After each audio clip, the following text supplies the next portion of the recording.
That's why law enforcement is pursuing John. No. Especially? Yeah, I kind of is, actually. Who knew? Crazy people have no place in public office. I Don't you think he had some accident that makes him an asshole, but realistically, he just needs to be the center of attention all the time. Good or bad. Projection alert system has been activated. The projection alert system has been activated. He also doesn't know what projection means. Projection alert system has been activated. Projection alert system has been activated. Whenever someone says something that he doesn't like, he says projection. Yeah. Maybe this is the reason why we don't. Projection alert system has been activated. That's what I just said! Projection alert system has been activated. If Kitover was walking in the street in front of me, I would definitely forget to brake. Wow. Wouldn't forget. Projection alert system. I got no beef with this guy. I just heard him talking about his trans son one day, and now I just like to make fun of him about it because, you know, the guy's a waste of space. Because anybody that comes on Clubhouse and sits here and runs their mouth. Ooh! Ooh! He's using ad hominem projection now. Ad hominem projection. Listen, you're the reason why people burn down synagogues. Oh my God. Anti-Semitics. Tell you what, don't give me a lecture about anti-Semitics until the fucking stop starving human beings as a weapon. Anyway, coming back to the... Now we know who the real cunt is on the stage. It's you, Tuna Boy! It's you fucking twat cunt! And cut your fucking throat. You fucking kike cunt. I'm reporting you. I'm reporting you right now. I'm taking a screenshot of the room. Let me go to the report button. They said something. Here we go. Reporting.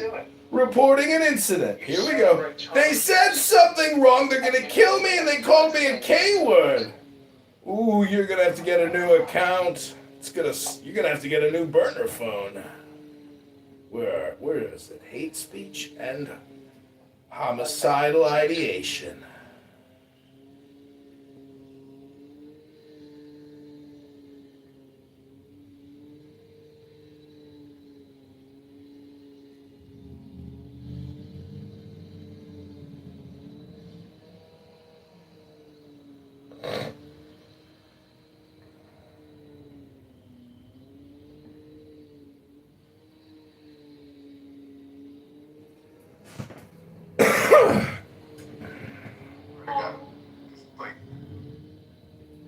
So lay off you while you're not even paying attention and don't care.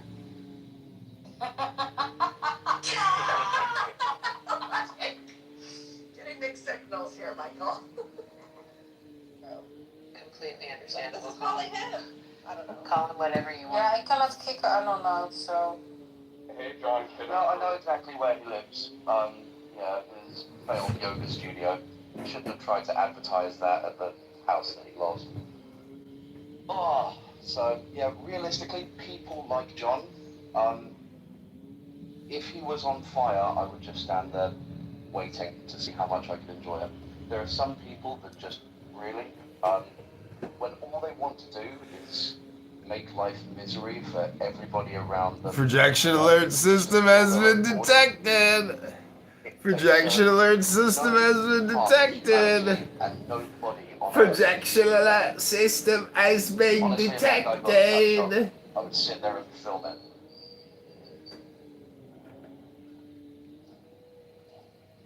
Anyway, sorry for my outburst, everyone. No, don't apologize. He's fucked, dude. He's cooked. He's fucked and cooked. He also doesn't like it when I remind people that, yeah, it's all public information. You can go and find that he got fired from the IRS after 5 years. It was the last thing that his dad put him up for, and then after that he disowned him. His dad put me up for it? Now, What the fuck? Weird, look at me, clown show. Yeah. Yeah. I don't know. Maybe the world would be a better place if somebody went round there. Just chopped his fucking arms and legs off. Oh, mate. Mate, you gotta be getting a new car. You can't make death threats. It's illegal. Oh, should we talk about something else? Yeah, let's do that.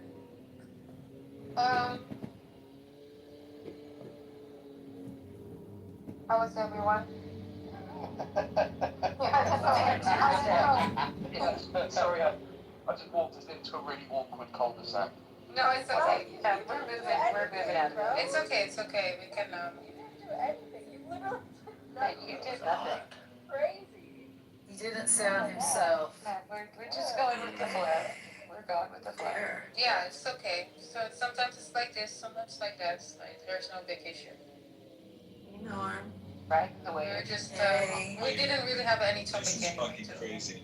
in this room. Just like a free floating. So whatever you want to talk about. What's wrong? How wealth produces bitchiness. What's going on? I'm scared. No. Noah?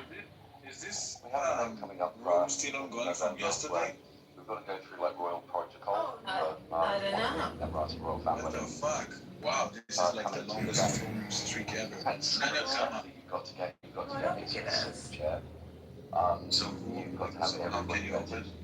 And after you've started to do that, Flour and buttercup.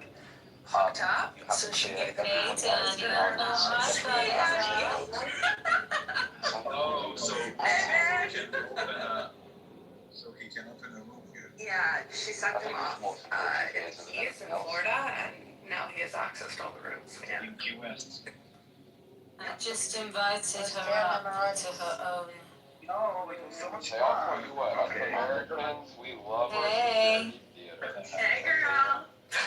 I don't think No, so. One It's second. very American. Single bat is Oh, not I admin in this Oh, okay. group, so it means Yeah, especially that after the room was still 9/11, ongoing right? from yesterday. Yeah, we love Or it. it means I don't remember like how it was inherited it before, from like when you somebody go to who the opened it airport and earlier. afterwards. No, I opened it myself. Oh, maybe, yeah. Just Sorry. Open it yourself if you're not an Unemployable admin. people, Admin. you know. Yeah. I can open it myself. Acting as the TSA. If I want to. I just found that they were dead inside.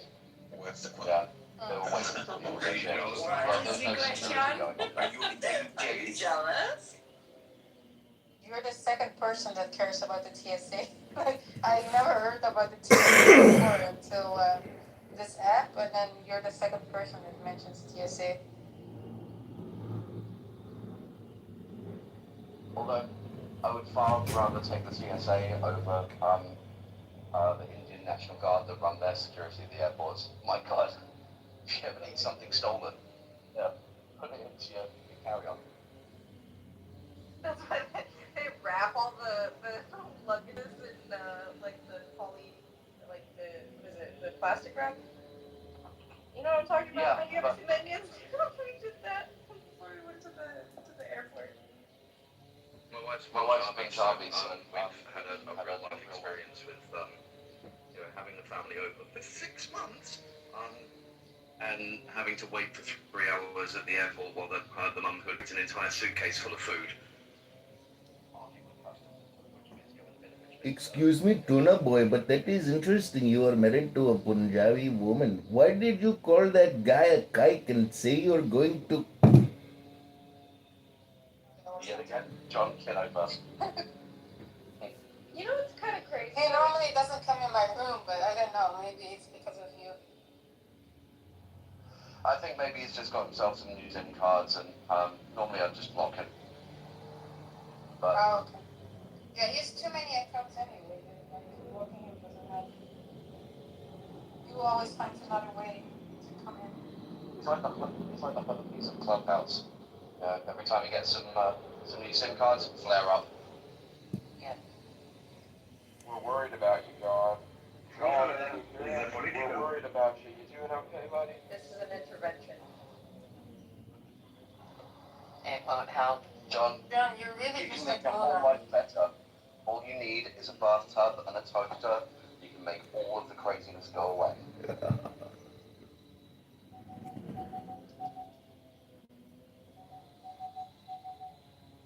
He's been reporting you though. Oh yeah, no, No. report. All right. No. And everybody. Do you think that they should be doing the same thing that is in Tel Aviv? They should copy that to Jerusalem? No. Why I not? mean, what can you report if the Because room's Tel not being Aviv is recorded? it's I a don't different understand. mindset. It's No, Because it's the holiest place on earth for Christians. Come on, it's a little exactly. So That's you- what There you has to be said some yesterday. sort of limits. It is modest. If you ever see, Yeah, like even I would walk around Jerusalem in shorts or whatever. We need kavod. It's a little, yeah, you gotta recognize that it is a very significant place where that really it's really give him an income eventually.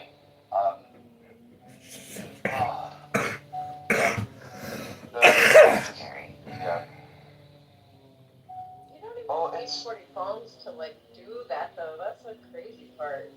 Like, Oh no, if you were actually trying to rip off the royalties that you get from streaming services, you do what they do in Thailand, where you just set up a bank of phone farms and just have them interacting with lots of different fake accounts. But realistically, AI has now got to the point where that era of the internet has largely been handled from an operation security point of view. They can spot that behaviour a mile off, you know.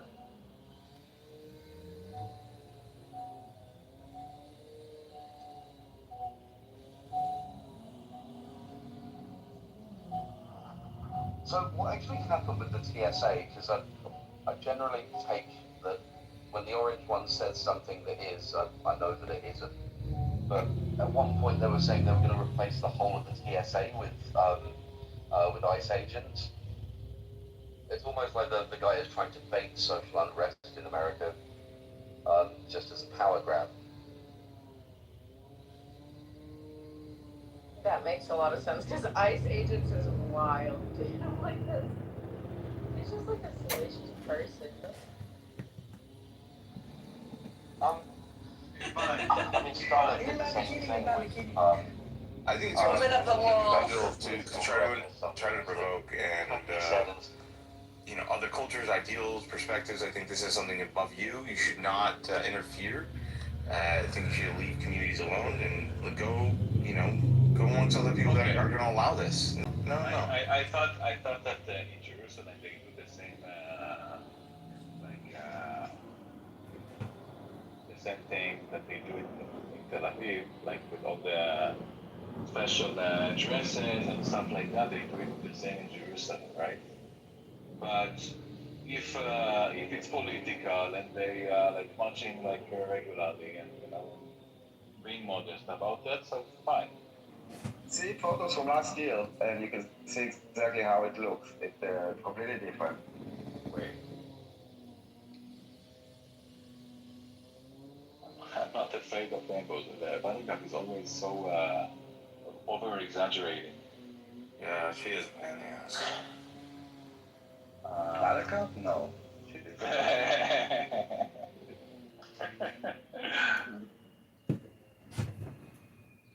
Why did she kick me from every room? I thought this was supposed to be a church of butter. Jesus.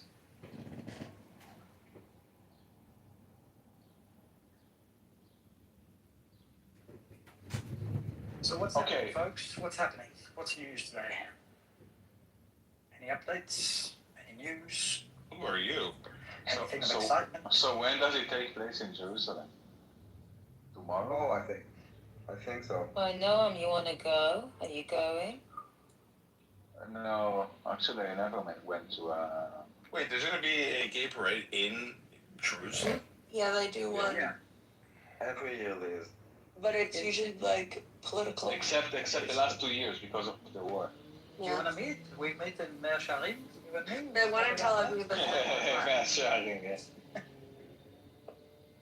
No, I'm not afraid of rainbows. What the fuck?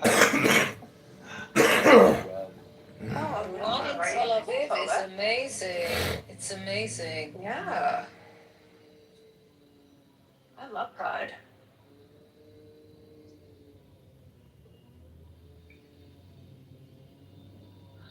אתה מכיר שיש מצעד השרמוטות, נכון? Like for women to like the sharmuta, I don't remember what is it about. I think it's about rape victims or something like that. Yeah, but yeah, something opposite. Yeah. There is a parade in Jerusalem that's called the Sharmutot Parade, which is with the double quotes, Sharmutot, of course.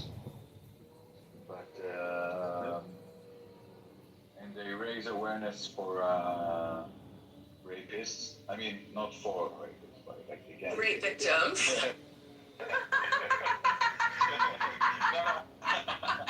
It's also pro-Palestinian. I mean, probably, I don't know. But it's much less predominant and it's called in Israel, it's called slut walk. Yeah, we have one here. Oh, really? Okay. Yeah, we have slut walk. It was an Amber Rose thing that actually kicked off the slut walk, and it's for like feminism and the sort of thing. And they call it slut walk? Slut walk? Yeah, they have but it in it's with- LA. It's like with doubles, you know? Like, Yeah, it's like a play, like we're taking back the word slut kind of thing. Mhm. It's anti-Semitic. Are you coming to the gay pride parade in Tel Aviv? Probably not. Oh. It's so gay. Actually, I never went to any parade. Not even the what's Nike. Like anything. Did you go to the love parade that we used to have? Love parade? Yeah, it was like the straight gay parade. No. Have you ever read a book about gay values? Listen, I never been to a Purim parade even.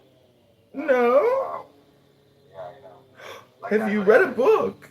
Yeah, I never went to a Toyota. Yeah. Even when I was in elementary school. They didn't have that in my school. Do you have money? Money to get? Hello? Hello? Hello? Hello? Hi, I'm going to my local Mandrake. I'm going to my local pride parade this week and I want to know, should I cleanse my rectal passageway prior to the event? Absolutely. So keep it clean just in case, JIC. Just in case. What happened in the room there, man? You weren't allowed basket by that weirdo. Yeah, he said he called me a kike and he was going to slit my throat. In that case. Jeez, I hope his son has a happy pride. I mean, his daughter.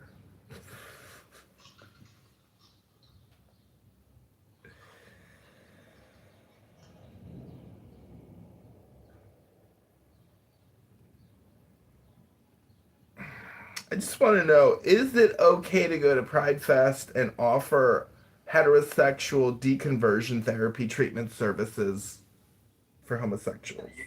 And whoever wins, wins. Like, you will try to convert the guy will try to convert you, and let's see who wins. Oh, this is Edmund. Yeah, I just realized.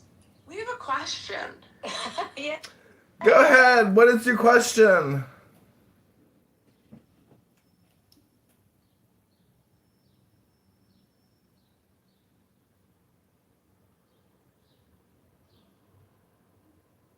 Hello?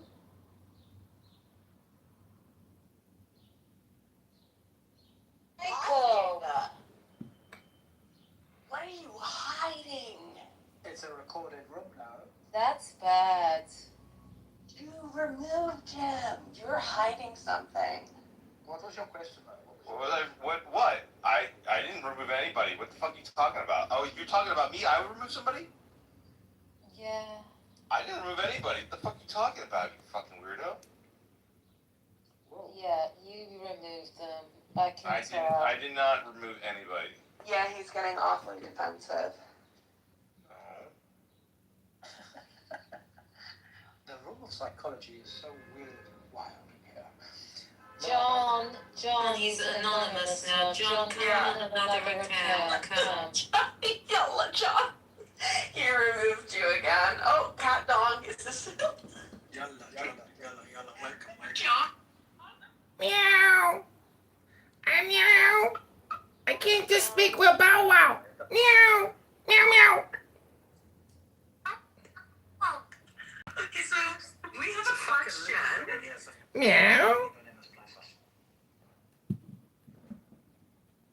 Unbelievable, Michael. Why are you Unbelievable. hiding that? Michael. Straight jackets all round. Who's it?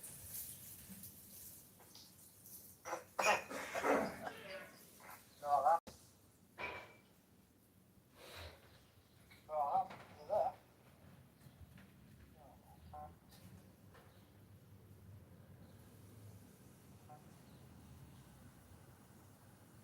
Michael.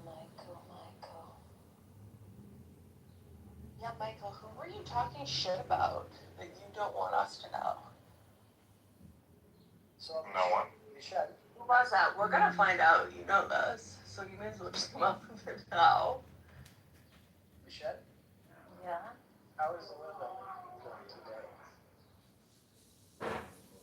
Why, where are you? I'm in France. It's okay. Is that what we're doing? We're talking about the weather?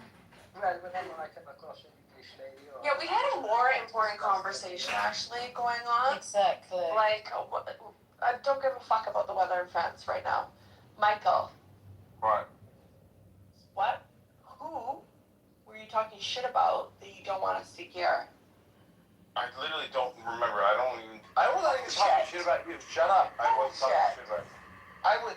I was not talking shit about you, Yasmin. Stop. I don't think you were. I think it's bigger than that. I think you were talking shit about somebody even you're more scared of.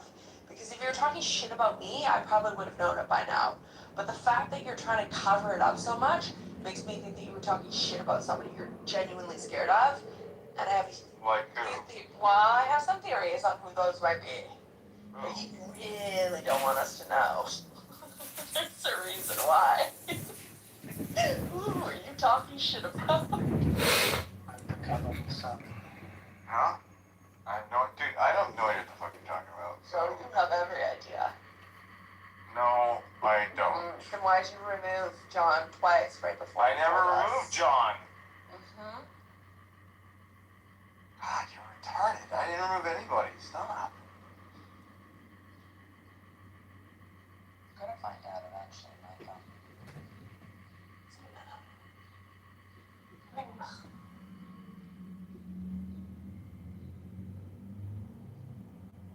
Rev, I'm picking up the glasses today. Well, I'm gonna go to the glass place.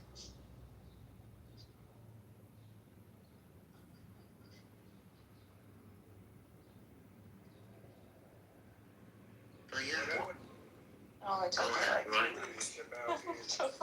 Because of what you do, you kind of like wander from place to place and see things. What are the ways you think, or the most novel ways you see AI being used? So why is nobody talking? It's uncomfortable. Doing chats and coming up with prompts, but there's other kinds of things I imagine you've seen. Because I'm messaging John. Oh, you're so smart.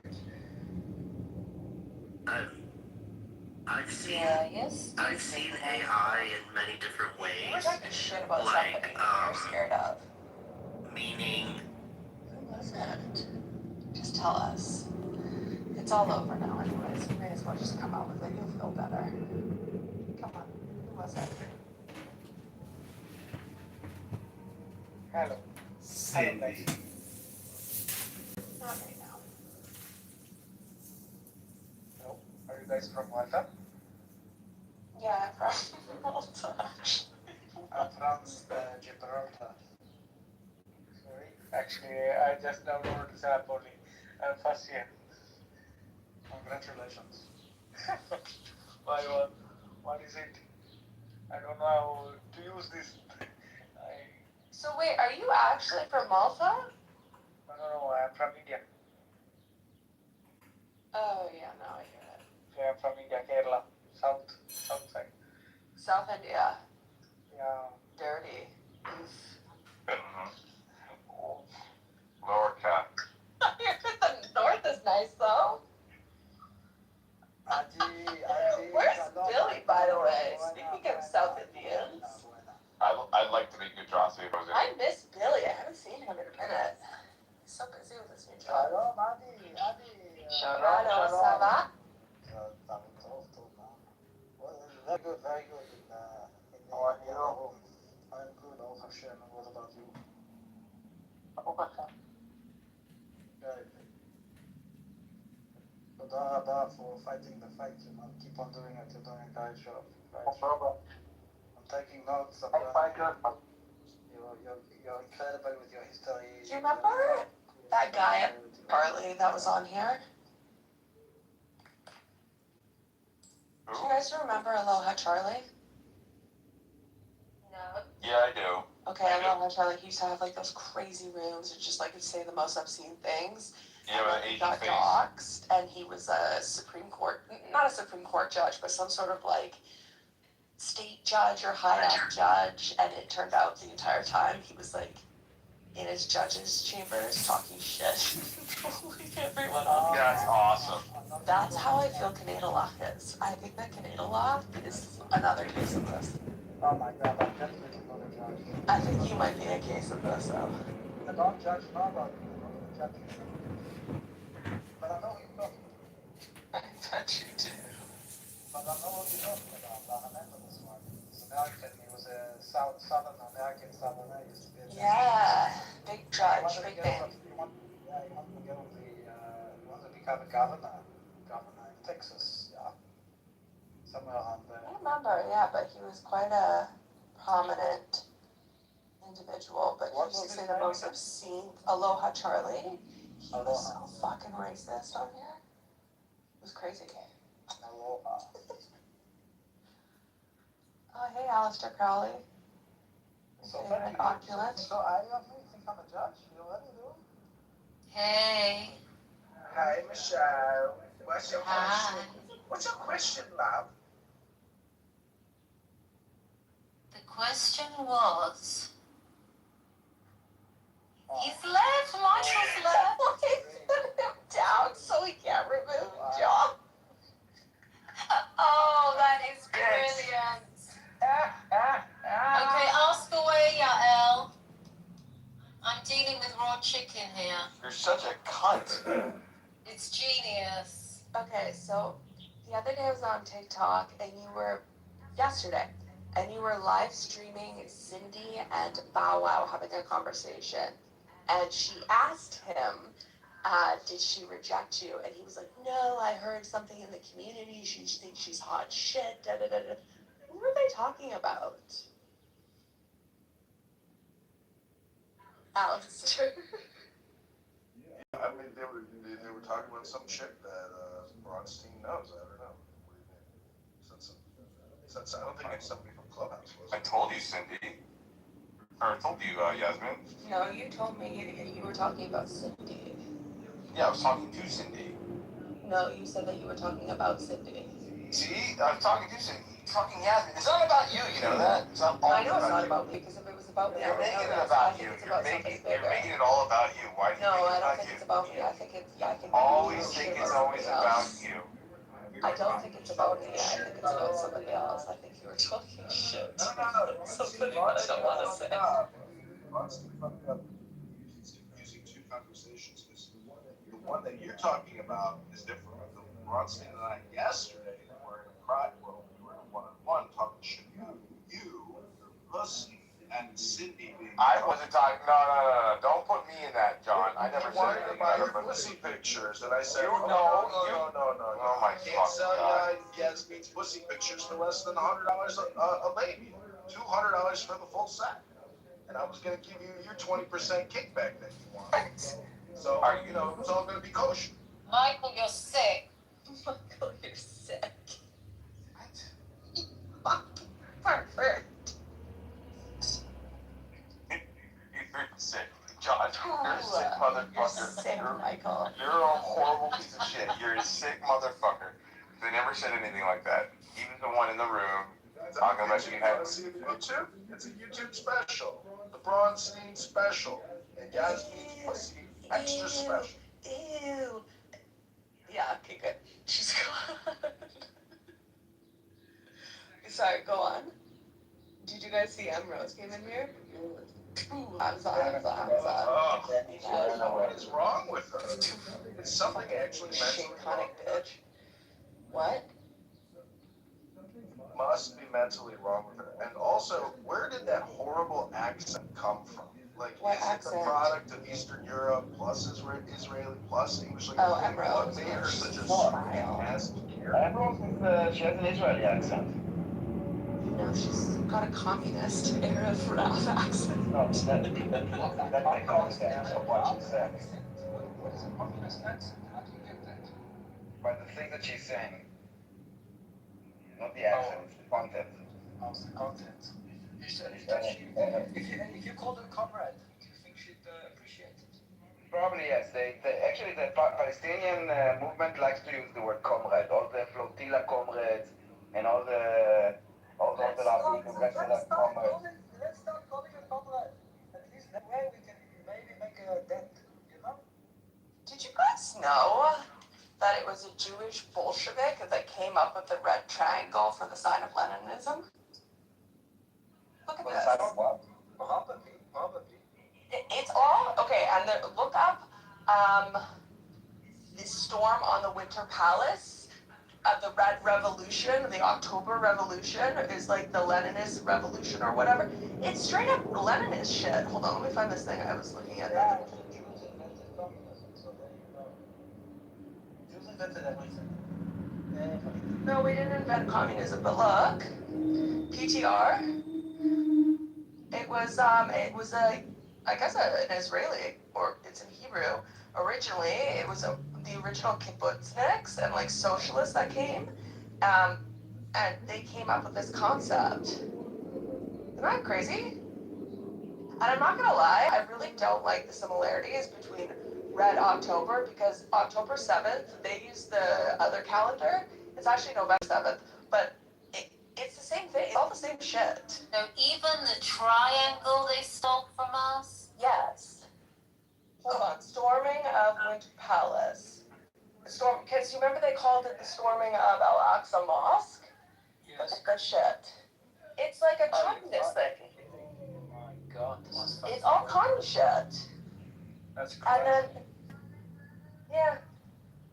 It's like all of it's modeled off of the Leninist communist revolution of whatever this is, like, what year is this? I don't even know. 1920. And October 7th, Red October, Bloody Sunday, all these events happen, and October is like a very symbolic time, I guess, for commies. But yeah, it's all commie shit. Crazy. Wow. It's not.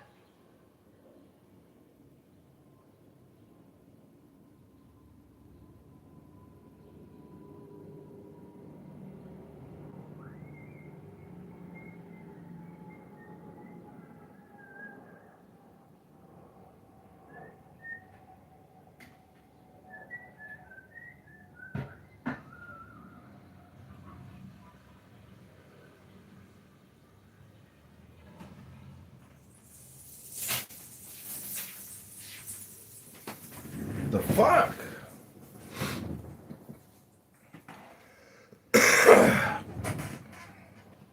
They boomed the room. Bitch.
not going to kill him because the gun being presented as deadly force. And he felt he needed to protect his son.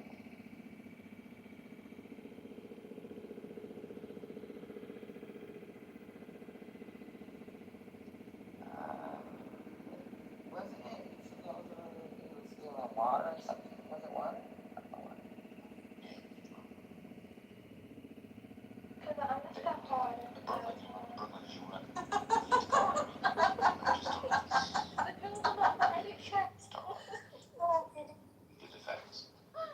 No, but I freaking put like my whole life on the line here to defend you guys. Seriously. They had a video of him. I mean, I don't have to do it, but it's like I'm not gonna talk bad if I don't feel anything bad, you know. And they ran out the store, chased him down, and supposedly the father shot him, but I think the son shot him, and the father just said he shot him. But either way, they got away with it. Yeah, what happened was, What happened? What's his name? Cyrus walked into the convenience store, you know. Cyrus. Obviously being racially profiled as soon as he stepped in there. The lady Shit. was watching Immediately and instantaneously racially profiled. the store owner, watching him the whole time, picking up the water bottle. Well, first he walked in with a book bag. They told him to put the book bag at the front of the store, so he did. Then he went to the water bottles. He picked up the water bottles, but then he put them all back. But apparently the son said that he had stolen a water bottle, and I guess there was like an interaction between Cyrus and the son. Like, you took leaving the store, and that's when he was chasing after him, and then the dad came after with the guns. And as them running, Cyrus was running the entire time. He never did, but he was running the entire time. The son was chasing. Poor little Cyrus with his The guns. son like caught up to him, like was next to him as he was running after him. Cyrus got back up, started running again, fell again. Shit. I guess like a gun had came out of his pocket. Oh no And he shit. fell again. Oh shit. And so that's when the dad Popped his shot ass. him Oh, after the son said that he had a gun. Mm. But the way that the bullet went into his body, they say that he was turned around and pointing at him when he shot him, but like when he was shot, like the bullet went through his back, up through like his chest, through his I believe lungs or something like that. And yeah, he got acquitted. They said that they said that the dad did not, I guess, murder him because the charge was murder. So the dad didn't murder him because it wasn't intentional or nothing like that.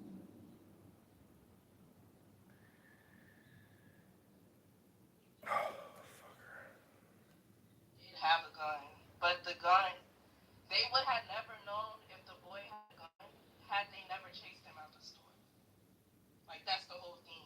And he never pointed the gun at them. Like, according to two witnesses that saw what happened, he never pointed the gun at them. Quick question. I looked up the Yelp reviews of this store and it says don't fuck with Mr. Chow. That's what the reviews on Google said. Question. What I heard was he shot him in the back. Did you say that? Yeah, he shot him in the back. You shoot someone in the back, you're preparing for your life. The way that So I'm reading the sequence of events. They said, which there was witnesses that's in the store that said they didn't see a gun. So when he left the store, he started chasing him. He fell down, and he pointed the gun at him while he was on the ground. Got up and started to run, and the father shot him in the back.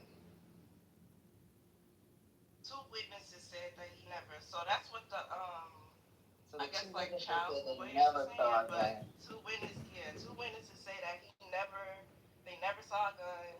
They never even saw him like turn around and point with anything in his hands. Like he was running away the entire time. And it just don't 14. The man that supposedly shot him was 60, right? When they ran out the store, the son was in front of the father. So that's why I'm saying that it seemed like they took the charge because it seems to me like the city and they just used like I'm just shocked that there wasn't no cameras and surrounding businesses where they could see what was happening. They just took their word for it. Oh, really? Yeah, that's what his word was, so we're gonna go with the word. Yeah, I guess like they're saying that the state tried to rob the case because with the charge it was harder to prove. So I guess like the charge was murder or something like that, and it's harder to prove that like he intentionally killed Cyrus. You know what I mean? Like I can't explain it. So, But it's harder to they prove should have that you have a 14-year-old with a gun. right. And the whole thing is that he had a gun. So like just because he had a gun, that made Mr. Child, I guess, like justified for killing. But somebody, I think somebody said in the chat, Mr. Child shot two people prior to their death.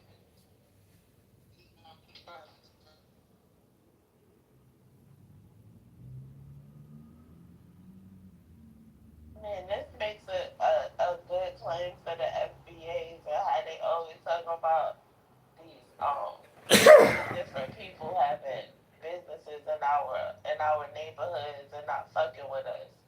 Like that shit is fucked up. This is fucked up real bad. Like the way that Cyrus' mother screamed when they read the verdict, that shit it did something to me. I don't know, that was crazy.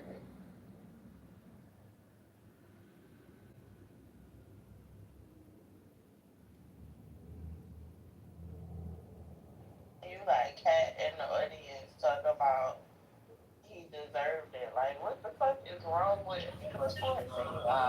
There's too many issues with this case, for me at least, just listening to it or even reading about it when it first came out. I don't, What do you mean? it's just too many issues. It's too many issues. It's just too many issues. I wouldn't have been chasing no kid down. If he stole a goddamn water bottle, I would have called the police. You put yourself in danger, number one. But then, You wouldn't even call the police. You would have gave the kid the fucking water. no, I wouldn't give him the water. I would have called the police. I'm sorry. You steal out my store, I'm calling the police. I'm not running outside chasing somebody. I don't know what the fuck they got. I'm not doing that. I'm not putting myself in danger, and I'm not putting that person in danger. I gotta make money. You can't just be stealing out my store. Shit, my mom won't let me get free food out the restaurant. Like, come on. It's almost exactly what happened to that girl in LA like 30 years ago. This is like history repeating itself. What state did this happen in? Brooklyn and North Carolina? South Carolina. The other issue I have is a 14-year-old having a weapon. So it's just a lot of things. It's too much with this case. What state was this case in? South Carolina. Thank you. Thank you. Couple things. Mr. Chow, I don't think was claiming self-defense. Just so people understand, Mr. Chow was arguing. He saw a gun pointed at his son, and so the defense argued that he had to make the decision of, he was defending his son because he said there was a gun that was shot. So for people saying, how can you be shot in the back and claim self-defense? Somebody that way, he wasn't claiming self-defense. Okay, so that's the first thing. So there are times when people can legally be shot in the back. Okay, so let's get that out of the way. That's the first piece. The second piece is this doesn't give any fodder to anything FBA say. Okay. The third thing is my understanding is that they ran 100 yards from the store. That they were 100, chased them 100 yards um, from the store. Very interesting.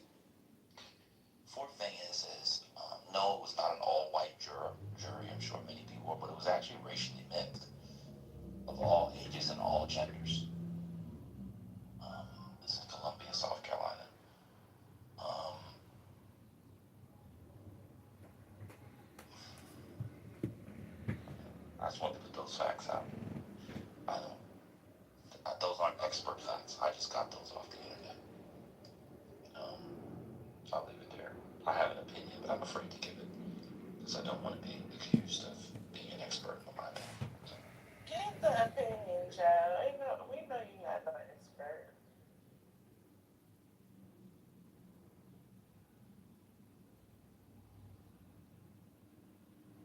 My opinion, I have two opinions. One on the case itself, I'm still working through, but I have a larger opinion. And I know many people won't like the opinion, but something is happening in America where people are forgetting that they're black. And a lot of young brothers don't have Oh, I forgot. models. I forgot already. Conversation as it were. And I wish that people would have that conversation, but they won't.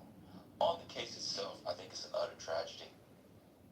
I think Mr. Chow, I think these store owners with these guns, while I understand why they have them, I think it is absolutely deplorable. This man has shot multiple people.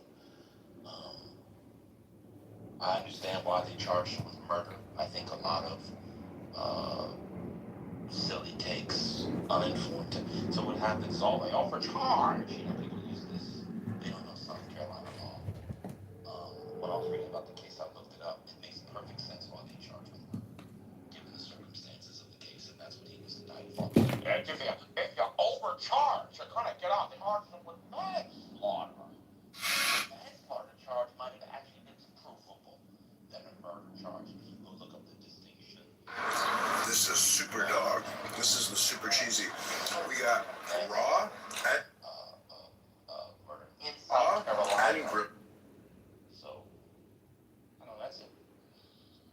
So I think the man should have been convicted. I think it's obvious murder. It's obvious killing with intent. To my mind, now, I didn't sit in the case. I wasn't in the jury trial. I didn't get tuna melts, but from the outside looking in, that's just my opinion. But I see Adasa, what's happening right now, and so forth. She can come up and tell me what I said that was wrong, or Sonny can come and tell me I'm not an expert in my opinion. Anybody can come up. I don't care what that. Dot is my favorite debater, and I can't wait to hear what she has to say. She said, I don't know what's happening right now, so I don't know what I said that warranted that comment. So go ahead. I said, what is happening right now? Hello, Moto. You don't know what's happening right now. Come on. Why'd you lie? No, you said, no. If someone's speaking and you're saying what's happening right now, that means something they're saying you disagree with, or is confusing, or is... Because I was confused about your comment. Yeah, about which part were they got young brothers don't know that they're black. Yeah, because they don't have role models to tell them as such. Oh, yeah. Role model. Yeah. What do you mean by that? Black men are failing young black men. Do you disagree? But, like, in this case, what is that? Because I'm talking about a larger pattern of the ways in which young men navigate the country, especially in places like South Carolina. Okay, so and what I'm saying is they don't have people, men, teaching them what it means to be a young black man in America, but instead they're sort of navigating the world on their own as young as men when they're still boys. That's all I'm saying. And this way is an example of that? Or? Yeah, because he was carrying he was 14 carrying I'm just like chilling on his couch. And then the next day I moved to my next place, so I didn't really see Hold on, Dot. That should give you pause. And then I get to my place and I finally get to bed. After so long, Oh, it's wow, my what? bed. I'm not talking about So I the can general. set up everything. I'm just And I talking fold about my it in clothes, general. put it in the closet. Is the oh wow because you didn't hear that detail? That's what I'm trying to find out. What was the Yeah, oh she wow? was blindsided by that. Brother, let her answer, please. Don't talk to me like that, bro. Chill. No disrespect to you, but I No, just chill. You're not my dad, bro. Chill. Yeah, but I didn't. Black men to black boys. That's what I'm talking about, the internal conversation. But he does disagree, so I'll invite him up too. But oh wow, what? You don't think that?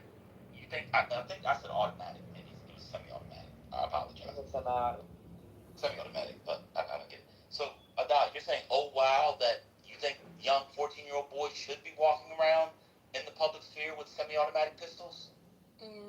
No, I don't agree with that, but I don't see how this is. I don't see how that comment is relevant here. He can go in It's there. not relevant here. I said it's not relevant to the case. Okay, so you just wanted to make a statement. Because it sounded like it sounded just like I all the literally rhetoric said on the case, the man should be convicted for murder.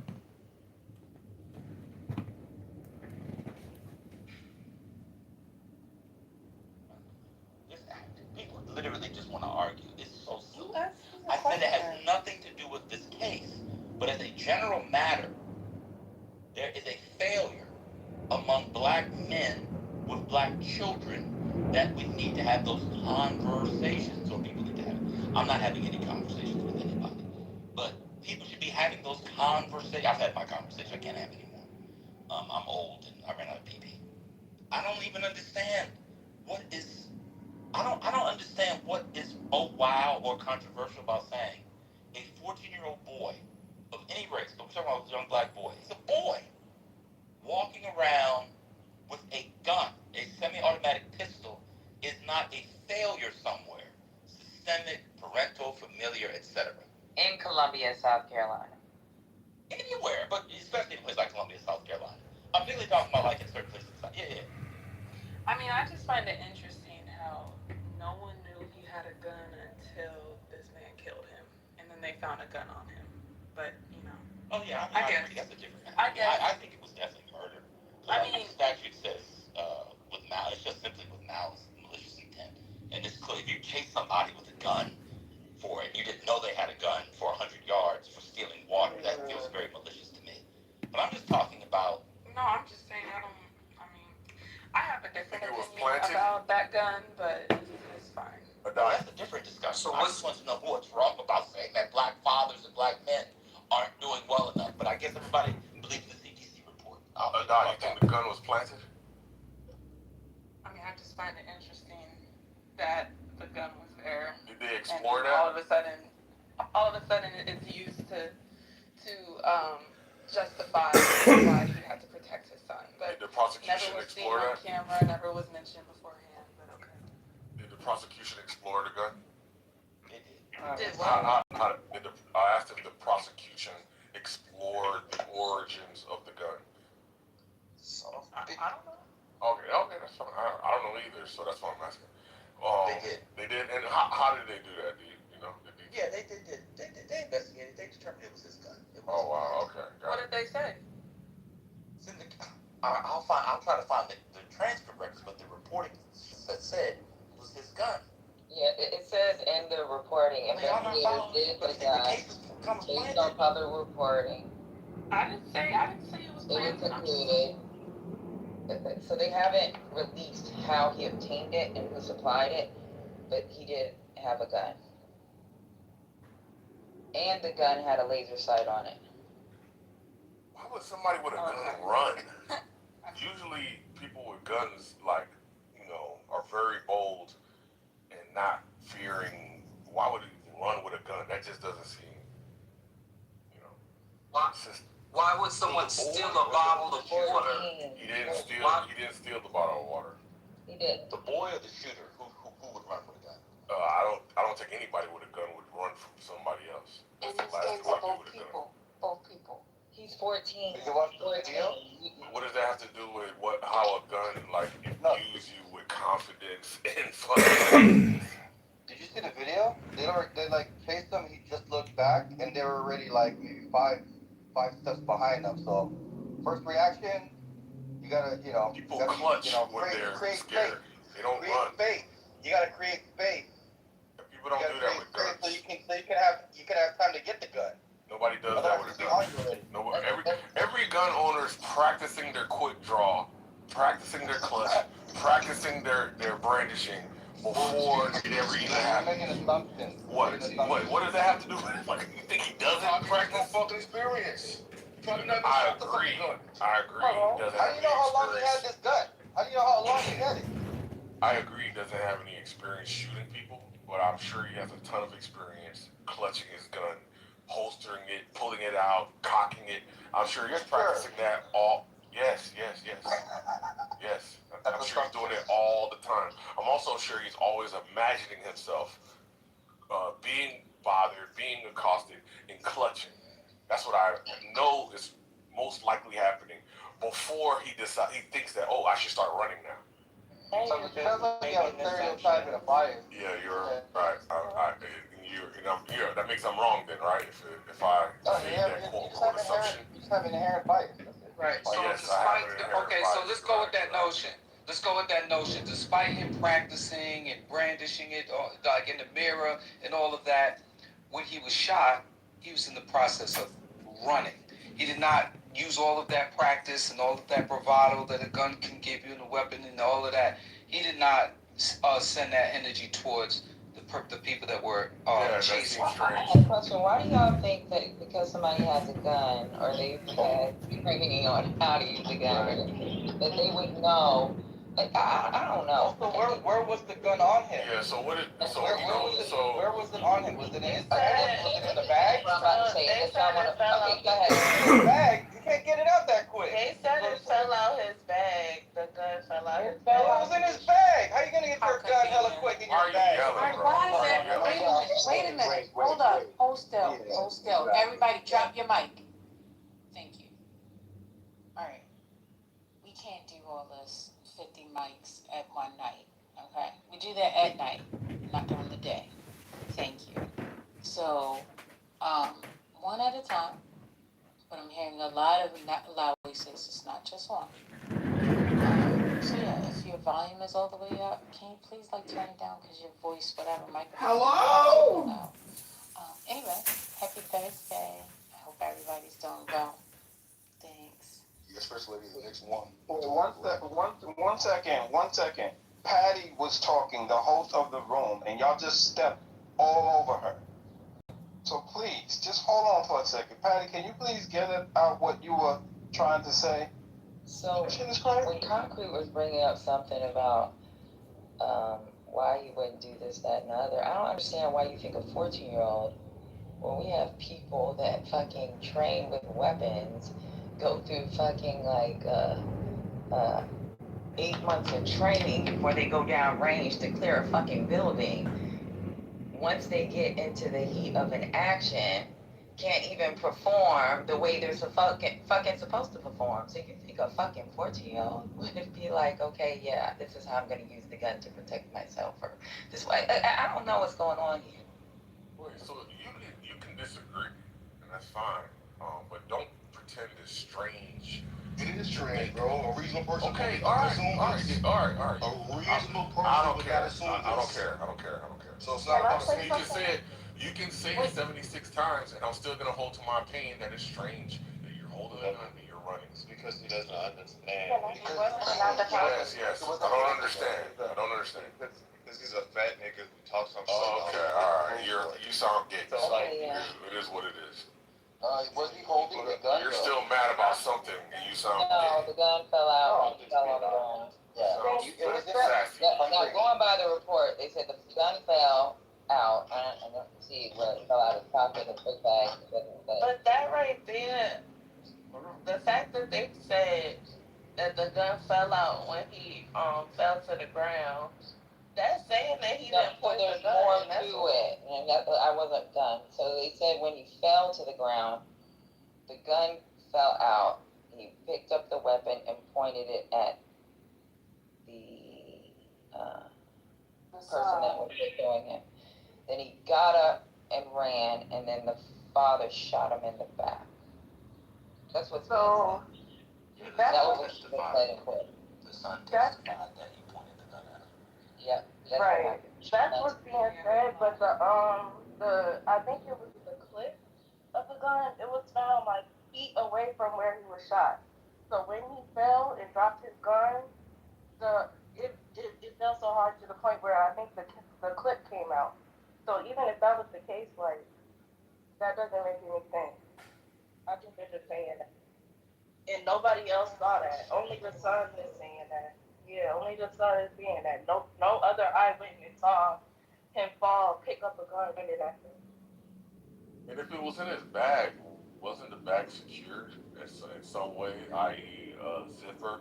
And so the idea, it just seems highly implausible that if it's in the bag, because initially I'm thinking it's on the waist for somebody to fall and for it to come out.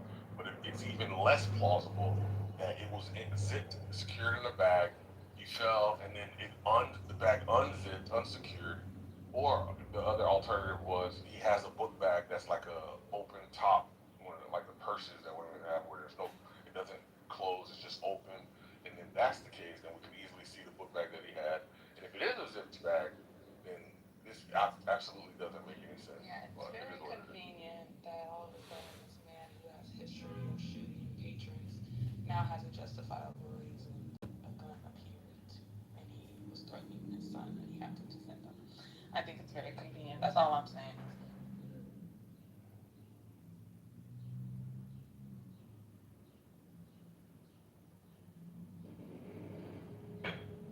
Well, I don't. Wait, is that it? No more y'all crying and whining and that's so crazy. No need. No.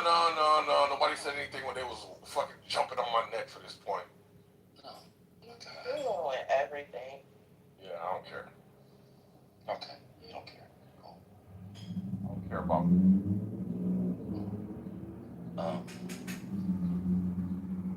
Where are you all getting the information that the gun was in the bag? Yeah, I'm wondering that too. And what do you mean by in the bag? I can pull a gun and it still end up in the bag. Like, I don't. Where are people getting this information from? I heard somebody mention it. That's why I mentioned No, we're talking about where. If you heard somebody mention it, then that's not part of the story. The only thing we know is that a gun fell. The clip did separate, but even with the clip separating from the gun, nobody's paying attention to what falls out on the ground. Y'all gotta be in the heat of fucking movement, and y'all will understand. But regardless of the fact, the dude murdered him. He killed him. That's it. But the thing that I'm always gonna go back to is we gotta kids shouldn't be, especially his ass don't live in fucking Aiken, South Carolina, where he's fucking shooting, wherever the fuck they got it there, raccoons or whatever. He lives in Columbia, South Carolina. We gotta be more cautious with our kids. Yeah, that's the deep south. There's a bunch of evil racist Okay, people so down multiple there. people have said the gun was in the bag.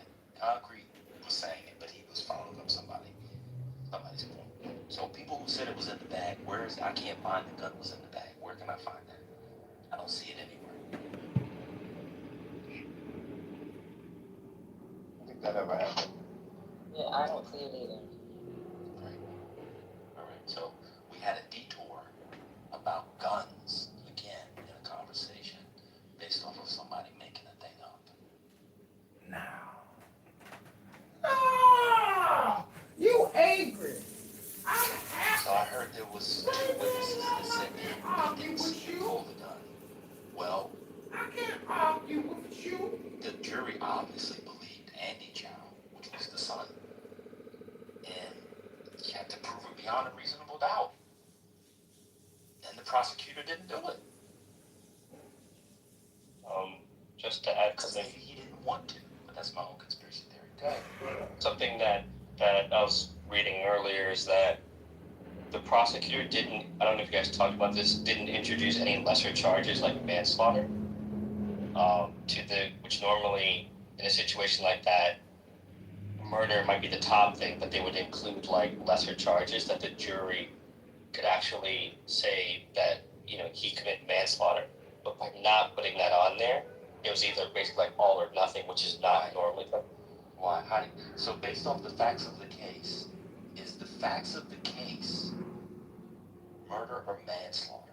You just can't give people lesser charges because they're easier to prove. So have you looked up the South Carolina statute on the different manslaughter and murder, Arthur? This is what the article that I'm just asking. Yes, I didn't look it up. I just read the article. I'll put the post link to the article, and they were talking about normally in these kind of situations, even in South Carolina, they include the lesser charges. Take somebody down with a gun that you hadn't seen for 100 yards. Normally they would charge manslaughter. Okay. No. Can you give us cases? In the situation of murder. All right. I'll post a link to the article and then I'll send that to you. You guys can see. Okay. Got it. I got it. So I could see if the weapon was discharged in the store, in the area of the store. So 100 away from the store, the shooter is saying that he felt threatened. Like I'm confused, right? Because if you're in the store, you're around the store, cool. But the threat is moving away from you, and you decide to pursue the threat. Well, it's not even a threat if somebody's moving away from you. They don't pose a threat. Yeah, I don't know. I said I would have called the police. Then they would have discovered he didn't fucking steal water. Then they might have found a weapon on him. Then his parents would have probably had to go to some classes with the child. That would have been it. Like, I don't know. I'm not chasing nobody down and putting my life in danger or somebody else's life in danger. Like the scenario I gave the other day in the road raging incident where there was a gentleman clearly in front of us, and clearly I just saw it as a threat, and I just visualized that we had no winds, that this person in a darkened vehicle, right, tinted windows, if we were to, continue to engage, he would get out his vehicle and shoot at us, literally. And so I instructed everybody, shut the fuck up, slow down, and just get out of the way, right? So yeah, it's like, so I think, and if this individual shot other people before, he has a history of this, so he has an experience of it. Like, so this just doesn't sound, it sounds odd to me. It just sounds odd to me. All right. So, Did they allow him to plead down? Was that a possibility? I'm finding little about this. It wasn't, because the prosecutors, so in the statute, it's manslaughter, it has to be in this, quote, sudden heat of passion. It would have been it's very I think there's difficult, voluntary and involuntary. But I'm reading the statute. yeah, I know. That's the voluntary manslaughter statute. And so, but I think there's an involuntary. He chased him 100 yards. I'm not saying he should have. I think he should have been convicted of murder. I don't know how he wasn't. Because now the debate's on the charge. So I'm trying but to I'm saying that you can plead down. So, you don't accept the plea down. And but what if he want to plea down? Wait a minute, did he want to plea down? I don't know. So I don't know. Okay, cool. Yes, one can plea down. But people are saying Arthur came up and said, which we knew somebody would, that they should have done manslaughter. I'm looking at the statute. The statute has a, quote, sudden heat of passion. Chasing a nigga, excuse me, I apologize, the boy died. Chasing a person down 100 yards is sudden with a gun, and you hadn't seen his gun, is a heat of passion. Oh my God. I'm saying the other one would be I'm not asking you, I'm asking Arthur or other people that are saying that, because the manslaughter murder thing is different from state to state. This is in their statute. I'm reading it. So if I chase somebody down with a gun, I didn't see a gun. I thought he stole 4 bottles of water. I run after him. He gets shot in the back after 100 yards. How do I go to a grand jury to get an indictment that that's a sudden heat of passion? Arthur. Again, I am not a lawyer. What I'm simply bringing to the table was the fact that it wasn't introduced, which normally in a murder case, the lesser charges are included. That's all that the article was basically saying. If applicable. It's not, I'm asking how it's applicable. It wouldn't Rape be is a lesser charge. Grand theft larceny is a lesser charge. Child abuse is a lesser charge. Agreed. They're not applicable. So I'm asking, how is a voluntary manslaughter in the heat of passion applicable? That's what I'm asking.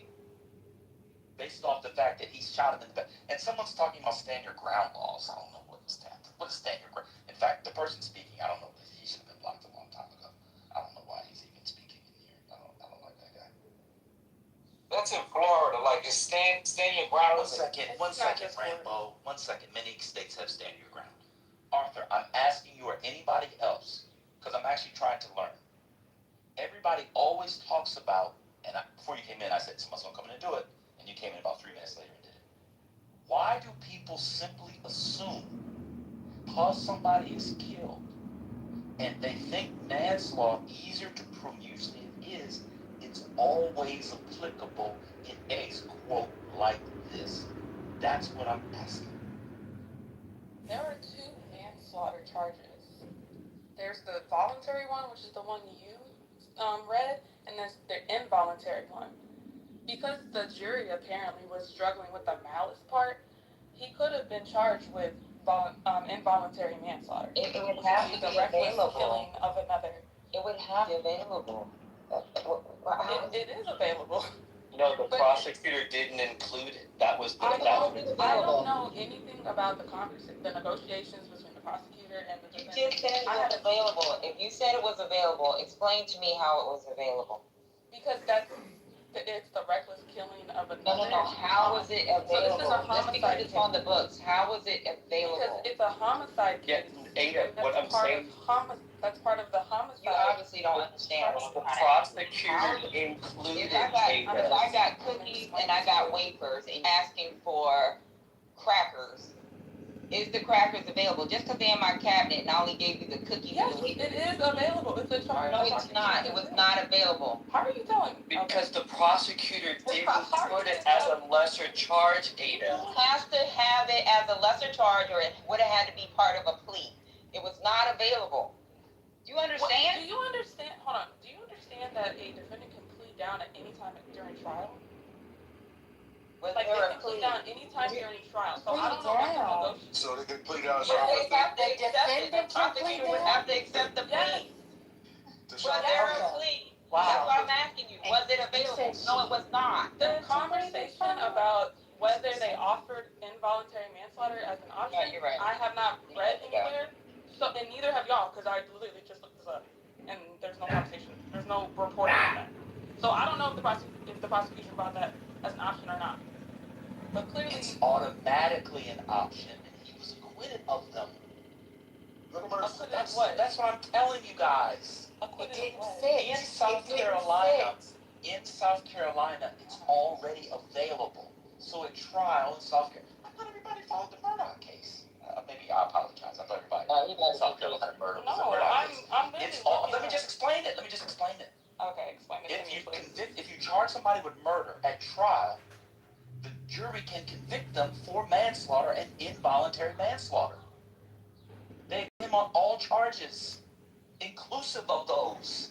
That's why I said someone's gonna come in here and say, well, why didn't they charge him with Come murder? here, tell good Because five. of Black the people. 100 yards and shooting in the back. So they thought they could get the murder trial. He was convicted of all things. I'm sorry, not convicted. Acquitted. Acquitted of all things.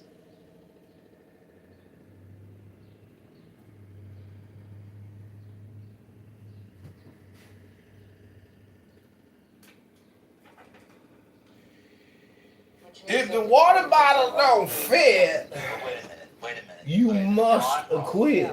Well, actually, I don't know if that's true, because that's from Facebook. So I'm looking at the law. This is a mess. This is a mess. This is a mess. This is a mess. No, they did As not a charge normative matter, in South Carolina, it's inclusive. As a normative matter, of course. But of course. I'll think out loud. I'll think out loud.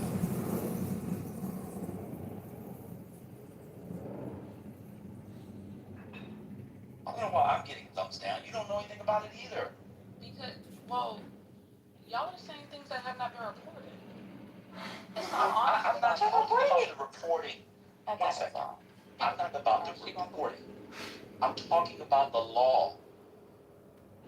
I'm not talking about the reporting. I just I'm read talking the about law. the law. Huh? I'm talking about the law. So then what are you talking about? What's been reported? I'm reading the statute. Because somebody One asked second. me that the process. I'm not. What reporting was I talking about? One second. What reporting was I talking about?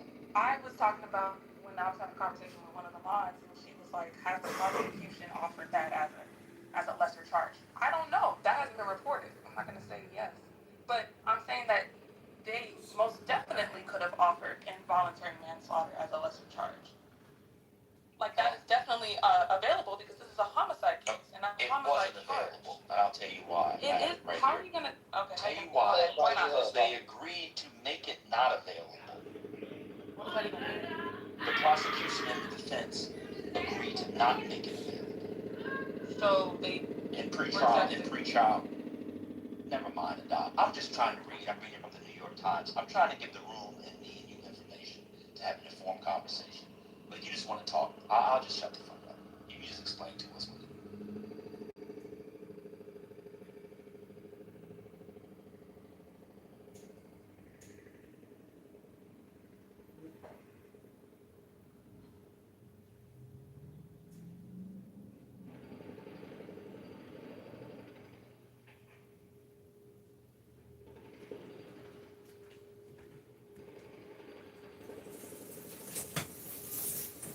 Yeah, so my comments were coming from, if I were on the jury, what would I be asking while we were deliberating? That's and some people are coming from a legal perspective. Some people are coming from different perspectives, and so being that I don't know the details of the case based on what I'm hearing, I would go in the jury and have to deliberate on this. Those are the things that I would ask. I would probably send a note to the lawyers or whoever for certain questions. I don't understand conceptually how a person running away at 100 yards is a threat. All right.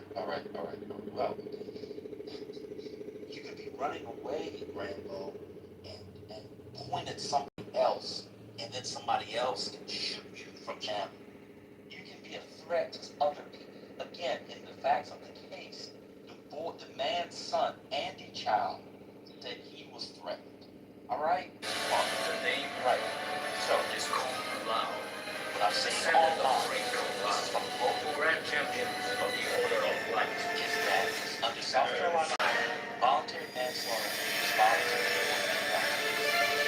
requires proof of such compassion, falls by the recognize legal complications from the victim. Because the state's position was that Carmack was slain out of a child after his heart. Mortal Kombat. You're not a criminal attorney. Will only get you so far. Everybody thinks this. You go to law school and attorneys in this. We'll bring up Brett, Kansas City. Maybe you're a guy that's getting your. We'll bring up all the attorneys. We'll come up and tell you they don't do criminal law, but what is that? They don't even know that. Congrats to all. Oh, I do criminal law, so I mean, someone else can. You gotta get out of there. Oh, I thought you wanted to. I'm gonna kill you.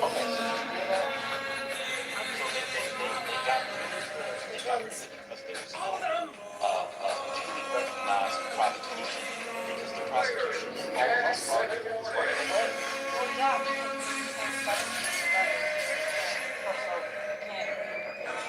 that's talking about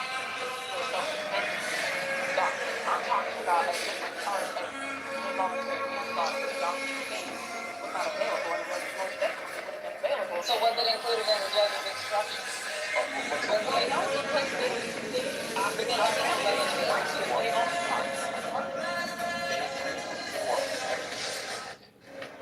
Under South Carolina involuntary is 5 years. Set up, you gotta get out of there.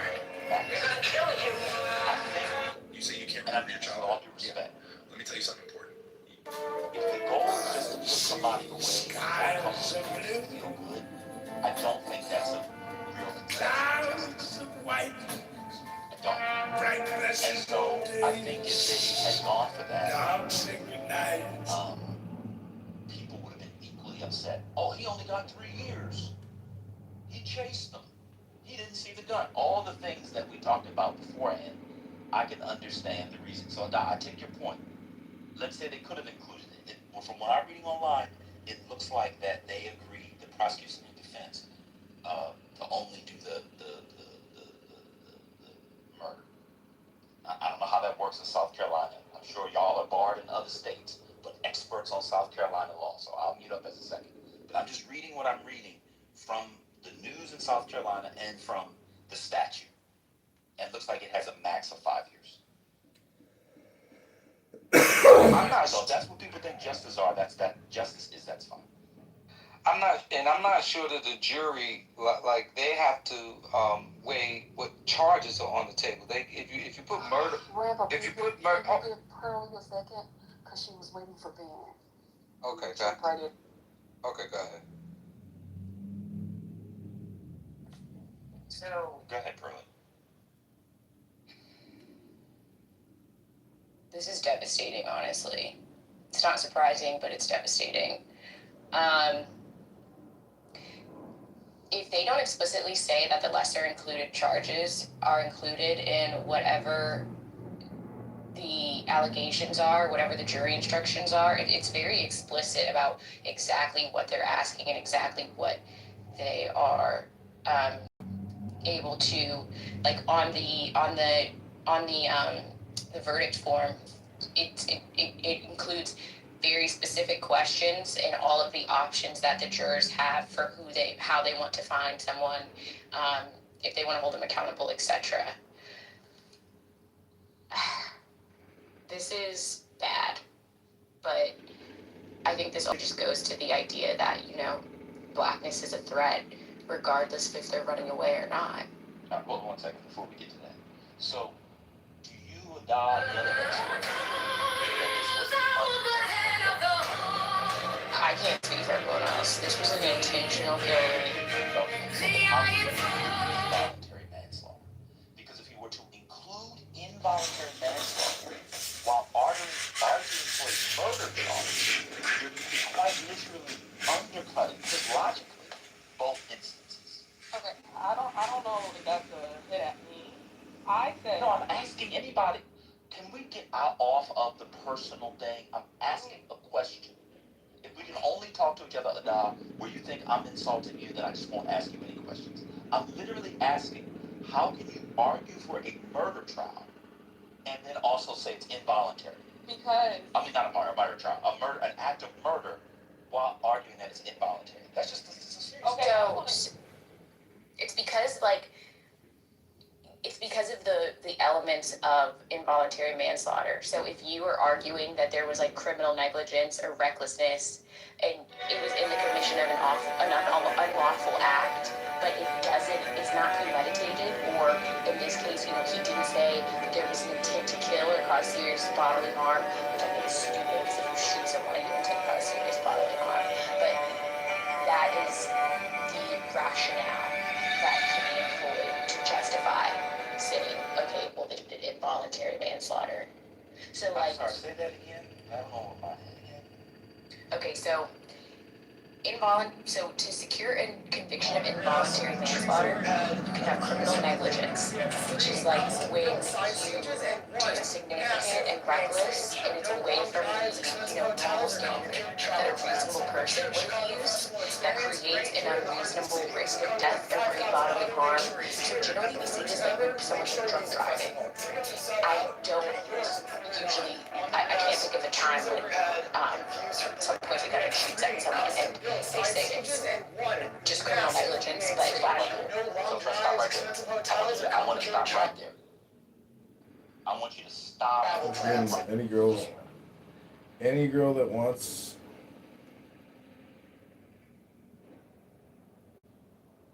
Let's stop right there. Message. This is very interesting. The mayor of Chicago. And after we see the Spurs about to be swept, any girl that wants a free ticket. That's laughable. Stop. I want to stop. Did you see the game last night? You think the Spurs? Back to sports. Let's stop right there. Cyrus is dead. Let's get back to the NBA. Hurricane.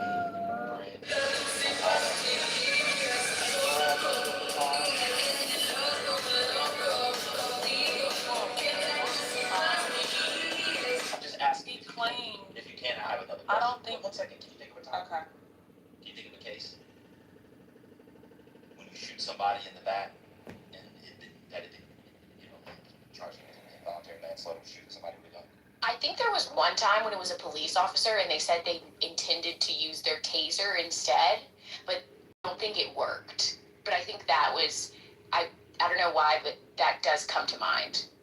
Okay, so a cop, he could use a taser. Doc, can you think of any, this is like a non-police I mean, there's the use like of a gun.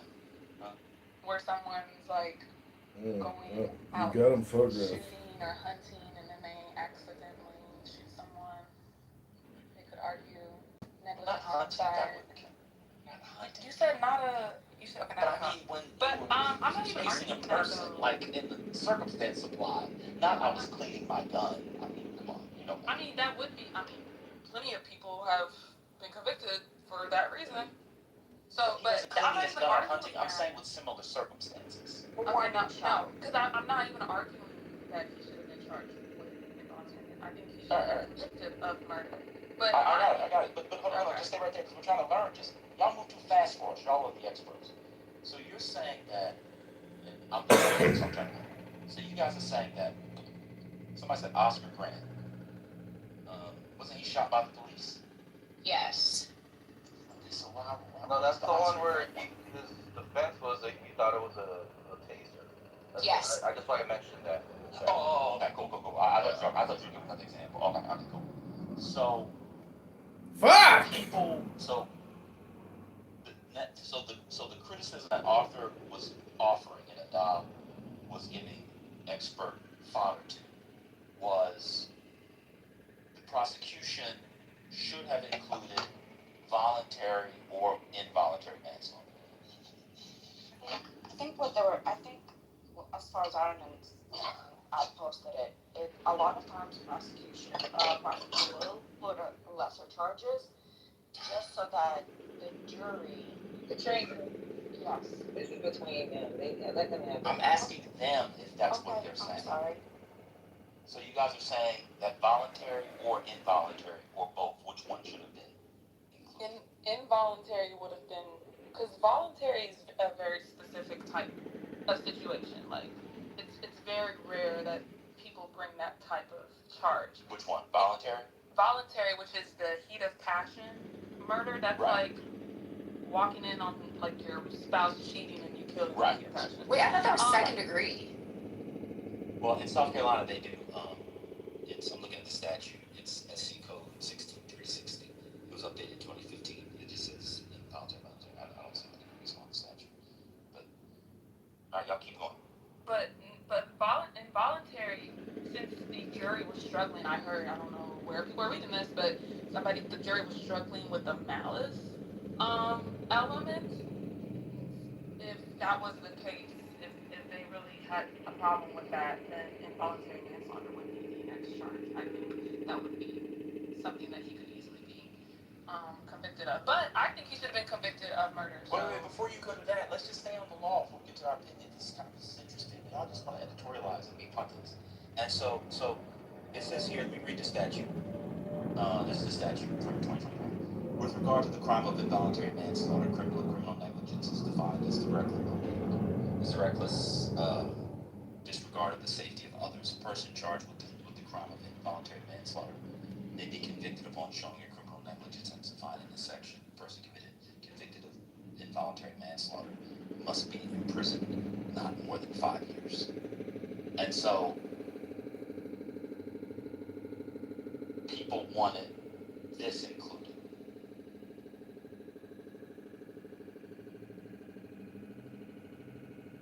Yeah, that doesn't make any sense. Why is Eagle Hawk in here? Eagle Hawk.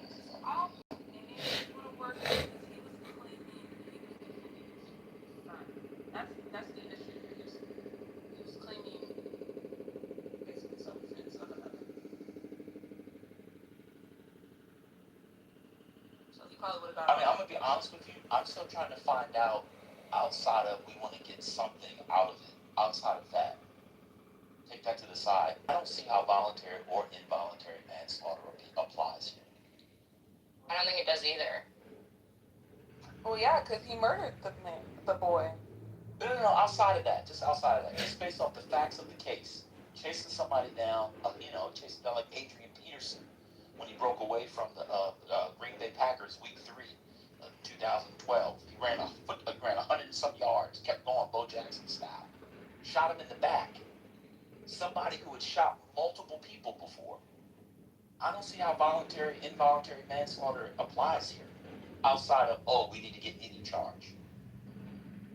I really don't. It's a couple of cases that come to mind. One second, Ambassador. You let the attorney speak and your author. Or go ahead, you can go. Katrina, just give 1 second before you change the case in that perspective. Wait, who's Because this is gonna. Huh? What? Wait, what? I couldn't hear you. I was speaking. What you say? Who's an author? Or Arthur. I don't know. He's in Harlem. He's a new author. I don't know his last name. But he goes up Arthur. Yeah. He's the person that introduced the topic. Arthur. People are high too early in the fucking day. So who thinks they should have charged with manslaughter? And which one? Because I don't see how any of these apply under South Carolina law. Your next breakdown. Is that the, are you making that argument because Unless you're you saying have the malice endurance. issue? I will And not. that the manslaughter charges don't require the malice? Whether it is energy for services. No, I'm So not asking that is you. why That's what I'm inflation, asking them, the like, to try to is down understand more than what 0.5% since President because Trump came in. One of the that's what things I'm we're trying to talking pick up on, about but I in want the to make sure budget I'm not going committee, to Chairman Arrington, is a resolution that would set a goal for Congress to get to a 3% deficit to GDP by within the next decade. This has bipartisan support. We're hoping to see that support grow. You've talked about this. You've set a goal of wanting to be at a deficit percent of GDP starting with 3 by the end of the administration. I wonder if you could talk about the importance of that goal as well in just a few seconds I have remaining. Yes, sir. I came out from behind my very comfortable desk and here today because I was concerned about that trajectory, and I do believe it is possible to get back to the historical level, 3% deficit to GDP. And while that is not a balanced budget, if you have nominal growth above that level, you are paying down debt. Thank you, Ms. Chu. You're paying down debt and infinite money supply. Launched his illegal war in Iran, you've repeatedly assured Americans that higher prices would be temporary. In March, you said Americans should expect only 50 days of temporary elevated prices. Secretary Besson, it's been almost 100 days and inflation is at a 3-year high with no indication of going down. In May, you said help is on the way when it comes to skyrocketing gas prices. A month later, Americans are still searching for the relief you promised to pay more than double at the pump than what they paid before the war started. Later that month, you described rising inflation as a very limited spike. In reality, for the first time in 3 years, inflation is outpacing Americans' wages, and Americans' saving rate has dropped by half since last year. And just yesterday, before the Senate Finance Committee, you again characterized inflation as a short-term blip. Recently, President Trump proudly claimed that he doesn't think about Americans' financial situation when it comes to the war with Iran. So I want to ask you, Secretary Besson, do you agree with President Trump that you also do not care about Americans' financial situations? Congresswoman, who was the president during World War I? Can you, No, but are you refusing to answer my question? No, I'm asking, who was the president during World War I? I don't know, but clearly you are not answering my question. World War I was. But let me tell So you. I'm clearly getting the idea that you do not want to answer whether you agree with President Trump that you do not care about Americans' financial situations. President Trump does care about Americans' financial situation. Well, he actually said that he doesn't. No, that is a truncated thing, like everything is. That he is future-proofing, because I can tell you, Americans' financial situations would be devastated if Iran got a nuclear weapon and there was a permanent shutdown of the flow of energy out of the Middle East. Well, then let me ask you, was your prediction... And I promise you that I'm taking my time back. I will promise you that prediction... President Woodrow Wilson, who was president during World War I, the Germans did not attack us. That he got into that. Well, you're not answering the question, so let me ask this. Was your prediction that Americans would face only 50 days of temporary elevated prices wrong? You said that Americans would face only 50 days of temporary elevated prices. Was that wrong? Since actually, of course, we're at 100 days now. How much have gasoline prices come down from the peak? 7%. Crude prices are down more than 20, and gasoline prices follow crude prices. Well, then reclaiming my time. Those are inconvenient facts. Reclaiming my time. Gas prices are up by 50% since Trump war started, and up nearly 30% from last year. Diesel and jet fuel prices have risen even faster because refining markets are strained. Utility costs have soared due to higher natural gas and fuel input costs, and that means commutes, home heating and electricity, airline tickets, and delivery fees are all more expensive. And how about grocery prices? They jumped more in April than they did in nearly 4 years since when Biden was president. Beef is up by 15%, tomatoes are up by 40%, bread and milk are up 8% and 5% compared to 3 months ago. And it's those lower income households that are hardest hit by Trumpflation. They're forced to cut back on spending. Excuse me, it's my time, but I know that it'd be hard for a billionaire like you to imagine how these lower income households would be hit by inflation. In fact, Trump said he couldn't care less about higher car prices for Americans. Do you agree with that statement? I believe that food. Hey, you're gonna want to hear this. Credit Karma is dishing the truth on your credit scores and what they mean. Most people don't know VantageScore is the only model created by the 3 major credit bureaus and used by 9 out of the top 10 banks. Credit Karma checks Equifax. Big basket, and the basket is up 2.5%. During the Biden era, it was up 5%. Well, you paint such a rosy picture, 5% a year. but I think Americans are not experiencing this rosy picture that you paint.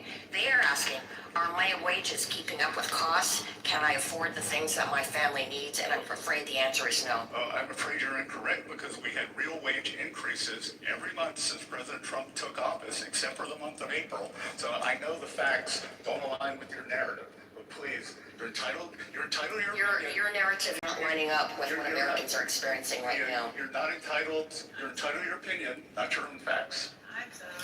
I yield back. Mr. Hearn. Mr. Secretary, it's good to see you. Thanks for being here. Great to be here. And I can see you're talking a lot about the facts. The facts are, is here in the 4 years of Joe Biden, we had a 25% increase in prices.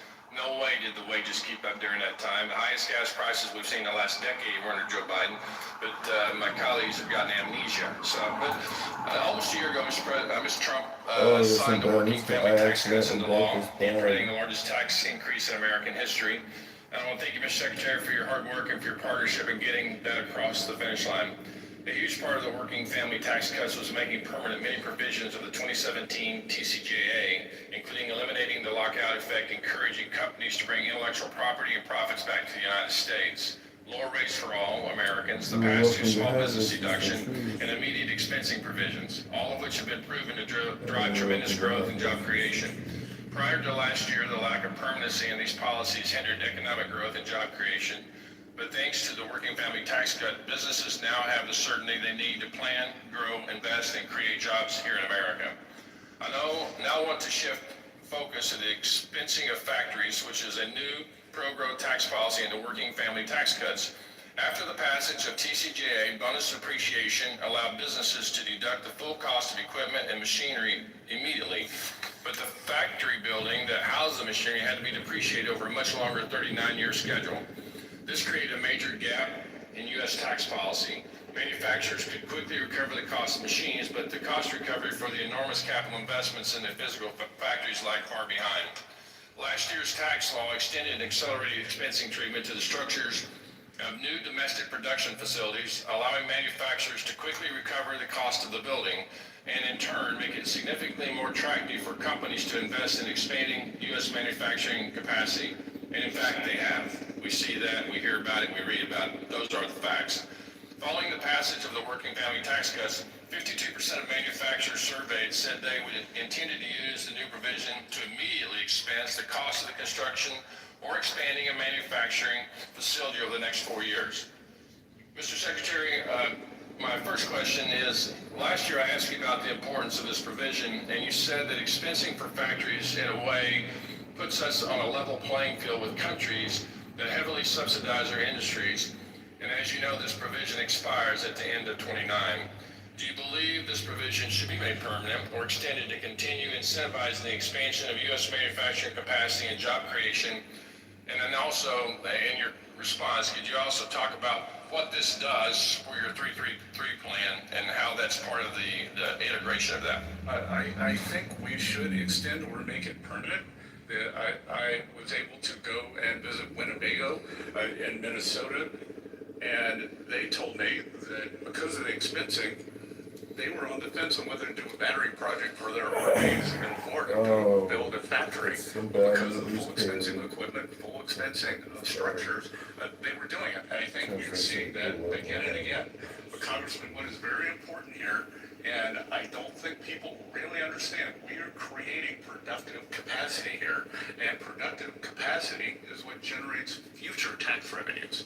So you get the immediate hit to taxes now, but then you create an accelerated stream of income that is much higher, a multiplier effect after that. I call it the slingshot effect. So for 1 or 2 years, I think we're going to see this burst of factories and manufacturers that were encumbered under the Biden administration. And I think going forward, we're going to see a breakout in corporate income tax receipts. Mr. Secretary, I think what you're describing, it shows the ignorance of the critics of this policy, because it's very easy to shut down a building or a facility, but much more difficult to rebuild something and re-staff it to move kind of businesses back from abroad. So I applaud you. We're going to build it, and they are going to come. And then one final question. I have significant concerns on third-party financing of litigation in the United States, particularly regarding the tax treatment of these profits derived from it. And currently, these financiers are claiming capital gains treatment, and it is, and best, highly questionable that unadjudicated claims of harm constitute capital assets. This activity is distorting our judicial system and turning our court system into a casino. And I'd really love for your team at the IRS to work with me and look into how we have this tax treatment on this practice that is coming in and gumming up the works and sponsoring these lawsuits in our system. And paying no taxes. And paying no taxes. So I look forward to working with you on this. Thank you very much. I yield back. Mrs. Miller. Thank you, Mr. Chairman. Secretary Bessent, thank you for being here today. I've found it a little disturbing, the animosity and lack of decorum from some of the members of this committee. Common courtesy takes us a long, long way. I'm a lifelong small businesswoman, and I want to emphasize the importance of working with business-minded leaders rather than career politicians who may not fully understand the real harm that bad policy inflicts on everyday Americans, especially back home in my state of West Virginia. The Working Families Tax Cuts provided much relief to our families, our farmers, and our small businesses across the country, and it fulfilled President Trump's promise of tax relief and certainty. One of my priorities has been saving the Gig Economy Taxpayer Act, which repealed the Biden administration's harmful 1099-K reporting threshold of $600, and it restored back to the proven standard of $20,000 and 200 transactions. Can you speak to how much of an effect that this policy had on the tax filings of our hardworking Americans? Well, I think that just speaks to the Democrats. They're not the party of Main Street. I don't know what they're the party of, but bringing this down, I thought that it was one of the most reckless things that had been done. That you were going to create this paperwork for small businesses. Many of them, they have service businesses, and to do this, and the magnitude from 20,000 to 6,000, it just shows a complete tin ear. An administration that probably had a record low business people involved with the administration and what they viewed as business experience.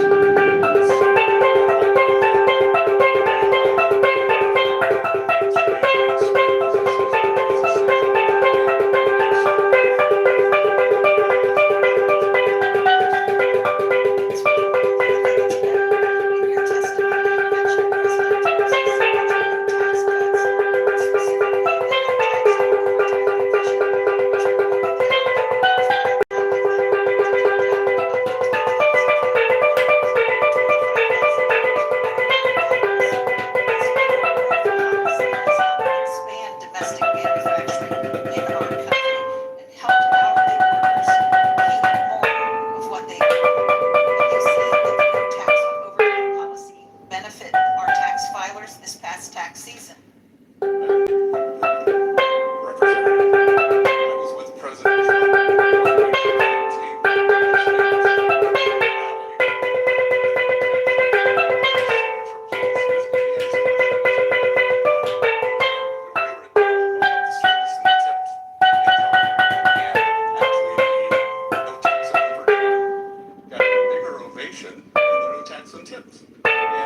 inform members that at the request of our witness, I intend to call a brief recess following Ms. Sewell's questions, and I now recognize the gentlelady for 5 minutes.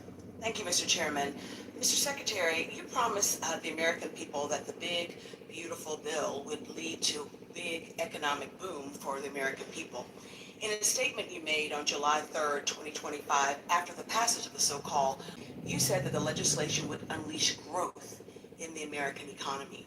Republicans pledged that it would stimulate economic growth and lead to an additional $2.4 trillion in government revenue. However, the most recent GDP data shows that the economy barely grew in the last quarter of 2025 at a rate of only 0.5% and continues to fall below expectations in the first quarter of 2026. Time and time again, you told the American people not to believe their own eyes or what's in their bank accounts, while families have been hit with higher costs from Trump's illegal tariffs and his costly war on a war of choice in Iran. This administration continues to insist that the economy is thriving. The reality, sir, especially for the folks that I represent in Alabama, is that you forecast a 5.4% growth in GDP for the fourth quarter 2025 and only delivered a 0.5% growth. The reality is that wages have fallen behind rising inflation and that job growth dramatically slowed down since Trump took office. Mr. Secretary, I'm asking you rhetorically the following question. I ask you, why was your analysis so wrong? And I'm asking you rhetorically, since you've shown yourself not to be able to answer questions on this side. So let me try to answer it. Could it be that the illegal tariff or the cost of the war of choice in Iran were the reasons why your analysis was off? Whatever the reason, I want you to know that the people that I represent in Alabama are hurting under this economy. Prices in Alabama have fallen by 3.6% over last year. Energy prices are up 18%, and I'm asking you a question rhetorically. That means don't fucking answer it. Since President Trump took office. In addition, the Iran war has cost American households over $100 billion. Grocery prices are rising faster than any time in the last 4 years, and gas is over $4 a gallon in Alabama, where last year it was only $3 a gallon. Mr. Secretary, your economy, this economy under this administration is failing the American people, and we can and must do better. My second question, or my second topic I'd like to discuss is what's going on. Sir, I haven't asked one single question. Mr. Chairman, I asked to reclaim my time. I'm not asking him a question. I'm stating facts. You're not stating facts, you're stating opinion. Mr. Secretary, Black and brown Americans feel like they are under attack by this administration. President Trump has ordered state legislators across the country to redraw maps to dilute Black political representation. Moreover, Trump has weaponized the DOJ to go after groups like the Southern Poverty Law Center because of the work that they've done to expose white supremacy groups that are often supporters of President Trump. I am asking you, sir, that if the IRS plays a role in these cases, I ask that you ensure that the IRS is not improperly influenced by the president or this administration during the duration of that case. And I trust that you will make sure that that does happen. Lastly, Representative Davis and I sent several letters to the IRS, and I think that Representative Davis, during his questioning of you, asked you about it. This most recent tax season was the first time that the president signed an executive order in September of last year that ceased paper refund checks from being issued. This decision to upend paper checks has led to a significant delay in refunds for those taxpayers. And I understand in your response to Mr. Davis, you said that 95% of those that receive their refunds get them electronically. Well, I represent the 5% that do not have access to electronic repayment. Those folks need paper checks and they need their refunds now. I trust that this administration will do all that it can to make sure that all Americans, irrespective of whether they're unbanked or have access to electronic payment, that they get their refunds. And Mr. Davis asked a question that you didn't answer, but I'd like to answer it for you. We're asking that you and your office, that the Treasury Department, work with us to make sure that our constituents get their refund checks. I will commit to do that. Thank you, sir. I yield back the balance of my time. That was the first I'd seen. And to be clear, that number 5.4% was the Atlanta Fed GDP now, but I know that's inconvenient. So. Thanks. As announced, committee will stand in a 5-minute brief recess.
I wake in pieces on the floor,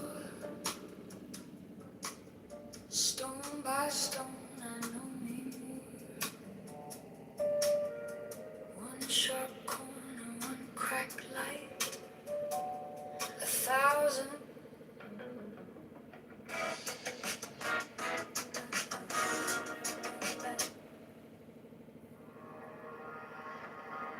I chase the mirror into mirrors, every thought.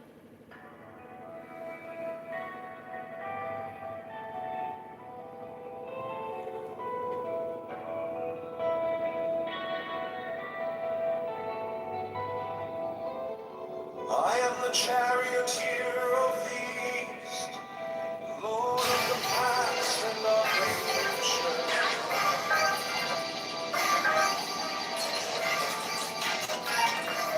I see thy mind, old inward light, lord of resurrection.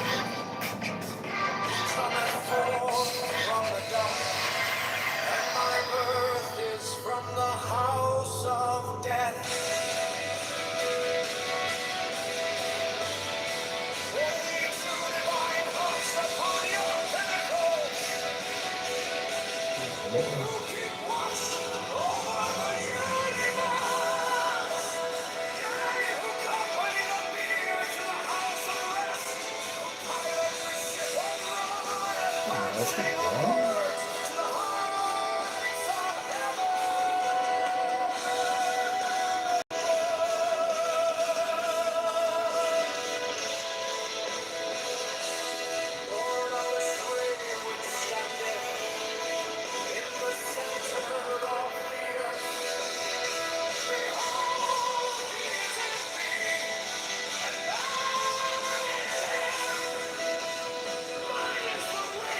One time.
ever be my Congi. Thou art still nameless to eternity. Come thou forth, I say, and aid and guard me in this work of art.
Strike the master chord, draw the flaming sword, crown child and conquering lord, Horus, avenger, O thou of the head of the hawk, thee I invoke. At every thee I invoke, throughout the whole of the ritual give the sign of Apophis. The only begotten child of Osiris thy father, and Isis thy mother, he that was slain, she that bore thee in her womb. You understand my point. You understand my point. But it doesn't get to the core of my argument. Doesn't matter because I've addressed your argument and you understand my argument and my argument's better than yours. You acknowledge that right now. Either we play that we live in a naive race blind world, or we operate that we live in a race that has racial biases or preferences or attitudes. And obviously operating in my world is way better than operating in your world. Better outcomes, better methods, better fucking ideas, everything. The world that we live in is a world much closer to the world that I just explained, where the voir dire process requires that the jurors swear under oath that they are not to impose any of their preconceived biases, perceptions, or opinions. Yeah, but we know that they are going to anyway. Evidence in the case. But they're going to anyways, right? And so the question, the question should be: would you rather have a juror, regardless of who it is, be more sympathetic, or on the opposite end and not sympathetic? In a system. Let me finish my statement. In a system that in which we're supposed to presume innocence. Go ahead. Great point, Mr. Finley. I love that. No, but I don't listen. Let me be blunt, right? Because the system. No, Timothy. The system is supposed to lean on innocence. You have to prove guilt. And the way that a lot of people, when they talk about stuff, lean on guilt. Presumed guilt. You're supposed to be cloaked in innocence. Exactly. Cloaked in innocence. Because finish. Let me finish. That Mr. Bennett killing y'all, that's why y'all keep this mom. This is why I'm talking about a jury of diversity, because you have to presume innocence. If the state has the burden to prove that they're guilty, we don't go in and prove it that they're innocent. That's not how it works. No, you wouldn't know that. But in the the point that you're arguing for now, which to be fair, I said like, but Florida free, all the people who generally, well, I don't know about Florida to be honest. The people who I generally don't side with are right about is that you essentially what you're trying to do is import a bias that is in favor of the position you hold. But for people that don't hold that position, like imagine if like what we were doing was saying like, oh, we need to make sure that we get 3 KKK members on the trial for like, let's say it's a majority black area, like somewhere in Georgia. We need to make sure that we get 3 KKK members on the jury. Everyone will be like, no, that's ridiculous. But no, for diversity's sake, no. You want bias in favor of the person that you think is innocent. But like for most people who have analyzed this case to be like, actually, the kid is guilty. It's like, no, like why would you want people essentially who are going to be biased? So all right. I go ahead, you Kyrie, go ahead. That's also that's what we're just arguing for, a bias. Hold on. That's fine. So basically, what you're saying is there is two people here that are being evaluated, and when we evaluate one, it's a white person who is no longer with us, black person who is with us, and what you're saying is more apropos, fair, balanced, objective route is to have a white person on the jury. No, I'm not saying that. Oh, okay, cool. I'm saying there is a blind process. One second. All right. If you're not saying that, then I'm gonna offer the alternative. Right? The alternative. Yeah. So I'm glad you're not saying that, because that would be ridiculous, right? Because we can clearly see how they could be like blinded by the fact that one of their own has been slain. Now, the alternative is that this person is not have an antipathy towards blacks. They have actually a resume, or they have just you wouldn't even say that's the term that you like. Thank you. Yeah, they have. I think sympathy works. They have a sympathy for understand. I would say better understanding and understanding. And I think that is the key ingredient versus or a lack of understanding. Now, do you think that it's a problem to have people on the jury who have more understanding as opposed to less understanding? No, of course, but the They need understanding of all evidence. a blind They process. don't need an understanding of their position or where Another reason why you need diverse juries is because the word reasonable is a big word. It is one of the most common used words in laws and statutes. It is. I'm gonna illustrate my point. When I was with this anecdote, when I was a beat cop, I shared this story many times. We were walking through a neighborhood, and there were several young black teenage males loud on the basketball court, arguing with one another. He thought that a reasonable response to that would be to go and interrogate them, because he felt I guarantee they're gonna come up here. And I said, no, that doesn't look like a fight at all. That doesn't sound like a fight at all. So it's not. Are you looking at format.com again? Right? He went on his own instinct. Never and he cease decided to to amaze interrogate. me We how get they there, want to and they're not fighting at all. They're arguing LeBron and Jordan, or Jordan and Kobe. There's and one Kobe person and that's LeBron. in the audience that Because the word says the same reasonable, thing to us. when you're looking at a juror and you're talking about someone's actions, whether or not they are reasonable, culture freaking matters. It absolutely matters. And so in the example of the KKK person, yes, I'm going to rule, yes, if I could put 3 KKK members on a jury with a KKK member that was on trial and to pursue justice, absolutely, because they're gonna understand culture. They're gonna understand what is reasonable in that person's action, and they're going to be able to educate. They're going to be able to educate and deliver. They're going to be able to educate when deliberating the facts of the case, because that's their job, to deliberate the facts of the case, right? Exactly. And if you have someone that has no inkling of the culture or the perspective of the person and how they're responding, you can't make the determination that if what they're doing is reasonable or not, because you don't understand. Hold on, my phone's ringing. I know y'all heard me. Y'all are just y'all heard me call next like several times already. So I'm just gonna jump in now. I called the next out the concrete. I called it. I'll check this again. I called next out the concrete. Then Lily went. I'm just gonna jump in right now. All right, look. So the argument that they're making is it's actually one of the worst arguments that I've heard. It's something like this.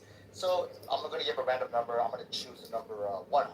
So there's 100 people. 100 people go to the courthouse.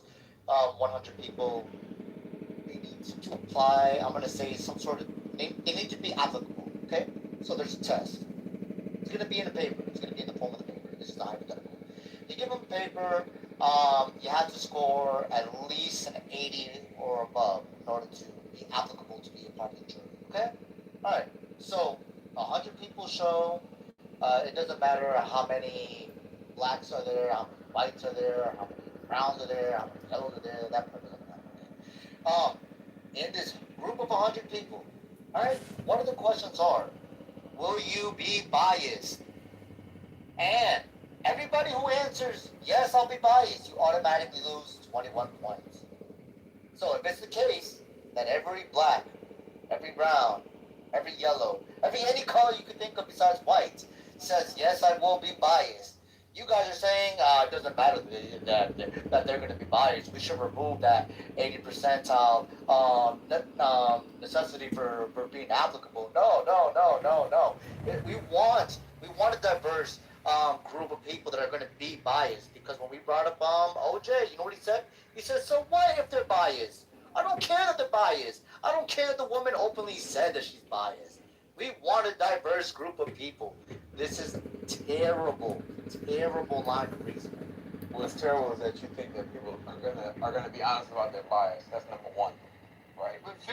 That's number one. It absolutely matters. And so in the example of the KKK, Because I know you're doing that. You're doing that thing where you use the racial thing, right? So the KKK involves emotions, right? And so I'm supposed to automatically hate the KKK. But I'm saying in seeking that makes, if that were a category to make the jury more diverse, and it's in favor of the defendants, yes, I'm good with that. I'm good with that. Because in our system, and where our system fails, and I've said this many times, I'm actually giving speeches on this. Where our system fails is that it is a revenge system. It's not a system of justice. We're not seeking to practice the system the way it's designed. We're seeking to practice. We are seeking to practice the system. We are seeking to practice the system. We are seeking to practice the system a way in which we are seeking to practice the system a way in which we can be punitive so that we believe is guilty. And that's not how the system was designed. Define justice, Finley. Define justice, Finley. Wait, what's it? Because you did the hypothetical was that if it's gone through some filtering process, and which just to be clear, the defense is participating in, and the result is just a juror, 12 people, a jury, of 12 people that you believe isn't like representative or the defendant, right? Do you think that you can basically just import 3 people that you think will be sympathetic to that fucking whatchamacallit? I gave you an extreme example to the defendant. I give you an extreme example. What if the defendant stands accused of, being part of some proscribed group, namely the KKK or something, and he's like a racist, a hate criminal? I'm supposed to throw my just principles out the window because it's a group that hates me. That's not how that's supposed to work. And I don't operate that way. What I'm saying is, listen to what I'm Can you fucking listen? Wait, stop, Florida. Can I just finish my point? One second. Florida, one second. Just all right. I may have said that to you. Just let me finish what I'm saying. Okay, cool. But just listen. What I'm making, right, is that if we would all agree, a good thing not to do is we've got these systems in place, and it's just 12 people to be the jury. It would be fucking insane to say let's really help exonerate the KKK guy by bringing people who are sympathetic to the KKK guy. So you shouldn't be biting this as bullet. That's actually ridiculous. Because obviously we don't want that. We don't want KKK guys getting off because of an obstinate juror who's just a racist. Like, as in, his sole purpose for being there is because he's sympathetic to racists. Like, obviously that's dumb, right? You're making an extreme. Y'all are going with an extreme. You're going with an extreme example. Y'all are going with these extreme examples, and I played along, right? Because the extreme examples are just stupid. Because blacks, a diverse jury is not extreme. That's not extreme. Black people don't go on juries automatically thinking. Black people don't go on. Black people. I literally illustrated why I want diverse juries. Black people don't go. Black people and people of color don't. Black people don't. I illustrated it earlier. You didn't listen to what I said, but I illustrated it earlier, right? I did. Y'all are going to these extreme examples, right? And I played along because I am still going to lean in the direction. I am still going to lean in the direction of the juror that is sympathetic versus one that is not. Because the presumption is innocence. You must prove beyond a reasonable doubt. And if in your head you already lean, well, this person, whether it be male or black or whatever, I lean. Well, they have a predisposition toward violence. They have a predisposition toward violence and crime because that is my worldview. I would rather someone be in a jury in the opposite direction because it is much easier. That makes no sense. It is much easier. If I can land my point, because it is much easier to convince someone that is sympathetic that this using the facts that they are guilty than it is to convince someone that is on the opposite end that assumes guilt that they're innocent. All you're saying is I don't want someone that's biased against you. I want someone that's biased towards you. That's all you're saying. That's it. You say I want this type of bias. I don't like biases, but I like this type of bias. This is the type of bias that I want. But no, let me add one thing to that, because I know what Finney's response is going to be. It's going to be, yeah, that's a good thing, because in this legal system is predicated upon innocence and proven guilty. The problem is if we apply that, if we extrapolate that to another case where it's innocent until proven guilty, we have good reason to believe that someone is a KKK member, and his argument is, well, look, by the same token, we need to bring people who are sympathetic to my ideology so that they'll be like far more fair and biased in favor of me because I'm innocent until proven guilty. You would think that was fucking ridiculous. So the point is, the way this bias is determined is essentially just like, if we think the black kid is innocent, then we want to stack the jury with black people because we think they're going to be biased in favor of the black. I didn't say stack the jury with black people. I'm arguing for diversity. That's not what I'm saying. That's what you're saying. Because that's what y'all are saying. No, that's what I am arguing for diversity. What y'all are trying to do is create this extreme situation. Can't make any kind of there's no way that people can make a case. Y'all are trying to argue. Y'all are trying to use this emotional pleading. Y'all are trying to use this extreme. Emotional pleading the most, bro. You're loud, so stop repeating yourself. I'm only repeating myself because every time.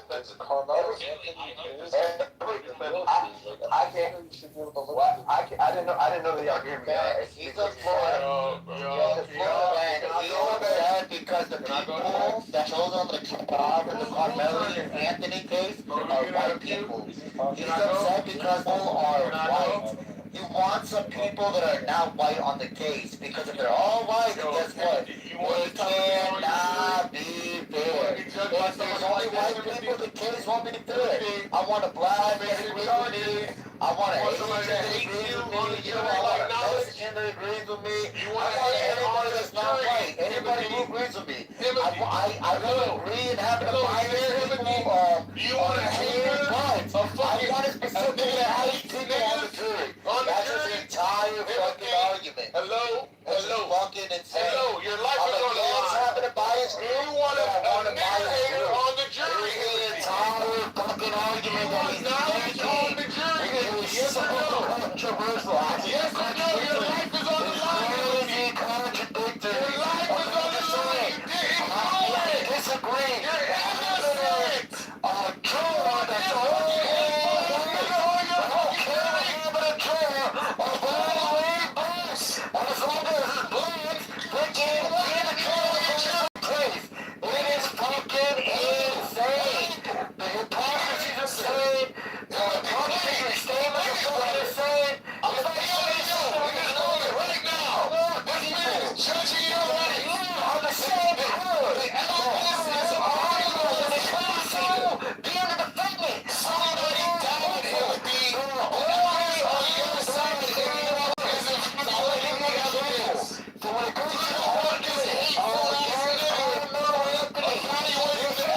Thank you for helping illustrate the point. Thank you. Thank you. Thank you for illustrating the point now. Yeah, whoever, yeah, it's not gonna stop. Oh, Yeah, I thought I told you that we won't stop. I thought I told you that we won't stop. I thought I told you that we won't stop. Tell me that you want this petty ass, this dick ass, fucking,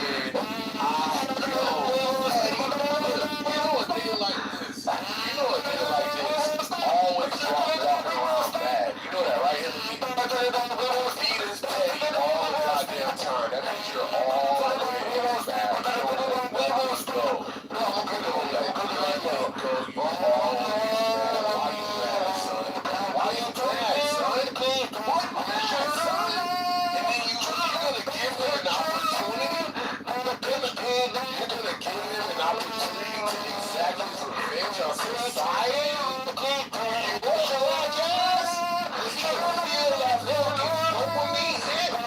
Oh no, you're in trouble, boy.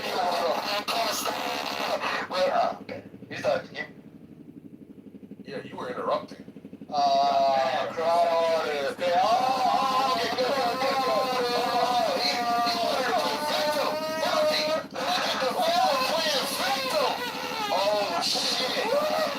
shit.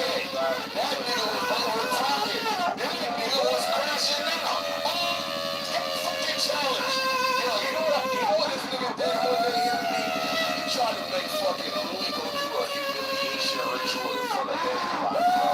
That shit was so cringe and so weird. Yo, I was like, yo, what in the fucking weird ass fucking Diddy shit is this? He was like, no, you apologize, but you need to apologize more. You need to apologize in front of everybody. What kind of weird ass, that's what you're dealing with right now, Anthony.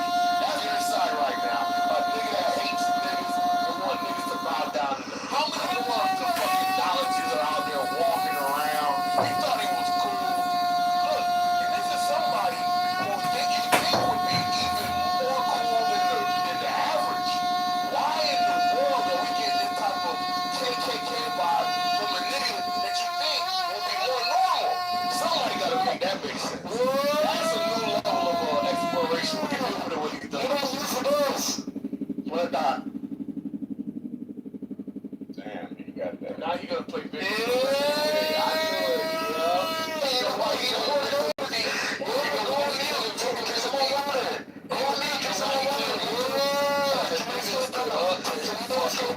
shit, bro. Only one stand up to the fucking aggressor.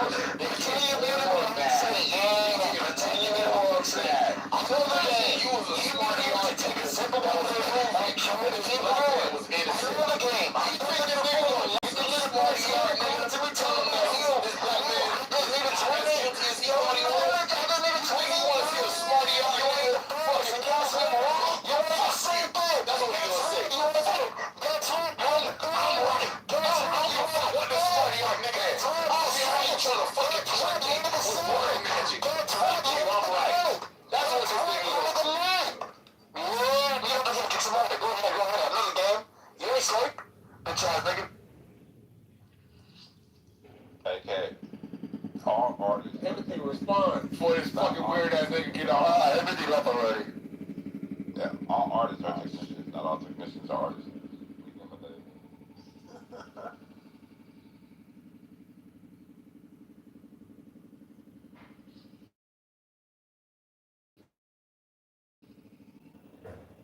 Yeah, so what was Finn's position? Was it that bias should never exist in the jury selection process? Or bias is okay? No, you're using the word bias. I mean, bias is not the proper word. The proper word would be understanding. Didn't he say sympathy? Sympathy is a little bit also like not. I hear what you're saying, She-Wolf, but I don't think it's proper either. Understanding, because you got to think about it like this from this mindset. You know how a black person is, right? There's some black people who are very distrusting of blacks, but they can be won over, right? Then there's somebody who's distrusting of blacks that can't be won over. Now the question is, what would I don't know, but the question is, what would allow somebody to be won over when they were initially distrustful? Obviously, it would be something that they can resonate with. And what can a lot of black people resonate with? Other black people and their plights. That's why you can't. I asked this question in another room. What is the purpose of a jury of your peers, and why is that a part of the system, right? And is Mr. Friendly here? Mr. Friendly here. Well, I think the understanding of like what the justice system is, as far as it being of like your civil duty in the larger community sense of what is right by beyond a reasonable doubt or the preponderance of evidence, right? Like that's what that's supposed to mean, like your peers of clear. Well, you're speculating at this point, right? And so that's what it actually says. Okay, so you're speculating at this point, unless you're gonna give us the document that the founding fathers provided and the reasons for their providing it, right? That's what I'm looking for. The actual discussion on the legal theory of jury peers, right? All right, so I'll snatch that up, but are you saying you gotta do the work before you make the claims. Well, all right, so what I just described, I wanted to make sure that That's your you don't intuition. believe that. That's your intuition, or did you study it? All right, well, we're gonna. I'm just asking, do you share? No, just answer it. Okay, so is your intuition is not something that you studied, right? I don't know what that is. I'm asking if you share. All right, bro, come on, bro. We can't avoid whether or not something was studied or something was believed. Yeah, I think you're making it about that, but I'm just trying to... I'm gonna definitely make it about that. But why do you think I'm making it about that? Because I'm asking if you agree with... No, why do you think I'm making it about that? Because you're saying that it's not relevant if you agree with me, I guess? No, you're trying to move to something else. That's fine. You can always try to move to something else. Right? No, you had a question about... Like, what I'm gonna do is yes. Right. Why is I offered... Yeah, that I offered like what the colloquial understanding is of like the common sense understanding, right? And then you why would that be the same situation? Because that's the definition that we're operating on. No, we're not operating on the common sense understanding. Why would we operate under that? So that we're all on the same page, bro. Why would you say that? Why would you say that? Yeah, I'm asking you, do you share this? If you don't, then I can go get the answer. All right, so what did I say? What do I want to accomplish? I know what you want to accomplish. Look. I know what you want to accomplish in this, right? What do I want to accomplish? See, for me to prove if I'm right or wrong. No. What I want to accomplish is what is the legal theory on jury of your peers, and why was it established, and how is it implemented, right? What is the legal theory on jury? Then you're saying that what I just described there could be right. You just want to know like what was the argument? I don't care about any of that stuff. I don't care about anything about opinion. I don't care. I don't care about opinion. I care about what the legal theory is, why it was established, and how what's the conversation in the legal system. I care about the conversation in the legal system on jury of your peers. Why was it established? How was it implemented? That's what I'm talking about. Do you think that that's what's being talked about now within? I don't care. All right. Yeah. Do you think that? Why? How about peers? Like, what do you think peers means?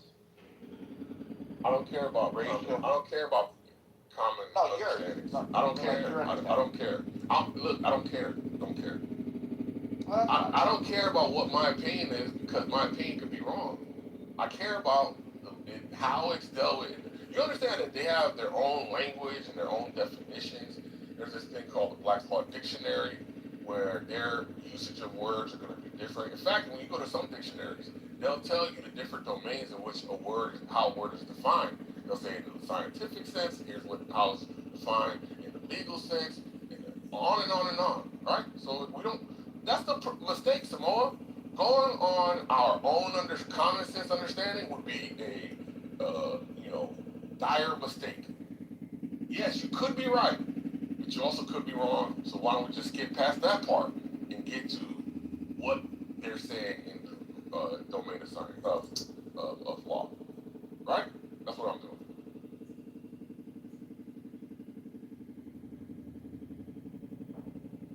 Well, you're still a homie, you're good, but no. So I want to do the research for you. So it says the Magna Carta 1215 is where this theory came came up about being judged by your peers equally by the justice or like by the objectivity of societal like standards. So this comes from the Magna Carta. This is like what it says here, right?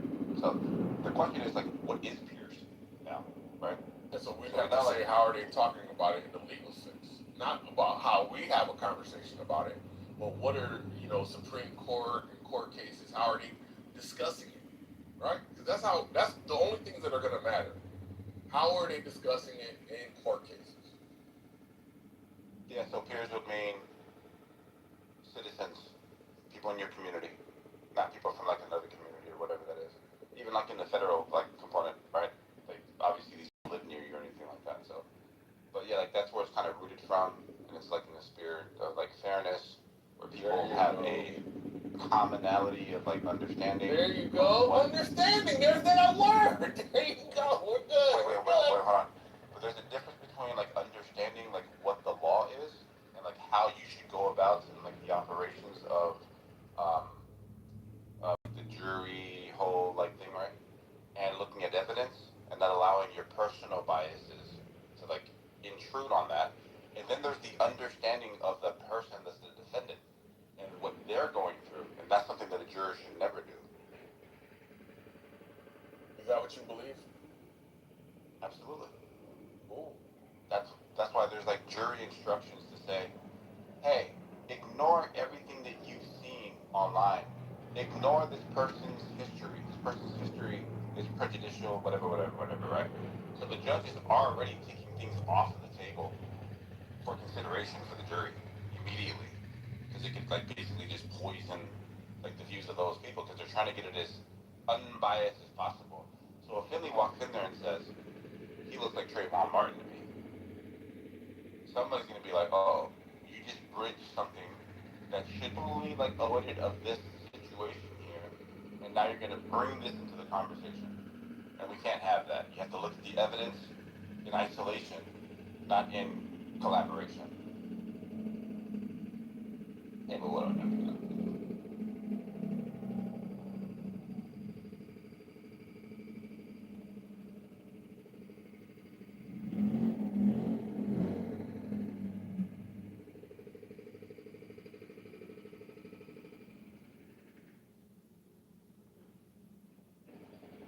That's a fact, Monica. It's a fact.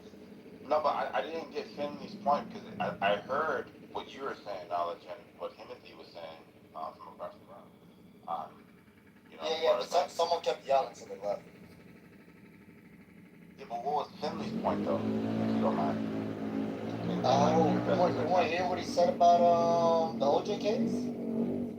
No, I missed that. I heard your response, and I heard Timothy's response. I didn't. So Finley was saying, that's not what I'm saying, that's not what I'm saying, that's not what I'm saying. You guys are trying to make it emotional, or you guys are trying to do the emotional appeal thing to attach to something like that. Finley said the juror is supposed to prove their innocence. He wants a juror that's going to prove their innocence. He doesn't want to live in a society where they try to prove they're guilty. No, presume. So when it came presume. when it came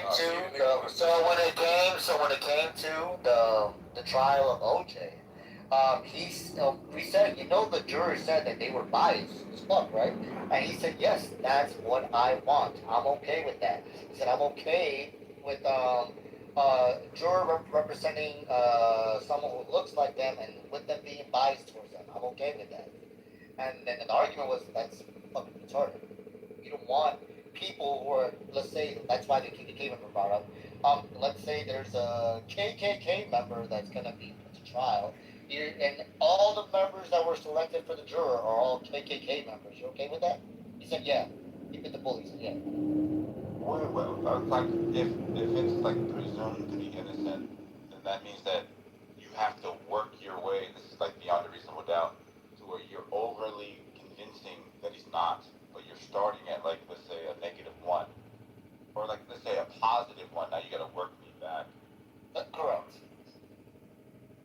But then he said that he's okay with the whole jury pool being KKK members. Correct. KKK guys up his defense. Yeah. Yeah, to me that doesn't. To me, it's kind of like, hey man, hey, do you live in Appalachia? Yes. All right, let's strike this guy.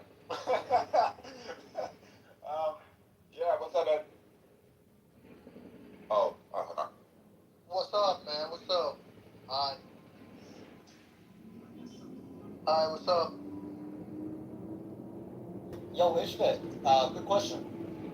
Yeah. What's the question, man? Has anybody ever told you you have a voice to someone that will slap the dog shit out of? What do you mean by that? Oh, like just your voice just makes you want to slap the dog shit out of you. Oh, Have you ever heard that? What do you mean by Oh, man, that? suck my dick, man. Whoa. That was a good It's the response. motherfucking man. That was a good response. Bro, why would you go like the on the bell like that, bro?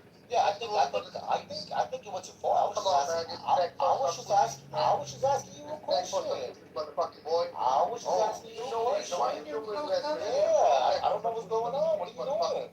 Nobody's gonna give a fuck about you, man. Sounds like he wants to get Shut the fuck up, man. slap the shit out of him. Respectful to fucking switches, man. I was just too respectful when I just come in the school. I'm trying to be respectful too. I was asking you a That's not question. true, my man. That's not true, man. I will always respect the niggas, man. This is alright. I was just asking you a question. Yeah, look, man, like, we were kind of talking about this Carmelo Anthony thing yesterday, right? And I think that if you're going to be looking at this case through, like, the racial lens, you're going to be able to find some things. You know, and, it's like, when can things be... I was moved down for no reason, bro. That shit crazy. Shit crazy, reason. It's just either a good or not good reason. No, for no reason, bro. It was just random. No, there was... No, it was random, bro. It's like something coming from nothing. Like it belief system. How about this one? How about when God says, do these things or I won't bless you or answer your prayers? In that scenario, can a woman say no? I just want to say it. Maybe on stage. King's going to be on stage. Just want to call it out. Oh, I'm going. Bad hope. Oh, shit. Bro.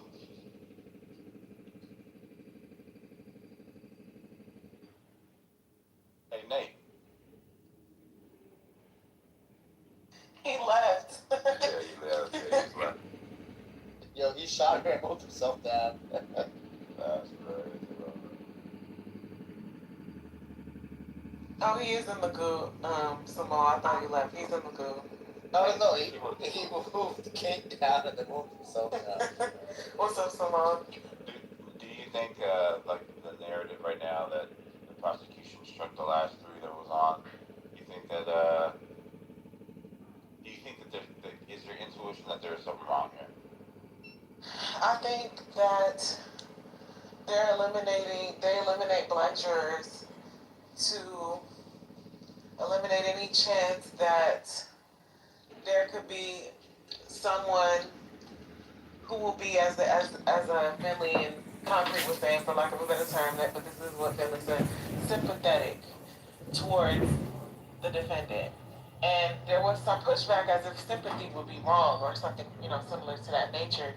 And Mr. Finley made a great point that sympathy would not be bad in the instance where in our system you're supposed to be presumed innocent, right? You don't prove innocence, you prove guilt, right? So that wouldn't be a bad thing. And I think they eliminate that chance that there could be one person there that might fight for the defendant, right? And it makes a situation where if you have an all-white jury, there won't be someone there in that jury room to advocate for that defendant. That will understand that defendant, that would be more like their peer, right? And present their peers more justly and more equally, right? Because as a black person, I don't live in an all white neighborhood. So if I'm fighting for my life, and there's 12 people that are going to decide my fate, a jury of my peers is not 12 white people. In my opinion, well, maybe in the suburb I live now, but.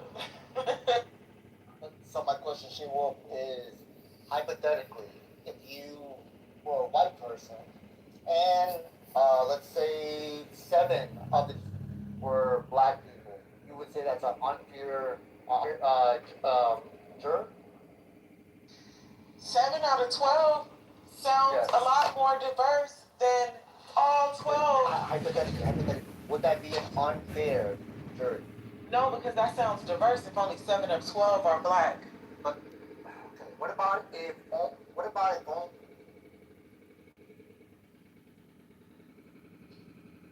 walk back up front. He doesn't have anything. He goes to pick up his book bag. Oh my God, we found Viva! She says, no, it's right there. She's talking and politically correct. Pockets in the front.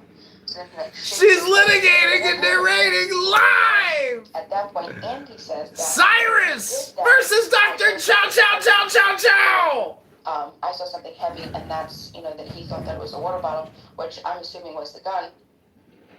And so then he picked up his bag and he walks out. And Very, he's calm, very walks to the corner of the store. And then Andy and Rick run out behind him. Run, right? Screaming. And then you see it pan to These are people who don't go to the parkway. gym. So what does that mean? Because they go off that camera.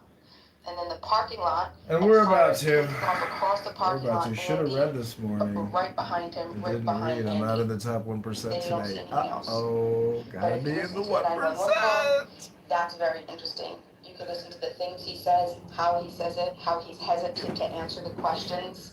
Very explicit. I mean, you could say, sure, he was. This is actually my contribution but, to eliminating structural white racism and replacing it with structural black racism. If that's okay. Hello? There was at least one witness that said, This is law school for lawyers that never made it. This is Judge Judy in the afternoon for lawyers that just couldn't pass the bar. Just couldn't pass it. And pointed at Andy or not. So somebody from the store that was there, that witness story is new. Initially, I felt like, why aren't they taking the witness story just as seriously as they take Andy's story? Clearly, the only people there that they do is with Andy and Ray. Yeah, and they asked him, they asked Andy to, because he says, yeah, I saw him throw something. And then he says, and then which he said, I looked, and he didn't see anything but trash. But then it turns out that it was his phone, because he ran out of his shoe, and his phone fell out of his pocket, whatever. So his phone, he ran out of his shoe, he keeps running.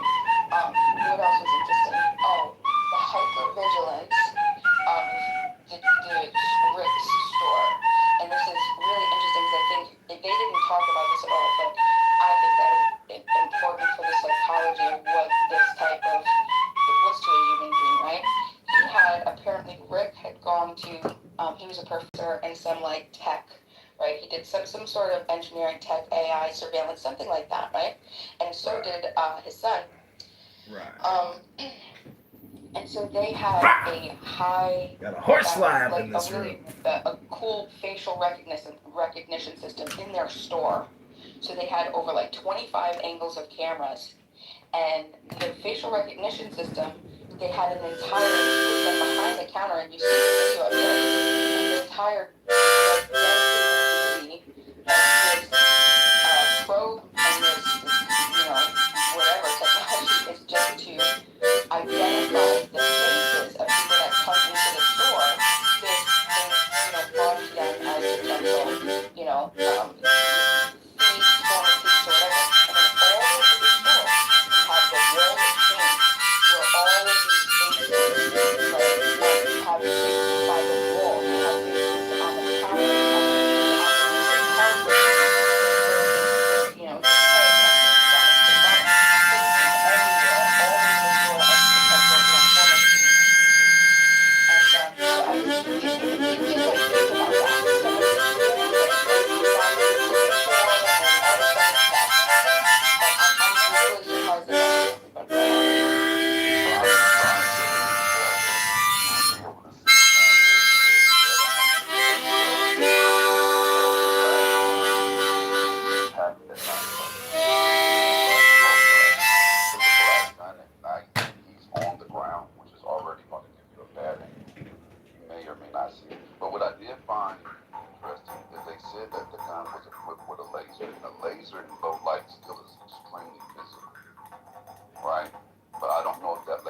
activated because on most guns, it's just like you don't walk around with your laser on. You have to reach for the gun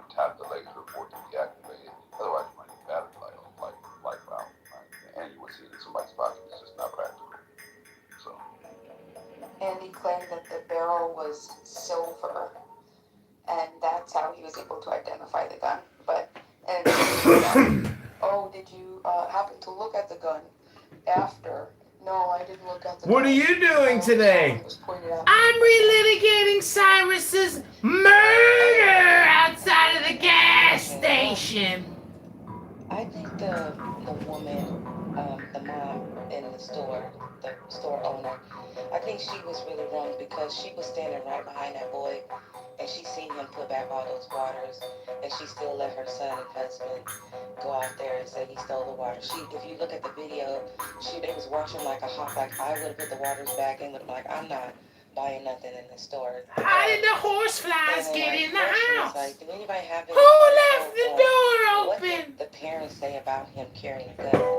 Did the parents make a statement about him having a gun? Did they know he had a gun? Don't take your guns to town, son. Leave your guns at home, Bill. Don't take your guns to town.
Yeah, it's not typical. I was stationed in Columbus, South Carolina. It's not typical. It's not a good idea to have a gun. It's dangerous out there. Like, we used to get our cars robbed and fucking motherfuckers got robbed in fucking Columbia, South Carolina. This ain't no goddamn. Columbia, South Carolina is a fucking city, just like any other fucking major city. Like, that's not something that, I don't know what's going on. The parents acknowledged that he had a gun. Both of his parents said he had a gun. Okay, thank you for answering my question, Jordan. Yeah, this ain't, like I said, it ain't in South Carolina where he might have been shooting fucking squirrels out of the tree.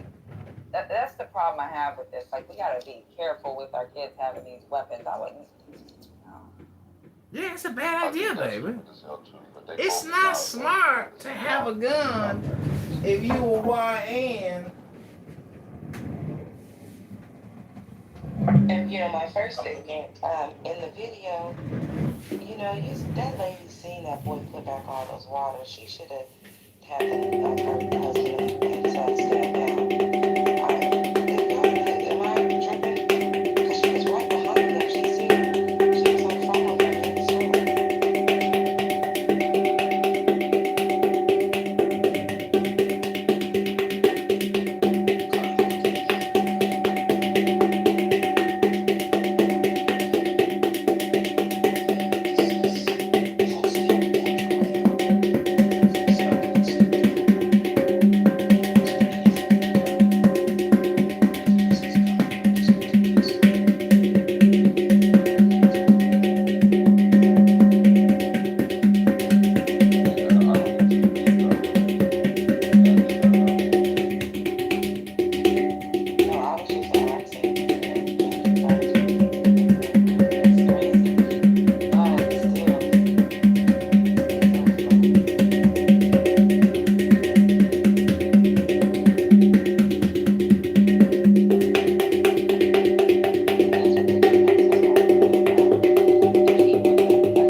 It's also a military town, bro.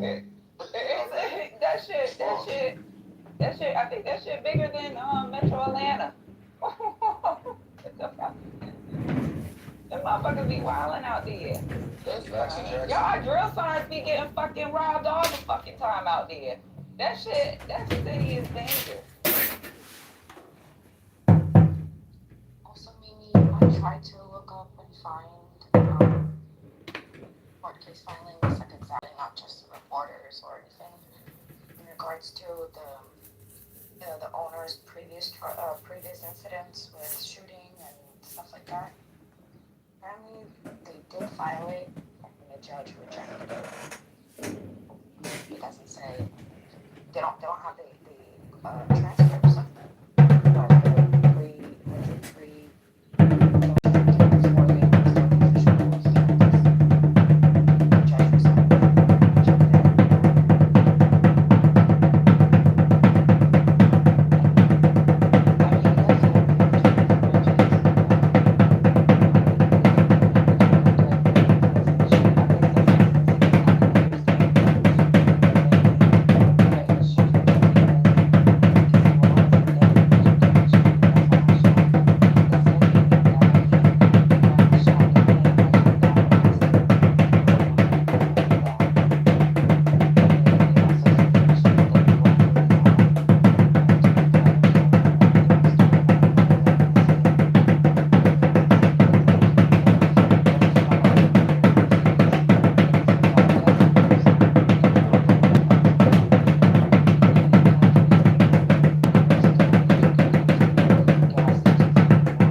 he pulled a gun and then my dad pulled a gun.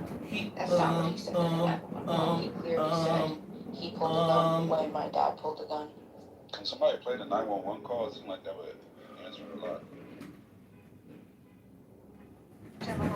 Is he on that 911 call while he's running 130 yards? I mean, No, because after he was shot, the kid was shot, and he was calling, and the dad was trying to apply pressure, and a bunch of other people, so there were sounds and stuff, people talking in the background. Hello? Gemini, I back-channeled you the son's testimony, just that part of the video. Thank you. It's interesting how he was, I mean, this is I'll say this. Pay attention to the way that he answers the questions that the dispatcher's asking him, and in the time frame, and just like how.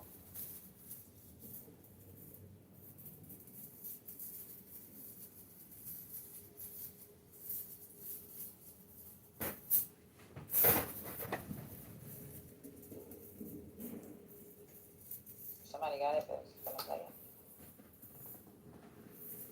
I'm pulling it up right now, but Let's get to work. Let's solve this one.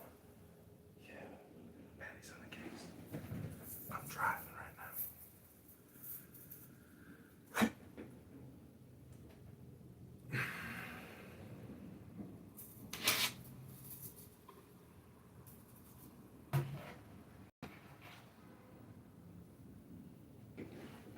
It's about 14:59 in the video, so. oh, I thought that the whole video was it.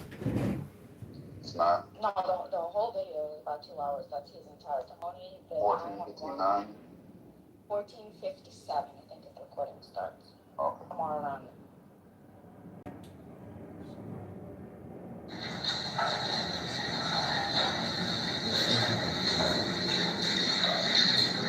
Thank you.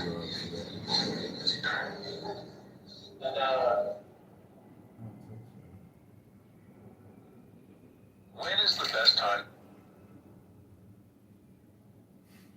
I can help you with your car payment. What do you think I'm here for? I'm here to pay your car. I have a really tough day. I can't make my car payment today. Could you do that for me?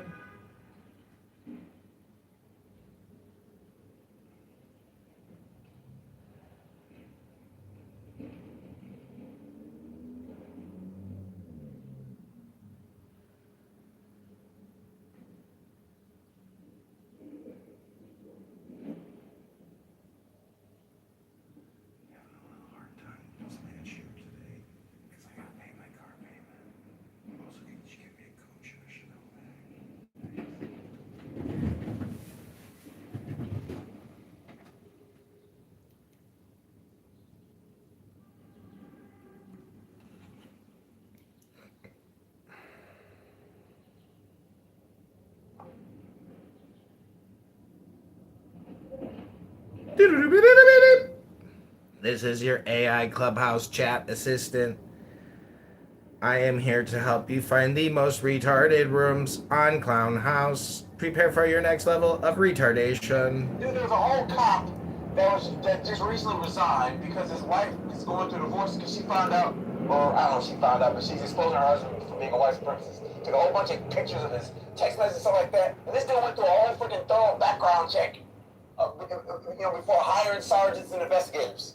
Like people are who they are, and there's ways to get around that. And all I'm saying is, if you want to hedge against that, people's biases, simply make juries diverse. I didn't say make them all black.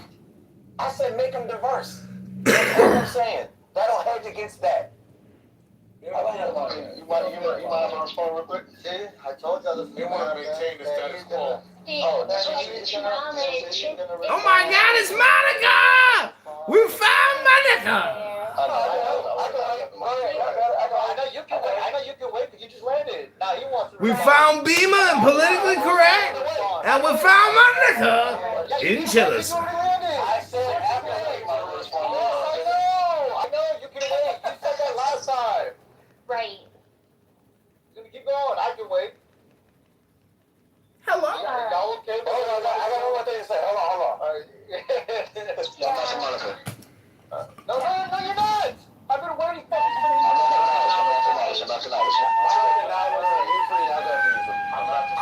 After free. After small. I will slap the dog shit out of y'all. Alright. Can I have a few minutes on the mic without being? Ooh, Monica's requesting 2 minutes. So, let's see how long this lasts. So, hello everybody. Hi, Monica. The death of Austin Metcalf, not the white boy who got stabbed in the track meet. Austin Metcalf. I was told they didn't care what the hell his name was. What they're worried about is low answer. And what I understand is that some people only through the lens. I'm not gonna fight for the mic. I can either mute us or the mods can do their jobs and they can mute the I'm driving. Whoever's doing that, stop. I thought it was on Gustavo. No, it's on Monica, then me. So now we know who's interrupting.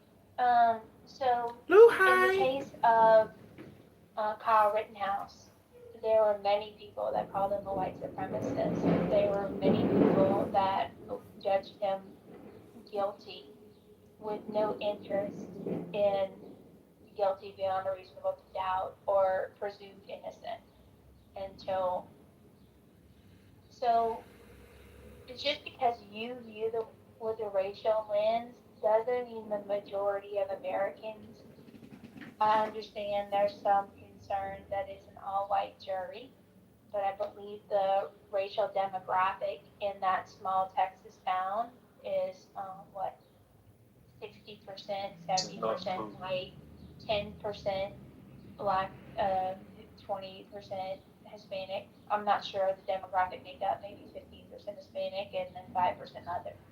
I can be corrected on that, but I would like not to be interrupted. So when people are making much ado about it being an all-white jury, I would ask that people remember that the majority of white Americans believe in law and order, and that we can, no matter the feelings of pain, that the unnecessary death of Austin Metcalf is inspiring in many of us. We do want a fair trial. And while I wouldn't, finally, while I wouldn't want to be on the jury, I am praying for the health and safety of the jurists, because people who are over emotional tend to take their venom and anger and feelings of injustice out on the again. Moderators, are y'all even there? Not that Steady was driving. We got it. Go ahead. Finally, As I was saying. There was something along the lines of Daughters of the Confederacy speech. Come on, man. Y'all stop it, too. My final point is, I get that you don't trust white people. I get that you think we're out for a lynching and won't this be fun.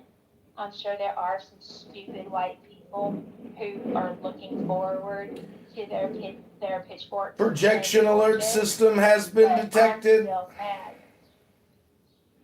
Projection alert system has been activated. And such a waste for both families. Thank you, Knowledge. The mic is yours. Alright, I think I had a total. I think I had a total of 3 points. Maybe I forgot some of them. I don't remember. Alright, let me try to get the first one. The first one was to Concrete, but I don't think Concrete is in the room. I think he left already. It's about 18 to 20 fucking minutes ago. Anyways, I wanted to apologize to Concrete for whooping his ass in front of everybody in the room. And I wanted to apologize for everybody Let's in the go! room. For me beating his ass in front of you guys. I know some of your eardrums probably hurt, and it's my fault. I will take that blame. If I was to, to be arrested today and be held at court, I kind of understand what Mr. Finley is saying, but I still think it's wrong. So if I went to court today because of what I did to Concrete, I would want, personally, everybody in this room to be a part of the jury, because I want to be let free, even though I am guilty. I'm saying I am guilty. What I did to him was wrong, but I am guilty. I would want everybody in this room to be. Back to Bima. Every day, putting on 1 more pound to fix structural white racism with Patty, First Lady, and Ban. I'm just saying. So like, these are just it's very hard to. These are levels of homicide. Okay. I understand all of that. That's not hard. I'm trying to square I'm trying to square 2 things. A prosecution arguing that someone committed murder, the person admitting they were using deadly force in self-defense of others, and the deadly force being involuntary. How can you reconcile those? Hello? Ada. Give me 1 second. A single shot. That is known as potentially deadly force. This is Gemini. This guy's arms are the size of tree stumps. But he's only 4'10". He's a midget bodybuilder.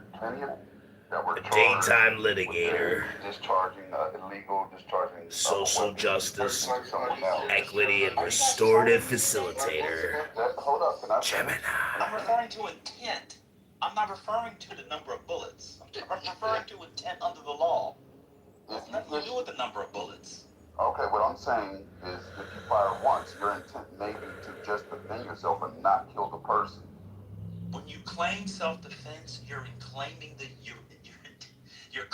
intent to use deadly force. That's what a self-defense claim is. That you intended to use force. Doesn't matter if it's one bullet or 1,000 bullets. That's not true.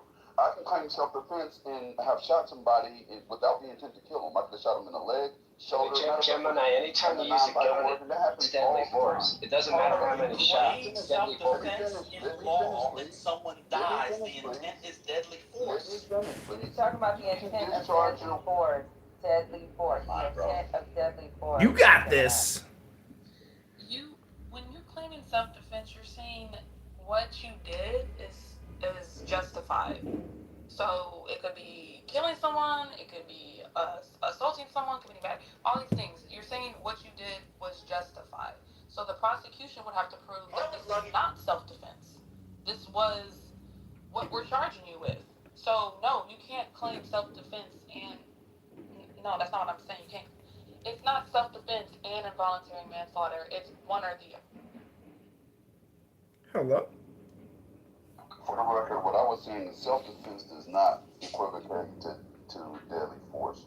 There's a lot of different there's a lot of different types of self-defense that is not deadly force. A lot. No, it depends on what happens to the victim. So if the victim dies, you're claiming use of deadly force.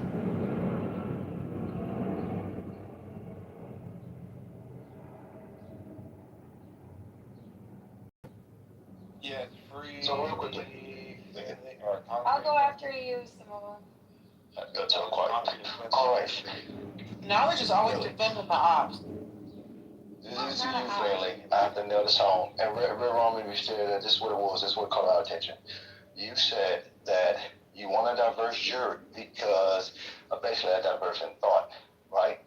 That's that somehow people's race will make them be, I guess, basically some form of bias where someone is fighting probably for the worst aspect of the case. I'll give a scenario. If, let's say it was black and white, not the jury, but this concept that... Are you in the Matrix or am I in the Matrix? You're in the Matrix, Bentley. Okay.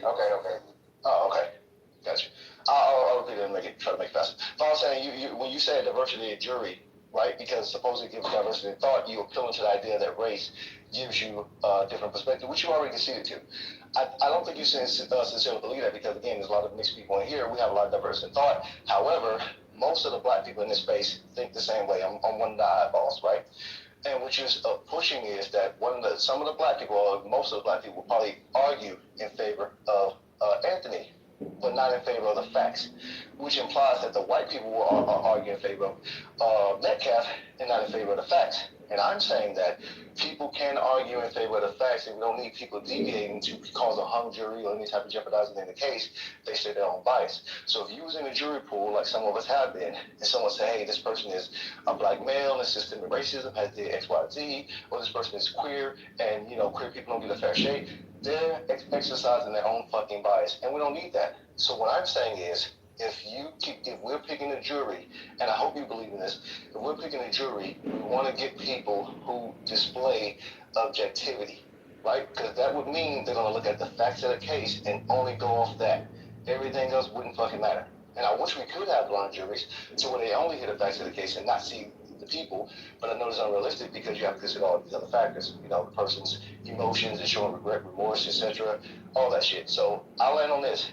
Do you believe that people can come to a conclusion without using their bias? That's to you, friendly, when you get a chance, when you get back in. All right, so I'll be quick here so they can go ahead and add that back and forth, right? So he's actually already answered this question here, right? Like he's already saying, like, hey, sympathetic or not sympathetic? And if I had to choose one, it would be the sympathetic for the defendant or whatever this is, right? But what it's supposed to be, and that's kind of like where you are, free, right? It's supposed to be non-sympathetic and like non-sympathetic, objective, facts of evidence, all these types of things. You're sitting there attentively. You're trying to like understand. Does it meet the threshold? That's what everybody would want. Like that's the ideal thing. And Finley's kind of merging into like, but what is the actual like things on the ground? Like what's happening on the ground? And you can see how we were just talking about this yesterday.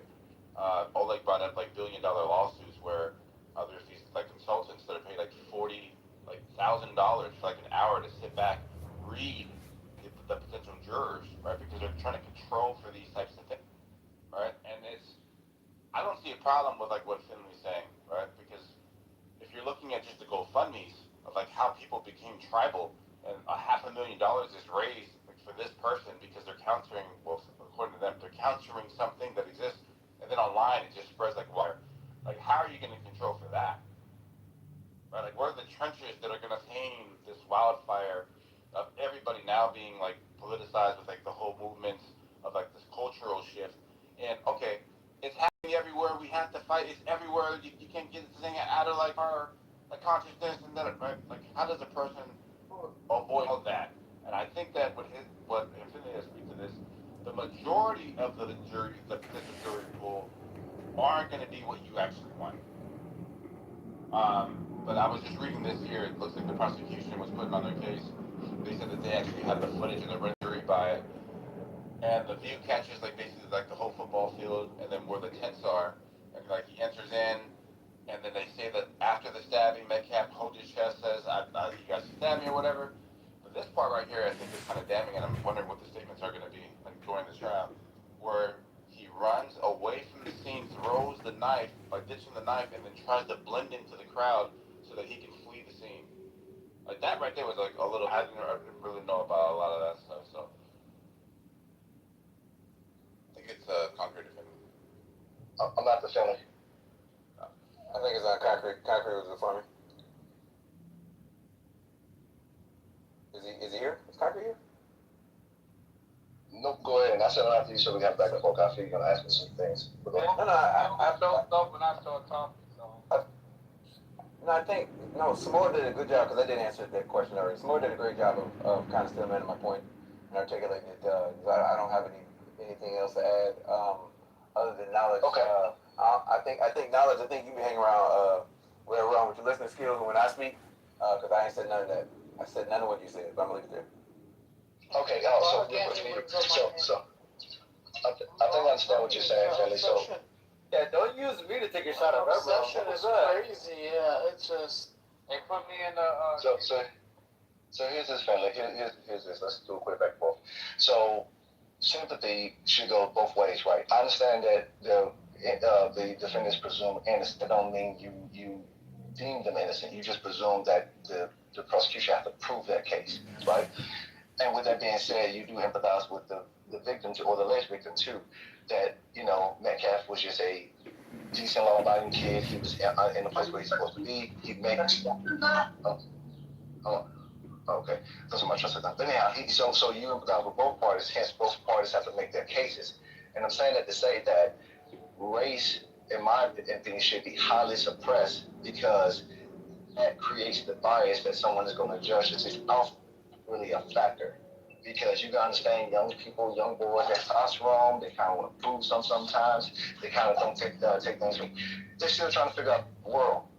And in this process, both of them could have made a bad decision. Metcalf could have said something to him out, and Anthony took it the wrong way, and Anthony likely responded in the worst way possible by stabbing him with a knife that he shouldn't have brought to school. So I'm saying it to say that the jury have to look at these facts and undermine their own biases. Empathy is there because we're human, but when the facts are presented, the defense, right?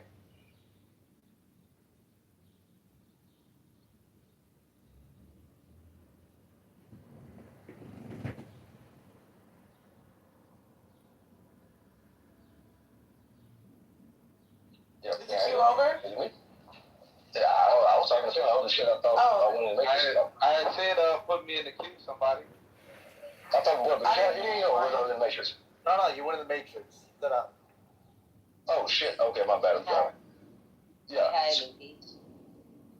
You could put me in. You're cutting out again. Yeah. Real quickly. Goddamn, I hate to repeat all that. I'm gonna make it fast. So no, I was saying that sympathy should go both ways, and the jury, and as well as us. Hi, Charles. Oh, okay, good. All right.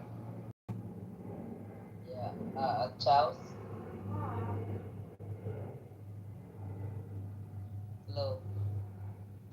Yo, who's in the queue? I don't know. We fucking praying or something. Why is it so quiet? Shit. Samoa, go. I'm sorry, not Samoa. We could do if there's nobody go back. that was just lying and Yo, free, you cut then out. Samoa. We didn't hear the last 5 seconds. Oh, thank you, Knowledge. I thought you were fucking with me. Okay. I was just asking Finley that sympathy should go both ways, and sympathy would subside if the facts doesn't give credence to the defendant. Meaning that if Anthony operated in malice, meaning that he had malicious intent that day, not necessarily against him directly, but he happened to be the one that he stabbed that day because the conflict arose with him, then that sympathy is not considered anymore. It's just like any case, whether it be a rapist and a rape victim, like you don't have sympathy for these people if they're operating in malice. And I'm saying that's why the ideal of race shouldn't be considered almost never in these cases, because you're basically applying bias in favor of the side that you like, which is, in my opinion, is not, especially coming from your background, is not objective at all. Bro, 90% of us vote one way. Can I go? Yeah, but that's not a jury trial. That's just us voting for the people we think can rule better. We're not voting for who. Open your billionaire gift. Archangel Michael says you've been granted a billionaire's inheritance. If you don't open this message today, the poll that was done, I voted guilty, and I think that my position is more sound due to the fact that I'm most likely the one that will fight for that same black kid. And the reason I voted guilty was not because of my bias. If we took race, history, and every other thing that divided America, and we just have two human beings, and the same scenario played out, we just gave these human beings letters instead of identity, and you heard that one letter stabbed the other letter because of a confrontation under intent, we would all come to the same conclusion. Just like it's really that simple. I'm at the line. But what happens is we add all of those other variables into the story, and we also internalize it. We pull our personal histories, and we bring in the fabric of America, and that is how we are determining he's not guilty, or what about his upbringing, or his mama was sick, or we humanize people who end other people's lives. Now, although he is guilty, I have to say this other part. I believe that if I was on as the one that's going to sentence him, I would give this young man a slap on the wrist and tell him, don't do it again. Send him on back to his house and then give him a hug. For murder. Yeah, don't do it again. Hey, not Tim. Yeah.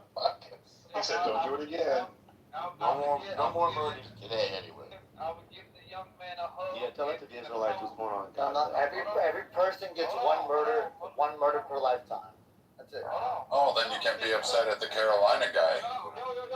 Yo. Be respectful. Don't make me have to get all with you, please. Because I will interrupt y'all. Just act who you normally are. Don't do that impress everybody. So the point is. Well, I know you can emulate your father. He never showed up. Look, I'll start moving people down. It is lines go respectfully. Line. Anybody who interrupts as of now will get moved. Go ahead. All right. So Could you be in the queue, please ignore him. I would give the young man a hug and maybe a Bible, and then maybe we might sit around like a campfire and cry a little bit, just like they did for that one white bit, that man sitting in his house in Texas, just watching the fucking wrestling or some shit in his underwear, and that'll be about it. I think you all are up like, I don't know, maybe 400 years and a couple thousand bodies.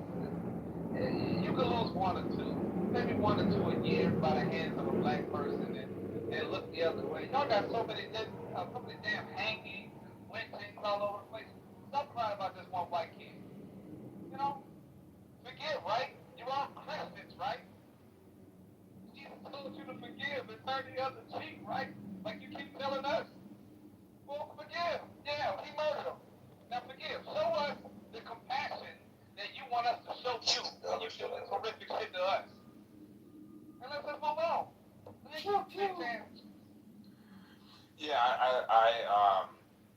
see that a little different, right? Because there could be some forgiveness with consequences that, right? So like these two things could exist at the same time, right?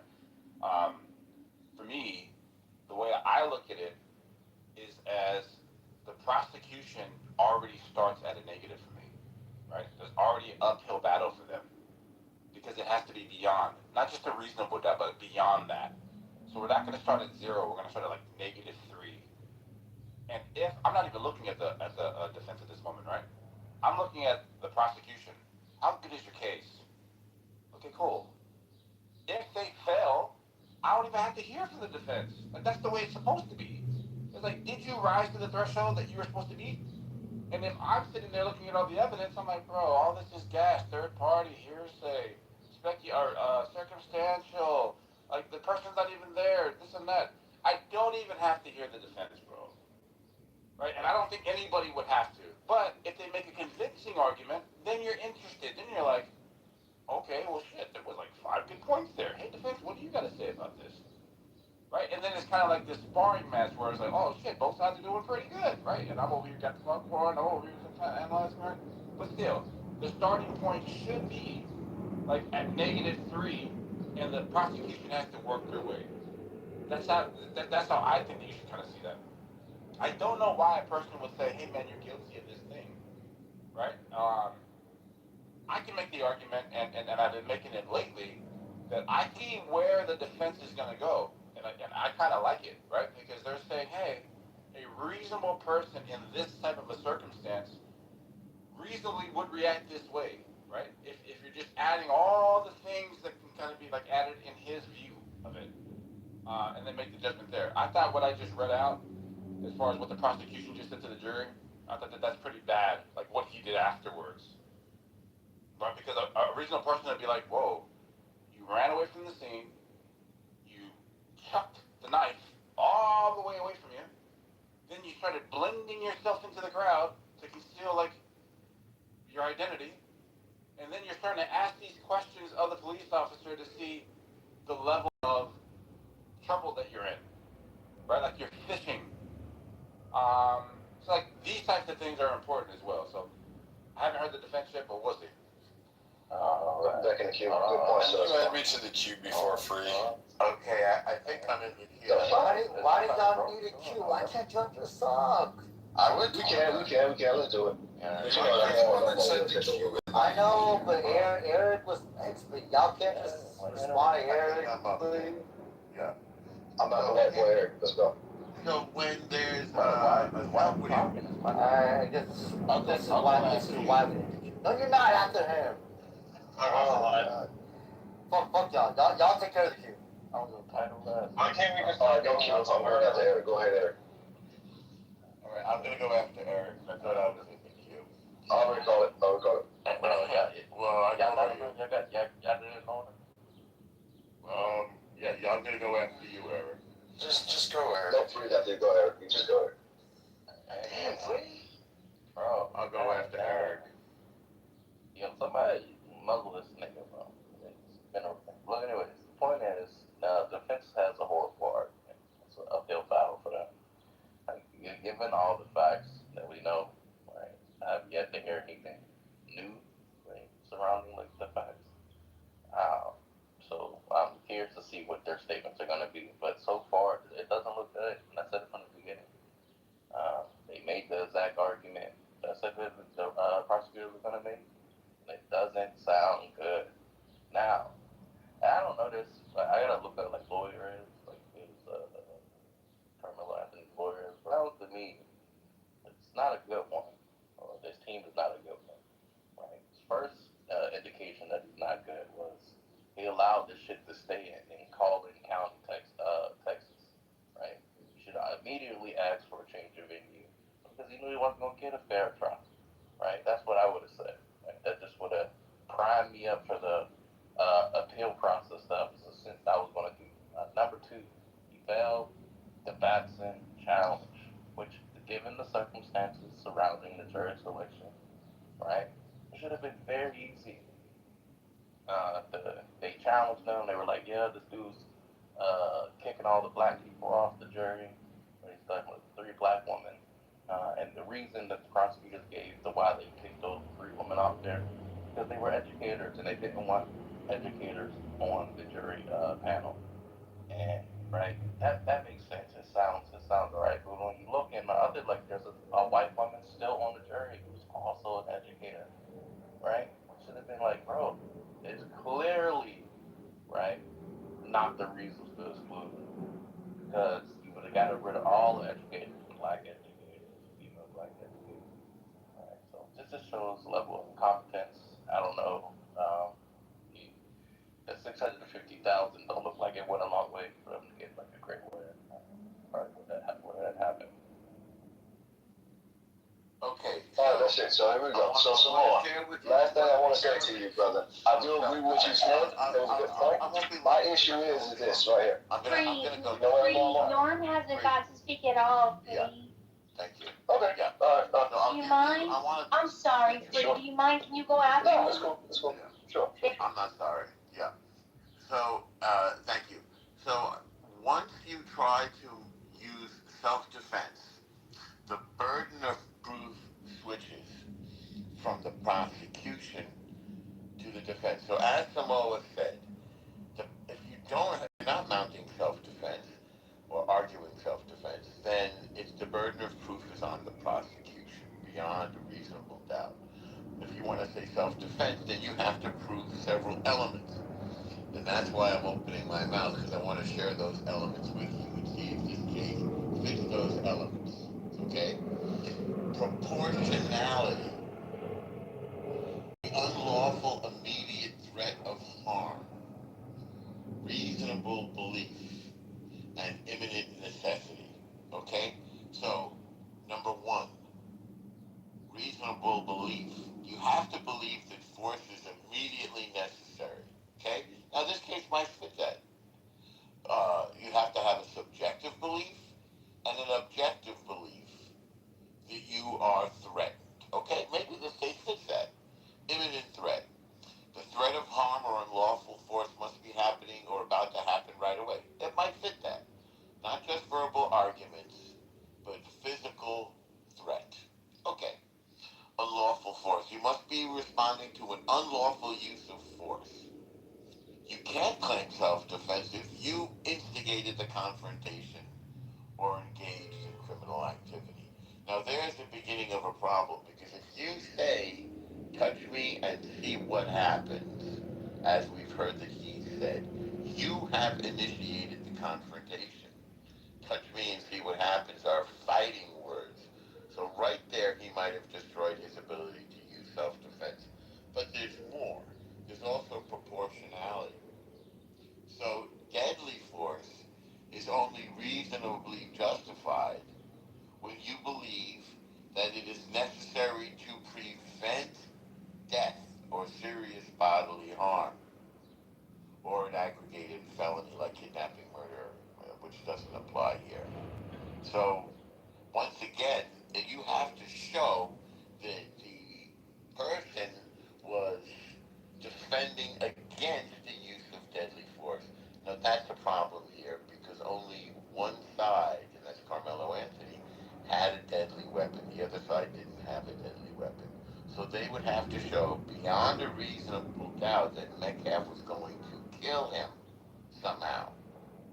And I don't think they have the evidence there to show that that Metcalf was going to kill him. Like if he had his hands around his neck, or if he was on his back, or if he had some weapon in his hand, or in some way Metcalf was able to threaten the life or the serious bodily harm, and that's just not a punch in the nose or pushing, then Carmelo Anthony might have the beginning of a defense. It would still be an uphill battle. But as such, and as Eric said, I think Carmelo Anthony has a horrible lawyer, because I would never have taken this to trial because of the weakness of the self-defense elements. I think Carmelo Anthony's got pretty much an empty hand when it comes to the elements of self-defense, namely that he did not have a proportional response to an imminent threat of death. And there's a lot of witnesses there under that tent, and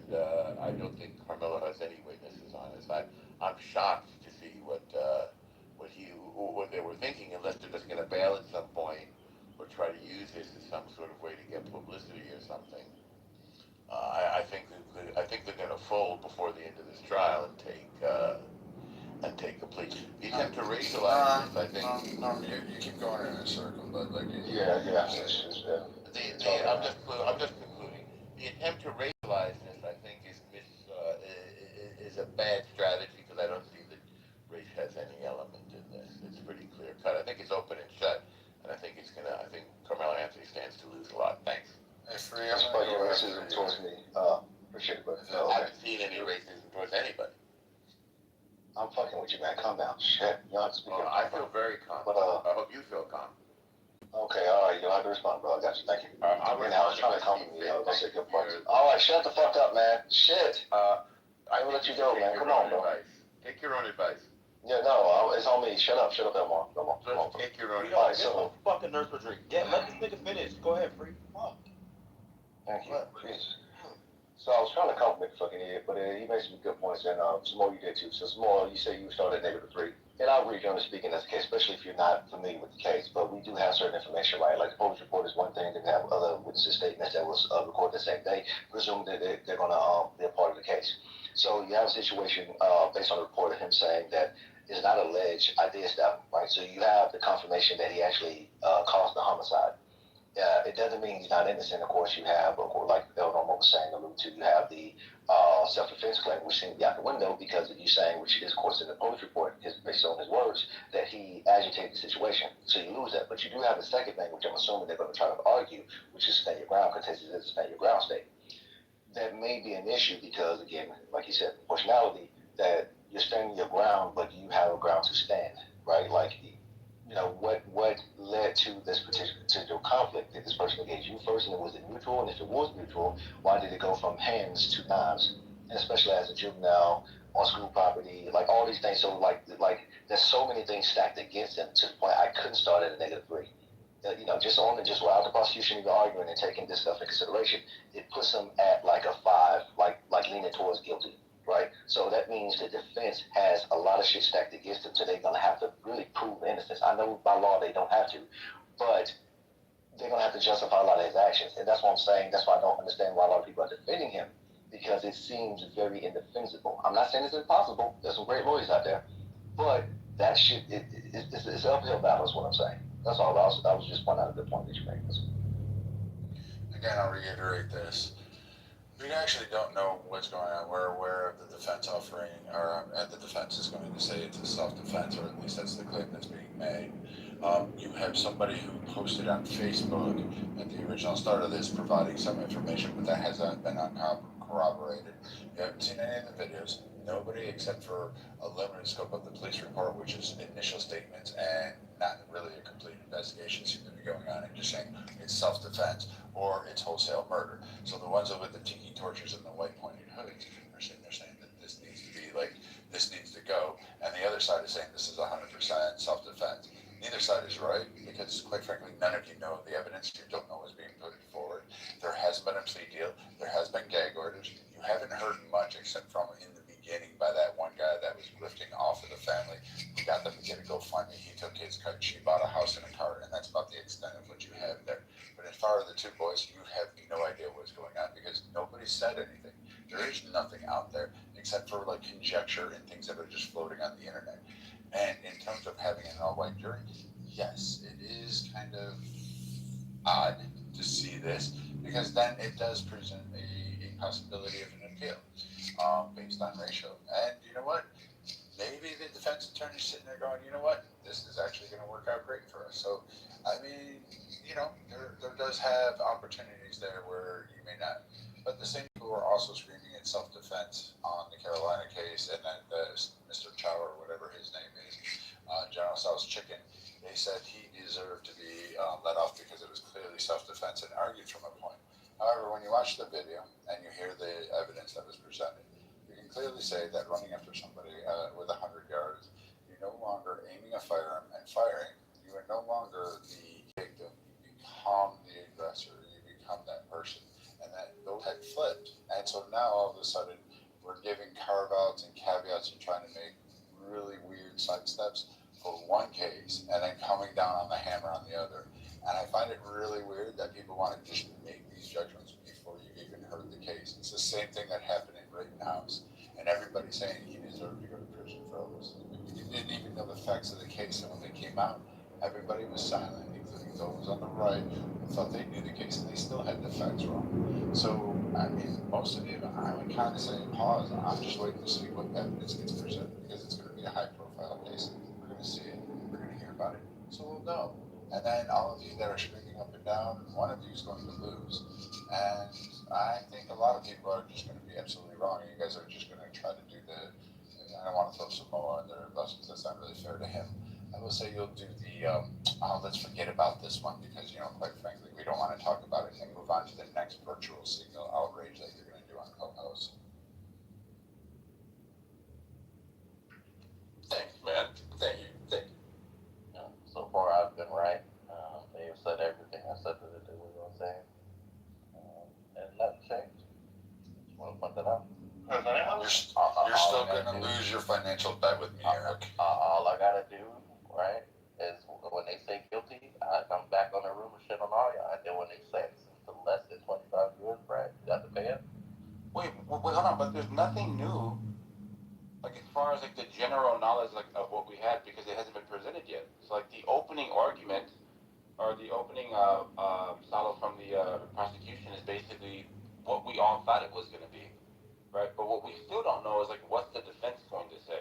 At what point are they going to start describing the state of mind of Carmelo Anthony?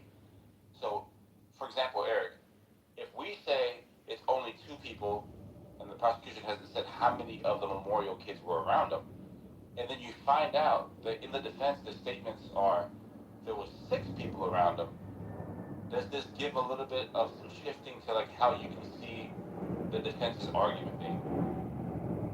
No, don't change the circumstances. How about 9 people around him? No, because you would have to argue, like, are those 9 people all hostile towards him?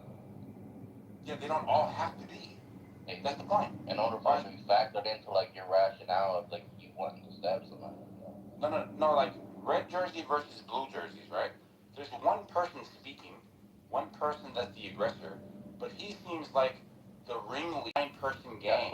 That's what I just asked, nigga. I said, and from the, what is it, his name is, Carmelo Anthony. From his perspective, they don't. From his perspective, yes. All 9 of those people have to be against him, right? In his eyes. And that's what I hold on. Yeah. You said that all of them hostile, right? Yes, from his perspective, brother. Look, he doesn't. He's not Professor X. He can't read their minds. Hold on, man. So I clearly. He's going like he thinks the other 9 niggas. I clearly drew a distinction between Austin and the other 8. Okay, and the reason for that is that our view could be like they're not doing shit wrong. They're just standing there. But his view is like, but he's with them. Yeah, he has a blue jersey. That's literally the point I just made to you, brother. Did you not hear me say that? Right, and you're saying you wouldn't shift it. You wouldn't shift your view. I said you would have to prove that to me. That in his mind, that he associated them as one. Like that they were all part of the same group. How about this one? You have the red jersey, you, Eric. There's one person speaking to you getting aggressive. You see 9 people with blue jerseys. Is it reasonable for you to believe that when he strikes, they're all going to rat pack you? Yes.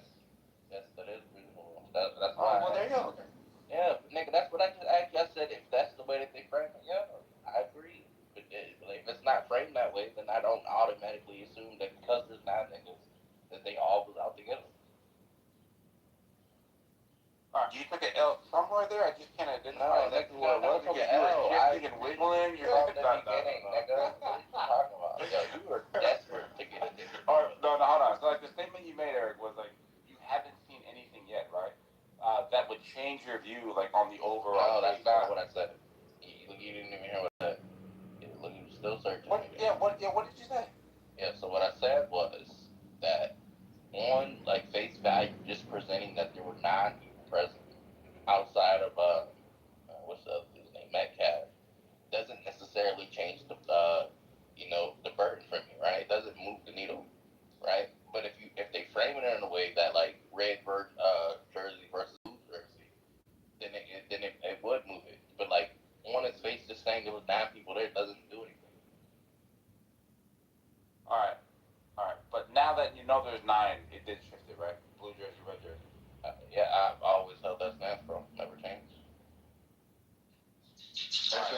So Samal, what are you talking about? How many people was in the camp on the scene? Or what? Catch me up real quick. Yeah, so like on this camera view, they say there's up to 15 people that are just kind of some standing, some sitting around the tent. And what I'm saying is like, from the outside, we can have a certain view of people that are in proximity that are benign to the actual conflict, right? But we have to be able to place ourselves in the defense's side of it on what was Carmelo's perception of these blue jerseys in front of him, right? He's obviously outnumbered. He's Centennial, their Memorial, whatever this is. So they're going to argue from a point of, yes, not only is this one blue jersey wearer like massively bigger than him, but there's also these other people here that are they can just say that they're antagonistic. Just their presence in itself is like antagonizing the whole conflict, not de-escalating, but actually escalating this thing with this whole mob mentality that they're going to try to like lay out, right? And I'm saying that that these are two different perspectives, and we have to give some sort of room for these arguments to either be valid once they make them. Now, obviously, we don't know exactly what their arguments are going to be, but if it was me, that's what I would go for. Like immediately, like you're saying self-defense, so now you got to show that you are actually in imminent danger. So that's the only reasonable argument that I could see to be made out of what we have now to evaluate, right? You still go with the self-defense and not stay your ground? Yeah, that ground is kind of like self-defense. That's what they're hoping to use. Yeah. Go ahead. So self-defense, from my understanding, is that you felt there's an imminent threat and you had no choice. Staying your ground is that someone is trying to engage you mutually, and you comply. Like, hey, we both about to square this shit off. We stand our ground. So not with staying your ground. Go ahead. Staying your ground is self-defense statute in Texas. So you believe somebody is trying to harm you, rob you, or just commit like some violent felony against you, you're authorized to use deadly force to prevent it. You have no duty to retreat. In Texas, you have no duty to defeat, to retreat. Retreat, yeah. I don't understand. All right, so this is what the chat Google says. Self-defense, the overarching use reasonable force to protect yourself or others from imminent harm. Traditionally, if you were outside your home, self-defense law required you to safely retreat or walk away from the confrontation before escalating to deadly force, which is what I was saying. Then stay your ground. It says a specific type of self-defense law that removes that duty to retreat completely. If you are in a place you have a legal right to be, you are legally permitted to stand your ground and meet force without taking the police. So that's what it would be.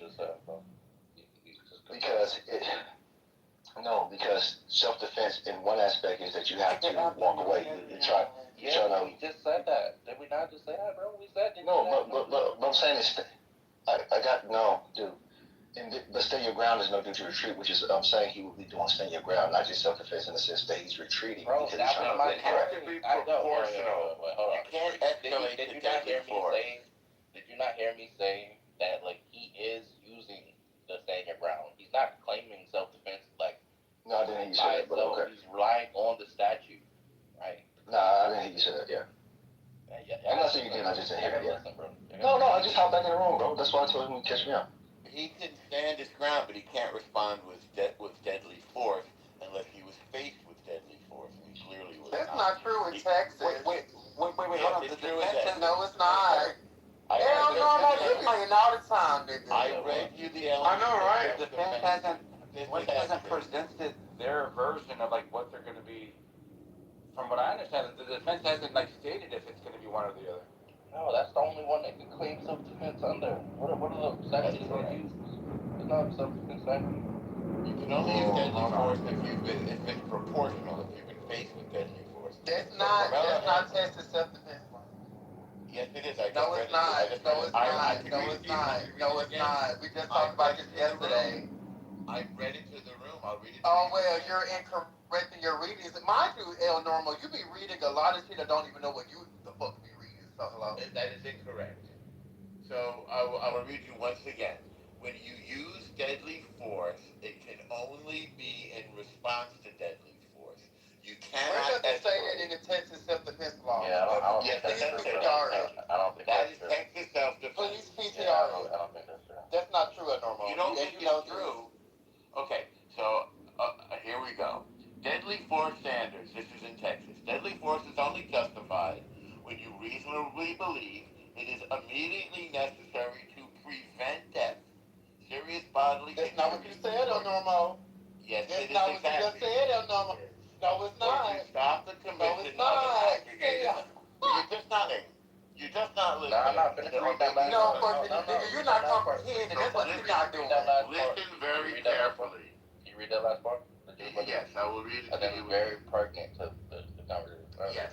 Deadly force is only justified when you reasonably believe it is immediately necessary to prevent death, serious bodily injury, or to stop the commission of an aggregated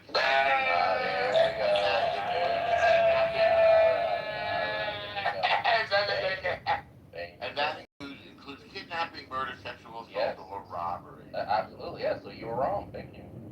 I'm not wrong. You are. He escalated to deadly force. To be honest, There's no indication that offered deadly force. Normal, you gotta answer the question. Normal, the court is in I don't know why you're talking over Normal, me. the If court you're talking over me, you can't ask the question. You are on trial. If you're talking over me, then you can't answer. I'm the judge right now. There's no excuse. Order in the court. Order on the stage. Talk over me, then you're not asking a question. Order on the stage. Is this a mod speaking? Yes, it is. So, yeah, I'm the mod. You can't ask me a question if you're talking. Hold on, brother. Okay, I get it. Carmelo, okay, how about this? I apologize. Hang on, it's okay. But you're using deadly force by not. You think that my voice Carmelo Anthony. Hang on, then I'll take your question. Carmelo Anthony escalated to the use of deadly force by pulling out a deadly weapon. The other guy was not presenting deadly force, nor was he threatening with serious bodily harm. He just asked the guy to leave. So boys tussling on a bleacher is allowable, but you escalating to deadly force will get rid of or eliminate offering self-defense. Is the assault a felony? Wait. So one question at a time. Yeah. So normal. Yeah. Do you not believe that tussling with somebody who is 100 pounds heavier than you can potentially be deadly? Irrelevant. It's not what that is very rough. Wait. That is not what I believe. It's what I said. It's not a religious question. It's a factual question. Who said it's a religious question? Well, belief is religious and facts are facts. Okay, but I'm asking you your opinion.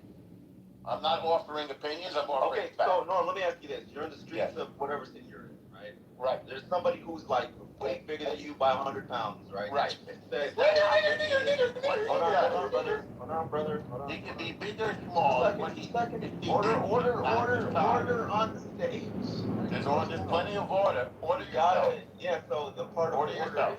Yeah, so you can order yourself by staying on mute. Yes, you know what? No, that's not how it works. Lead by example. Hold on. Try calming yourself down. I'm very calm. Take a breath. I gotta get the question Put your feet flat on the ground and have a sip of water. Okay. You're gonna be fine. I prefer coconut water, but here's the thing, right? So but you can't afford the coconut water. So I literally have it right now. Pineapple coconut water. Have what you can afford. So anyway, pineapples are gifts. Don't do that. Pineapples are for swingers. That's correct. I do swing. That's for sure. Well, yeah. From a tree. No. Whoa! Wait, y'all heard that? I heard it. All right. Now let's hear the question. Whoa! Yeah, let's hear the question. I was going to say I swing from the stage to the goo. Okay. Okay. But anyways, this is the reason why Carmelo Anthony killed a white boy, right? Because the thing is, you feel entitled to talk, however, to people that you don't know, right? And the boy felt threatened. I just felt threatened by your statement. His feelings do not matter. Yeah, but my feelings do right now. No, they don't matter either. Only matters is the fact. I'm just going to go on mute. Go ahead. Can I ask you the question now? It'll make the stage a lot harder. Is what they're arguing. Let me ask you.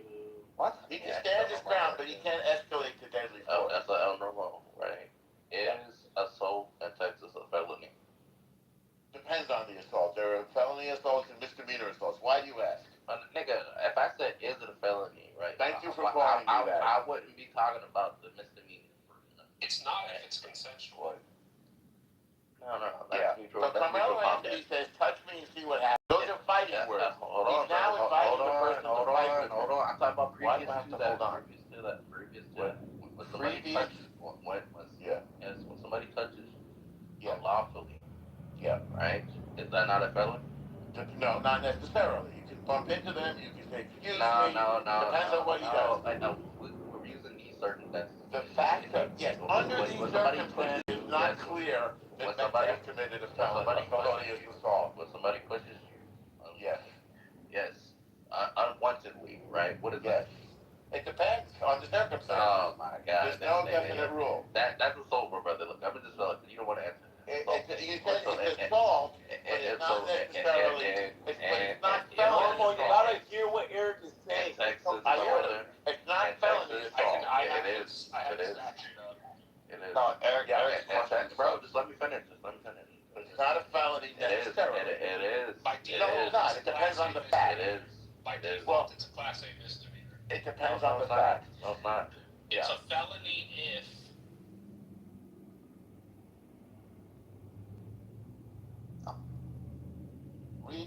Read the felonious definition. That's helpful. Go ahead.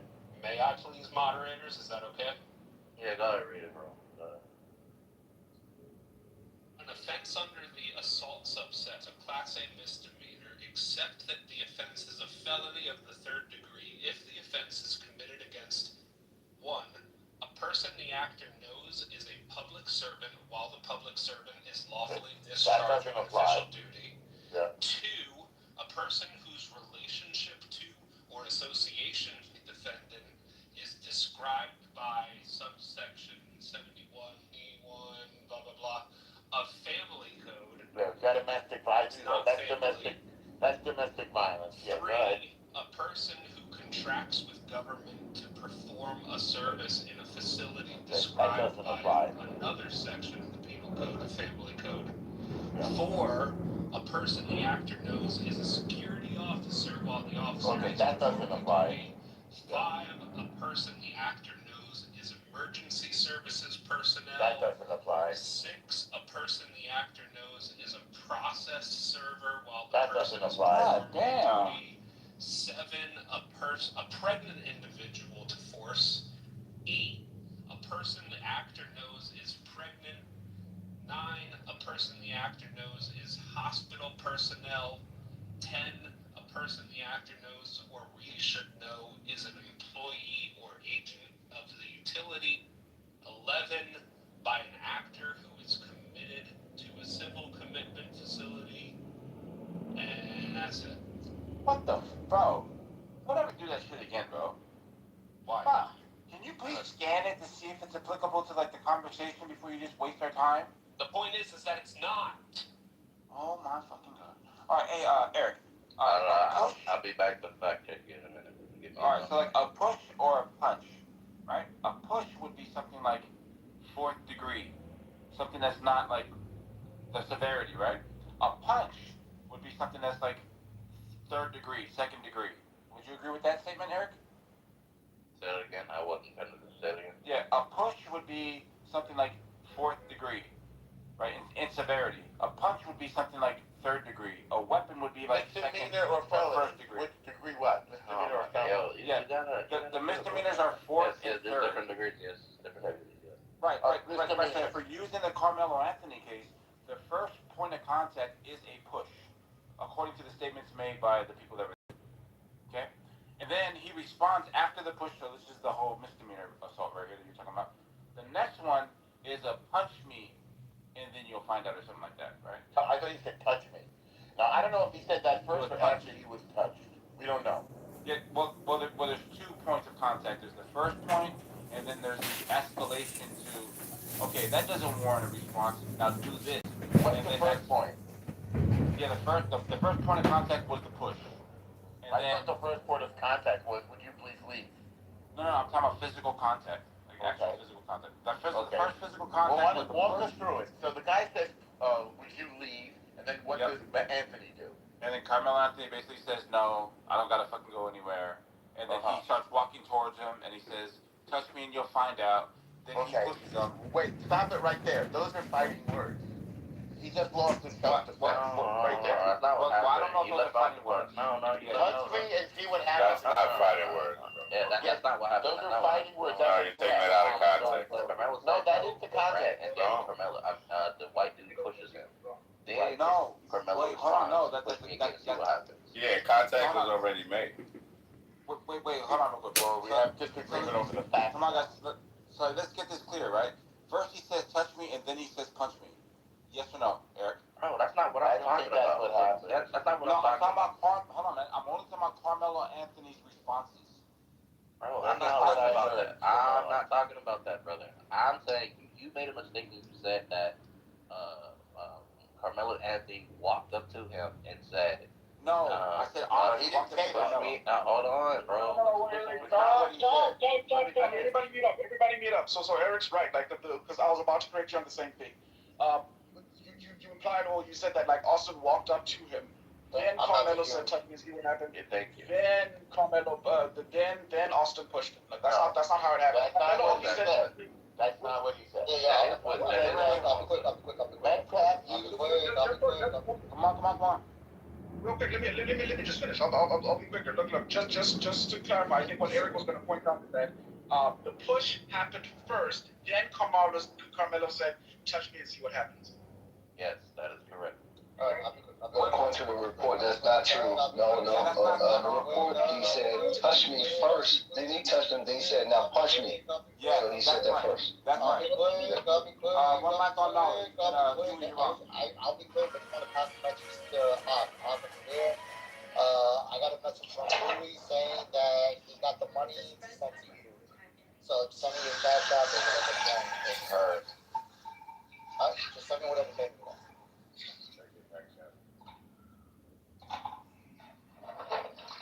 I know we all benefited from that toilet flush. Thanks so right. much for your kind. So Free, can you tell us where in the just read from where in the police report that it says that before the dude was pushed, that he told him to push him? Yeah, I'm washing dishes, that's why I fell out the press mute. So my bad. He said it. Let Free prove his point. You wash your dishes in the Yeah. It's in the police report. Give me a second. Wash your dishes. I can look at it. Okay, wait, Eric. Wait, Eric. You kind of killed it, bro. I want to hold on. clear. Page 4 of the police report. Yeah. You said page 4 of the hit me touch right there? I'm going to make the terms clear. Go ahead. Yes. You are saying that Carmelo said, touch me before any physical contact was happening, right? I'm saying that isn't true. All right. Please show me in the police report where that is the case. Pull it up. Yeah, so while he gets that, I want to make sure that the claim is clear. We're saying Carmelo Anthony said two things. First he said touch me, and then he said punch me. Okay? No, that's not my objection. That's not my objection. I might have missed it, but I didn't hear the second one. Yeah, that's not my claim. Yeah. That's not my claim. Wait, hold on. I didn't disagree with you on that. Yeah. Whoa. All right. So I want to make sure that you said that you disagree with something that I said. Yes. All right. So you're saying that with the second declaration from Carmelo. No, we're not disagreeing with the statement that you're saying he said. We're disagreeing with the sequence of what you said. Well, I want to make sure this is clear, right? So Carmelo says touch me. I'm saying that this is when the first touch happened, and then he elevated it by saying now punch me. That's what I'm saying happened. Yeah. We're saying Austin first pushed him. Go to page 4. Go to page 4 of the police report. Austin first pushed him. No, you're only looking at the one statement. No, that doesn't matter, bro. Look, that doesn't matter right now. Actually, it does matter. There's several statements by several officers. If you're looking at 30 statements, and the common theme is that he said touch me and you'll find out that he was touched, and then he said punch me and you'll find out. That's not my point of contention. I don't know what you're saying. Point of contention, though. Just hold on, bro. If what I'm saying is out of all the statements, this is the theme that they're running with. The police is running with. Why does that matter, brother? That is not what I object to. Hold on, bro. Because if you're only pointing at one statement as far as like the order of events, the other statements outweigh the validity. That doesn't matter. That's not my argument. What was the That's other not my fucking argument. That doesn't matter. Focus on the police report. Who's getting it? Yes. I don't know why you keep talking about like one. We read the out the other day. We read this out the other day. I literally read it out to free. I don't know why like you're doing like this weird thing where like you act like you don't hear like the claim that is being made, right? I'm not objecting to like one outweighing the other. Like that's not my fucking objection. My objection is when you originally presented as if Metcalf didn't touch Anthony first before like anything was said, and I'm saying no, he touched him first. Then Anthony responded with touch me again, and like see what happens, Yes, right? Something along those lines, right? That's not the sequence that I heard. Yes, that's what that's what we're saying is wrong. Before there was any touching, Carmelo Anthony said, "Touch me and see what happens." Yeah, that's just not true. Yeah, that's not true. Get the police reporter. Why it's so hard? Yes. So no, reading the report out loud because we wanted Eric to anchor in. We're on normal. Could you not want me to read it? Do you want me to read it? Please read it. Point about moderation. Keep in mind, we're talking about the particular point of being touched. Please read the thing before y'all get back into it. Read it out loud. Yeah, but I want to make sure you're reading the right thing because we were talking about this before. We were talking about the other day. I'm looking at it now, but I'm just trying to skim through it because I can't read stuff to the word. Yeah. Go ahead, Hugh, if you.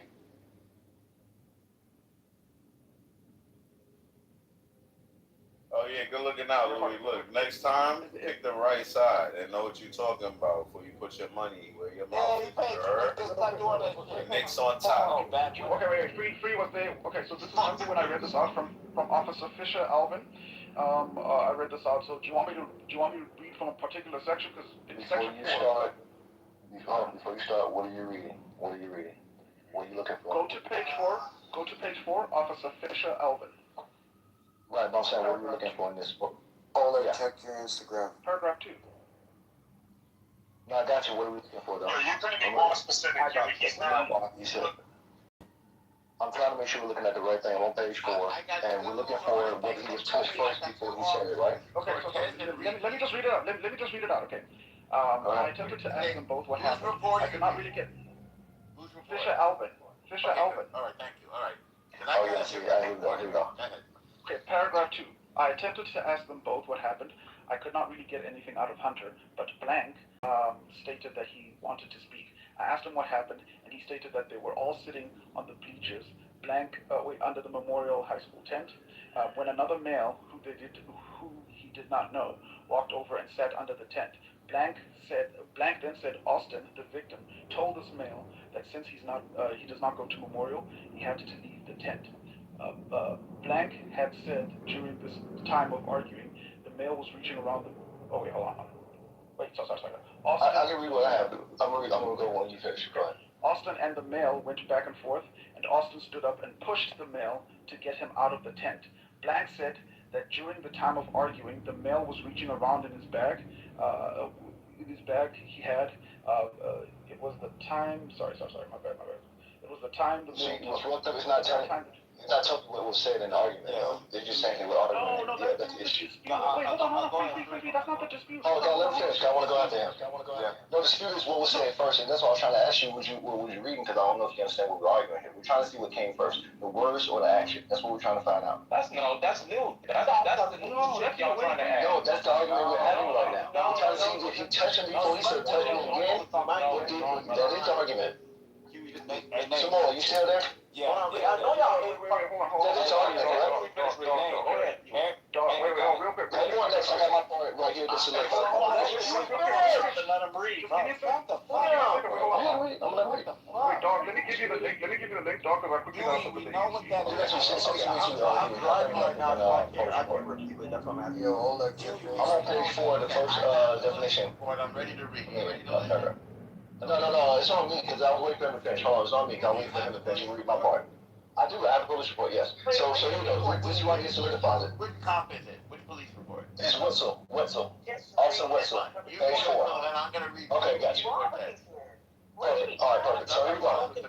So, Huey, here's where we close the casket on you. Okay, cool. Here we go. So here's Wetzel, okay? He said, when I arrived on scene, I grabbed a roll of crime scene tape from the trunk and proceeded to the victim's bleachers with dispatch advised me the victim was. When I was walking towards the victim's bleachers, I was approached by a witness who identified himself as blank, blank, blank. Began telling me what happened, and I asked him where the stabbing occurred. He told me what occurred. So here we go back to things. The Austin and the suspect, who was later identified as Camilla Anthony. Anthony was from Centennial High, and he was sitting under the Memorial High School tent. Austin had told Anthony that he needs to move out from under the team's tent, and Anthony grabbed his bag, opened it, and reached inside and proceeded to tell Austin, touch me and see what happens. Now again, according to this right here, no touching happened. Okay, cool. He said, I'm almost done. Hold on, I'm just reading what it says. It said, no one really thought Austin, no one really thought Anthony really had weapons in his bag, and Austin proceeded to touch Anthony, and then Anthony told Austin to punch him. Not just touch him, to punch him and see what happens. It shows how later Austin grabbed what level? This is a report. Austin grabbed Anthony to tell him to move, and Anthony pulled out what Blank called a black knife and stabbed Austin once in the chest, and then he ran away. So again, the touching happened after he provoked him to say, touch me and see what happens. Yeah, so he initiated. That's all I'm saying. Go ahead. Read yours again, Huey, because Huey says something No, totally Huey's different. on here. Let him fucking read. Damn. Bro, shut the fuck up, bro. Yeah, we want to hear both fucking sides. Don't gotta yell every fucking time. You didn't read the full thing. You guys kept on crying. Go ahead, Huey. And Samoa's looking. I've got the police report up too. I'm gonna go after. Give me a second. Free, can you go to page 4 and read Fisher Alvin paragraph 2? Yeah, because he's making you out to be a liar, Huey. Huey, we know that one, bro. That's a general. You ain't know it so correct. You call me out there. I never read. God damn. It's pretty short too. You said second paragraph. You want to repeat the whole thing? I mean, you can read the whole thing, but the pertinent thing is in the second paragraph. Okay, let me see. I got, when I arrived, the crime scene was already marked off and the suspect was in custody. I began asking people if they were witnesses to anything. I made contact with Hunter Blank, which is basically Metcalf, and then Blank Blank. They were both breathing heavily in crime due to the nature of events. They were with coaches on the field and it was pouring down rain. We made a decision to relocate to a locker room just east of the field. Once in there, things calmed down a little bit. However, they were still hysterical. Could not really talk in there. I learned Hunter was the brother of the victim. I attempted to ask both what had happened. I could not really get anything out of Hunter, but Blank stated that he wanted to speak as to what happened. He stated that they were also under the pictures under Memorial tent. When another male who he did not know walked over there and sat under the tent. Then Austin, the victim, told this male, since that he could not go to Memorial, that he had to leave. Austin and the male went back and forth, and Austin stood up and pushed the male to get him out of the tent. Again, it's not giving context what was said. Hold on, what is back? Right, but I'm saying it's really vague. Exactly, I'm saying it's very vague. Because if he said it in those words, then it changed the whole dynamic of everything. All right, I'm gonna finish. I'm almost done. All right. Blake said during this. No, because people were saying stuff. Yeah, all right. Blake said during this time, I'm almost done. Two more sentences. Blake said during this time of arguing, the male was reaching around in his bag. It was at this time that the male took out a knife and stabbed Austin and left the scene. This was all Blake. Remember when he talked to me after this, I stood by with three athlete witnesses until CID arrived and interviewed them, and I was there really blah blah blah blah. So that's it. So again, real quickly, this is very important. Hold on, I just read it. Real quickly, I want to say something real quickly. The point about them going back and forth is very important because it's vague as fuck. That part. No, it matters to everything. Because think about it. The first part I read gave context to it. That one doesn't. It said that he told him to touch him first. One person's testimony. Agreed. But that was more right. But never mind. That was more. Yes, but that was more detailed though. That's why it matters more. Because that was more detailed. This one, he just said they went back and forth. You don't know. You're right. But when you say that somebody went back and forth, you don't know who initiated. You don't have the context. So like Huey's example, Nathan, is back and forth. The first one. If I tell you, if I tell you rape me and you rape me, that means I initiated. But that's specific though. No, that's specific. If you say we went back and forth and you got raped. My bad, Joe. I can't afford to talk over everybody. I just want to point something out. We keep saying that the first one was more detailed, but the first one negated the push. Like, so how can we go to that's wrong. No, it didn't. No, the first one didn't include that too. The first one, he grabbed it. He said he touched it, and then he grabbed it. He can't speak over y'all. Just let the man finish. I want to read another police. Hey, you guys mind if I just say this real quick, bro? In Huey, it says they went back and forth, and then Austin pushed them. Okay? In the first statement, and the one that Norm's going to read right here, it says, in the back and forth goes like this. Austin Metcalf says, hey, bro, you're you're not from here, get the fuck out of here. And he responds, I'm not gonna fucking move anywhere, touch me and you'll see what happens, or whatever the fuck he says, right? And then That counts as that some more. Like, yeah, my bad. Yeah, hold on. What I'm saying is that Carmelo Anthony responds to him when he says, "Get out of the tent." That touch me and you'll find out or something like that, right? And then he pushes him. And then he pushes him. Okay? And then he pushes him. This is horrible, Okay. son. I'm gonna read. I don't know what's horrible. I'm gonna read the police report. I wasn't talking to you. Yeah, Okay, but that's you fine. I don't know why it was horrible. It wasn't. Okay, so he put down the crime scene, and now he's asking. The following is a summary of my contact with blank. By sitting under the Memorial High School pop-up tent with his team, and was near the victim, Austin, and the suspect, who was later identified as Carmelo Anthony. Hang on, this is a little on my phone. Anthony was from Centennial High School and was sitting under the Memorial High School tent. Austin has told Anthony that he needed to move out from under their team's tent, and Anthony grabbed his bag, opened it, and reached inside, and proceeded to tell Austin, touch me and see what happens. No one really thought Anthony really had any weapons in his bag, and Austin proceeded to... He just read it. That was just read. Why are we reading it again? Why are we reading it again? Exactly. Because moderation is terrible. Slow down. And Austin proceeded to touch Anthony, and then Anthony told Austin to punch him and see what happens. A short time later, Austin grabbed Anthony to tell him to move, and Anthony pulled out what we called as a black knife and stabbed Austin once in the chest, hang on, and then ran away. Okay, so... Now read page 4. Read page 4. Read page 4? No. Yeah. What Huey I'm on page 4. Yeah. No. Yeah, Huey, second paragraph. So, like, Nathan, what Huey's saying is exactly the same order of events. It just doesn't give context on what back and forth means. But they didn't say he pushed him. I can't read it right now, but they didn't even include the push within that one. In Huey's? No, in yours. And the one that's El Normal. Where did it say he pushed him? Brother, like El Normal just pointed out where did it say he pushed him? I said pushed. Hey, Normal, I didn't say touch. Can you read I'm it again? using specific words. Yes. Where did it say he pushed him? Yes, I can read it again. Hold on, I want to say that I have to go. I don't know if it's give me like 1 minute. I want to say I just did the research. Samoa and Free are right. Thank you very much, brother. Thank you very much. Sorry, Huey. You want me to read it again? No, where did it say he pushed him? Austin had told Anthony that he needed to move out from under the... Pushed him. It said he pushed him right here. I'll read it out loud. Never mind, bro. Austin told Anthony he needed to move out from under the tent, and Anthony grabbed his bag, opened it, and reached inside and proceeded to tell Austin, touch me and see what happens. No one really thought Anthony really had any weapons in his bag, and Austin proceeded to touch Anthony, and then Anthony told Austin to punch him and see what happens. Respectfully, may I add something? So Samoa, you were right. Right. So Samoa, you were right. The first thing, before he's touched, Anthony said... Where did it say he pushed him? In the one that Huey read. I'm gonna just put you down, bro. That's what I'm asking a specific question. I'm asking in the one that Huey read. Okay, so the one where Huey read said push, right? The one that he's reading doesn't say push, right? No, the one with Huey read, the one with Huey read said push, right?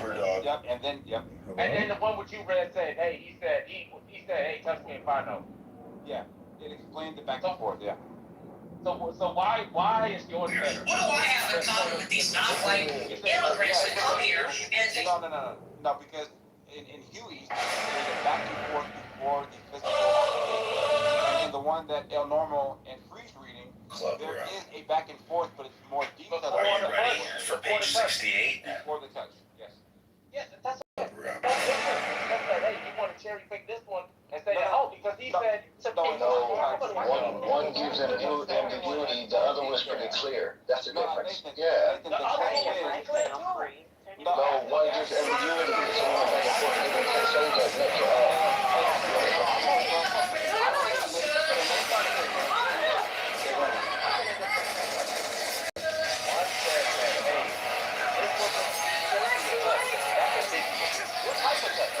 Was it just a, hey, what's it just a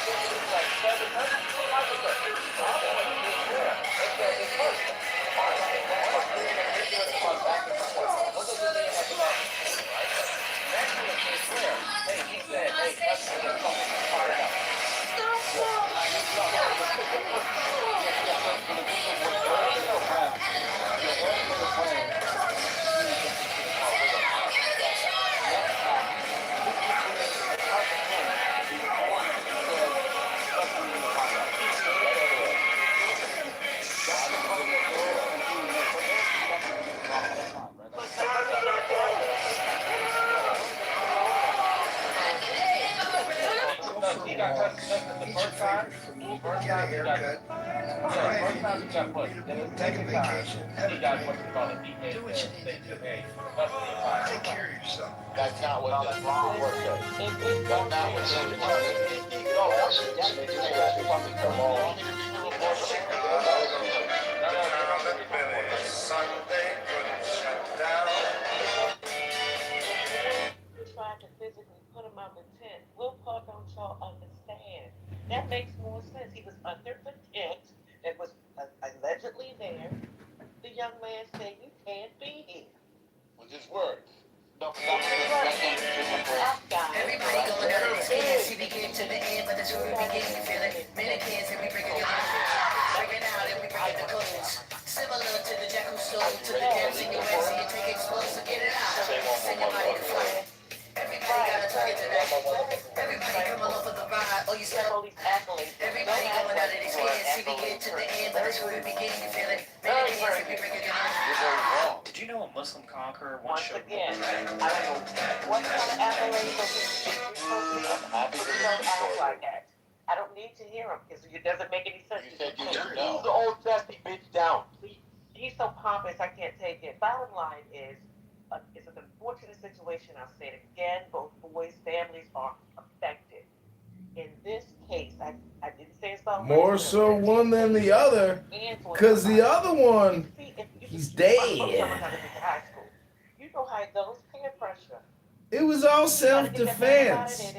When he murdered him and killed him, it was in self-defense. Because if he didn't kill him and murder him, he would have been killed and murdered himself. Yeah, I'm just thinking, nobody's talking about, like, the guilt or whatever this is. We're just talking about the recollection of the events on how But it happened. you guys are saying the same thing. Right? What makes your article wait. different than Huey? You're All right, calling so, Huey a lot. yes, right, so Huey said that there was a physical You're interaction saying he's wrong. or there was words that were exchanged, okay? And we're saying you're wrong. There were words exchanged Push him before out of the tent. No, wait, You hold on. push him out. Hold on. Miss Vicky, we're just pointing out that the words came before the physical interaction. We're saying.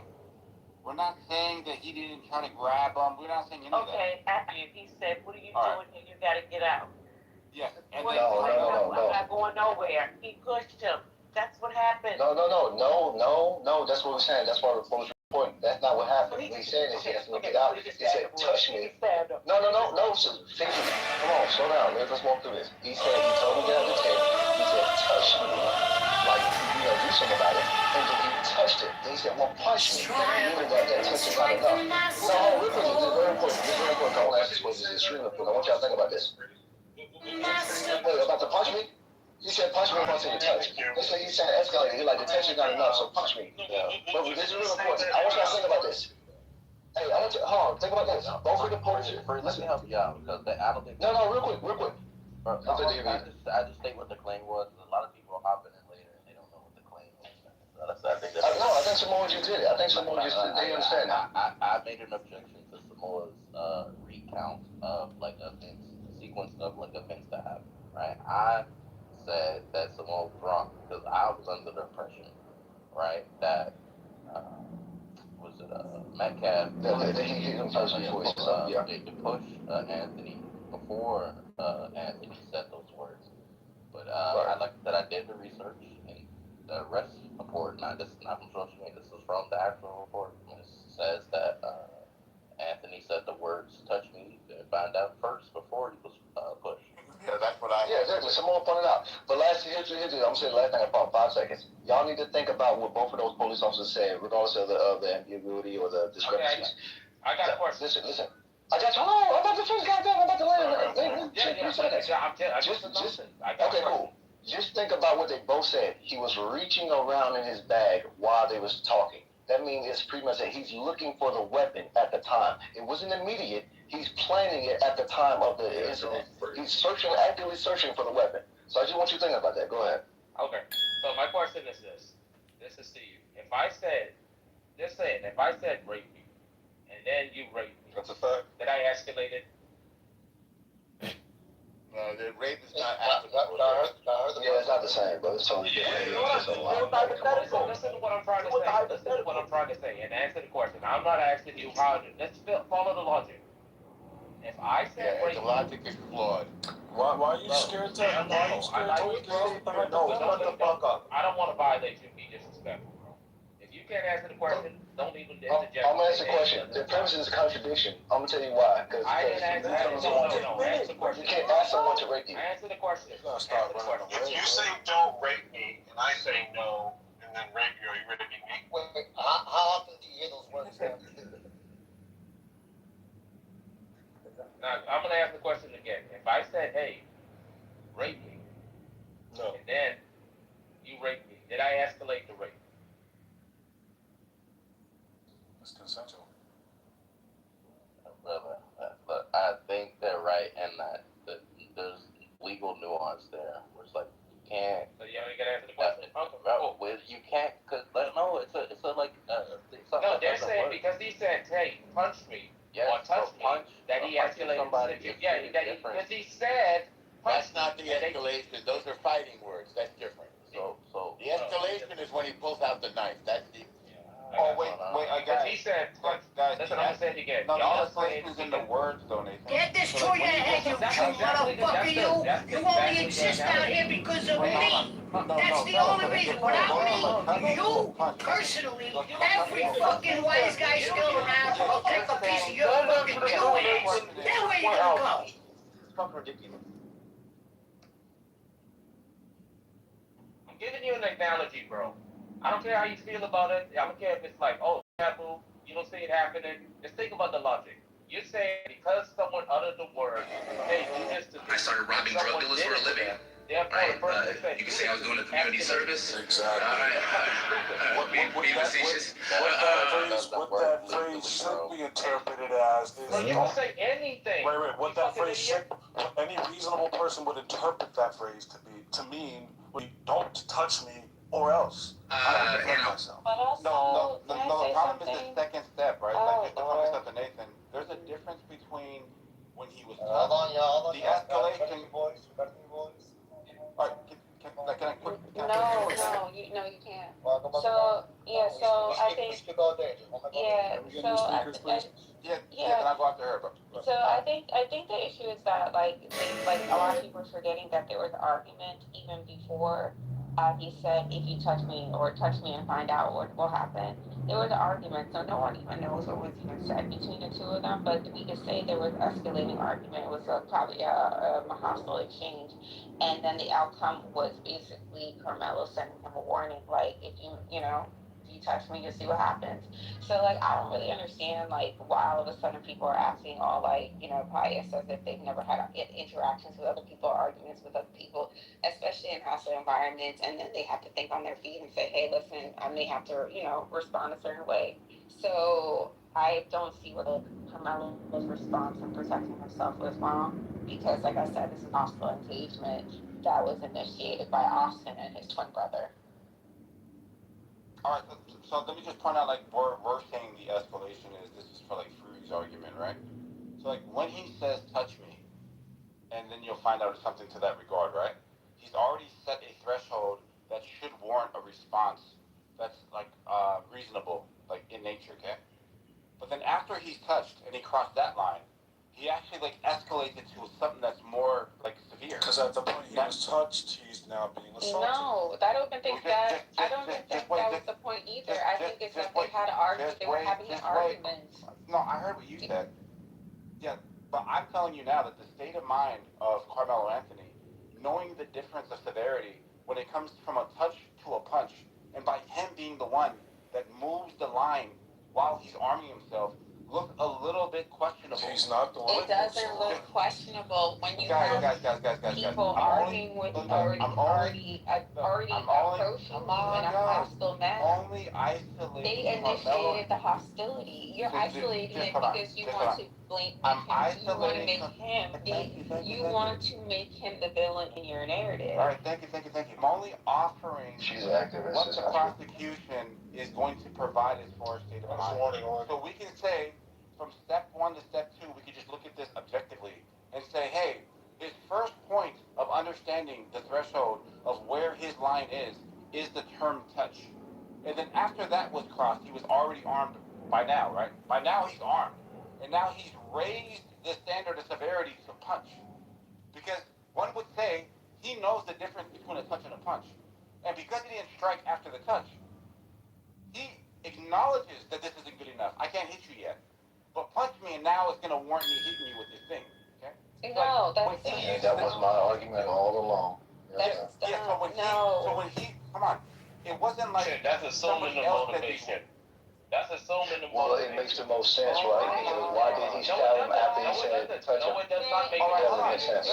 No, it only makes the most sense if you're trying to point at him at guilty. Why are you guys removing? Hello, why are you guys removing the fact that this boy Austin? They didn't, because it's not true. And it is actually very true. According to the opposing report. He approached him with words, agent, you don't respond with violence. He approached him with words and force, and the implication of force to remove him. Exactly. Y'all didn't hear the post report. Put me in the queue. Yes, we get contradict itself. Can I just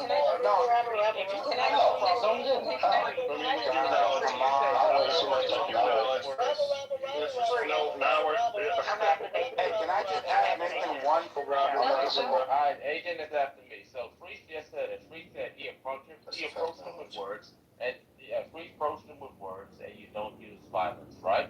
So Manbath used violence against Carmelo Anthony's words. Go ahead, agent. I'm not the support about it.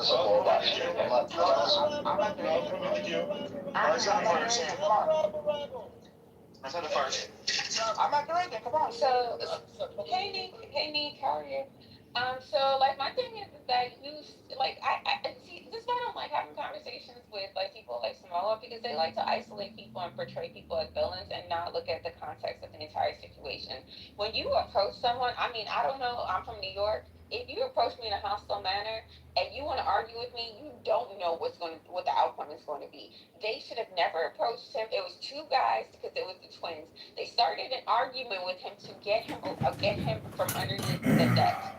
Or the tent or whatever it was.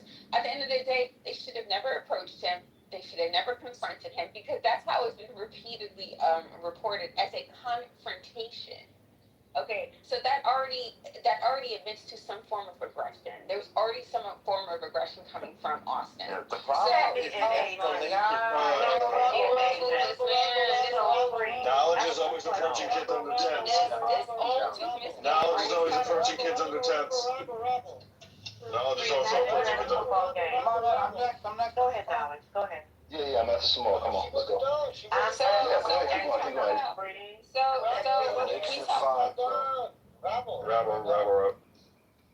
So when we talk about confrontation, we're already saying that it's an aggressive communication style. So if you're approaching someone with aggression and hostility and you're trying to challenge them, that is going to be the result. You don't know what the result's going to be. So Austin initiated the problem or the altercation. And like, I don't understand why that continuously has been omitted from the conversation. Now all of a sudden people want, especially some of you guys who have wished death on people, who have said some of the most egregious things to people, not knowing how they will respond to you. But now all of a sudden you're going to say, well, words are just words. I would never do such a thing. Blah, blah, blah, blah, blah. Come on, now get out of here. Like, you guys are so absurd. Like, you guys really don't understand how the legal system works. But everybody here wants to be a clubhouse lawyer. You got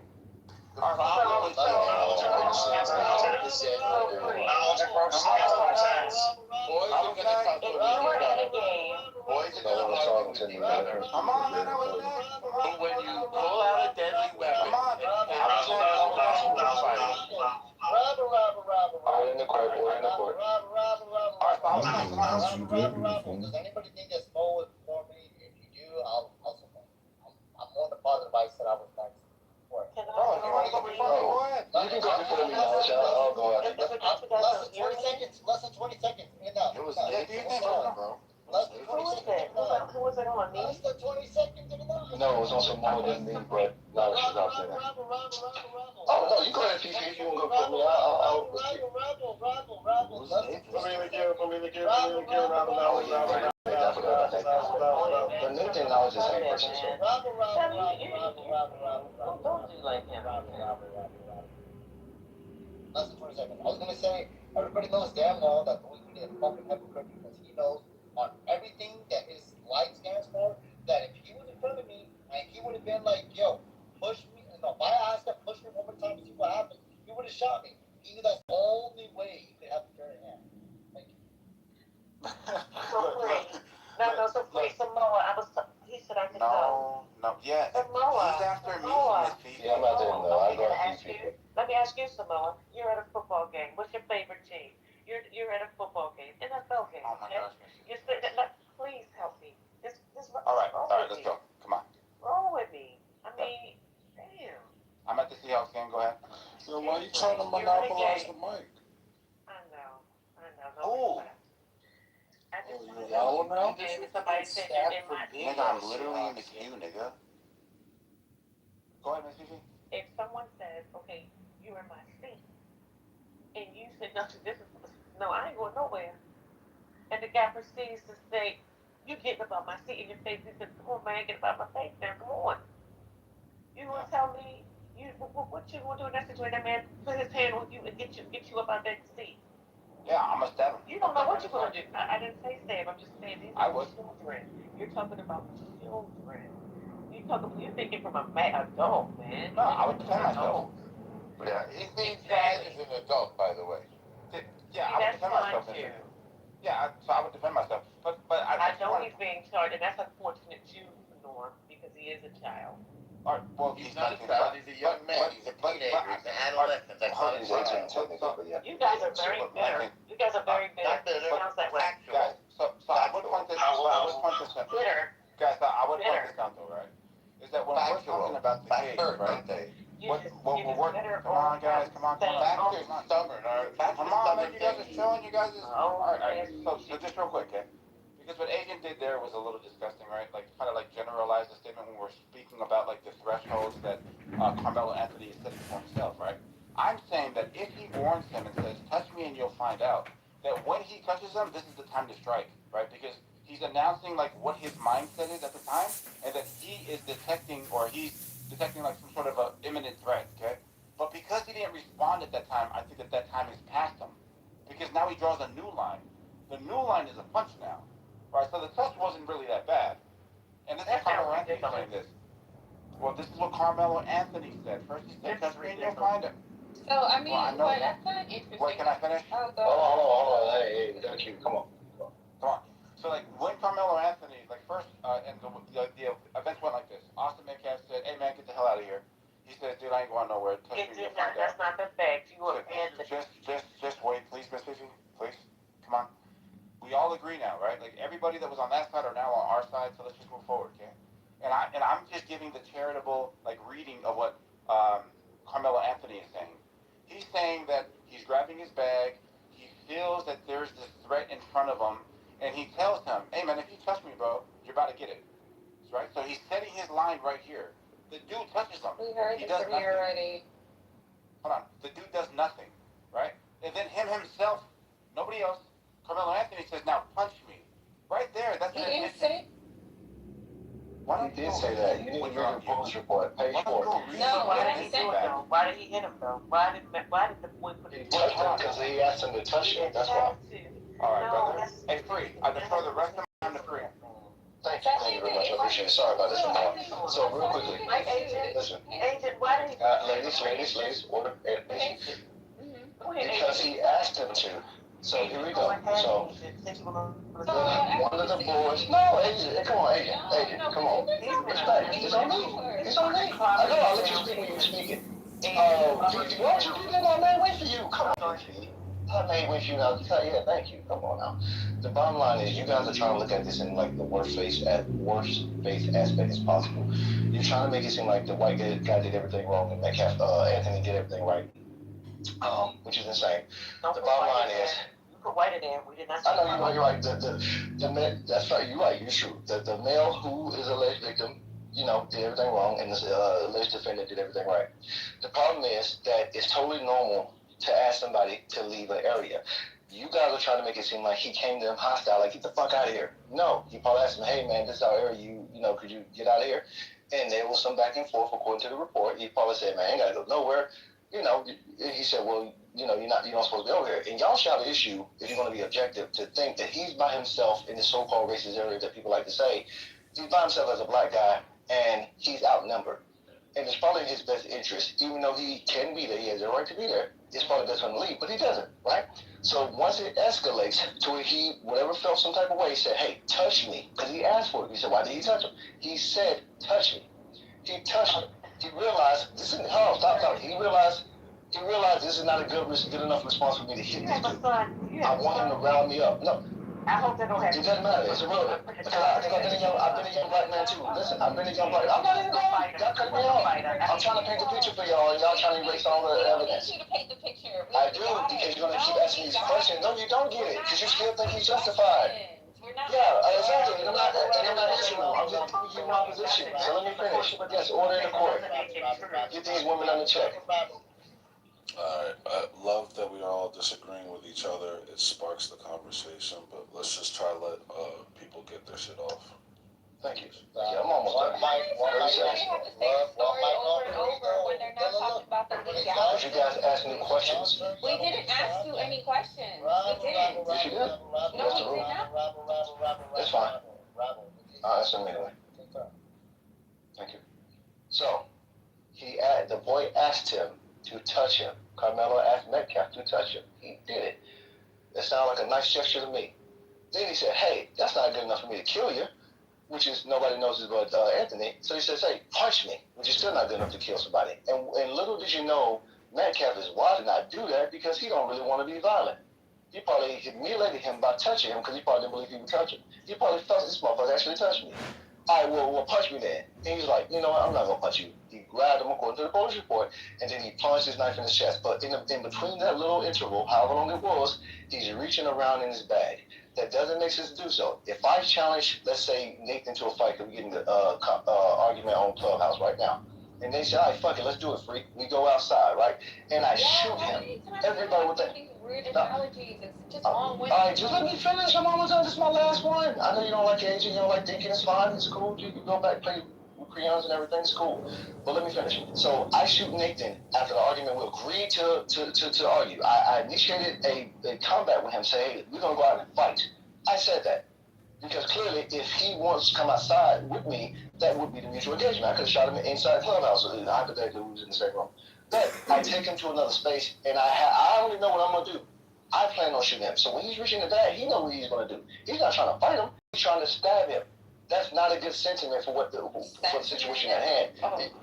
Yes, the way he felt about it. You shouldn't feel like killing somebody because they touch you. You definitely can, because by your logic, women will be bullshit. Because I know a lot of you don't believe men should hit women. No, stop. I know. Hold on. He did. Hold on. I tell you what, Fifi, I actually agree with you. I don't think he wanted to kill him, but he was trying to do damage to him, and the damage led to his death. Because when he stabbed he was trying to hurt him to get some get back. And when you stab somebody, you don't know how bad it's going to be. But I know you guys don't believe this idea. Let me finish, guys. I'm almost done. Y'all make me longer than it needs to be. Y'all make me feel like concrete. I don't even like talking. I know. I got one last point. I promise you. Just let me finish. All right?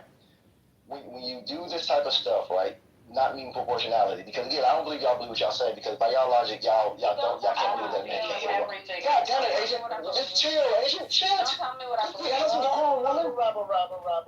Thank you. Let me finish. I promise y'all I would have been done. No, you don't believe what you guys have said. After this, you need a half an hour before you get free. After this, all right, ladies, some decorum. And Fifi, I've been nice to you all day to let me take my spots and everything. I'm nice to you too. Okay, all right, let me finish. What I'm saying is you can't believe proportionality is not considerate, because you know a lot of y'all don't believe a man should hit a woman, right? There's no circumstances. A lot of y'all don't even like the idea of that. So clearly if a woman hits a man and he breaks her neck, you're like, oh, that's disproportionate, let alone him hitting her back. So right now, if this boy punches him, the equal opposite would be him to punch him back. But he takes a knife out and shoves it in his chest, and then wonder, shit, how bad is the damage? Did I kill this nigga? Is he gonna recover? Because clearly, I might be facing murder. He's wise enough to know what the fuck is going on. Oh, man. Okay, thank you for landing because that was like 8 hours of nothing. But my thing is that what I know is partially it's your fault. yeah, it's not my fault. You just talk too much. So my thing is that one thing I noticed with the two of you guys is that when it comes to black boys going to prison, you know, for going to prison, you guys are the biggest cheerleaders for black boys going to prison. But you never talk about cases where black people are murdered, black boys are murdered. Like the Rick Chow case, how he shot a black boy who did not steal from his store, ran after him, chased him out the store, and shot him dead. You don't want to talk about that, right? And that man got off with murder charges. But you won't go into the intricacies of that case. So you don't want to go into the intricacies of that case and talk about how that Asian man shot that black kid. We actually did it yesterday. Yo, get your tooth fixed, okay? Before talking. I don't have to. Now you lost your tooth. You still haven't fixed it. Well, it was back to gingivitis. Right. Bad teeth. No, there's no gingivitis. No, it was bad teeth. Anyway, so like I was saying,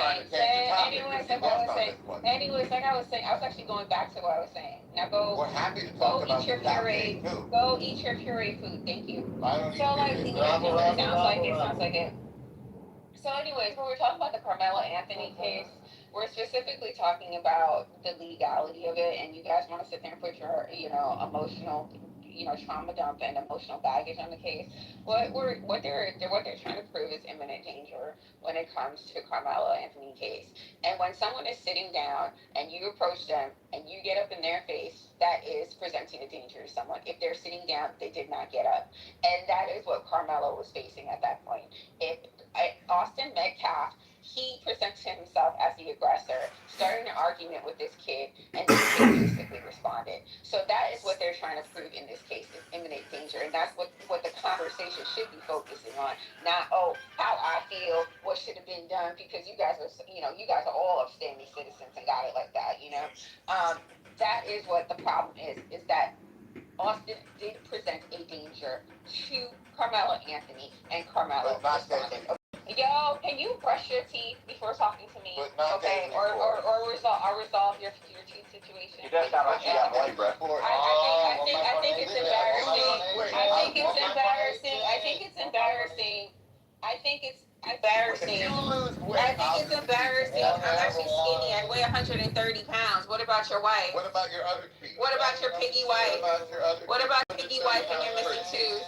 I'm 130 pounds, 5'8", okay? So don't try to use those racial tropes on me, bitch, okay? Because I could talk about your big nose, okay? I could talk about that wrinkly skin and those missing teeth and how your wife left you. So how...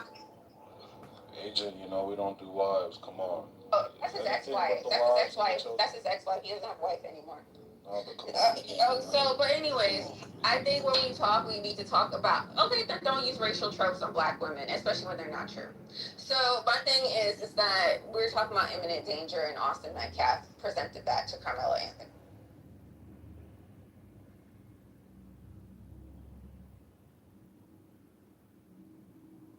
Hey, Louis. Hey, I would love to hear Concrete's perspective. Hey, Louis. I'm Louis. But whenever you hear people talk like that, do you think they really know about the guys case? in high school, you know what I mean? Louis? I'm kicking it with my bro right now. I'm like half paying attention. What was said? Concrete got shorter earlier, so. Oh, you already said something about it? Wait, I didn't hear what was said. I just heard the wife part.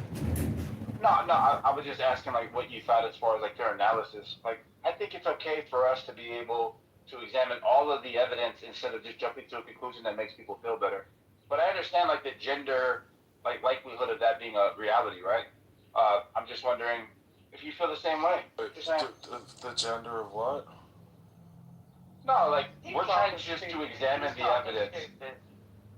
I'm just talking about the evidence. And if you're not aware of the evidence, then what you're saying doesn't really make sense to us. Agent talks about imminent threat and then says threat without the imminence, right? Just points out that she doesn't actually grasp appreciate. Explain the situation. You just don't listen. Can I go after some more? Respond to Ms. You are retarded. No problem. You are one of the dumbest people on the planet. I just want to make sure this is clear, right? You just like to say things and doesn't make any sense. Can somebody help her? And it's embarrassing. Can somebody help you. You don't have to be so No, like you need to reactionary. see a therapist, and you need to stop speaking out like speaking about things you know nothing about. Wait, ma'am. No, ma'am. Ma'am. I will allow her to keep cooking. Hey, yo. My bad, Sawan. No, go ahead. I go. All right, thank you. Miss Fifi, what you're dealing with in this case isn't objective, rational people. These are obviously biased people who have been conditioned to hate the Negro. They are leery of the Negro, suspicious of the Negro, exhausted. Nobody remembers when it was my turn to talk earlier. And Coffee was like, I'm gonna do my thing. I'm gonna talk. I don't care whose turn it is. Was anybody here for that? Yes, that happened today. I want to say about 12 or about 3 hours ago. So yeah, it was my turn to speak. Coffee kept saying, he said, no, fuck it up, fuck it up, fuck it up. He said, fuck it up. He said, I don't care whose turn it was. He said, I was going to speak. And you know what happened? He ended up bashing out. He ended up cleaning an entire room. I want to say that. Come on, Gustavo. You can't turn the other butt cheek. Yeah, that nigga's gonna keep crying. It's okay though. I hope you feel better, homie. Sorry, yeah, I was saying, so yeah, we ended up cleaning an entire stage. The stage had about 40 floors. All because Coffee used to say the word. That's all. Behind my guy. That's why I said, you know what? You got the mic and you said, finish, then I'll go. But you know what you wanted to do? You wanted to go down. You know what's funny? He's the one that trolled that I am earlier. Yeah, come on. The conversation's over now? Is that what is to be assumed? The conversations is done? Yes. As long as the crybabies are crying, the crybabies have to cry. Anyway, if Conker's gonna talk, I'm gonna talk. If Conker's gonna talk, I'm gonna talk. I'm sorry. You're gonna have to move both down. You're gonna have to move both down. And I will do it. I will take the sacrifice. So Conker thought he was safe earlier. He thought he was safe earlier. You know the funny thing is, he muted up not once, not twice, not thrice, but 4 times earlier. And the funniest thing about the whole thing is he's trying to take my truck. My truck is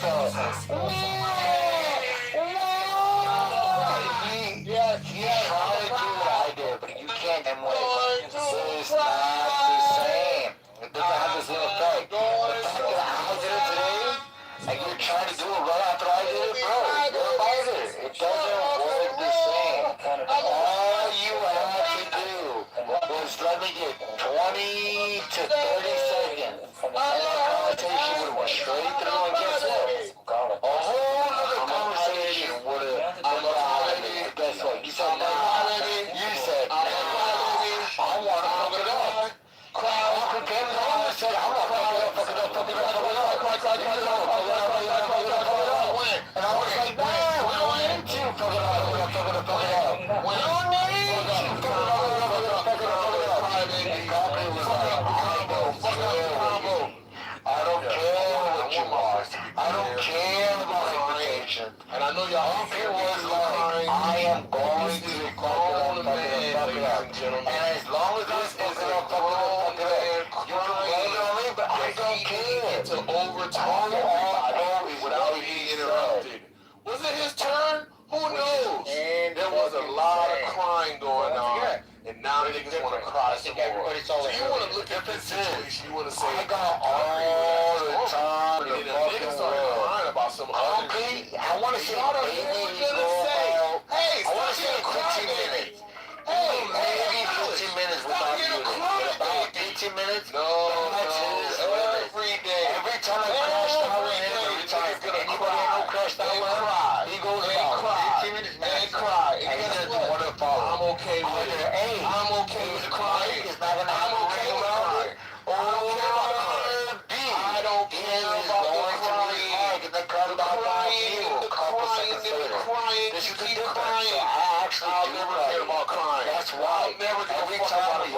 lifestyle, I've won every single time. Because I have a long duration period. You don't.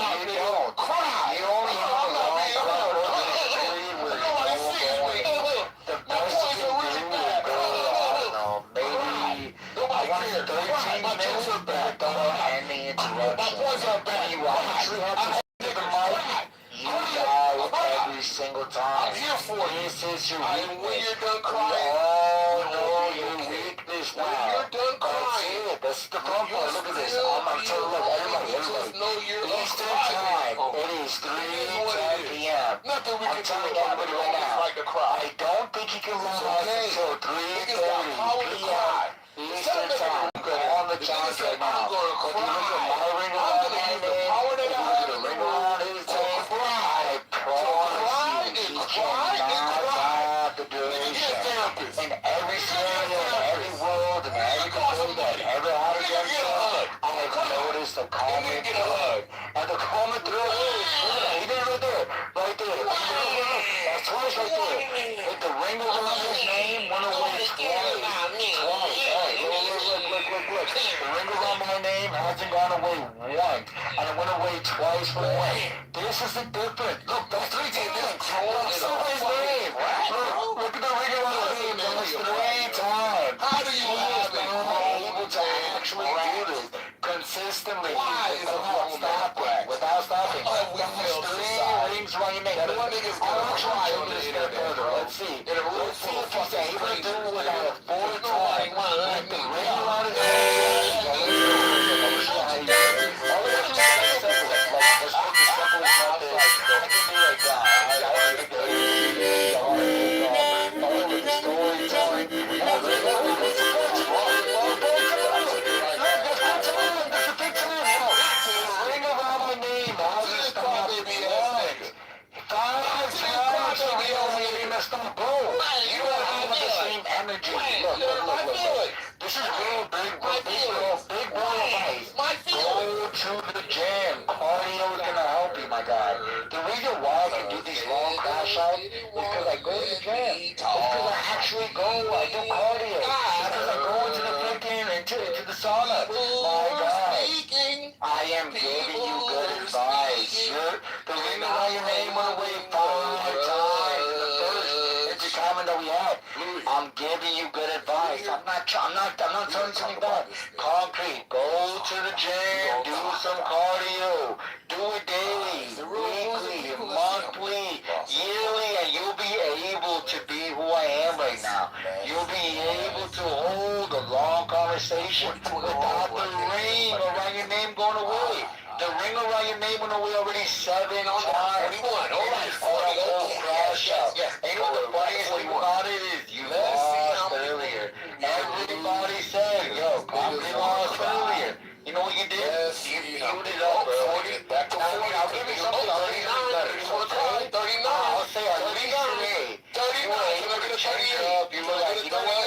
I don't give a fuck if I'm muted. I don't give a fuck if I'm muted. Yeah, call me a loser. You know what I'm going to do? I'm going to keep talking. But you lost several times today. I have 40 times. You can't be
what's going on, while y'all listen to this nigga cry. I think I see how dirty it is. Listen, folks. I don't know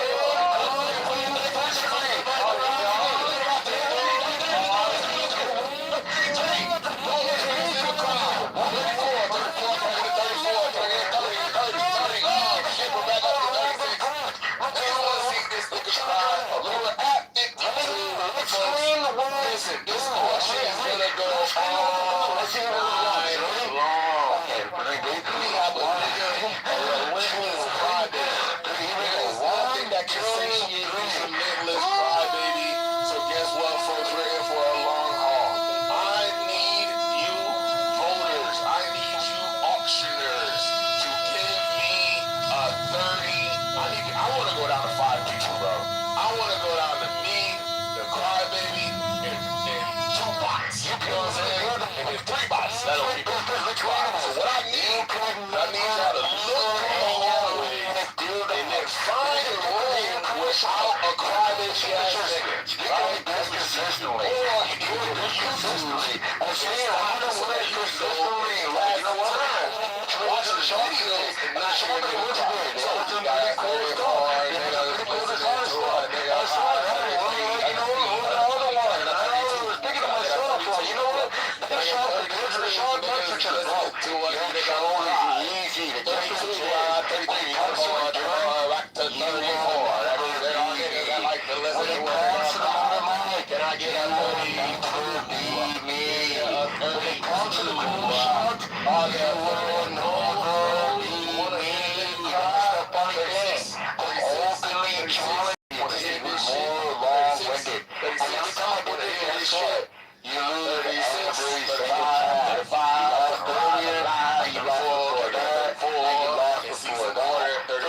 station was about. But it's 8:30. It was an all-black child. Congratulations. For the case of the Carmelo Anthony case.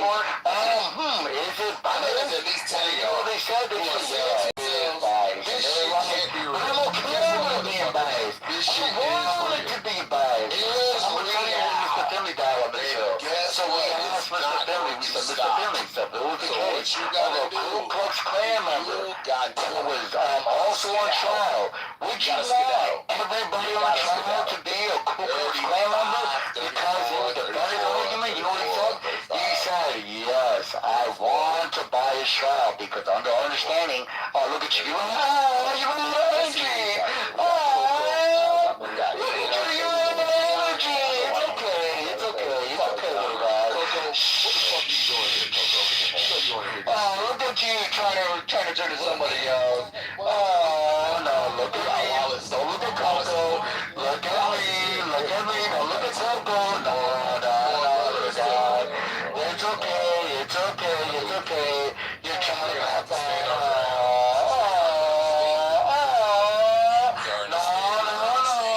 It's me talking to you, Mr. Concrete. Focus on me, Mr. Concrete. Don't turn away from me, Mr. Concrete. I know you hear me talking to you, Mr. Concrete. Don't talk to Coco. Come on, focus on me. You ain't got the energy. It's okay. Look. It's okay, Concrete. Go to sleep, my concrete.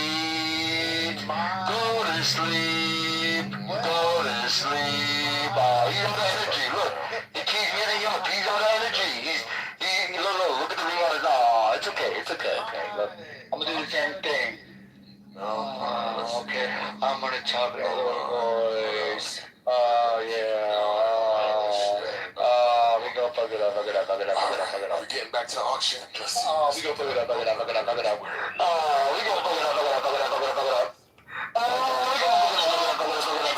Thank you very much for giving us the break. That means we lost 5. That means we lost 5. Can I get a 20?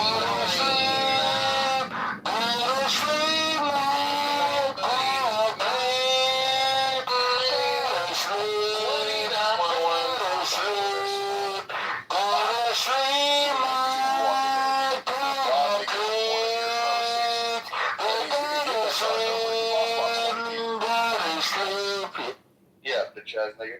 Or no. Has anyone suggested today that they just tell him don't kill any more people?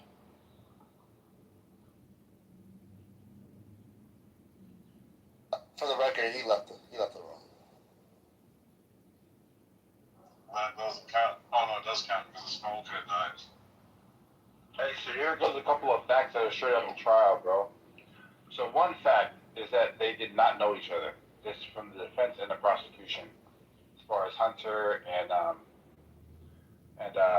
Carmelo Anthony. The other fact was that I guess Austin. Okay. What? Say it again? All right. So anyways, I guess Austin Metcalf got a text message from his coach. Document on Clubhouse recently. They said that silent moderating is not effective. And I sent it to you that knowledge can silently moderate better than It's quite impressive because I do have a knack for it. Can you not hear me, Monica? The word knowledge. Can we Monica, start having the conversation again, please, sir? Monica, can you hear me? Do you mind? Monica? Wait, I didn't do anything. I didn't crash out. Knowledge, can you hear me? But Coco, I might be able to do tonight, but I can hear you tomorrow afternoon. That's fine. Oh, you guys are ignoring me? No, I can hear you, Coco. 2 p.m. Eastern, I think, for our January 6th room. Alright, do you guys mind if I say You this? can reply in the chat if you want to break the focus on Not necessarily in I'm less respectful. Wait, are you telling me that the January sections are gathering again? Back to you.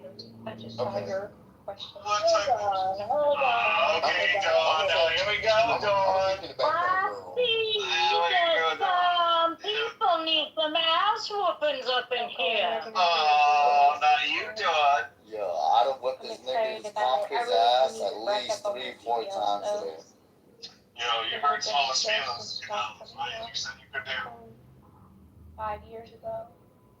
Alright, thank you very much. Alright, we can hear you want to now. say this, right? Thank you, brother. Yeah, me and Monica. Very interesting. Yeah, that nigga Knowledge is a weirdo. Alright, let me just point this out though. Like, this is straight from the, hey, can we mute her? She's on a hot mic. How you gonna call me? I'm celebrating my freaking winner, my third win today. Bro, you heard me? I was trying to get, can we mute her again? Can we mute her again? Alright, so like, this is from Austin, Your soldiers in line. Alright, can you be quiet now, Monica? They're not stepping out. I was trying to give an update about the Carmelo Anthony trial, right? So, they never knew each other. How I packed people up today with my. Can we just mute her? She's acting like a West Virginian. Oh, Dawn, now you can't get Monica, Dawn? Who was I arguing with this morning about what? Alright, anyways, so they didn't know each other. The coach from Centennial High School did not have a tent. There was no tent for Carmelo Anthony's school. And the reason why he was in the tent was because a friend of his was on the team in the memorial and waved them over there, right? So these answer the questions that all of the pro Austin Metcalf people had. Why was he there? Because he had a friend there, right? And how come he wasn't underneath his own tent? Well, because he had his own tent, right? No, because there was no Centennial tent. He is guilty. Hey, can we put her on mute? She's hot micing again. 34% believe he's not. Yeah, she's not by her phone, Don. So can we help her out? I don't want her to say anything incriminating. No, I did it. I was muted. Oh, I thought you were hot micing. Yeah, it sounded like you were hot micing. Yeah, so I think this actually helps out Carmelo Anthony's case right here, right? Is that he did not have his own tent. He did not know Austin Metcalf. And the defense says it's Austin Metcalf and his brother was standing over Carmelo Anthony. So this is from the defense and the prosecution. This is from the actual trial. So that kind of changes a lot of things now, right? So did he have the tent? The answer is yes. If Knowledge would have been there, he's always pitching tents for kids, so he would have been safe. I'm not thinking a little bit better, but real quick, Knowledge. I started on the pitching tents. Yeah. Real quick, Knowledge. What's that mic that you got, nigga? Why don't you just send me the link, bro? Yeah. I can send you the link. Oh, please. Yeah. Is it Amazon? Yeah. Amazon? No, it's not. I bought a bunch of Amazon ones. They ain't like this one. I only had one good one from Amazon, bro. I had one good one from Amazon. It was for the iPhone 16, bro. And then when I went to go buy a new one because I broke it at the gym, bro, they said we're out of stock. Samoa, I bought like at least 4 or 6 from Amazon, and they don't hit the same price. Did you say you bought 4 and 6 years old from the Amazon? When Melissa That was good. Bro, the angle that you guys find is crazy. Hey, there was something that you said, Knowledge, that was hella funny. How are you doing? Hope you're better than butterflies. Hey, do you hear that a lot, Tim, about rape me? I didn't know. Don't rape me, that shit.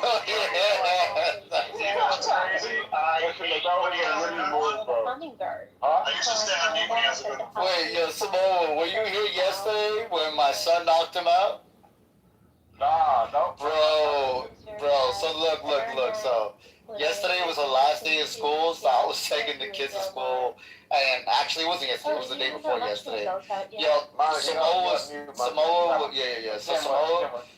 was talking, not Samoa, Tim was talking so much shit while I was in the car with my daughter, while I was coming back from dropping her off with my son. Everyone was like, yo, you gotta fight back, Knowledge. Yo, as soon as I got to the crib, I put my son on the phone, and my son goes, hey, Mr. Tim, can you please let all the kids out of the basement? Yo. Yo, he's been trying to...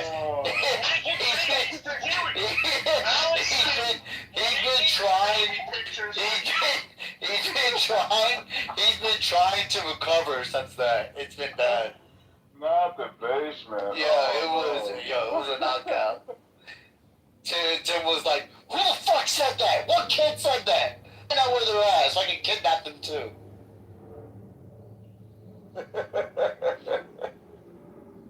Not to add them to my collection. Right. That was a kidnap them too.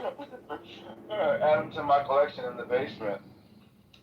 Yo, some more. I know you saw the Knicks do their thing last night. I know you saw. Yeah, bro. That's crazy. Yeah, bro.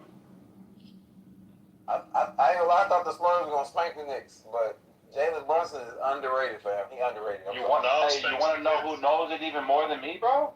Louis knows it even more than me. What do you mean? Who muted me? I've been talking this whole time. He bet Ott. Oh, they got a bet? They got a bet? Yeah. Well, they lost the dub on that one game. Louis going with the Spurs? Yep, Louis. Wait, Louis paid up though. He paid up. Yes, he did. Oh, they only bet on that one game? Yeah. They put money like that. And now Hagat has a bet out there. With Nathan's one of them for $20. And Punt is another one for $20. Wait, hold on. You know what the crazy thing is? Yo, someone made a bet for me, and they owe me $2 billion right now. They're on stage. Oh my goodness. Thank you for bringing that up. Johnson you fucked up a $15,000 bet yesterday. 26. I want that off the $2 million. Voters. You want a $15,000 discount on the $2 billion? I'm talking about. Fuck that. Actually, I was going to lose 15. How are the Democrats cheating in LA? Yeah, you would have lost 15, bro. You would have that right there. Yeah, that shit was funny. Tim, you know what I can't understand, fam? Here is a stinky croissant. You from that blue, you cool as hell, you from a blue, true blue state, and you're a freaking Trumper, fam. That don't make sense. That state is super blue, fam. Straight up. Ain't you a Trumper, Tim? No, he's a Trumper. No. Oh man, I got the wrong person. Yeah, my bad, my fault. Oh, this is definitely racist. One guy. Yeah, they all kind of look the same when you think about it. What guy are we talking about? They all look kind of translucent. All y'all white dudes listen to say to me, man. I'm sorry, my fault. Yeah, they all look veiny, bluey, and ruddy. They're all translucent. The polls Yo, send me $100. Yo, some more. And old. And old. You forgot old. Yes, and old. Hey man, so it looks like it's starting to look better for Carmelo right now. I'm hoping these dudes at the freaking county can shut the hell up. I'm looking at a lot of these videos of them protesting. And like now they're out there calling every white person they see a cracker. There's more. You said it's looking good, bro? Yeah, what do you mean? What do you mean it's looking good? Well, yo, Samoa, you know what's Samoa, you know what's crazy? When I hung out with Nathan when I hung out with Nathan last weekend, I asked Nathan, I was like, yo, you met up with Mr. Finley, right? He was like, yeah, I met up with Mr. Finley. And I'm like, is he as tall as he says he is? He's like, he definitely can't dunk. Ain't no way Mr. Finley can dunk. That's why you focus on that left hand so much, so you can get the reverse in there. Just hand. And he's still dunking me. Hey, I came at the perfect time, yeah. I never heard anybody overemphasize on the layup. Watch out, you got jump shots, mid-range, and layups. That's telling. Yo, Kendo. What up? Yo, if you look at Mr. Finley's PTR, his wife in the picture is 4'8", so he's barely about 5 foot. No, he ain't short, bro. Like he reasonably tall. Kendo like 6'3", Oh, and 6'4" though. You're doing a great job too, Monica. Kendo said he's gonna Kendo is tall. Kendo is tall. Put you on the block. He about to spin the block on you. So he's gonna come back. And I done got a little lean. Come out and play. I done got my footwork back. I've been at Lincoln, bro. Come out and play.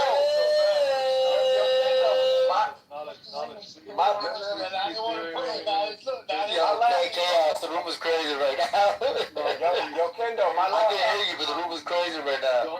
No, Alex, please don't. It's too loud. Oh, no, don't. Oh, wait, hold on. Is the mic loud? No, that's your phone. Talk loud, bro. No. If it's loud, I'll change it. Hold on. Nah, that shit low, bro. That shit. Oh, y'all taking advantage of Yo, Kendo. No, I'm asking. If it's loud, I'll change it. Yeah, you make it louder, bro. Okay. What up, Philly? So my last time, 2 times, I think it was not the last time I was up there for a funeral, but the time before that, we played at Lincoln, and it was pretty much the OGs versus the YNs, fam. Oh yeah, hey, look, we just had one of those games the other day. Destroyed them niggas. Is it better? Is it better?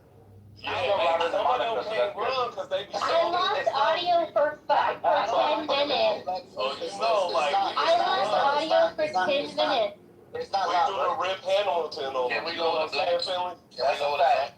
And what's crazy is that every game we played 3 games, they were up every game and blew every game. Can we go to the volume of the Blacks?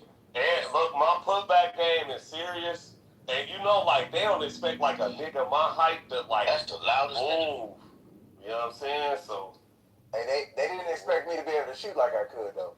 Oh, yeah. Now, I was killing with that beat. You know they're going to chase up the 3-point line. That's all they know how to do is shoot threes. Them black people lungs make y'all talk louder. Them black lungs make y'all talk louder. That's what it is. Yeah, that's what it is. Yo, I apologize to everyone.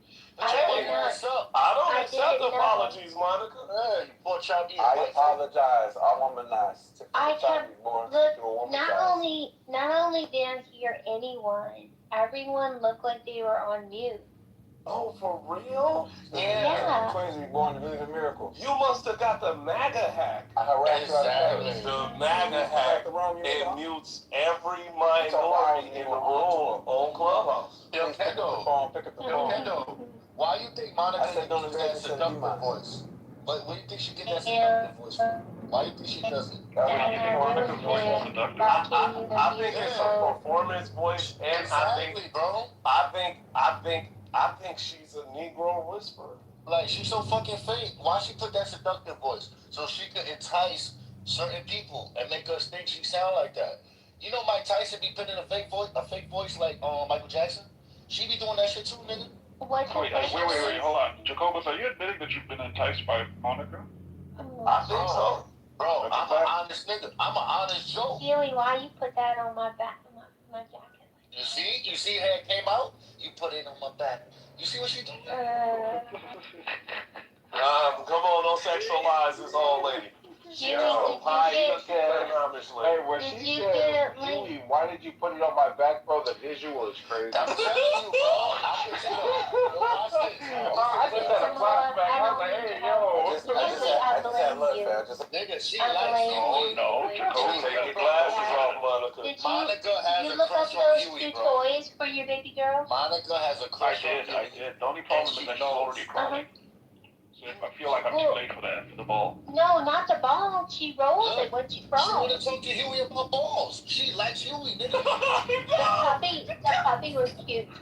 Oh, and the puppy. The robo puppy, yeah. But everyone who I've ever seen get it. She drooling over this nigga right now. Real quick. Oh. That's why I kind of want something that's like low investment, like cat, like I hate to say Out of cat there, toys. bro. Cat toys is like the best option. You know what I mean? Huey's Yeah, a married man. You don't want her to eat them either. Stop trying No, because they're more durable than baby toys. So I'd actually rather her, if she's gonna like chew some. Now she wanna have babies with Huey. This shit crazy, bro. I definitely give her a ball though, because she's so active. Active balls, my nigga. Oh, listen, they have that train with the dominoes. Have you I seen hear that? it, but I don't. Bro, Monica, the thing is, it needs to be automated like robo, like something that's robotic. To keep her in the playpen, because we just bought a playpen, like so it's like a 1 meter by 2, 1.6 meters by 2. Oh my the problem is, if we leave her in there, she gonna cry. Like she wants to be out. The ball. I'm in here with her. I think the ball would work. You know what, Joe? I'm gonna tell y'all. Because it's tactile. It has light and sound. It's the colors. If it was on stage by Monica. If it was all black, maybe. Because the weird thing is like, he made it worse. It's all black. I'm telling you. Well, let me go look to see if I can find one for you. He's wondering why he's getting fingered and not understanding how. She's doing it to him. What the fuck?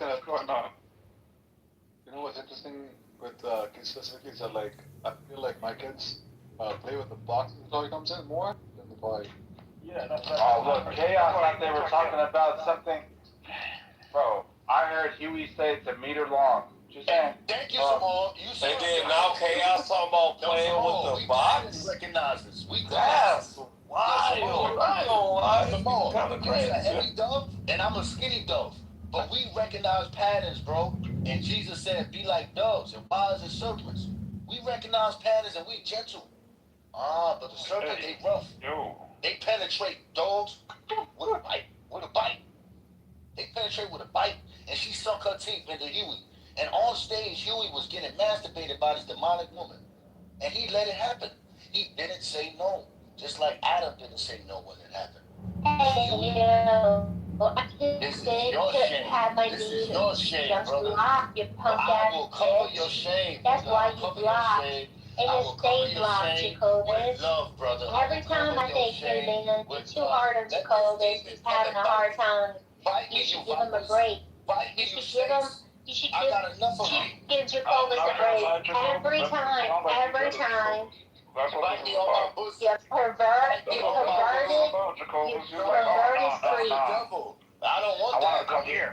I don't want that. No, I don't want it. No, I can't over that, bro. Where's Nathan? No, Nathan, I don't consent. This is gross. Implicit meanings are gross, yet the words that are stated are hidden. This is crazy.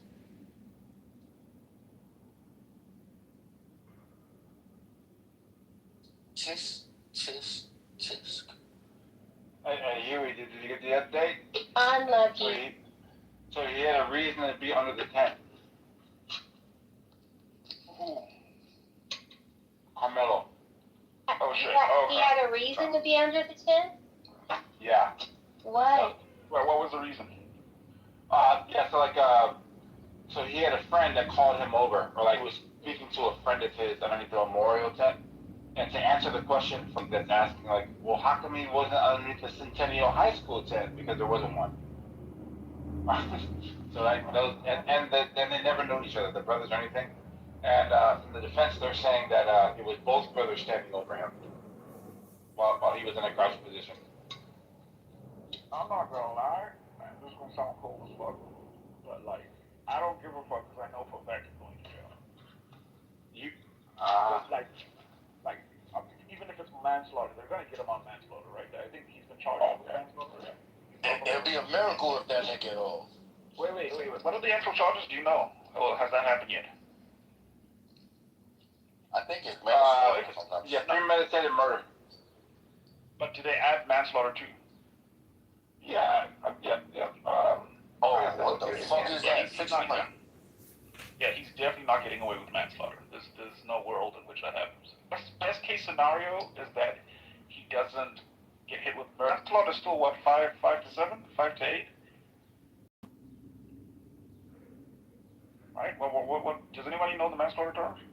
I think they're gonna hit him with the max for manslaughter, so it's like it's kind of like a lose-lose scenario, really. I don't know, man. It's like if you say that the process of how you came about with premeditated murder was this state of mind, and the jury doesn't believe you, and then you're like, oh well, maybe it was kind of like an accident or whatever. But the defense of Carmelo Anthony is, no, I was defending myself because the environment is that. I don't know how a jury would be able to go from so extreme left and right to like a middle position. Like what just to be like, well, he did something, we don't know, but we should just give him the middle? Now that you there, I want to talk to you after these two brothers. I'm trying to see how they get the manslaughter. My bad. Yeah, Samoa. Let me tell you,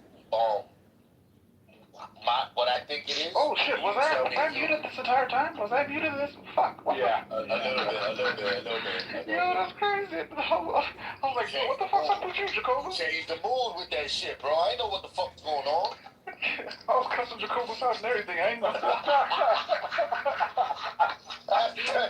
That's some fucked up shit, bro. That's some fucked up shit, son. I take all 19 bullets back. I hope y'all see the wickedness of y'all ways. I hope y'all see the wickedness. Incredible amounts of stupidity.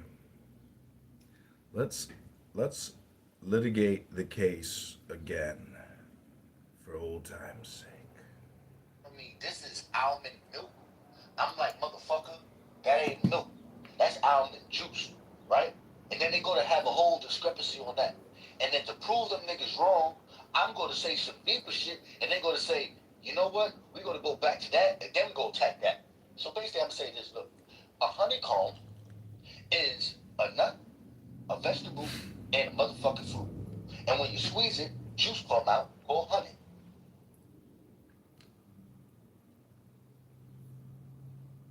I'm not gonna lie, the almond juice thing kind of fucked me up. You see what I'm saying, bro? So look, all I'm saying is, I was like the tiny little seed that fucking sprouted late.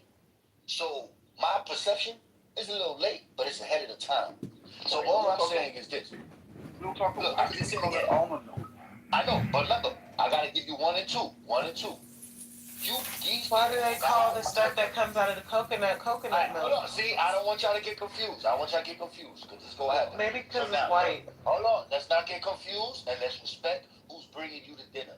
So now, my nigga Huey is on my side. He understands that almond milk is some funny bunny shit and it don't exist. But almond juice does. And that a honeycomb is also a nut, a fruit, and a vegetable. And when you squeeze it, you make some water. You make some juice. And when you add a little water, it becomes sweet water. And when Moses gave the Israelites sweet water, he gave them honey water.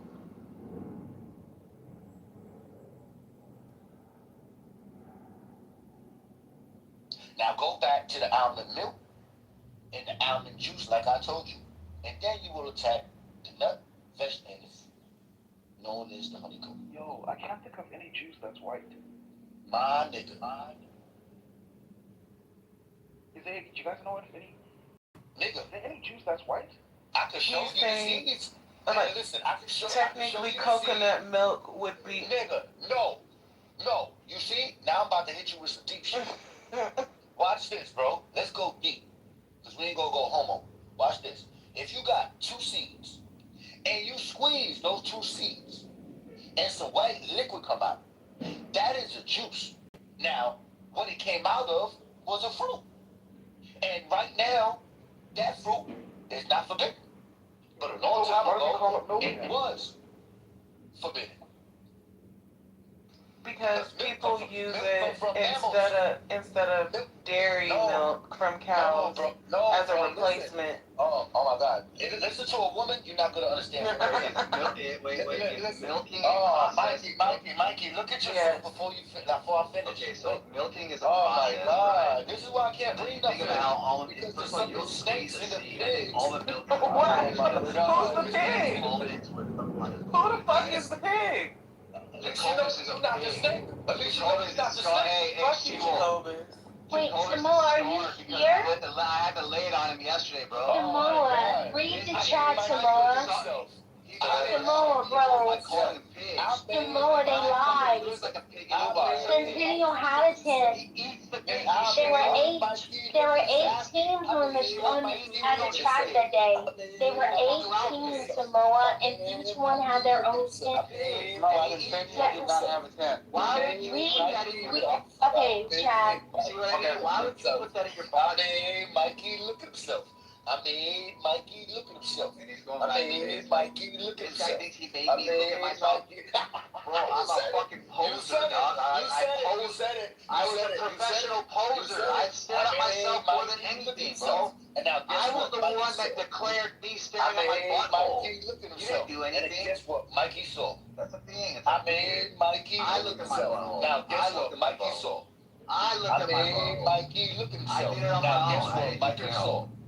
Not you, bro. Mikey looked at himself. Now guess what? Mikey saw. I saw you, bro, because it looked like you had gone Mikey looked at himself. Now guess what? Mikey saw. I am gonna keep making you say that. Mikey looked at himself. Yeah, I'm gonna keep Now making you guess repeat what? yourself. Mikey saw. No. Don't stop now, bro. Look at himself. I don't think you can handle it. Mikey saw. It's too much of a tongue twister for you. Mikey, look at Yeah, himself. you're already slowing down. Mikey You're saw. slowing down. You're already slowing down. I'm dancing with the song. No, you're not. No, you're not. You're not Mikey, dancing. Now guess You what? already Mikey broke saw. too. I'm doing that the dance where they kick their legs up and the women in You're the looking dresses. for a way I'm doing in that now. one. Mikey, look at himself. Now guess what? Mikey saw. Nigga, you got tell us? I'm trying. I know that was the good part, right? Now look, let me go back to the fruit and the vegetable. You would agree that ain't no way almonds got chicken. You would agree with that. Nah, you're trying to change it now. Look, you're trying to change it. Mikey, look at himself. Now guess what? Mikey saw. See, it doesn't sound good. It doesn't sound good. Look at himself. Now guess what? Mikey saw. Nah, bro, it don't sound good. Now everybody gonna look. Everybody gonna look at you and guess what you looking at? And you gonna have to tell us, Mikey. You gonna tell us what you say it. Say it. Why are you stopping your rhythm? Because I want to tell them about the milk. Quit. You quit. Okay, go Wait. Jacobus, can you do the because it was the blood? That's my favorite. Yo, I never knew singing was powerful. I thought it was just Blood.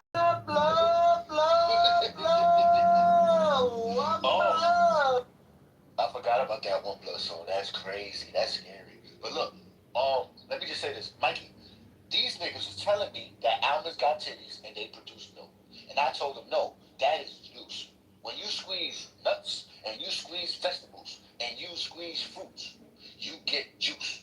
Now you squeeze a Why isn't it an extract? Oh my God! So now when you squeeze, a honeycomb, you get some juice called honey, and that's a nut, that's a vegetable, and that's a fruit. Now somebody asked about the white stuff. Now if you got 2 seeds and you squeeze it and you shake it up, and some white stuff come out, that is juice, and therefore you would say Now, therefore, you would say that is a fruit. Now, this fruit a man has. Now, this fruit is forbidden.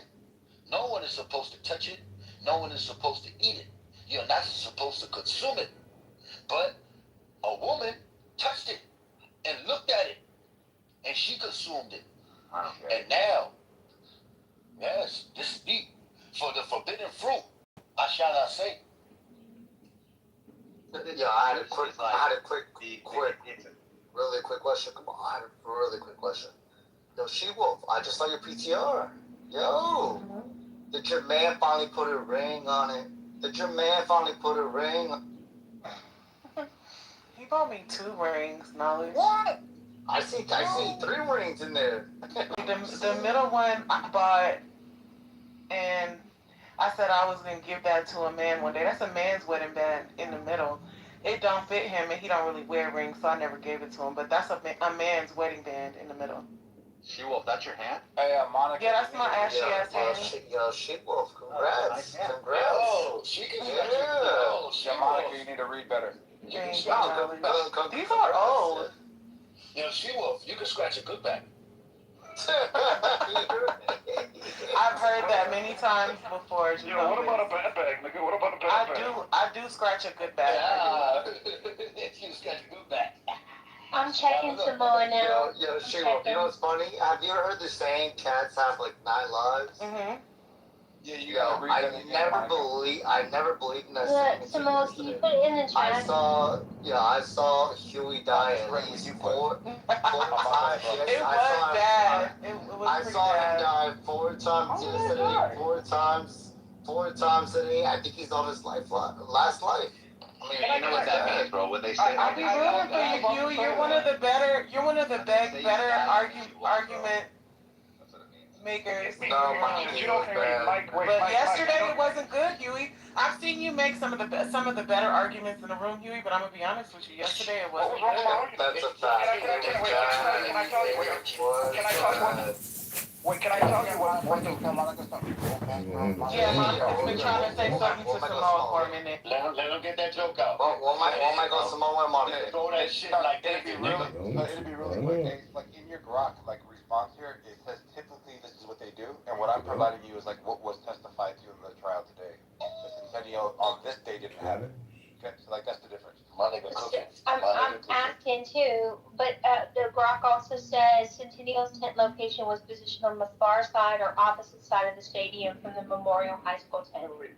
So, why are you guys using Grok? That's the worst. Real quick, is the trial being televised? You know?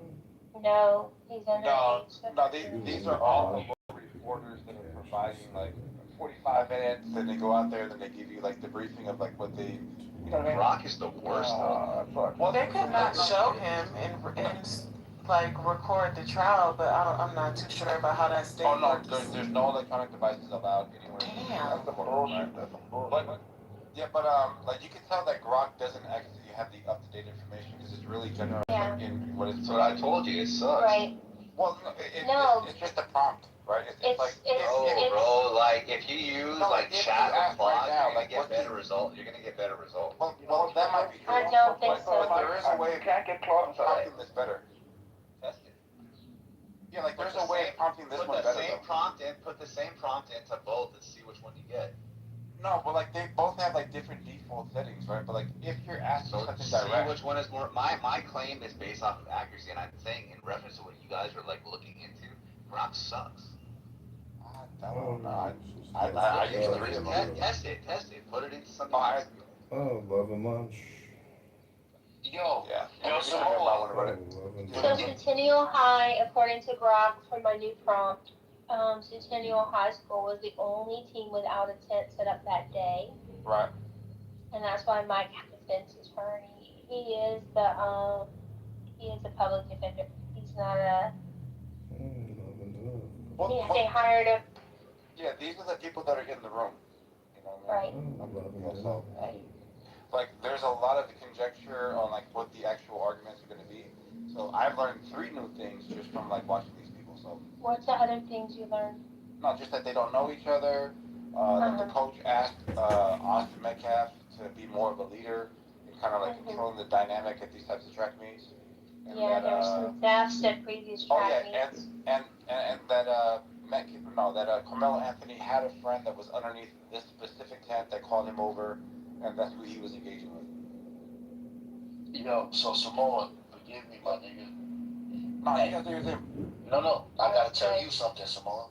right? No, I'm not accusing no one. I'm just saying. Backstabbing two Procreation at the root I said, you understand what I'm telling you, right, Simone? Yeah, it's just stupid. Whatever. How many people want this infection to go? Look, if there's 3 people that want to continue, I will do that. I'll probably leave too, but I will be. 3 people. 3 people. Who wants to get Kitover? I'm looking. I'm looking. Hey, Dima.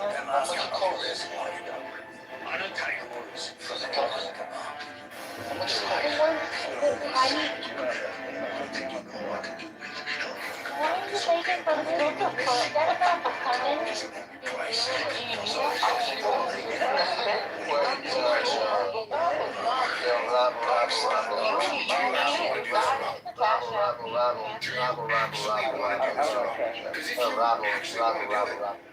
I've been on a killing yesterday and the day before. I slaughtered Huey, and today I killed Concrete at least 3 to 4 times. Bro, I am on. Alright, so come battle me, nigga. Come out and play. Dima, I was talking for 15 minutes thinking that nobody was talking, and then I changed the audio setting and realized that everybody was talking. Oh, I'm embarrassed myself. Oh, you scared, nigga? What was that? I totally embarrassed myself. Somebody text me. Nigga, do you have a Siemens phone? Was that the Siemens phone? No, it's the Gary does. This It's confident Siemens. It's a share. Wait, he said Siemens. He ain't talking about fucking Procreate. You nasty. You know what? Confident Siemens. Did you hear Hunter speak to the press after the killing? Did you hear what he said? He had 2 interviews, one in front of his house and one in front of his in the house. Now the third one, which one am I missing? Why did the arrest report? Why are we just talking about murder? It was last year though. Like it doesn't really matter now. We're gonna find out the truth. Let's talk about why they. The truth about what? What are you My talking about? husband from coming Is into that the Carmelo and his Anthony case uncle. in Texas about the track meet? Oh, is that finally happening? Yeah, the trial's right now. Right? Yeah. They just had opening arguments. The defense spoke as well, and they're gonna provide the truth. Why haven't we had a trial for Luigi yet? Where's Luigi? Yeah, it's going through. It's just they stopped cameras from going inside because obviously. What trial for Luigi? He committed murder.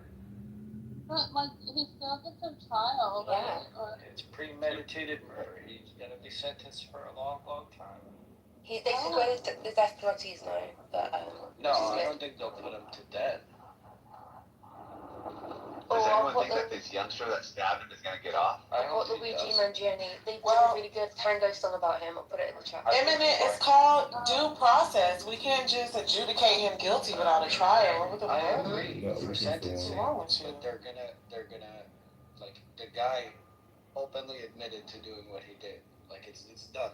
They're just gonna sentence the kid. Alright, why do you keep calling him a kid? Kids are innocent. This wasn't an innocent man. This is somebody who murdered. Carmelo's a kid too. Being Look, trained when we say Yeah, but he's black, so no. when we Black say boys kids, aren't really kids. look, when we say kids, we mean that there's a connotation that we have around it that makes us feel like a kid is innocent. Kanye what?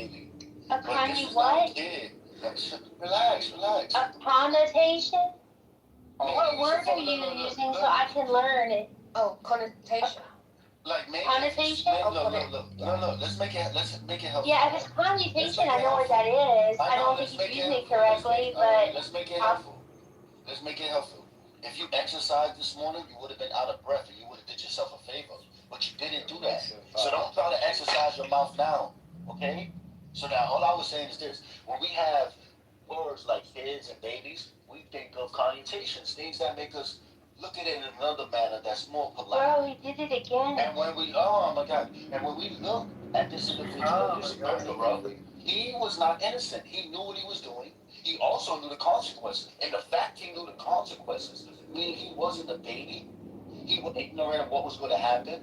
So he did this himself and he chose it. And you got people in this room saying, I will make the same mistake, so he is not wrong. And that doesn't make it right. Kitover? Or are you talking about Carmelo or Carmelo? I was talking about both. Oh, okay. Samoa, what do you think happened to Carmelo? I think you like it all, bro. Like, does it matter to you guys that that in court today it's been verified that this dude outweighed him 100 pounds? See, so you got 230-pound guy. I fucking told you guys. Go ahead, Samoa. I fucking told you. I'll bet anybody in here that kid's going to jail for the rest of his life, bro. I think you owe me and Asian apologies for making us go through all those gymnastic hoops that you put us on. Well, explain to you. Hey, This is the first day of the trial. That's comical. They can't put him away for the rest of his life because he's a minor. Yeah, they're not. You can't give minors life without parole. Can't give minors outlaw. He's now 19. Like, I just. Luigi's 20 is a difference. Luigi's a fucking criminal, okay? No,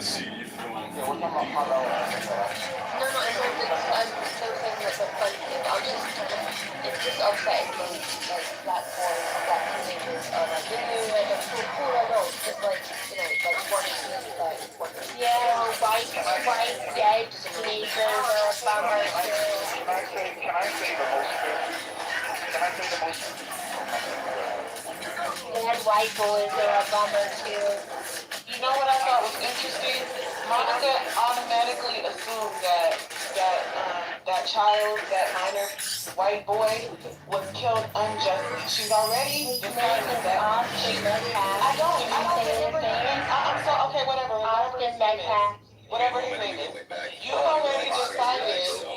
already decided that child was killed. I don't have to. I want to. No, don't tell me what the fuck to do. So anyway, you've already decided that he was killed unjustly. We don't know yet if it was self-defense. You've already decided in your mind that it was murder. So that already goes to show that people like you cannot be objective and unbiased, right? You already have preconceived notions about whether or not the child was murdered or he was killed in self-defense. You've already decided that. So somebody like you cannot be unbiased, cannot be objective, cannot listen to the evidence, and will not listen to the evidence and wait to make a judgment. Yeah, Right? you don't. That's why they say people like you should not take over an entire jury, 12 people who look like you. That's why we say that. Because 12 people like you will decide before they hear the evidence that it was unjust. Somebody like you will decide before the evidence that it was unjust. She will. Austin Metcalf deserve to die. Well, Monica's a racist. How do you expect her to be biased? She will. Do you think Austin Metcalf deserves to die? Nobody deserves She to will. die, but that's not what you're going to litigate. I'd like to hear from She-Will. What's Is being that a litigated is possibility? whether he is a murderer. Can I Whether speak he to acted She-Will? with malice or fear for his life. We don't care. Like Cyrus Carmack and Austin Don't talk about Cyrus name, I'll cry. And Austin caught that heat. She-Will, do you think? I'll burn down all South Carolina. Let's go. Monica, wait, Monica, just wait. She-Will, do you think Austin Metcalf deserves to die? Yes. I think that we should wait to see the evidence to decide if it was justified or unjustified. And we shouldn't decide before whether it was unjustified or justified. That's a fact. That's what I think. So, That's what you're not answering my question. Can you answer this one? Can you answer this one? Do you think Carmelo used excessive force? Don't know. Monica, you want me to make a decision before seeing the evidence, and I'm trying to tell you I can't do that. Did Rick Tory use excessive force? Thank you, Sheila. Sorry. Wait. Thank Can I you, Sheila. ask a different question? So slightly Oh, orthogonal. yeah. So Monica, I know you want to ask me a question. Go ahead. Can we get one mic? No. Wait. You still alive? Oh, okay. Welcome back. Yeah. Monica, hypothetically, Monica. Wait, hold on, Monica's always going to be on the side of whiteness. So, like, what hypotheticals are... I'm asking after Huey's question. Okay. Monica's so predictable. Wait, I have a general question to people in the States because I'm a bit confused because I did look over the arrest report, but what I'm confused about is why is it so short? Is it usually that short? Like, mine... Yeah, they don't all have of details typically. Yeah, but it's weird though. It's only a few, like, it's, what, 2-3 pages? What more would you expect them to say? No, I mean, like... There's 8 pages total. No, but... Why is he doing that? It's really short. Just finish. Thank you. Sorry, I was just confused. No, I thought we had My arrest report was... Free, just shut the fuck up. Can I ask my question real quick? No, yeah, I'm going to finish in like 5 seconds. Yeah, I was just confused. My arrest report was like triple that size, and it was just for like a tiny bit of like you know, like non-violent or whatever. So I was just confused why it's so short. It just. That's okay. a good point, Maybe. sister. No, this is a discovery turns out, and this is a narrative. No, she's just saying she was more of a gangster. I thought I heard a woman talking. I thought I heard a... Go ahead, Miss Sorry, pardon me, Stevie? I got a question for you. Oh, my bad, Miss Fifi. No, Miss Fifi, I'm sorry. No, she knows what she did. She knows what she did. Shut up, your I got cover. some questions for you too. So we ain't gonna let Huey go? Fucking skinny Monica. Okay. Your mic is low, Fifi. I thought you guys would find this question interesting. Yeah, it's pretty low, Miss Fifi. I can't yell. I know. It's disrespectful to be yelling like that. No, just turn up. You don't have to yell. Just Yo, Free, shut the fuck up. Like that, baby. shut up, Nicole, you piece of shit. Hey, Huey, bro, you gotta do your thing, bro. It's to me. I'm so sorry, Miss Fifi, because I actually cut Miss Fifi off to say what I said. And I apologize, Miss Fifi. I should have. Come on, send me $30 so I can get a big mic. Can you guys be quiet so Miss Fifi can say what she want to say? Because I cut her off, and that was rude. All right, cool. Moderate. Thank you very much, Miss Fifi. Huey, go ahead. Okay, no. Now you kind of moved past the point, but I just did want to ask Monica. Monica, hypothetically, if, let's say, a person like Candace Owens decides to investigate Austin Metcalf and finds out that Austin Metcalf was dealing drugs or doing a whole bunch of like shady shit on the side, would that change your opinion on whether or not we should talk about that, or do you feel it's like inappropriate to talk about that? Was his drug dealing relevant to his death? We should everything, all the information that's relevant to his death should be brought before the jury. But would you think it's inappropriate to do a whole investigation about like his past? Huey, that likely would be something that a judge would say that come into the trial and the jury can't. No, Unless it was relevant to his. If it was relevant. Okay, sure. So the only fuck. Look, the only reason I'm asking is that I always find it interesting that like when it came to George Floyd's death and Candace Owens did what she did, nobody really had a problem with that. Like, nobody had a problem. Can we finish? Fucking Indian fucker. When it came to George Floyd's death, nobody took the weird sympathetic approach that you're like approaching Austin Metcalf. I don't remember hearing you or anybody on that side like have that same sympathy and then arm in arm with everybody else who's like it's fucked up that George Floyd died the way he did. Right? But it's just interesting that like nobody can really examine the circumstances. We can't like just I guess have any kind of empathy or sympathy for Carmelo Anthony because Austin Metcalf is the victim and like he's a poor white kid that it just feels that way. He's a poor white kid died and therefore, you know, we shouldn't look into it or XYZ. But like, would you be comfortable if we decided, hey, lefties, let's band together and like look into fucking Austin. The third time third time you asked me the question, my first answer wasn't good enough. I said if it's relevant to his death. She said no. She said no. Let that black woman Sorry, I don't. Hey, Bree, why don't I give you the mic and you repeat exactly what I said? Because maybe they'll hear you better. Because they're sure not listening to me. She's saying that black boy should rot in jail. All black boys should go to prison. So she passed it on to me. For Nugget, I'm about to block you. You can block me, Monica. I don't care. Like, I'm gonna cry because I'm blocked. I mean, so Huey, I think the significant difference is in the argument is, Huey, if you can hear me, the argument is that his fentanyl, his drug habits seem to have a role in it because, I'm talking about George Floyd, that is, because he was with his drug dealer at the time, and then we also found drugs in the system, and there was an open cap in the car. So if that wasn't relevant, you'd be 100% right. Like when they talked about him, having this robbery of this pregnant woman. I don't think that was relevant. So in that context, you're right on that. But the drug use is So I was trying to answer that question in principle. There's obviously there's different cases, right? One's an adult, one's not. Right. One's from the streets, one's not. Like we understand the differences. I'm trying to discern a principle here, right? My question to you is, like somebody said, Monica asked, did Austin McCann deserve to die? So I'm just going to ask the other way around, right? Did George Floyd deserve to die? No, he didn't deserve to die. Any of that other shit about his past and all of that, why did that matter?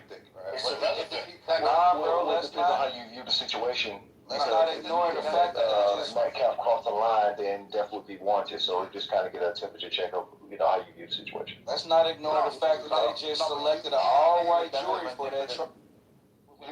I'm sorry, you can't point out that this is a manipulative tactic from the left as far as like virtue signaling and guilting people into doing what they want, and then the person that's like on the right pointing at the person on the left deploying the same tactic. Trying to humanize Austin just hold on. And dehumanize Carmelo. I don't understand what you meant. Could you clarify that? Hold on. Yeah. So like the question is, hey, do you think Austin deserved to die? Like this is like a guilt trip trap that's kind of like ding. It's a deployed trap to guilt somebody by saying, hey, you're a bad person, but avoiding the actual conversation and being of, is this going to be like guilty or not guilty, factoring in the evidence? Like that's the real conversation, right? So her doing that, but pointing at the left, like, hey, you guys are bad people for doing this type of a thing, and now she's doing that type of a thing. I think that's what Huey picked up on. Like, hold on, let's. Yeah. To be fair, Monica, I think you probably misworded because I hate when people do that personally too. When people say you deserve to die, I think what you said was justified. Did you feel it's justified? But deserving to die is really a weird thing because deserving to die is like extreme, right? Like most people don't deserve to die. Maybe pedophiles, rapists, yes, but just someone who had an argument or a fight, no. So yeah, I don't think anyone is entitled to death. Except Louis made the argument that Austin deserved to die and he's not sad he's dead and he can't even remember his name. And Twerks for Nuggets just said yes, he deserved to die.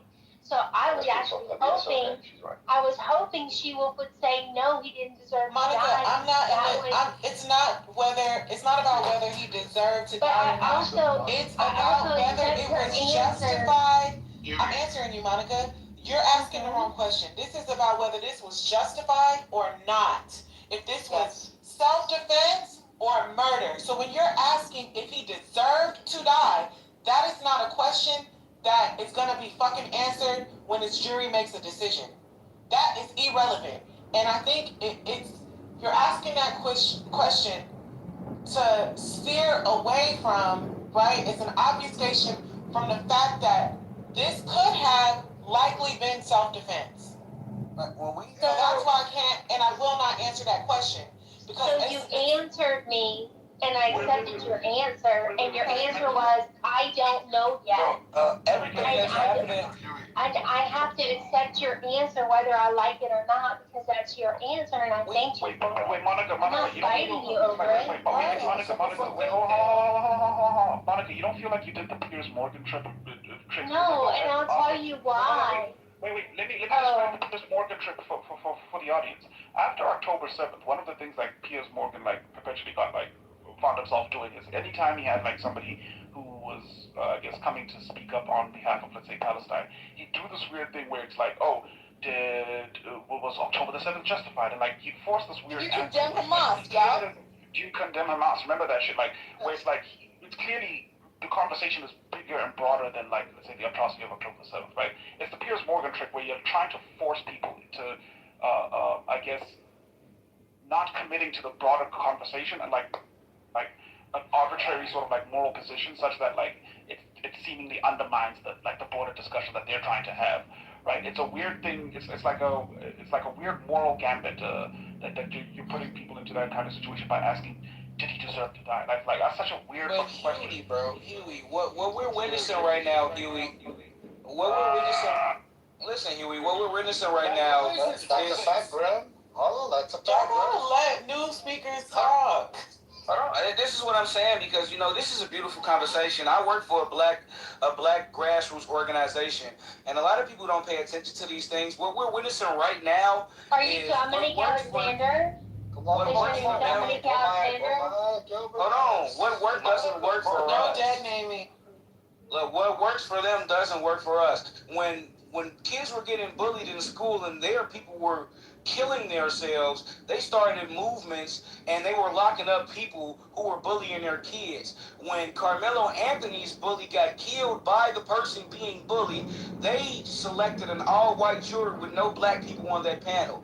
The laws that work for them don't work for us. Look at what just happened with the Chinese man at the gas station where they chased this young boy 100 yards and he had his back turned when they gunned him down. 130. That's a whole murder. Football field, goalpost to goalpost.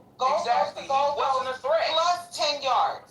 He wasn't a threat, and they shot him down, and he was found not guilty when it was actually, indeed, murder, according to their laws. You understand what I'm saying? So when we look at what's in society, we have to understand, and we have to start saying the fact that their laws are for them, and they don't fucking work for us. Anytime something happens to one of their individuals, it works for them. But when it's happening to our people, it doesn't work for us.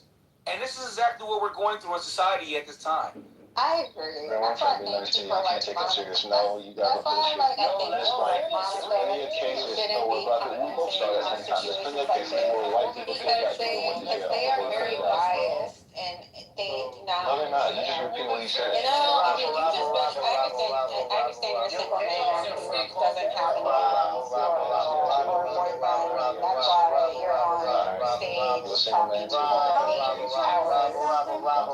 interrupting and want to be heard. But we all grown. We can have The loneliness is because you are. I totally being that I'm the bigger person, obviously, yeah, I need to be coddled like the bitch you are. I'm gonna being the bigger coddled like the bitch you are. We can have this conversation. I'm gonna pass it around. Just calm down. But if I get the limelight, y'all gonna cry, right? Yeah, because okay, share knowledge. How much is it? How much you need, nigga? Like, cause fuck all this. Like, I'm tired. Like, how much you need, my guy? This is like Trump is trying to show me some rival. Show me some legs. Yo, what the fuck? Bro, Trump is trying to actively change one of the 3 sections of the 14th Amendment, which was basically created to have slaves become... Amendment? You know what? I know what I did. You said juror. So quit it, Monica. But he's trying to change the 14th Amendment, and that was basically created for the freedom of slaves and shit.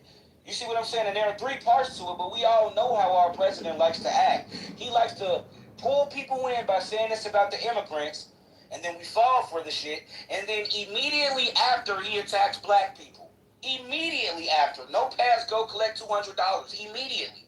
So if he's going to do this and put it on the network and on the mainstream, that is so that immigrants, children don't get birthright citizenship, when birthright citizenship was created because of slaves and slavery, what does that mean for our people? No, that mean we're okay. Like, what are you talking about? America. No, it doesn't mean that we're okay because he's also trying to change another thing to where if your last name, if your last name is not the same name on your birth certificate, you lose the right to vote. So what does that mean for married people? See, it's a lot of shit that's changing, bro. I know it's insane, but this is what he's doing. No, I'm saying what you, the shit you're saying is the same. It doesn't make sense. But this is what he's doing. You get married, you really change your name for everything from your driver license to your But didn't you just hear what I said? Hey, Free, did you hear what I said? Sounds just like grandma. Free, did you hear what I said?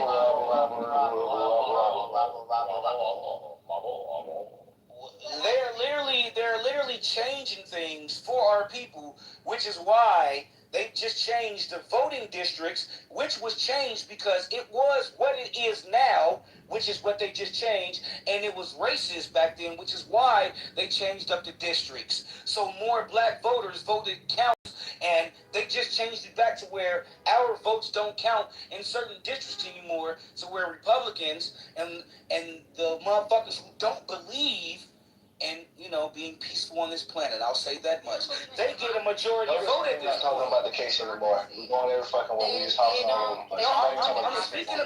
I'm speaking about everything that they're doing. Yeah, but these are the people who claim they want democracy, but when it pertains to black people, all of a sudden things are out the window. These people don't believe in a democracy. It's embarrassing. And you know what I noticed is that when they can go on and on, but when I see people want to go rabble, or chicken head over there wants to come off mic and speak over me. But it's okay. I think you're absolutely right, Graham. I think that what you're saying is quite pertinent to the future of America. People want to talk about democracy and freedoms, but they're okay with limiting the freedoms of black people. I don't really understand the questions that are asked towards Monica because we know she's a racist. And the thing is that when you ask Monica these questions, you expect a different answer, but her response is always going to be aligned with whiteness. She is fine with a black man going to jail. She is fine with black men dying. But as soon as why do you think they never teach what the Declaration of Independence teaches in elementary school? Go ahead, Agent. Yeah, but as soon as a white person is in question, she wants to, these people like Chickenhead down there and Monica, they want to humanize that individual, even though what they did was disgusting. It was dehumanizing to that individual. And then they want to create a monster out of that black person. And it's really sad, but like at the end of the day, we know Monica's character. We know if she's one of the 12 jurors, she's going to find that boy guilty. Monica, you're not the chicken head, so you don't need to put that PTR. Yeah, you don't got to body like that. Yeah, exactly. I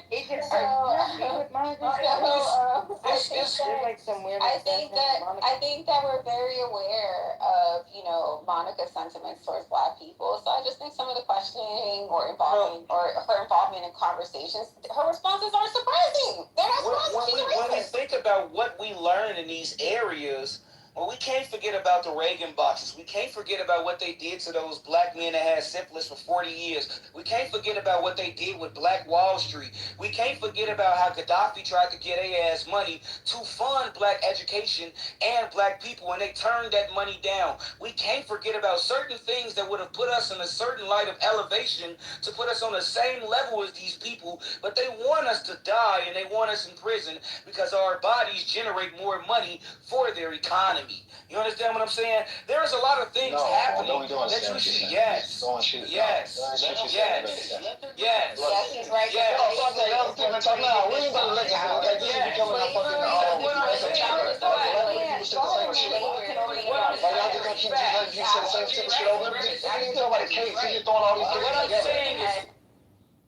Real quick, I just have one more question. I promise I'm gonna be done with this. Okay. Monica, I noticed that you have a PTR of a tweet from Austin Metcalf that says something like, faith that God got me and my work will pay off. And I'm guessing that tweet is somewhat like indicative of his character in some sense, that he's a God-fearing kid, he was a faithful kid. My question to you is, do you think when he told Carmelo to leave the tent, he was acting godly? I think we should wait for the trial, just I like she think that would we say. shouldn't wait for That's shit. wait, no, hold on, Graham, Graham, hold on. That's not going to be the trial, though. Obviously, I'm just asking you in terms of his Oh, it character. might Do you be. think that was do you think that was the godly thing to do? Do you think Jesus would have told Carmela to leave the tent? So in the Discord, there's 3 videos. She doesn't I'm know answering your Jesus. question. I'm answering your question. I just need a minute to answer it. So, the interrupters can stay on mute. In the interviews by Hunter, they said they didn't notice Carmelo until he started shouting. And then he started talking reckless. So if you're protecting your area, like Hunter also said, the coaches said, hey, we've had some thefts at track meets. Be alert and aware of your belongings and your team's belongings, and pay attention to your surroundings. Then he was honoring his neighbor, wasn't he? Well, let me ask you a question. Wait, hold on. Okay, I'm not gonna do anything racist. What questions are we asking? Hold on. Can you just move him down, Knowledge, instead of... No? Why move me down when everything I'm stating is facts? Graham, just chill, Graham. Okay, so, Monica, you don't think that it's likely the case that if it was Jesus, you don't think that it's likely the case that if it was Jesus would probably, if he thought Carmelo was like, let's say, a disturbed young man wilding out, he would have prayed for him rather than kick him out the tent? You don't think that's more likely? Maybe performed an exorcism too. Sure, that would have been better than manhandling him out the tent, right? We correct. Depends on what you talk about manhandling. Could have been a push, could have been a touch, could have been a shove. We'll see the testimony. But witnesses already came out and said that he physically touched him. When someone says, when someone the U.S. Constitution and they talk about the amendments, we make sure that the verbiage is clear. We correct people when they say things that are wrong, and I'll stand a correction as well as anyone else should. Because when we are impeccable with our speech, it increases the chances that people actually hear us. Not always, but a lot. Did that answer your question? So what happened is, what happened in that situation is, hey, hold on, man, let me say this. Bro. She wasn't done. Rabble. Y'all interrupted. Rabble. I'd like to give the remaining of my time to Knowledge. Rabble. Yeah, so I disagree with everything that Dog is about to say. Go ahead, Dog. No, so I mean, listen, right? You just witnessed the fake Christianity that gets oftentimes weaponized against me in full display. The question wasn't answered, so the question still stands. Would Jesus cast Carmelo Anthony out of the tent, or would he bring him into the fold? What does Christ say about being the lost shepherd? That when the one goes astray, he will go seek the one that is lost. That specific one, he will go seek that one that is lost. Monica speaks about exorcisms, right? Last time I checked, when somebody's demon possessed, they get violent. They want to put their hands on somebody, and sometimes people who are demon possessed, they get shot. Right? So I think really the onus of the demon possession should have been on Metcalf for thinking that he has the authority to put his hands on someone over something that's not even his property. Tent wasn't his property. Oh, he just wrenched the Bible. He was just someone, he's like, lose some weight. So as I was saying, right? Let's continue.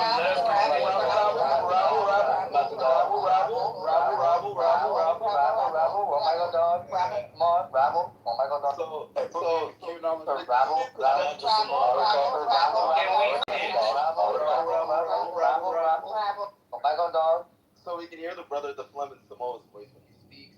I think he needs to get a detox in his system. I'd recommend ginger turmeric with some pineapple. Good way to cleanse your system, brother. Little cayenne too. Right? And also, I do think that on the topic of exorcisms, right, we do need to cleanse the spirit of the room. Jesus definitely would have taken Carmelo Anthony in. He would have de-armed Carmelo Anthony without even putting a hand on him. What did he tell Peter? He told them. Alright, when Peter was ready to pull out the sword, what did he tell him? The Christians don't know about that though, but I'll let you go. Well, if we're gonna talk about Christianity, I was next. Freeze next. So hold on, no. A lot of these Christians are pro-life. Freeze next. Come on, Graham. You always spoke, bro. Rabble.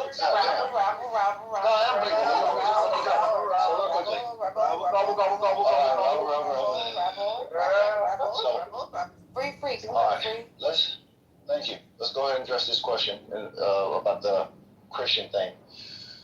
I don't like this idea that Christians are supposed to be pushovers and pussies, right? Like, that's not, especially like back then, all right? We come from the crucible, this brimstone age where Christians would pretty much go to war and all types of shit for their beliefs. I'm saying we as humans. Anyhow, the bottom line is that, yeah, Christ or his followers probably would have told him, hey, this ain't your space, could you please move? And we always try to interpret this in the worst faith possible, that Metcalf just walked up to him and said the most egregious shit. No one, especially for those who are trying to defend Anthony, no one's considering the possibility that he probably asked him nicely. Hey, man, everything's good?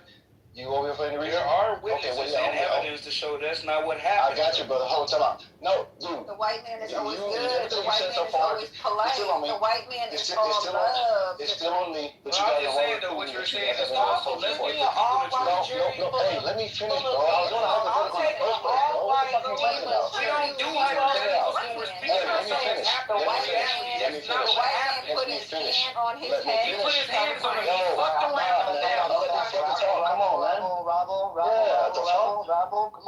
That man fucked around and found out. Okay, one mic on free range, please. One mic on free. Thank you. So no witnesses reports suggest that this boy came to them in a hostile way. And you got a bunch of lies that you think. There's a bunch of lies that you guys believe. Hey, stop talking, bro. What the fuck is wrong with you? Bro, it's an altercation. Yeah. Chill, man. Let me finish. You don't want me to talk, but you won't let me fucking stop and get my point out. What the fuck?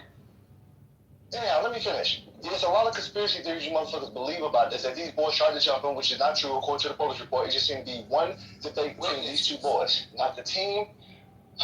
Nigga, shut up. Don't trip out. You disagree, just shut the fuck up, nigga. Look. Starting right now, any interruptions, will get muted, no one. Rabble. Thank you.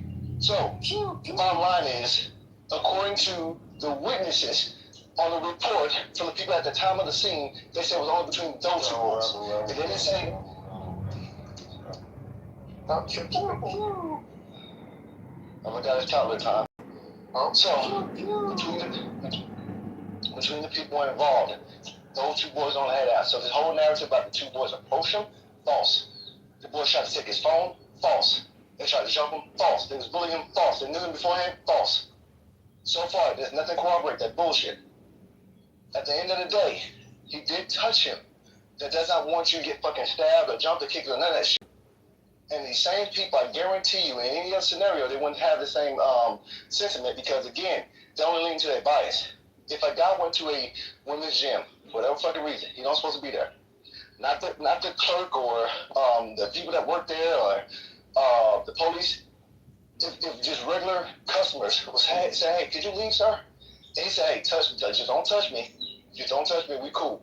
And one put their hands on him. Just literally touch him. He knocks him the fuck out or stab him or break their neck. Many of y'all would say, well, she should have kept her hands to herself. You would think like, dude, that's not an appropriate fucking response. But in this situation, we're going to act like it's totally normal to reach around in your fucking bag, look for a weapon after you ask someone to touch you and then stab them, knowing they're not aware of the danger that you pose to them. So the bottom line is, I'll land on this point, you don't know what tone he came to this dude in, if he was operating in. And to act like because he's a fucking Christian, he's supposed to just not stand up for himself, or at least consider, I don't even say stand up, let me take that back, consider to address somebody who might be doing something wrong. Because he's probably thinking that, hey, you being here could cause a conflict amongst us, so I just want to ask you nicely to leave. The bottom line is, yes. The bottom line is you're not operating in good faith to give any consideration to the white guy. I would do it for the same for fucking Anthony. But like I said, it just don't look likely that he had any justification to be there, let alone respond the way he responded. I'm just calling you guys out. You're full of shit. I'm glad glad you guys are in the fucking audience. I hope you stay there so logical people can speak. Are you crying? Hold on, look. Let me, because I'm finna leave. I'm about to leave. I'm about to leave the room. Hold on, I'm about to leave the room. I pose this question before I leave. I think Samoa's next. Okay, Samoa and then Bima, I think, if no one was after Samoa. But yes, one mic on Samoa. Any interruptions, you will get moved as of now. Alright, so I normally don't like entertain like the fleas and everything as far as like those that aren't even at a white belt status, right? But like when people rank the Bible, so like this is in reference to a person's flock of 100. This is in Matthew and Luke, right? It talks about like being within the flock. So the flock here, on how you're able to apply this to the Carmelo Anthony thing is, there is a real high school flock. If one of them would stray away, would you not go retrieve the sheep of the flock? Is Carmelo a part of a memorial flock? Answer, no, absolutely not. Right? So like when people take Bible verses and try to like make a point, it's just so stupid, bro. Just to update your record. So just to update your for you, Freak. So it says here that something that was said was that he did have a friend there that caught his attention that went over there underneath the tent. So like he was speaking to somebody there, and the defense is arguing now that it was that Hunter and Austin were standing over him is the wording that they use. So, hey man, new information every time. Yeah, thank you, Samoa. Alright, next in the queue is May I go after Bima.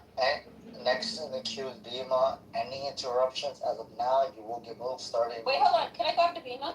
Yes. Grim said he wanted to leave also, and he wanted to go, so let's get Grim in there. Oh, Grim can go before me. He can go Alright, it's on Bima. Any interruptions as of now, you will get moved starting now. Okay, thank you so much. So yeah, we could have gathered that the brother was there from just listening to the brother's statements. The brother, the original interview the day after with the mother, he was standing there. He used the term "we got in an altercation." We got in an altercation. So I mean, like that's coming directly from Hunter's mouth. He included himself even later on in the interview, and he said that he was there. Right? He said it. He said I was there. We were talking to him. I turned my back. I mean, when the actual stabbing, I guess he started to walk away. He didn't see but basically the point is he admitted that he was there too. Okay, so he said talking reckless as well. Sorry, specifically the Carmelo was talking reckless, whatever that means. Thank you. So we already knew that. Okay, that's the first thing. And the other thing is, Sorry. It took a while because someone turned off the handle. That's okay. So again, what we're litigating is whether Carmelo is guilty of murder. Is he guilty of murder? Versus, I want everybody to look up what is self-defense. If you feel like you're a statist and you can't look to and figure it out on a moral status, I know that's a big deal for a lot of people here. You got to get into that. You got to get into a lot of stuff. You could appeal to the law. Okay, that's fine. Look up what qualifies as self-defense. What happens during self-defense, right? What are you able to do during self-defense, right? And to form then your opinion. I want you, because we're going for Texas. Okay, so I'm going to tell you right now, I don't agree with a lot of what these states consider what I have the ability to do if I feel my life isn't threatened, if my life is if my life is threatened. So I ask you, we'll do a little bit of a test, right? We'll all look to see what self-defense, what qualifies as self-defense, right, in the state of Texas. And we're going to see, okay, well, what was Carmelo able to do? And I want you to remove a couple things. Well, we'll get there. Let's start there. Alright, who's next in the queue? I'm next because I'm finna go pick up my kids. Oh, where the queue at? Is there a queue? It's Grim, Yeah, there's a queue. There's like 4 people. Yeah, I'm back to the queue. Alright, so look, I said one mic on Graham. Any interruptions? So look, now One mic on Graham. One baby before we pull out. One mic on Graham. Any interruptions, you will get moved as of now. No, it's real quick. Can you post it? Alright, so this goes back to what I was saying about what self-defense is when it comes to what it means for them and what it means for us. Now, if we looking at it in the light of the situation of the way that they're trying to explain it to other people in the room, okay, say if Carmelo was in a tent that he didn't belong in, right? Okay, they asked him to move. He didn't go get the authorities. Instead, they approached this young man, and in the evidence and the witness statements, it says that Metcalf forcibly pushed Carmelo. That is an act of self. Once someone puts their hands on you, your life becomes in danger in that instance. Now, that's just like if someone punches you and you have a gun on you, you fear for your life and you shoot them, correct? Or am I incorrect? Just because they didn't have one doesn't mean anything. Your life was in danger, you felt for a threat for your life, so you took action in that moment. And his brother already said that he was a part of the situation as well. They tried to physically remove that young man from that tent as if though they were authorities or the individuals, says the coaches, as if they were the coaches or the people who were hosting that event, even though they were the people who were a part of that event. They should have never put their hands on him. What Metcalf did is fuck around and find out. But the law only works for them, correct? Because if it was reversed and it was him sitting down and a black man approached him, they would give him life. And he's facing an all-white jurors. You feel what I'm saying? This is blasphemy. The law only works for them. And we see this time and time and time again. That if we find ourselves in the same situations that they find themselves in when it comes to us, when they murder us, we get the ultimate price and they get to walk away scot-free. And it's as simple as that. We can try to ignore what the fuck is going on in the world, but this is what's happening right now. The same way with the boy that they said stole 3 waters, but when they found his body, after they chased him down all of those yards, he didn't even have any fucking waters, but then they said he had a gun. Okay, that's fine as well. He had an unregistered weapon that he did not fire, and they chased him down. He was not a threat. How can you find him not guilty? That's murder. Fuck out of here, man. Get the fuck out of here, bro. Y'all ass gotta start understanding certain things. The law works for them, not for us. And it's as simple as it gets. And I'll land there. I believe next in the queue is Agent. One mic on Agent. No interruption starting now. Yeah, I just wanted to remind people about the prophet Tariq Nasheed, and he came out with this amazing film called Hidden Colors. In Hidden Colors, they spoke about a thing called buck breaking, right? And I wanted to tell you about buck breaking. It's a brutal historical debated practice in which slave owners purposely subjected strong, defiant, enslaved black men to extreme public torture, including sexual assaults, to strip away their masculinity and assert total dominance, right?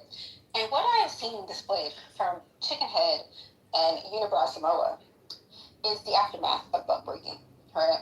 How they feel as though the white man is God. And what they actually tried to do was humanize Austin. They said that Austin basically put prayer hands on Carmelo, that there was no altercation, that the white man can't be violent. You know, the white man can't try to exert their dominance onto other people, right? This is what the 2 black men or the 2 broker men were trying to say, try to claim to. And I find it quite embarrassing, and this is why I feel as though black men cannot lead, because of these buck-broken black men that we see on stage. Now, we know what altercation means, and oftentimes altercations lead to violence. That's the whole term of altercation. It's always a hostile engagement, right, when we talk about altercations. And that was reported several times. That's what occurred between Carmelo and Austin, yet they choose to ignore that and try to, like I said, romanticize, because that's what they dream about, sleeping with white men. Romanticize Austin. He was handsome. He was great. The black guy wasn't supposed to be there. It was raining. It was a tent. I think it was a sports event. If somebody goes underneath a tent for rain to cover from the rain, I don't see that as a big deal. I don't see that as a reason to approach someone, and I don't really understand why like simple humanity or simple politeness is omitted when it pertains to white men.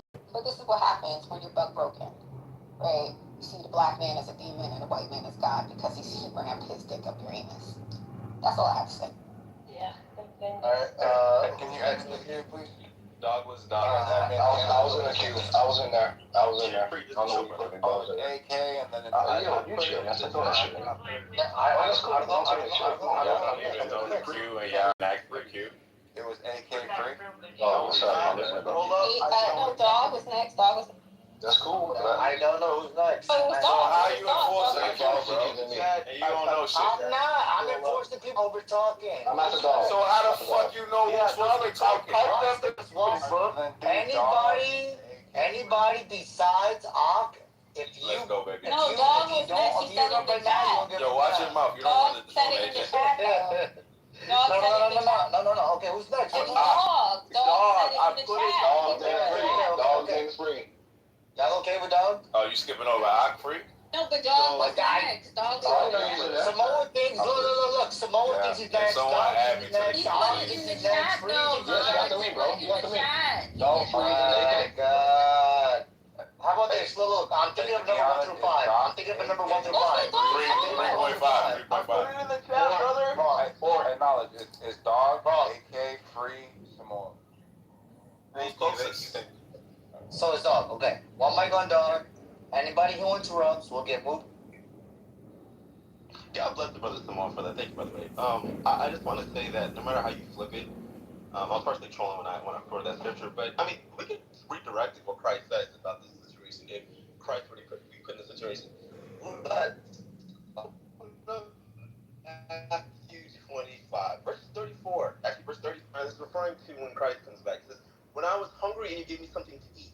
I was thirsty and you gave me something to drink. I was a stranger and you invited me in. I needed clothes and you clothed me. I was sick and you looked after me. I was in prison and you came to visit me." Then the righteous will answer him and say, "Lord, when did we see you hungry and feed you, or thirsty and we gave you something to drink? When you as a stranger owed you?" And he responds, the king will reply, "Truly I tell you, whatever you did for one of the least of these brothers and sisters of mine, you did me." Point is that if you can, I think it could have been avoided if Austin was kind to the brother and let him in. Because at the end of the day, Austin didn't know who this boy was. Alright? The Bible does say be kind to everybody, for you never know if you're even entertaining strangers. It says that for a reason. Be kind to the stranger is the whole purpose of it, right? And I think that's the thing that, like, that's the whole purpose of what I'm, like, getting at, is that, like, if you want to take the spin on it, there's the blame on Austin, too. He's not just this innocent victim. And I think we just got to be honest about that. So, I mean, that's all I got to say. Who's next in the Matrix? I mean, in the queue. Alright, one mic on Free. Well, firstly, Dog, I was surprised you said that, and kudos Wait, to you. sorry, also, any interruptions as of now, you will get moved. Thank you so much. So, I'll say thanks to you because it's good to be objective as much as possible. I kind of want to have a back and forth with B, but I'm not going to do it, of course, because we have Q. But you hear a lot of these things, and I have to go better because when you talk to people who have this very, very inconsistent mindset where they can't focus on that one issue, they want to try to make this whole collective bullshit, historical racism and butt breaking, a lot of shit that is not true. Now, clearly, historical racism is true. Butt breaking is not. I know Asian wants to say something now, please don't. Or matter of fact, say something, I want to see you get kicked to the audience. So if anybody doing any little research on butt breaking, if it's right or no credible historian believes butt breaking was a thing, it's not, it's fake. It's a myth. But anyhow, to offer Metcalf in the situation, back to the thing, to what you said some more. I wasn't trying to make light, and I don't think you were saying this, I think on the same page. We weren't trying to make light of Christianity. I think people like to misuse and weaponize it against actual Christians, which I think, no offense to you, I think that's what you were doing here. You're trying to say he should have took the higher approach, but the onus is always on the whites and not the blacks. Always. Like every scenario you go to, like the guy who just stole the shit and got chased out and killed or whatever, you should have been fucking stealing. But we don't want to address that. It's like almost every situation you dig into, we see that the blacks, in some of these cases, are in the wrong, but we can't call it out. But we'll go to the ends of the earth to make sure the white person is in the wrong, even though the black person has obviously done some wrong, like George Floyd with the drugs in the system, with his dope drug deal, etc. This guy, he was stealing drinks, which is on camera. Graham said he ran off and he didn't have them on him. Yeah, he probably ditched them, dummy. Like, what the fuck? Yeah, between the time he was there and to the next point, they probably went there. Somebody get shot. And then this guy, Metcalf, he has a knife on school campuses. Right? But the onus is always on the white guy because anything they do wrong, it defines our scenario. And anything we do right defines our total scenario. Like, hey, well, he's supposed to be there. Yeah, but he's supposed to be on the 10. Well, he was defending himself. Yeah, but something he provoked, which is not really defense. But you're gonna ignore all that shit. It doesn't matter. So so Dima, if you want to respond when you get a chance in the queue, I'm just curious. Do you consider Metcalf? And I'm only addressing you because I think you're a little more reasonable than we already know everybody's something things. I already said I can't consider Austin's position, but it's really hard because it seems impossible to ignore all the shit that's wrong with his situation. But I want to ask you, is it possible that Austin just did what most of us would do? The reason why I gave the women and the women's gyms this scenario, because I think most people in a scenario, women, young, old, work there, who doesn't work there, etc., will see that scenario and address it the same way. And many people probably be nice about it because they want to get clarity why you out of position. Even a man at a park with kids and he has no children, people will even address that man in that space. Say, hey, how you doing? You got any kids here? What? It wouldn't matter, but I think we can all reason. No, it doesn't. It really doesn't. It really doesn't. I think human beings are equal. I think human beings are equal, and I think we can all reason certain things. And wherever we lack, see, that's the thing. That's racism right here. It's weird that, things, everybody's equal. Thank you. So, and I hate to do it because I like fucking Fifi. She's been nice lady, but whatever. So the bottom line is that I think we can reason these things out, but I don't think to her point that she just brought it up, I don't supposed to consider the white dude Austin Metcalf. I don't mean to keep calling white dude. I'm not supposed to consider him black. What about the white dude? Did y'all kick somebody? Yes, kick. Yes. I actually kind of like this now. Thanks, knowledge. Yes. I got a gun. I got my partner in crime. All right, so the bottom line is, y'all keep going off, so stop doing that shit. The bottom line is, I don't supposed to consider the white male Austin Metcalf because I'm black. And the only logic I should have is that black people are victims of white people. And anytime there's a conflict, I should lean on my race and gender or some stupid shit like that. And this is why I think a lot of us are morally fucking bankrupt. Because we don't have an idea of what's right and wrong, what's good and bad. It's just my identity first and everything else. And I think it's fucking retarded. I think it's incredibly stupid. I'm going to land on this because I think it's supposed to be volumes. I had a friend ask me why do I care about these issues so much? Why do I try to be ejected, which is weird as fuck, to even ask somebody. But I told him, I said, hey, if we're going to just turn around and do what white people did, why would they stop? If we didn't like racism when it was used against us, why would we be okay with racism being used for us? Isn't it wrong? Like, if they used to rape us, is it okay for us to rape them? He's like, well, I mean, you gotta think about it. I said, so you be okay being a fucking rapist? You be okay being a rapist? That's what you're telling me. So fuck all the bullshit about the history and the color and all that shit. Was he fucking wrong? Can he make sense of his actions? Can you make sense of his actions? I don't think many of you can. I think you guys are trying your best to ignore all the things involved in this case because you cannot see past your own fucking bias. Now, I think I said enough, so I'm going to land here and I ain't going to respond to pretty much anybody unless somebody asks me something directly. But I rest my case. I think you guys are fucked up. Is your anus still moist over Thank there? God in heaven, So bro. gross, It's Ox turn. Go ahead and put that slogan out there. Say the PSA.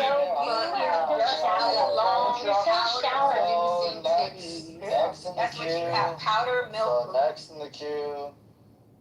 Alright, so next in the queue is going to be on. Any interruptions as of now, you will get moved down. One mic on on.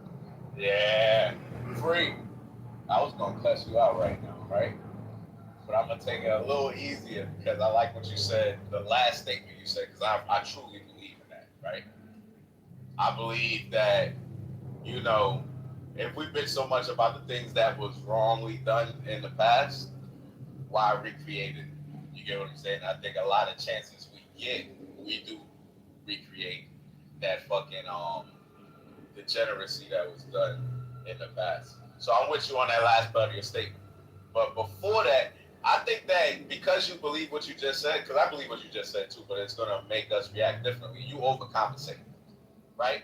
You overcompensate. You find the fucking fault in the black man too much because because you found out that some people are displaying racist ways with dark skin, right? So you're all here overcompensating, like, oh, I found this out, so I'm gonna make sure that we hold black people accountable, da da da. But you doing too much. You feel me? Now you fucking on the side of the my fault, G. You on the side of the you're on the wrong side, bro. Too many times. When it comes to the fucking Central Park Five, when it comes to fucking George Floyd, when it comes to that, you on the wrong side because look what you're saying, right? You like, oh, we automatically think, oh, we look at the good in the black guy, we look at the bad in the white dude. That don't make no fucking sense. When we looking at a situation, we looking at what's happened. First of all, we think you got a brain, right? That you've been in America, you know the history. That's first of all. So when you say, oh, why do we look at it like this? Because, motherfucker, you know your mother got raped in the past, you're going to treat her a certain way in the future. You get what I'm saying? So if you know history, when you look at a case, you're going to be like, well, this was the case in the past, so let's be mindful when looking at this. That's the first thing. You try to go in a situation and just delete history out of your fucking, out of what helps you weigh the options of what's right and wrong in a certain case, right? That's where you fucking up. That's one thing. Another thing is, George Floyd, you said, oh, he was this, he was that. Da, da, da. Did he deserve to die? Right? That's the fucking question that you're not asking yourself. You're talking about, oh, he did something wrong. It's wrong to jaywalk. You feel what I'm saying? You will fucking hone in on the jaywalking, and the nigga's dead. You feel what I'm saying? That's your issue. You gotta fucking look inside yourself and fucking self-regulate, bro. Be your own judge. You feel what I'm saying? Because too many times you're on the wrong fucking side. Something gotta be wrong with you. You feel what I'm saying? But I like that shit you said last. One more thing. Nathan was talking about 50 Cent. 50 Cent baby mother had a fucking sex tape out, Diddy, all this or whatever. Her name is Daphne Joy. Right? We had an argument in here. He's saying that 50 cares.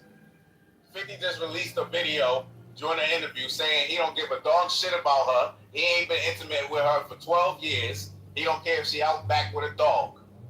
So I wanted to state that I got the video, and he said a bunch of things surrounding that supported that he don't give a fuck about her. He said it's some idiots out there that think I care because it's my son's mother, but boom, bam, beam, bam, boom. And he said he wished that she was in the documentary or with Diddy because she would have been the only one that took part that wasn't a victim.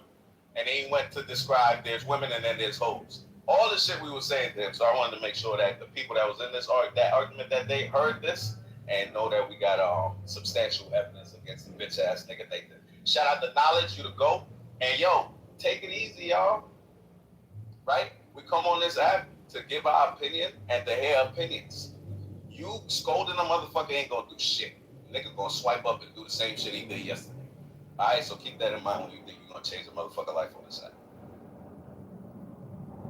Who's next in the queue? Thank you. It was me, and I don't know if anybody else was into that. But I'll just highlight just a couple of things here. Like, you don't have to ignore history, AK.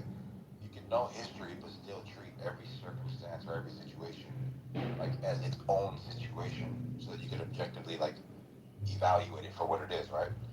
You brought up George Floyd. The question is, are you familiar with like how he swallowed all these pills and he had about 11 times the amount of fatal like fentanyl dosage like in his blood system? If you weren't, there you go. How about like 2 months prior to that, like being admitted in the hospital for overdosing? Like that's why like these things are relevant, right?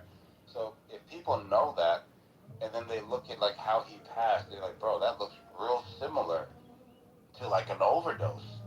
But the narrative is that we can't say what we are seeing. We can't be like, that looks like an overdose, because you're going against the broader narrative that is tied into this broader like historical thing, right? So then people look at you like when you think the other way. I think that Free is like on point, like when he wants to analyze all of the evidence, right? And like I think that that's the best thing to do. But I would say to Free, like when I'm speaking to Free about this specific case here, that there are physiological differences that are coming out in this trial that Austin Metcalf like outweighed this dude by 100 pounds. And then you got to start adding bodies around, um, Carmelo Anthony, right? And the question is, like, beyond a reasonable doubt, did he not perceive this as an imminent threat? And I think that's going to be, that's the struggle. Like, that's where the fight's going to be at. And the defense is going to say, hey, look at all these people that are over him. He's basically outnumbered, right? But then to kind of speak to the point about the tent, right? It's the only tent up. Like, if you guys, like, the whole video that they're talking about, it's the only tent up because it's early in the morning. It's not the only tent up. Oh, my God. All right, look.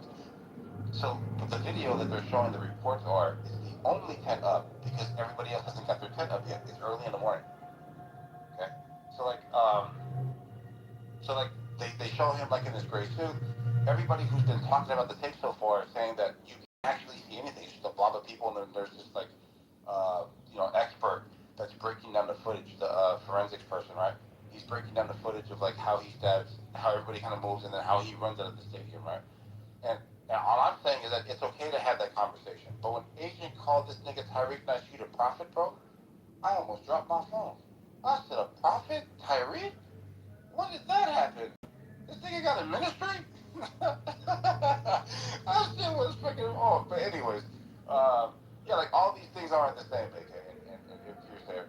And I don't think anybody that is willing to just concede that everything is the same could actually call themselves an intellectually curious person. I don't know who's next, but whoever wants to go ahead. What the fuck are you talking about, Simone? Yeah, like how often do you frequent Aurora Avenue to get broken by white men, Samoa? I would like to know. The fact that you know about the blade is crazy. I'm just saying. Samoa, check your back channel. Samoa, check your back channel. Samoa, check your back channel and then officially recant. I just submitted you physical evidence, visual evidence that there was more than one tent up. Now Centennial might not have had their tent up, but they were not the only. Memorial was not the only one with their tent up. He said at the time. How you're willing to bend over for white men. I'm showing you. His pussy gets moist for white men. It's so weird. Like, how often do you frequent Aurora Avenue looking for white penis? Because, I mean, the way you salivate over white men is so odd. You and Chicken Head over there love the white dick. Yeah, I love the white dick, and your pussies get moist for it. It is embarrassing. What channel did I turn on? We on 15th and Aurora. Moist pussies for white men. Please stop telling us your Google. Pussy moisture.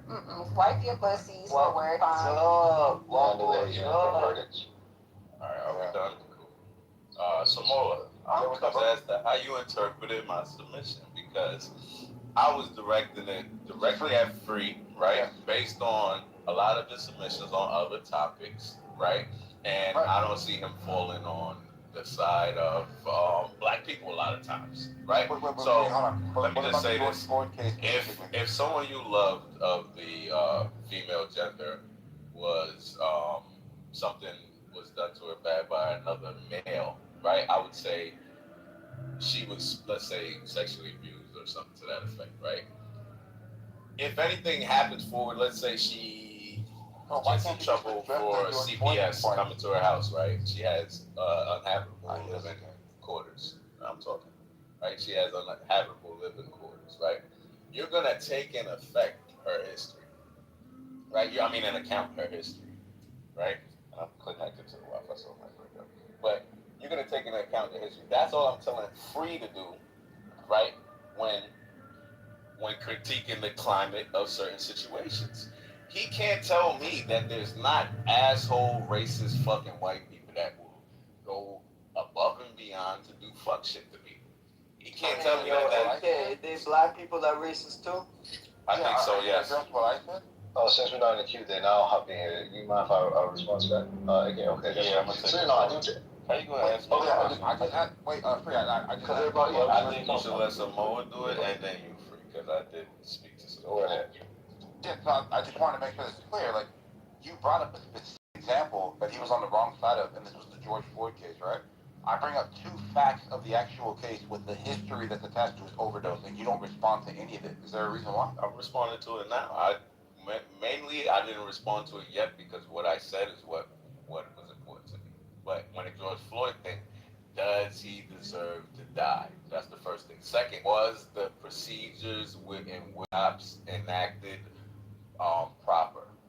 Right? When I answer those 2 questions, I'm on the side of George Floyd. Yeah, I'm not saying that he's all right, let me give you 2 more questions and then I'll fall back. Real quick. I'm not saying he's a commendable, outstanding citizen, right? If the question was that, I would say no. But when it comes down to quality of life, deserves to continue, or if the cops follow procedure correctly to a T, right? No, they did. So then here goes 2 of the So questions then for you. your 2 points don't matter to me. These are the 2 questions that you should be asking. Okay. If a person massive amounts of drugs in their mouth and swallows it, and they overdose, do they deserve to die? Is that an excuse when you leave white men's dick slips in your ass? I mean, is that what it's white dick. I mean, because they love it. They're buff, broken men. They love white dicks. They're buff, broken men. They love white dick. You know, Samoa says they slipped into his behind, you know. You know, he loops up and heads over to Aurora Avenue. One question and then freaking go. So that's one question. So yeah, what's up, bro? Yeah, so the question is, if a person, on their own accord, puts a handful of pills in their mouth and swallows it, and they die of an overdose, do they deserve to die? They didn't die of an Can I speak to Samoa, please? Come on.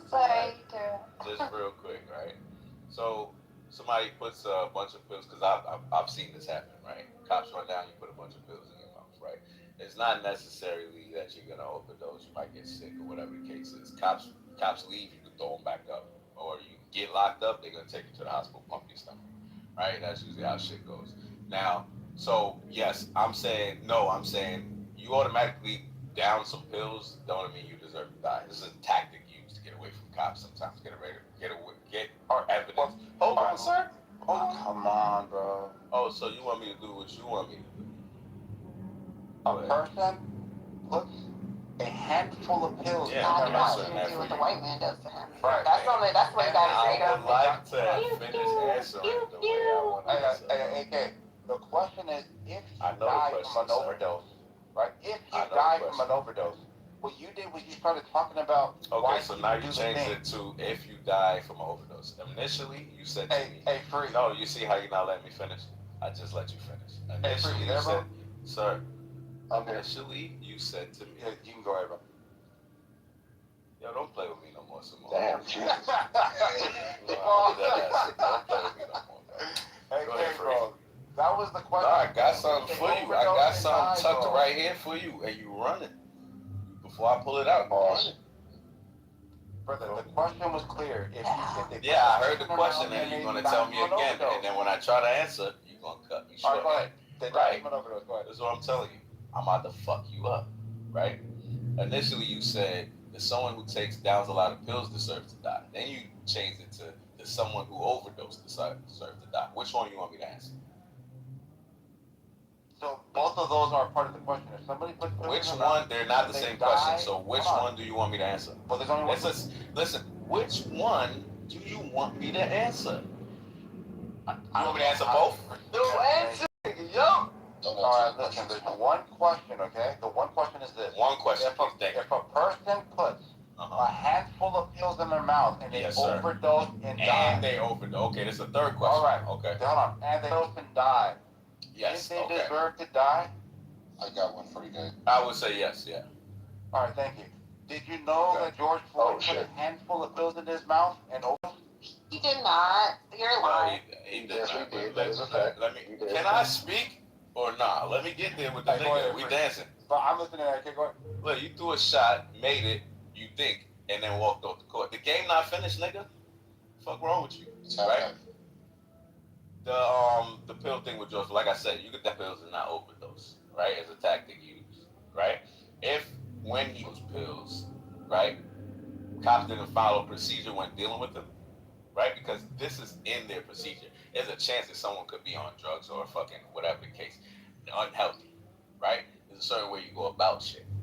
There's a certain force you use. They did not follow procedure. We went through this already in the past, meaning, right? They didn't follow procedure. So that does not give permission to kill the dude because he has a chance of overdose. I don't understand you. So if I'm a lifeguard and someone is drowning, do they deserve to die? Yes. What? You get what I'm saying? That's dumb. I think the word go ahead. I'll get out of your way. Should be changed with, is it foreseeable for someone who took 20 fentanyl pills to die but then while he's resisting arrest? Oleg, okay, is that reasonable to think that that person would die? Yes. Okay, I can understand that, but there's nuance there, right? And second, the question I'm asking it the way he posed it to me, because the nigga died, and they're saying that it's justified, so he deserved to die is the question. Now, if you want to suffice Samoa, you're gonna ask the way Oleg did. Is it foreseeable that some die under the hands of the law after taking a bunch of pills? Because you're saying he overdosed, but there's a scientific or there's a medical fucking definition for overdosing. Did he meet that? But can I ask you guys a question? Did you know that there was 11 times the fentanyl level in it? We got a little ISO right now. Yeah, it could be 11 times, 20 times, whatever, right? At the end of the day, if the nigga did not encounter the cops, there was a chance he's still alive, we got a problem. If he didn't encounter the cops, then he would have still been alive now. We got a problem. If the autopsy says, no, I'm talking. If the autopsy, listen, you got an issue, and I can't deal with it for you, right? For the autopsy, this is horrible shit. Nigga died from asphyxiation, you got a problem. The autopsy didn't say he died from fucking overdose, dude. You're inserting that. No. You're inserting that. Right? There's trained medical people who are telling you, brother. No, you don't want it to be heard, I know. Yeah, that shit is horrible, man. Come on, man. You're just talking to talk. We're just all shit, we you already get cooked up. know what the outcome Did is. he get kicked? Sounds like he His phone probably died. sounds like His his phone phone died. Yeah. He didn't get kicked. It's not on that history. Yeah, I was gonna respond to him, but it's open. Who's trying to get in there? Cause I didn't want to respond while I'm being here. And thank God Agent left. Yeah. Didn't make sure that. Yeah, that shit was horrible. I mean, look, man. Yeah, I just want to point that's out Huey's girl. that a lot of never these checks her. prisoners, bro. Doesn't check her. She has an ugly voice, and apparently she's hot. Look. Oh yeah, that's what you saying. A lot of people like the outcome of these cases, so that's all they're gonna stand up. They don't want to. Agent, you gotta check her. Oh my God. How's that my girl? You were raving about her the other day. She's a piece of shit. Nigga, how was I raving about her the other day? Oh, you were like, she's great, she's fucking hot, she's this. That wasn't me. Huey, you okay? Yo, hold on. Cause Red Rum, you get touched when people tell lies about you. Why would you say? No, but I'm not lying. You did say, we were talking about the woman that chills them, and you were saying, oh, yeah, I just want to make sure that. Agent. Hold on, I've never even seen Agent. Mike's the one who said. I just want to make sure that Huey. I just want to make sure that Huey is okay. Nah, I'm not okay now. Nigga, what the fuck was that? Bro, you lost back to back debates, and I'm feeling concerned. I just want to make sure you're okay. I'm not okay now. I don't know why a nigga was on me. What the fuck was that? Come on, man. So, someone sucks 3 grand in her. Can't even hear you in the Matrix like that. Yeah, but is he breaking up? Yeah, That's some weird ass fucking shit. Yeah, that's pretty bad that he attributed that to it was Eric, bro. Yeah, it was Eric and Mike who said that because I've never fucking seen Agent. It was What I Eric, actually said, if you remember, Samoa, what I said. Remember what I said? Low key, the person who's got the cutest voice is Jazzy. Remember, that's all I said. Yeah. The fuck? Well, I agree with you to my ass on the asshole, that asshole. That's pretty much that. Yeah, Redrum just had a birthday, so you know, in his old age, he could make these types of mistakes, you know what I mean? Happy birthday to the kid, huh? So I think with the George Floyd situation, it's so frustrating because Yui, not Yui, I'm always just thinking about Yui because he has a great mind. But Samoa, Oh, hell no. I don't got any You got roasted yesterday with your buddies. What the hell? No, I don't believe it. I don't believe it. No. Oh wait, no, I was gonna say Yui. Yui had mentioned it. Oh, see? Samoa was the great mind. Okay. No. Yui had mentioned earlier why we don't do these people deserve to die. What we're looking at is what was the crime, if any, committed onto these people, right? Like the deserve to die, a subjective, just entirely egotistical, vain, just it's such a crazy, unquantifiable metric. How can anyone That's not true. Hold on. Well, I mean, maybe not for you, but for a Christian that believes that everybody, even someone who has overdosed or has taken lethal amounts or even a lot, nobody deserves to die, okay? I'm sorry that you feel otherwise. I don't feel criminals No, like you're using a different like, meaning to that. I don't think, this is like assisted suicide. Does that person deserve to die? Hold on. Wait, there is no deserve. Did he want to is the point. Is he entitled to? Did he want to? No. You said did he deserve? Entitled to, or if he wants, did he consent? Listen to my question. If he consented. Listen to my question. If society, right, acknowledges that this person wants to do it, right? Society is saying, let him do the thing. He deserves to make his own decisions. Oh, I see what you're saying. Right. So that's even worse because that's total who gives a fuck. Right? Who gives a shit about what society thinks somebody should? No, all you're talking about is just basically the momentum of environmentalism. This action caused this, cause and effect.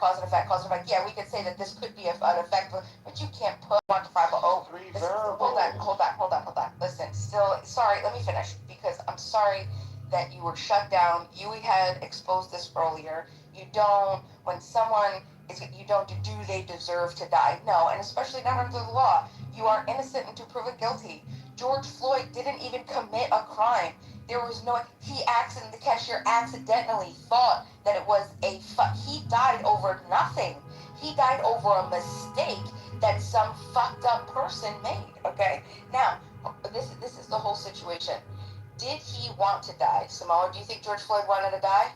I think when George Floyd... I just want a yes or no, and then Nobody believes that. No. I'm gonna hold my mic for a second because I'm gonna talk, but I just want to know yes or no. No, because I want to have back and forth with you too, okay? Okay. Well, then I reclaim my time. Well, you don't have a time. What the hell? Yes, I do. Because I was sweet, so I wanted to get my shit off. Let me answer the question. No, I don't want to hear it. Just let me, but it's for the audience. It's for the audience. Right? Because I don't want you to misrepresent my position and attribute something that I don't actually hold, right? Like, that's pretty dishonest. I'm saying that if he decided to conceal his relationship with his drug dealer by hiding all the drugs in his mouth and then swallowing them, then it kind of changes the whole scenario on how we kind of evaluate this, right? No, it doesn't. Only you would, Samoa. Do you know why? Because, listen, it doesn't fucking matter. That is a circumstance that he had with his drug dealer. That's none of your fucking business. But people believe that it is for some odd reason. You feel that you should interfere with other people's lives. George Floyd wasn't hurting anybody. If he did take some drugs, right, that he does that, you don't think that that's a good thing. You don't think that he should be doing it, right? You think that he's committing some ultimate bigger crime into society. No, he's not. It's a consensual basis. He buys drugs, someone sells it to him, that's a transaction. If he decides to put them in his mouth, okay, that's a bad decision.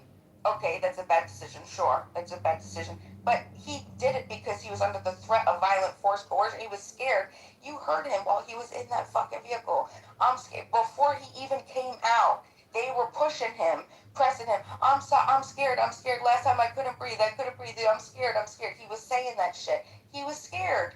Okay? And the worst part is he didn't fucking even commit no fucking crime.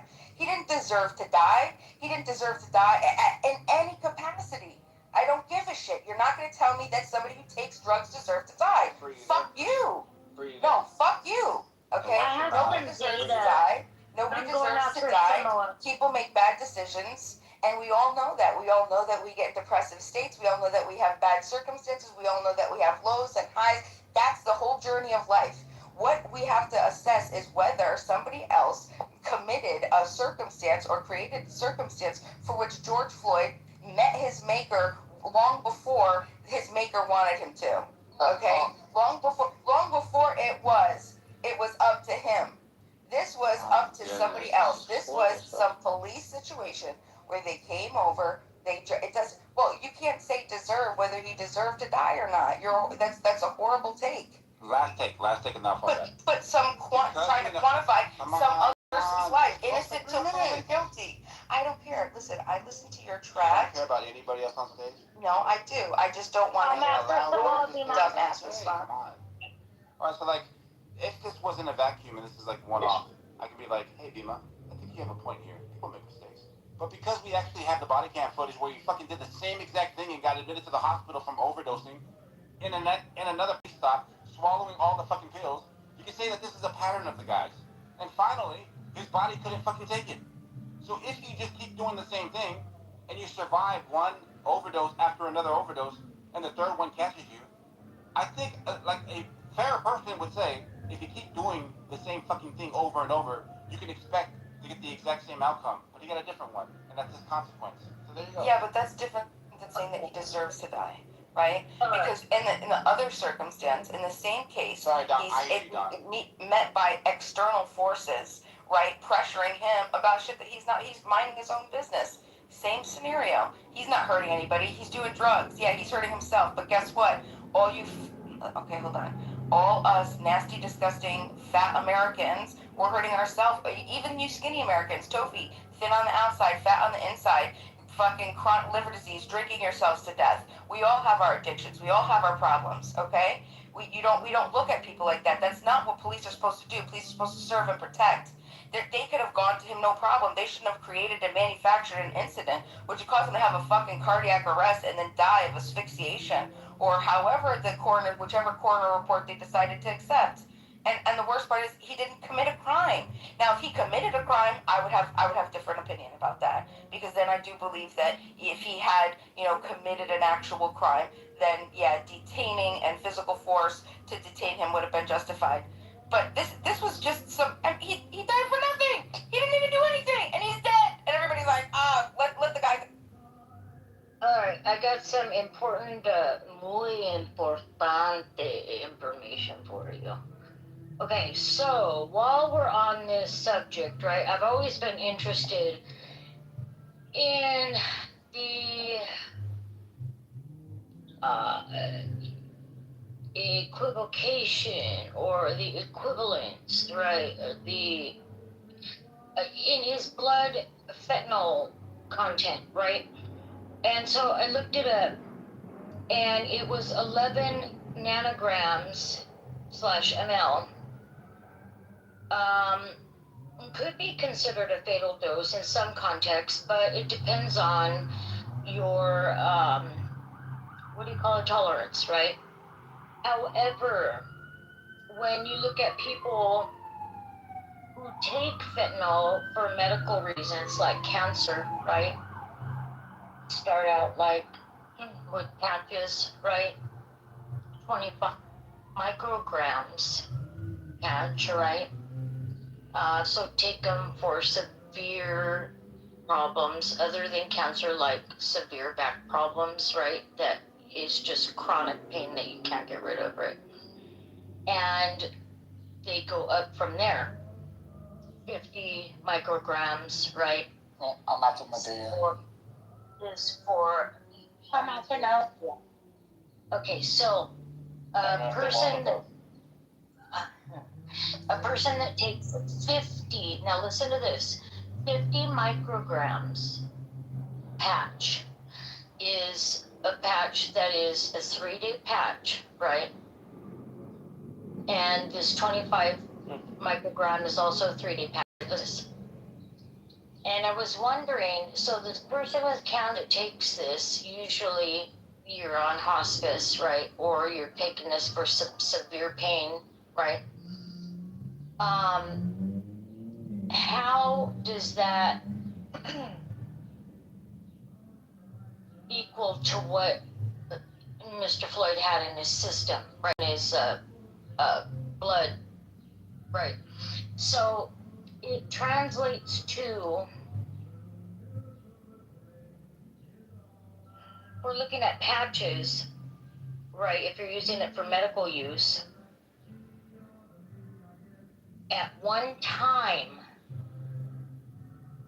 8 to 9 50 microgram patches on your body at once, at one time. That is absolutely unheard of. So, Bima, when you ask me, did he want to die? I don't think so. I don't think anyone wants to die, right? And I don't think he did. However, I think he knew the risks, because and he also had methamphetamine in his blood too. However, when you are taking these high-level drugs for medical or as recreational use, right? And you decide to pop them all in your mouth at once, you do know the risks and what could happen. You do. Everyone does, right? So that's a hard, like, yeah, he knew the risks, right? That's an absolute respiratory suppressant, right? Even though the medical examiner expert they had said it was because of Chauvin, all this, on his neck and all that, I still argued that 8 to 9 patches on this dude at once, right? I'm having a hard time believing that it didn't suppress his ability to breathe. But go ahead, who's after me? Knowledge, Monica, and then Nathan, please. And then My sobrino. Go ahead. No. The point that I have is no longer relevant. Go ahead, Monica. Alright. So I was fussed because I said, did Alton Metcalf deserve to die? And then we spent an hour talking about if George Floyd deserves to die. I don't think innocent people deserve to die. I think sometimes they die. The police autopsy report I saw said heart attack for George Floyd. And even though there might have been some contributing factors, like COVID, the drugs, the pressure on one side of his neck, it seems to me there was reasonable doubt that Derek Chauvin should likely not be in jail. When you look at the crime scene photos for Austin Metcalf, there was more than one tent. I don't think Samoa got that right. I don't think it was deliberate. But there was testimony today that said the Centennial tent wasn't up, but there were other tents. The fact that that Carmelo was talking to a friend underneath the Memorial High School tent is valuable information. And it actually is good that it kind of lends to it not being premeditated. And that's good. We'll see. Thank you. Any doubt? Oh, there you go. Yes, sir. Just want to say this. I was trying to tell Samoa that don't jump on the bandwagon with that quote of Free. Free said that just because someone uses words doesn't mean that you have to escalate with physical force. Therefore, Austin Metcalf was wrongfully killed. Therefore, Carmelo Anthony should be charged with murder. If you read any of the statements, you'll see that Austin Metcalf was the one who responded or who reacted back at Carmelo Anthony because he used words. So he showed his black ass and that little big ass pinky toe he has. And No, Nate, there was four people talking. Norm said something, Free said something, and I was speaking to something. And what I was doing my regular, trying to like clean up like where the term escalation is appropriately applied, like during the sequence of events, right? So when Free's talking and Norm's talking, they have different threads than like what I'm talking about, right? But just to point this out to like Monica, and this is a little weird for Monica, right? So we started off by me looking at her grok, right? And I'm like, oh shit, your prompt is off. It's generally like describing what normally happens or a typical like track meet or whatever this is because it doesn't have the up-to-date information, right? So I say Centennial doesn't actually have a 10, so that she found that one, right? Then I say specifically like to the video, the reporters that are in the courtroom, when describing what the video is, there's 5 different frames, right? And in the frame that they're talking about, where the forensic person is doing like his testimony, right? They're starting to highlight the gray sweater guy, which they're calling Carmelo Anthony, right? And when he comes to the tent, it's the only tent there. There's no other tents that are around the area. What she did was mistakenly think that I'm saying that there was no other tent in the stadium, which is like totally weird. So I'm only offering an analysis from journalists that are in the courtroom. And I don't know what she's doing. But Samoa, the picture I sent you with the I don't remember that school team's name, but there was 2 tents next to the memorial that I sent you. Totally fine. Totally fine. Totally fine. What? We're talking about the testimony of the video of the timeline. Maybe tents were erected like a little bit later or whenever the hell they took the damn picture. It doesn't go against anything that the reporters are reporting that they've seen in the video in the If trial. there's a crime scene, they're not going to put up tents near the crime scene. All right, Monica. When the thing happens, right, it takes a while police and everybody are like being dispatched to the area to declare Look, a crime. I'm going to see what you see, because obviously I don't, and I'm missing something. So I'll look it up. Samoa. If I'm wrong, I stand a correction. I always do. Well, Monica, I'm just pointing out that what we're getting here, we don't actually have access to. It's reporters that are in the courtroom that are reporting it to us whenever they have breaks. So when you get the Texas, I forget the name of the newspaper, like when they're like releasing like their reporter, that's all we go off of. Like we see what's all the information that we have. We don't know what's real or fake, right? So if they're telling us, hey, this is what's actually happening. I remember when it happened. I watched the video footage. I watched the tarp that they used to cover the knife in the stands, and I saw more than one team's tent, Samoa. So I'm genuinely confused. I'm not being contrary, Austin. Have you seen the video that they're seeing? I don't know. I need to see their video to see if it matches what I saw. All right, if I'm telling you right now that the reporters are saying that this is the first time that they've seen the video in the trial, then I'm probably like betting that we haven't seen it yet. What video are you referring to? You talking about the one when he's on the tent? There's like 5 frames, the way that they're describing it, and then they circle him when he walks into the stadium, then the glob of people, and then after the stabbing, how he runs out of the stadium. So like they're using like the sequence to move to 5 different frames, and they got this forensic guy, right? I'm saying I've never seen this video. Like it's not in circulation for me to be. I don't think none of us have. Yeah. Right. And I do remember now that I'm talking about it that there were certain networks or certain like media sources that were able to view it, but like in a skiff or something.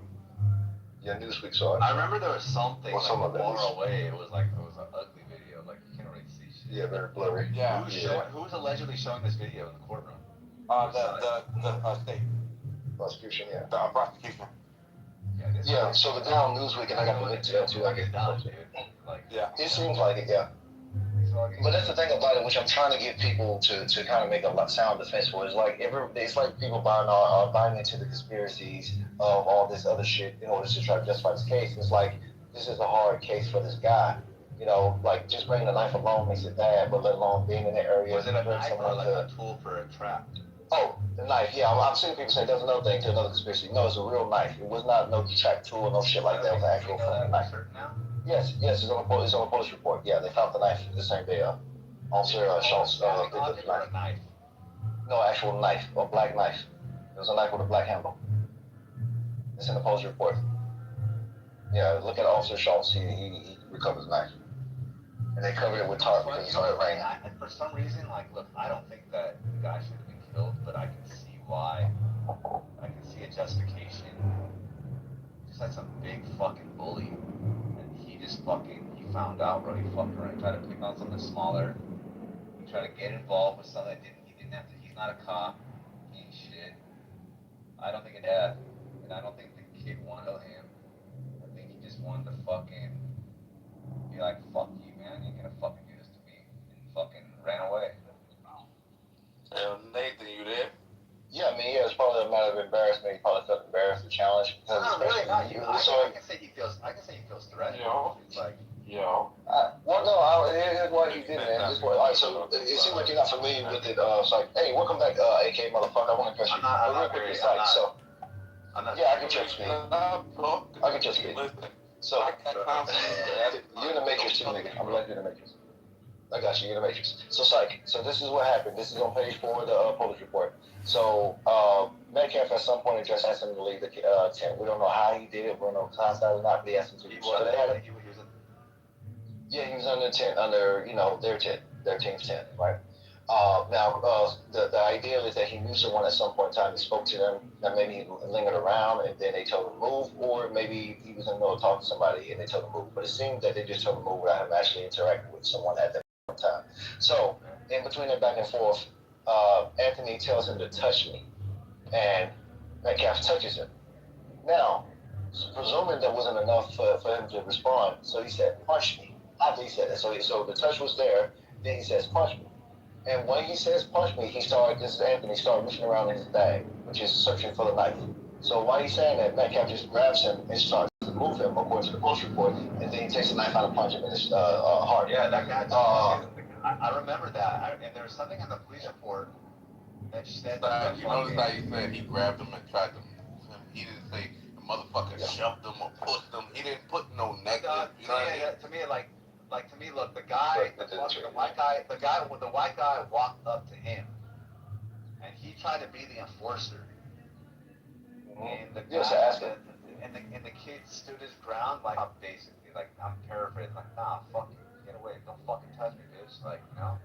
Yeah, he started fucking. Yeah, but I'll tell you. So imagine this, Mike. Imagine you at a bar, you talk to a bunch of girls, and they guys are laughing. Imagine it. Look, I don't think the kid. I don't think this justified death, but I do believe the big fucking white boy was probably a usual bully in life.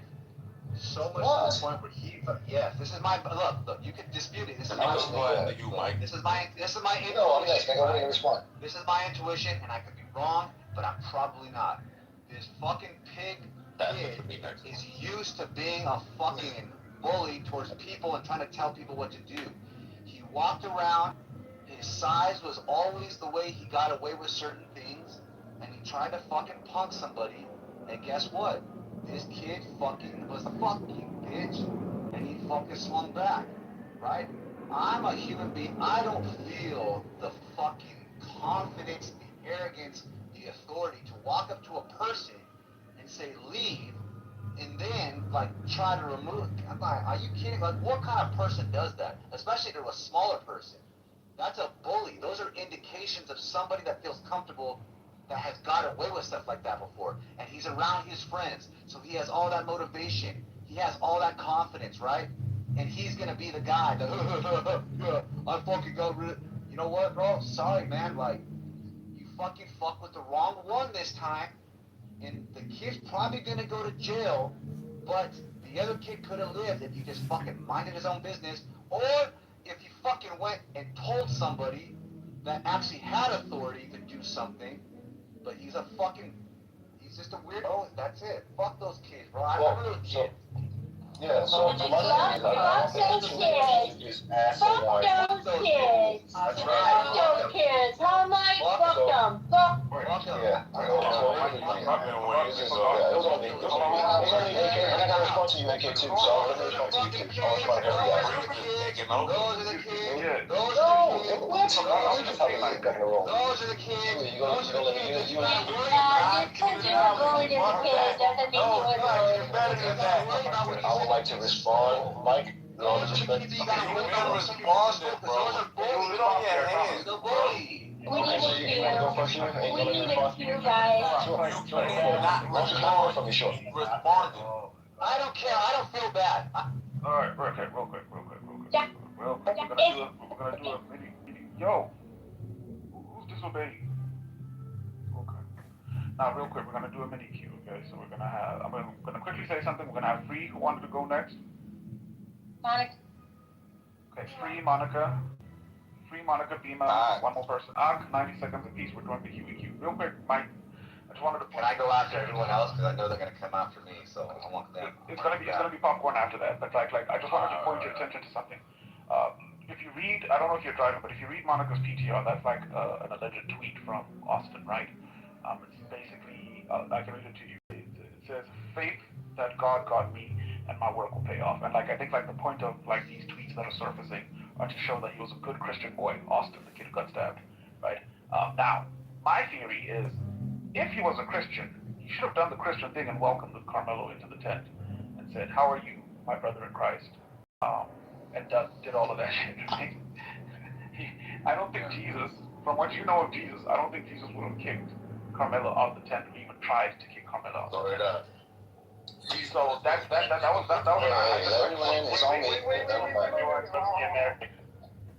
I just wanted to give you something to think when it's your turn to go. Okay, so right now, we've got Free.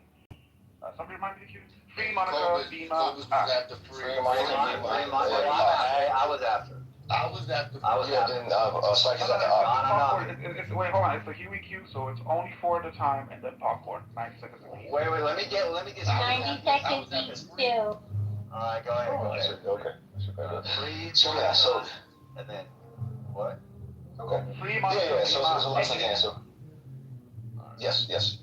All right, so real quickly so I won't forget because it's fresh on me. So, Huey, we don't know what type of Christian he is. When you talk about these Christians, you don't know if he's Calvinist. I don't know if I said some gay but pause. But I Add 30 seconds to a time everything's interrupted. Thank you. So, we don't know what type of Christian he is. He could have been a Calvinist. A point of moderation. You know how the Huey queue goes? It's 90 words. It shouldn't be too long. At the same time, though, anybody who cuts Free off, one of the speakers off, I'm gonna have to say just to keep it clean. All right, go ahead. Thank you. You guys know pretty fast. So we don't know what type of Christian he is. He could have been a Calvinist or these other type of Christians like West Baptist Church, where they don't take shit and they definitely will address you, especially if you're on the space. Especially these Hebrew Israelites on this app, they're very aggressive, so they will tell you straight the fuck up to not be on their property, and they consider themselves Christ-like. So again, I think we've been a little uncharitable to the idea of him being a Christian in general, let alone what type of Christian he is. Next point, I think, Mike, and I hope we're not doing this interpreting more than bad faith. I don't think it's too much to ask someone to remove themselves from your area. I think there's a way you should do it, because of course you want to be courteous, but at the same time, just to do it in themselves is not a bad thing, especially coming from my demographic, which people hate that I talk about. We don't play that shit. Black people don't play that shit. You don't even want a black person call you, sit on their porch, you're in their space, we will tell you get the fuck off our stuff, and we don't necessarily do it in a nice way. So the irony of this is that this boy can't particularly ask him anything, let alone in whatever capacity we want to interpret it in the worst spirit, but I don't think it's too much for him to just address him and be courteous to ask him that. And like I said, well, let's say worst case scenario, he did do it in a bad spirit. I don't think, which I think we both agree on, that it's not warranted for him to respond with a knife. And I hope you take into consideration what I was saying, that he was searching around for his knife to stab him while he was talking to him, which is really fucked up. Lastly, to AK, I'll make this super brief. You said, thank you. You said that I don't dress. I guess I have this bias where I only dress black people, whatever. I think you guys pick shitty cases and it makes me look bad. I think your own bias makes me look bad because you think I'm biased. You guys pick every fucking case that happens about black people being supposedly victims in some capacity. And then I have to look at the facts and address it. And since I know that you have your bias, it makes me seem like I'm biased. And that's not the case. Like there's plenty of cases we talk about where black people are actually innocent and just was done wrong or whatever the fuck. But y'all don't call those cases. Y'all call all of them. And therefore I gotta go from Daniel Hogan because you guys are pushing the facts. I'm like, thank you. Alright. So I have so much resentment for people who are not looking at all the evidence. You can't hear me? No, I'm not. Can you? Yeah, go ahead. Thanks. Let me raise my volume up a little bit.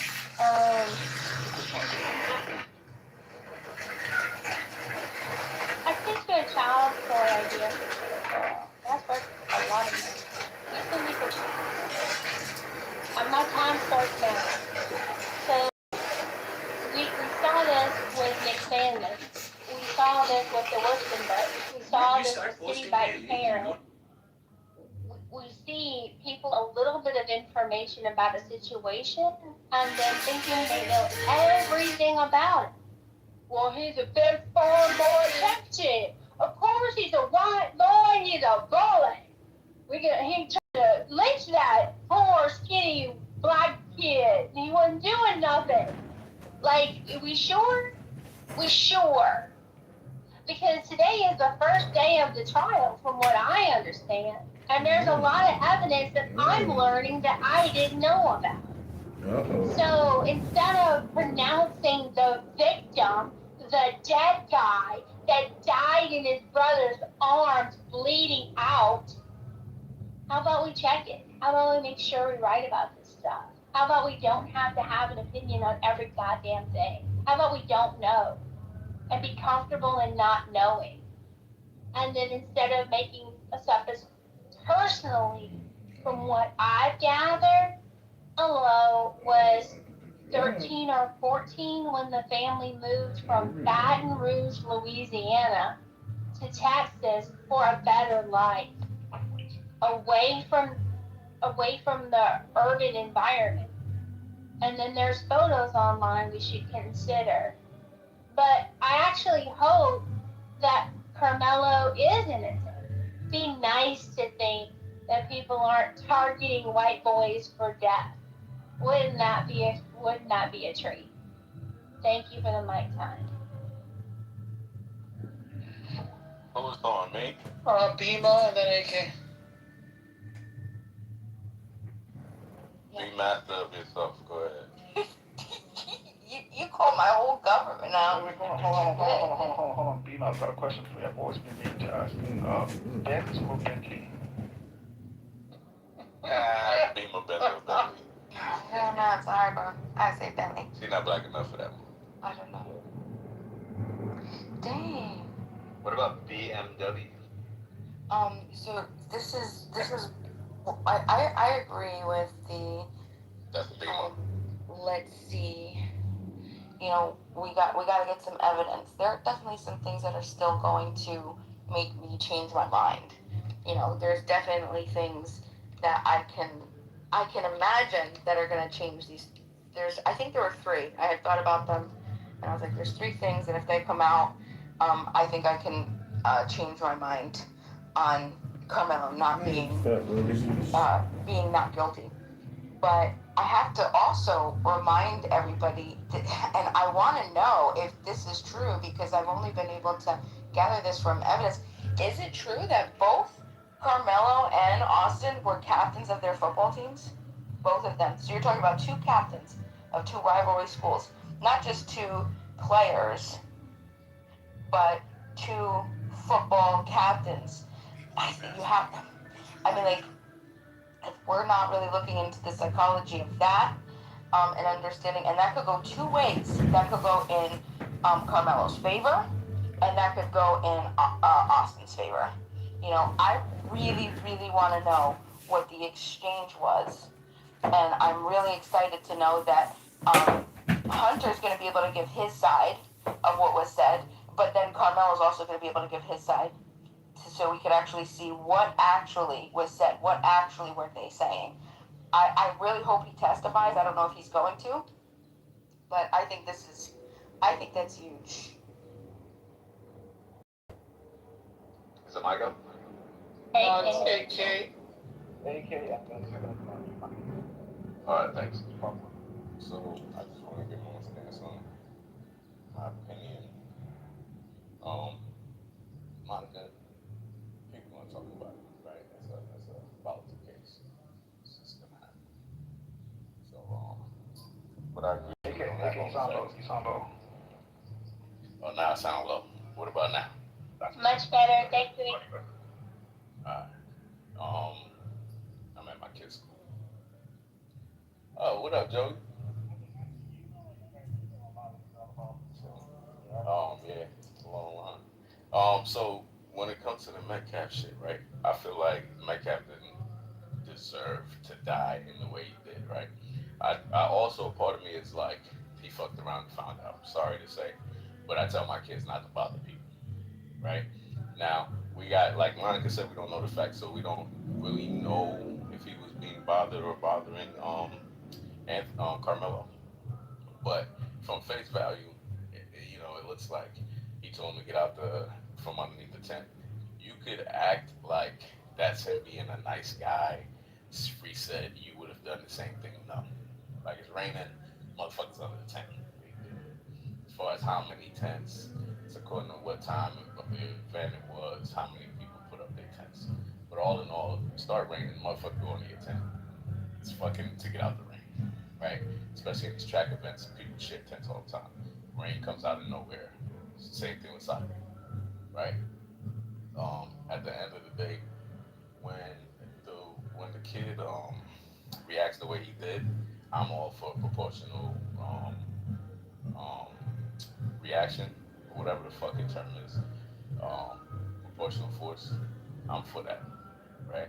I'm gonna tell my kid, somebody do something to you, try to react in a certain way, right?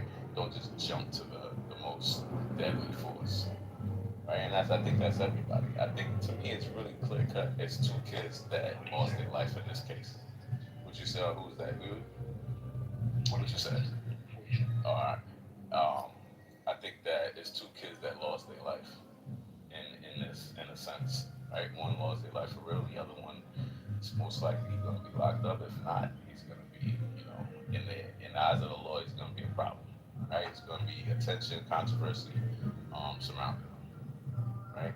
So we should look at it like one kid, a teenager, made a rash decision. In my eyes, I think he didn't mean to kill the kid, right? But his actions were stupid, and that's what it boils down to. Thank y'all. Thanks, Mickey. Alright, you fucking guys are all liars. Well, let's wait for the evidence. Look, you've been exposed to something, you don't control your thoughts, you have a position, you can call it tentative, but you have a fucking position. You can't say look but don't look, look but don't look. The kid's guilty of something, okay? If I was a juror, it'd be at least manslaughter, because you can't fucking just kill people, right? So that's the thing. But I just don't feel bad for the guy that died. And I don't know why I feel that way. Because he seems like a fucking bully. He seems like somebody that let this be known to all the fucking pigs out there in the fucking world. You can't just walk up to people and think you're gonna get away with it. The kid's done it before. I bet my life on it. He's a fucking punk ass bitch that's used to being the fucking big kid, the big fat guy that wants to fucking fuck around with little kids, and he found out, bro. Unfortunately, the fucking kid overreacted, threw his fucking life away.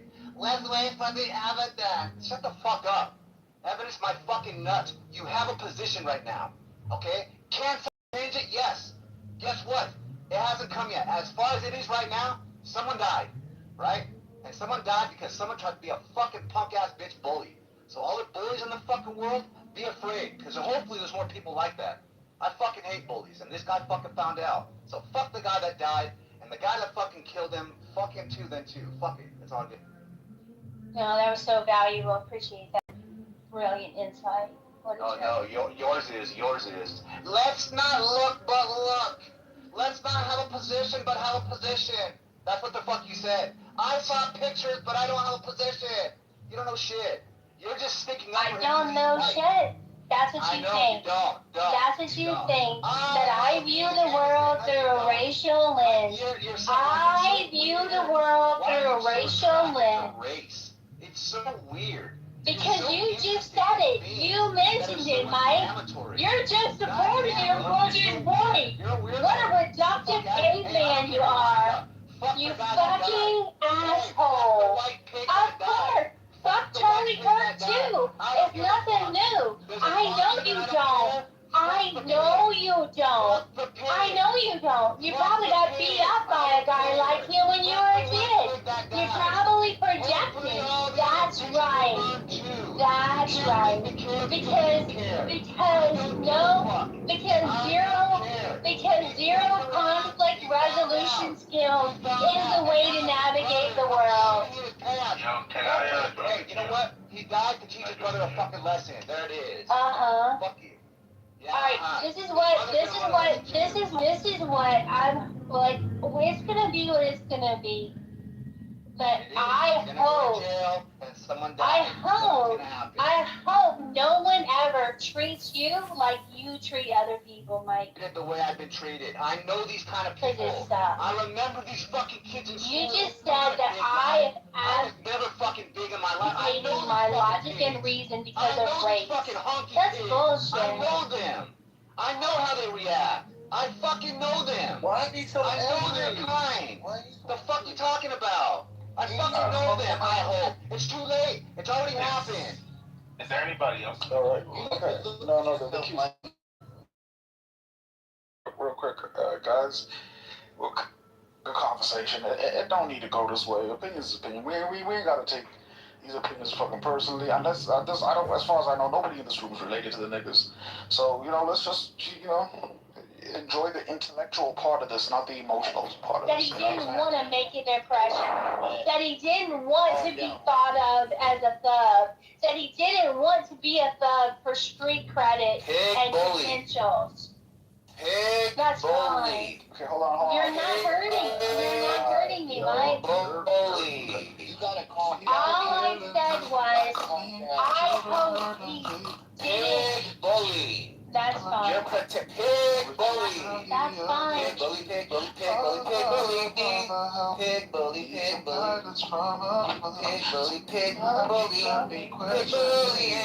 where is the love? Okay, real quick, guys. Can we just hear some from some new voices? And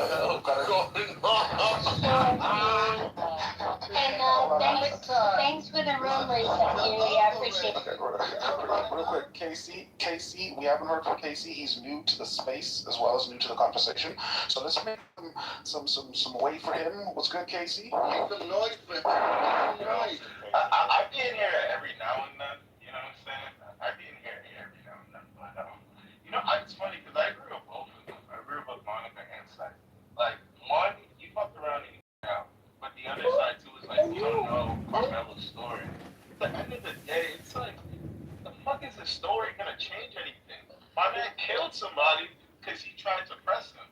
And I understand, too, like, from a world perspective, I agree with, I forgot to spoke before, but you gotta teach your kids, like, you can't try to be that enforcer type unless you really, you shouldn't, because like, somebody out there is gonna fucking press you or do some crazy shit for no reason.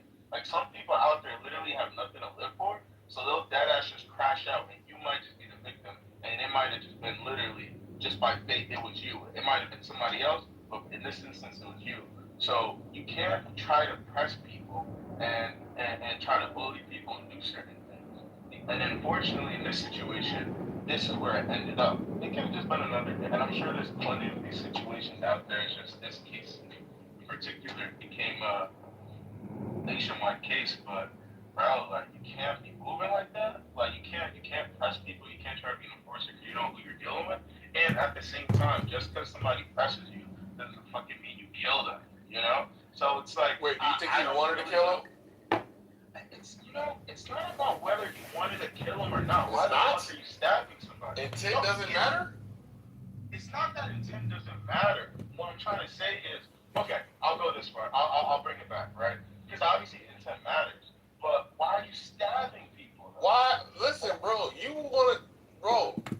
why are niggas getting bullied? You know people kill themselves off of getting bullied. You know that.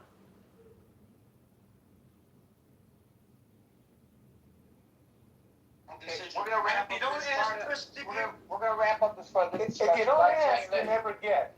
Okay, we're gonna wrap up this part of the thing, this discussion by saying this. How many people are there in the United States of America? 330 million. Oh, 330 million. Okay, so I'm gonna say that I have to amend my argument that 330 million people, that no one believed there could be a conviction in the Senate. I have to reduce that to only 299 million on that. But thank you, William. You're saying that nobody else thought that there might be a chance that the senators might fairly review the evidence. The people who introduced the articles of impeachment knew that they weren't going to get a conviction. That's the point. Or else they would have followed the process all the way. That's right. That's why they wouldn't have been complaining in the media about how Republican officials were allowed to dodge subpoenas. Because if they'd had a formal vote for impeachment inquiry, per the Justice Department, per people like Neil Gorsuch, it ups the seriousness of the subpoena. It allows Congress extra power.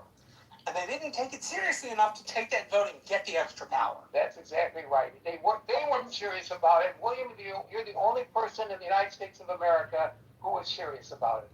None of the people involved in the process were serious about it. We just saw the evidence of it presented by Marshall. None of them. They didn't believe that they were going to get a conviction. They were just trying to score political points and embarrass. You know, just like they tried to embarrass Clinton. For the blue stained dress.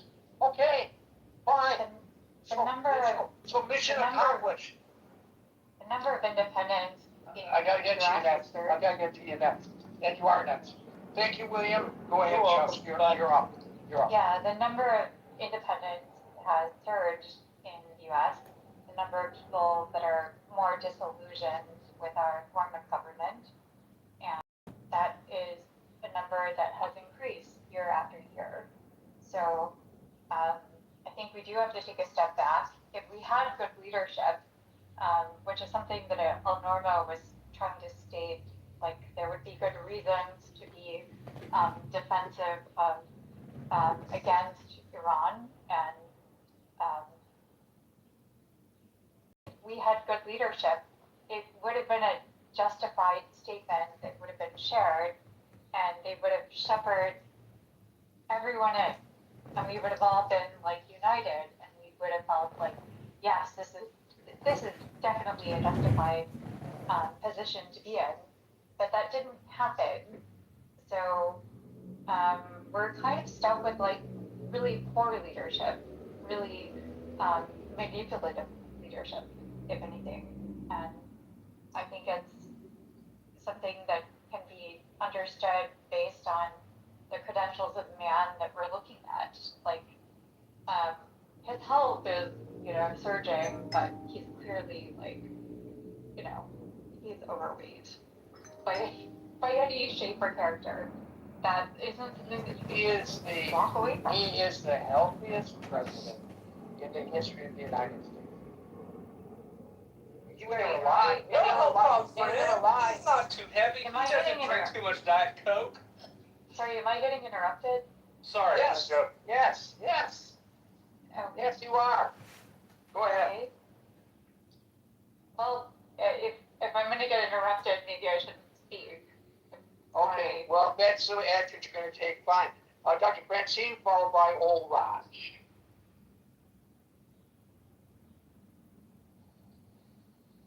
Dr. Francine.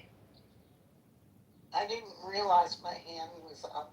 I have nothing to say on this subject. Not only did you not realize your hand was up, you didn't realize you were on the stage. No, I had no idea that I was on the stage. And here's what I believe, since I am up here. This is pretty funny. I like it.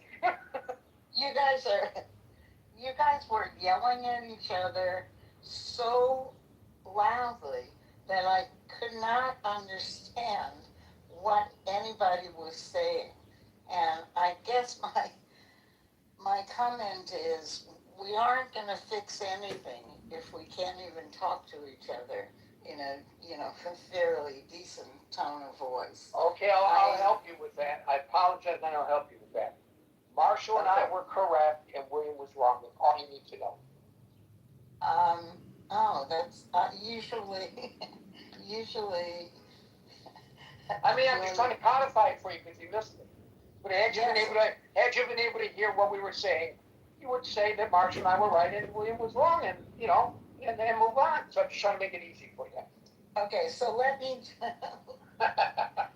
just add by saying that we have lots of things that are threatening us right now, and that they're not the only things are not oil reserves, gas prices, and midterms, but the whole idea of AI and what's happening to jobs and people and electric power connections is another huge issue. And if you want me to tell you whether Donald Trump will win in the midterms, I think the unfortunate thing is we are stuck with him. He's not on the ballot, so no one's going to get rid of him, and we're stuck with him. And you can see why I didn't raise my hand. I usually try to have something of substance. That was fine. There was substance. There was substance and all that.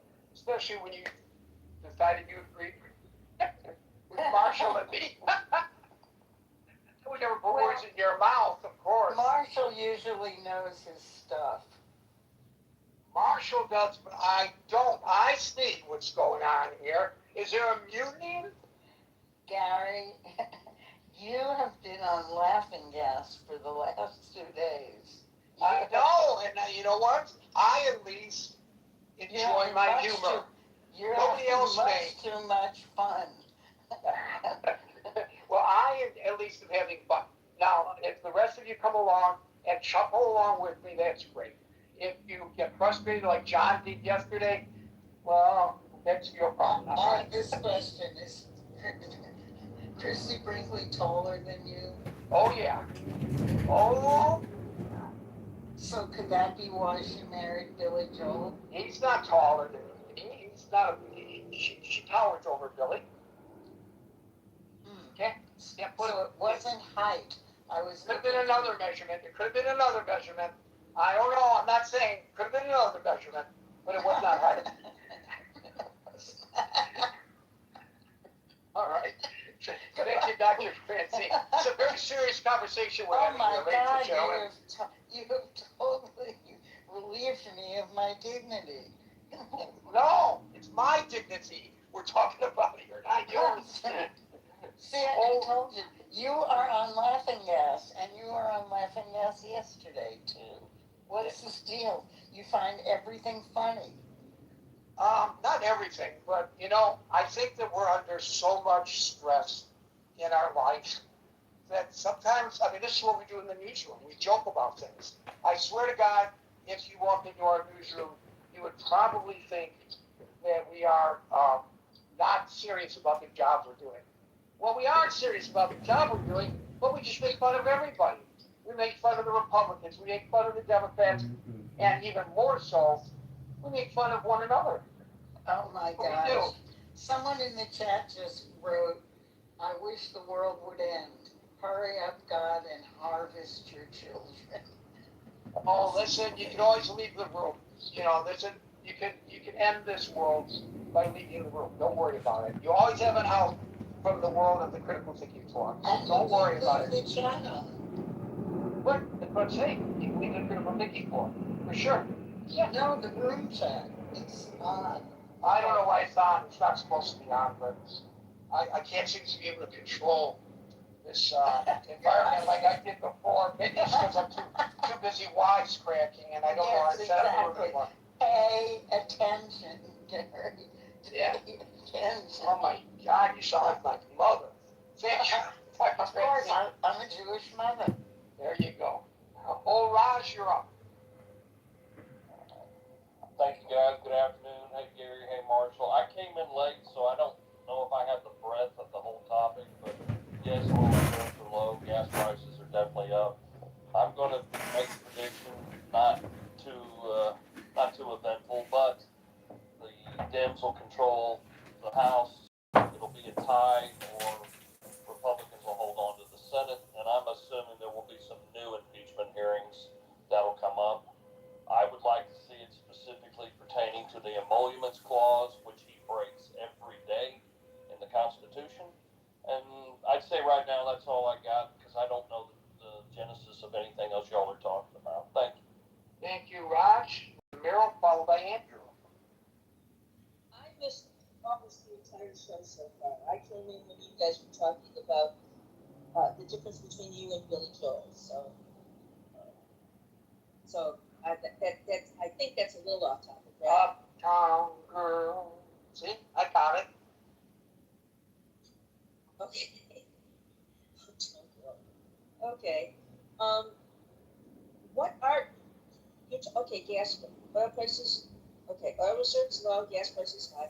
So is this about the midterms? Is that what it's about? Is that what you're asking? About what we think about what's going to happen in the midterms? Be, sure. Out of the midterms, sure. Well, I think Marshall would agree with me on this one. If the Democrats stay on the right message, in the middle, leaning a little left or a little right, and do not go far left at all, don't go anywhere near the left, and just talk about the economy, and maybe don't even mention impeachment. I think that the Democrats have a chance at the House. I don't know, maybe the Senate, I don't know, but maybe the House. But I think Marshall would agree. Marshall will agree with me. They've got to stay on the right message. Is that where, am I close? Is that what we're talking about? When we're not talking about Christy Brinkley and me and my crashing and burning when I tried to steal her away from Billy Joel, yeah. He lost her anyways. That's great, but not to me. Well, it doesn't matter if she didn't lose her to me. Just look at your head. You still have more hair than he does. Okay? Well, that's true. That's for you. Yeah, that's a big deal. Okay, so is that what you're talking about? Do we think that? Yeah, that could be what we're talking about. I've lost the train of thought of the whole thing myself. We're talking about all these things coming together. It's like a perfect storm of problems. And how is the president dealing with them? How is the world dealing with them? How are we all individually dealing with them? Well, individually, I can't speak. I can only speak about myself and the people I talk to. And it's very interesting. I talked to one of my family members who says that she and her husband do not want to talk anymore to people that are like-minded, that are just like them, because it's depressing. Because you're all talking about the same thing, you're all agreeing, and you wind up going, "Oh, gee," and maybe it'd be not to talk about, not maybe to see if there's somebody else that thinks differently, and maybe that gets you riled up. And I think that look, the Trump lovers are the Trump lovers. That's that. But I do and the think Trump that haters are the Trump haters, right? Yeah. The Trump haters are the Trump haters too. Yeah, but I don't think that everybody should just say haters. If we criticize them a lot, but can find something decent to say, that's not hating. I didn't give him an E yesterday. I wanted to, but I didn't. Okay, tell me one good thing about Donald Trump. One good thing. Well, I told you that I thought what he did with Phoebe in June. I thought that was good. I thought that was a wake-up call. I thought that the initial attack on Iran. Right, and they didn't know. They couldn't know for certain how successful it would be, because it's only been tested on computers and things like that. But it was excellent. It was executed perfectly, and I think that it woke people up, and I don't think that was bad. I think that was okay. I think it's a good decision that he made. I think that he did good to want to open up the border, to close the borders. I don't like how he executed it, but I'm not angry with him about that. I'm angry about how he executed it. So yeah, I can say that. About him personally, I think that he is a narcissist. He has personality defects, and they're closing in on him, and he's having what, when I read about this, is like what they call a narcissistic breakdown or a fallout. You've got somebody who's used to thinking that he's the best person in the whole wide world and nothing he does is wrong. He's the best, the smartest. And he took those 4 cognitive tests, which why did he need 4? But anyways, and now everything is coming down, and he's not the best, and people are unhappy, and I don't think that he can handle that. I don't think he can handle that at all, and he's trying to hang on in different ways. I think you hear his speaking the other day, what he was supposed to be talking. I don't know who he was supposed to be talking to, but all of a sudden he's talking about all the wars that he won. And he was rapping the CNN reporter. I thought that was disgusting. He's telling the CNN reporter she's full of crap and she's ugly and she doesn't smile. Oh, she's beautiful but doesn't smile, and then starts talking all about how great he is. So that's somebody who's just not. I think we all agree there's a personality defect there when he does these kinds of things. Even his greatest supporters would agree with you on that, I think. And they're staying up all night. They're staying up all night and having no control. I've said this the other day. We look at this and we think, oh my God, he's crazy. What we should be saying is, oh my God, he's telling us he's telling the truth. Now we know him. We know what this man thinks. Maybe that's not a bad thing after all, to know what he thinks. Instead of always going and saying, well, he probably didn't really mean that. Maybe he did. Maybe this is, in the middle of the night, this is what he thinks. And that's it. So now we know him. We know everything there is to know about him, and it's pretty bad, that stuff. I just think it's pretty bad. And the cognitive tests, which, by the way, I hope that he doesn't mention Joe Biden anymore, because Joe Biden is dying, so I think that is, let's give him some respect there. But Trump is Trump. And I do believe if the Democrats keep it together, don't just listen to the old Democrats, Chuck Schumer guy. And I happen to be very interested in what Rahm Emanuel has to say, because he won't take crap from anybody, pardon me. And I think he can direct them to stay on message. I think he can. And he's not going to say bad things about Israel. He can't, he just won't. And so I think that he can be a good voice for the Democrats, not necessarily the candidate, but I do think that he'd be a good person to help keep them on message. Is Marshall still there? Does he agree? Who was the candidate?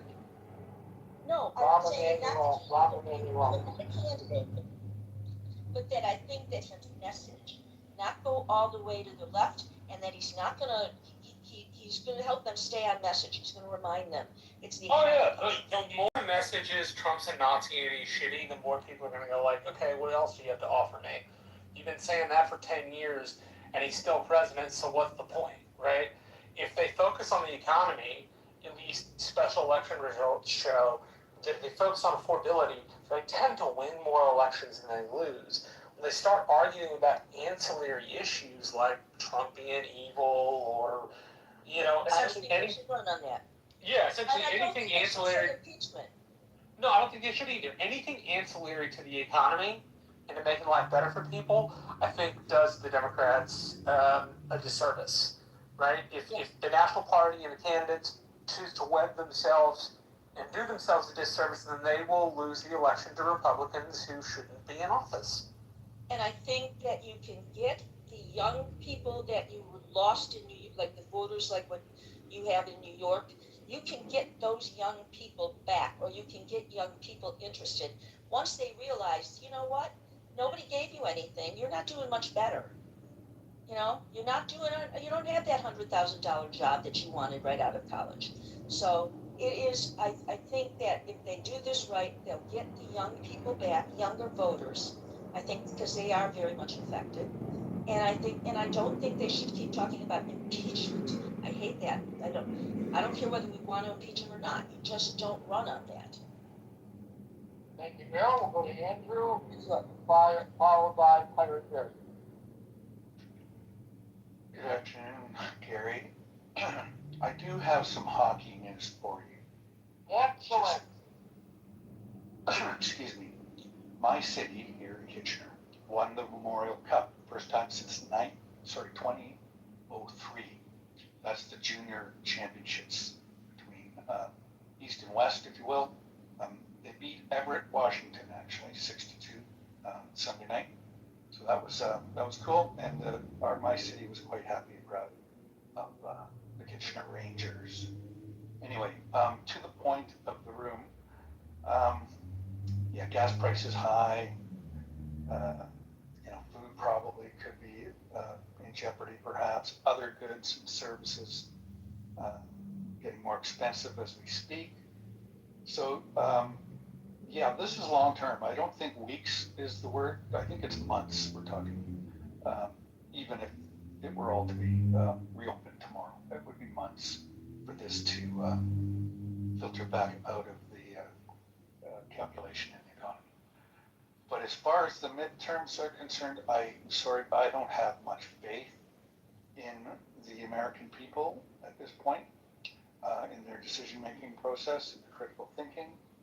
And with regards to perhaps the fingers that are being inserted into the different states for the election in terms of gerrymandering, I think that bodes ill for the Democratic possibilities. It may backfire. Some have suggested that. I don't know. It'll be a wait and see thing. The thing that I think many people might be concerned about too is whether or not some of these ICE agents may be stationed at booths, which could serve as very much. Yeah, they explain that they're not going to do that, but who knows? Well, who knows? And that's something that if you look at it abroad, you wouldn't see in any of the purple democracies that I'm aware of. But maybe Hungary at one, I don't know. But and Poland perhaps during bad times. But these are concerning issues for sure. But I really, I don't know that it matters much to the average person. I suppose, I think the problem is more systemic than that. I've always been of the view that, when you put a politician in place, are they going to make my life better? It's not likely. And I think in the United States, it's exasperated to a large degree by the amount of money and special interest money that is involved in your politics. I think that skews results. They may say one thing while they're on the stump, humping the stumps or whatever they call it. But certainly when they get into office, that door is opened and there are people in there with suitcases of money. So it's very discouraging. But yeah, I'll land there. They give checks. They're not allowed to give suitcases full of money by law. You're not allowed. If they walk into your office and they try to give you a suitcase full of $100,000, you have to. The law says you have to immediately turn it down because you can't accept it. But if they write you an individual contribution check of $5,000, you can take that. I agree with you on the special interest, in particular, like PACs and super PACs, right? PACs do have to list where their money comes from, so you know who donated to what. A super PAC, however, you don't have to list your donors, so we don't know who's influencing American elections when super PACs did that. And I think, to your point, that is greatly distorting of the actual process. It's distorting of the process and it's distorting the result. So when that person is in office or those people are in office, the decisions that they make, the laws that they pass or that they don't pass are influenced by that. And I think that's where it really becomes evident and most destructive. Thank you, Andrew. Pirate Barry, followed by Stephanie. Thanks, Gary. How's my volume? Loud and clear. How's mine? Very good.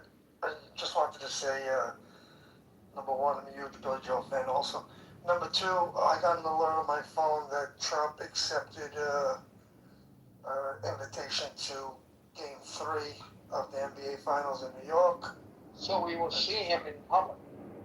That should be entertaining. And speaking of entertaining, you mentioned Joe Biden pardoning Hunter Biden. Hunter Biden activated his Twitter, and I would definitely recommend you going and checking out some of his tweets. It's definitely worth the price of admission. More comedy, thank you. By the way, yesterday in front of Madison Square Garden, while the Knicks were playing in San Antonio, there was, of course, this big watch party outside the Garden. And I don't know whether it really was officially a watch party or not, but there were a gazillion people out there cheering. And it was an exciting game and everything. But somebody came out with the dancing robots. And the robots dancing and dancing and dancing. And one of New York's finest walks up to the robot and slaps the cuffs on him. You're under arrest. It was hilarious. And he did it, on a spur of the moment. So it was pretty funny to see. Don't worry, folks.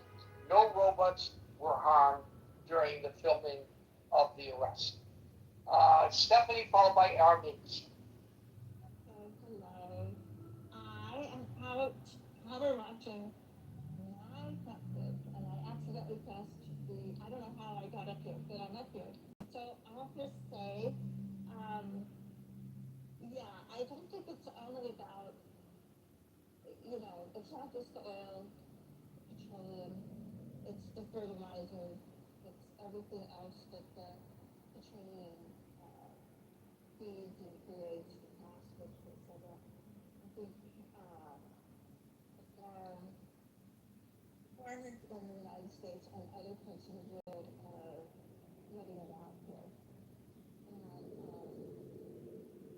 And gas prices, yeah, I think that I agree with Andrew. I don't think it's going to be soon. Let's say the war ends tomorrow. I think now the gas prices are going to go down until, I don't know, end of summer. Maybe how it gets earlier. Stephanie, you got some problems with your modulation there. It's very muffled and low. Can you hear me now? Is this better?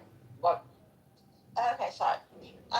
Okay, anyway, gas prices, I think, even if the war ends tomorrow, or the non-war, whatever they seem to call it, I don't think we'll see gas prices come down quickly at all. I agree with Andrew. And I was saying earlier that I think it's more about, it's not just about oil. I think it's about fertilizers and farmers and supply chain, all along the line, everything that petroleum feeds. And midterms. Well, I'm in California. We're still waiting for the results of our vote. I understand we're going to get a big vote drop tomorrow night. So hopefully a lot of some of these elections will be finalized. I'm thinking we probably will take the midterms. I think there's a lot of flux. I mean, there was in the news today what Trump is going to reopen 14 coal mines or something like that, an enormous amount of coal mines, and he's doing other bad environmental things, reversing, decades of U.S. progress in terms of environmental health, in terms of protecting the oceans, protecting our air, protecting our water. I mean, as far as I understand, the research has stopped on looking at plastics and PFAS in our water and all the studies on that to help us be healthier people. So I think besides that, and if the economy doesn't fix or get fixed, we are in for a flip on the midterms. I mean, one race in California in the Central Valley that I've been involved in against a many-term Republican congressperson he was running in this primary against a progressive Dem and a conservative Dem. And so far, the incumbent Republican is first, but the progressive Dem is second. This is in the Central Valley, red Central Valley. The conservative Dem came in low, and she was endorsed by the DCCC. And prominent Lefgren endorsed her. Other prominent Republicans endorsed her, and Democrats, conservative Democrats endorsed her. And she is coming in third. So I'm not thinking that's going to be, necessarily indication of progressive sweep or anything, but I do think it's an indication of if the Dems play it smart, they're going to take it. And I don't know if they have the discipline to play it smart, but I think if they do, they can take it. So, and I agree with whoever it was that listens to Rahm Emanuel. I listen to him too, and I think he's very right on most of the time. I think he wants to run for president, but I don't know if he can make it either. I don't know, but he certainly is right about focusing on kitchen table issues for Democrats. Yeah. Like a big, unless you're in a super blue or a super red state where you are in a district that you can afford to talk about stuff that's not the 1, 2, or 3 on people's agendas, then, talking about how terrible Trump is and all that kind of stuff doesn't tend to win the day in competitive districts. Yeah, what the studies show is that when you get into the voting booth or you're voting on your ballot at your kitchen table, that your emotion is really driving your vote, and secondarily issues. So those two things have a kind of a complicated interplay. Yes, ma'am. And I think that Ron Emanuel is emotionally, he doesn't resonate super strong, No, he's got instincts like a hawk, but I agree with you. Yeah. The pool is not really big. Yeah, but he's right on the issues, and so policy-wise, I don't know. I don't think he could probably swing it because of the emotional piece. But you can just look at the candidates that ran for California governor. It just plays it right out there. Katie Porter. Emotional issues, okay, we just can't deal with that, even if she has great policy. But Sarah was, he's easy you can emotionally handle his personality. Steyer is more of a firebrand, more strident. And then Steve, the Republican, he is easy too. He's easy to listen to. He's articulate. He's kind of easygoing. So emotionally, people resonate with him. But anyway, I think it's entertaining at the least. Not always fun to live it out, but I agree entertaining from the argument. I agree with that. It's not always fun to be in the middle of it, Stephanie. Sometimes it's really competitive. Yeah, that's painful. A lot of this stuff is really painful in real life. So, but I think that there's mounting bad things that are happening under the Trump administration. The list is getting longer and longer, and I think it's going to damage them in the midterms and probably next 2 years from now. Although I'm not going to make that assumption. I'm ready to keep fighting. Anyway. Thank you, Stephanie. Mace, I think you're going to get the last word today, buddy. Alrighty. I wanted to talk about the oil reserves. And I can talk from experience because I worked for 4 of the big oil companies in the U.S. in an IT department. And my ex-wife did all the accounting for Enron and Chevron and many others. So I will say this, that technically we don't need oil. We have, I'm talking about the U.S., right? The U.S. has massive oil reserves. The problem is that we've always taken the position of why use our own oil if we can just buy somebody else's, use theirs, right? It's not just that, it's the kind of oil that comes out of the ground too. Some of the oil has to be refined to a greater degree, and so it's not super useful in the United States. And of course, we buy from everyone, including Mexico, right? So when I see our oil prices go up, and it has a direct result or connected with the wars that we participate in, I see reality where it's all about certain individuals, right, just making money at our expense. And when I say our expense, I'm talking about the American citizens, right? So we're paying high oil prices, gas prices at the pump, simply because somebody at the top, including Trump, they, don't think for a second that Trump is not getting, um, a piece of the pie there. And I guess all presidents have some. Oil companies are slipping the guy a check. Yeah, absolutely. It's called lobbying. lobbying. What evidence do you have for that? It's called lobbying. I will tell you that's this. not bribery. That's covered under the First Amendment, applied to your government for redress. I didn't say it was bribery. Yes, but you said he got a check. If you give a guy a check, that doesn't mean bribery.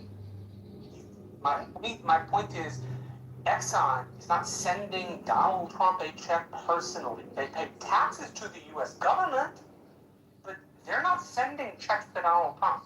The only way that his argument would hold water, and I have no idea what the president or his family members or his associates' investments are, is if he is manipulating the oil prices and they're getting advance notice of it and investing or de-investing based on that. But that would be speculative as well. I don't think anybody has been able to show that, at least not to my knowledge. How about yours, Armace?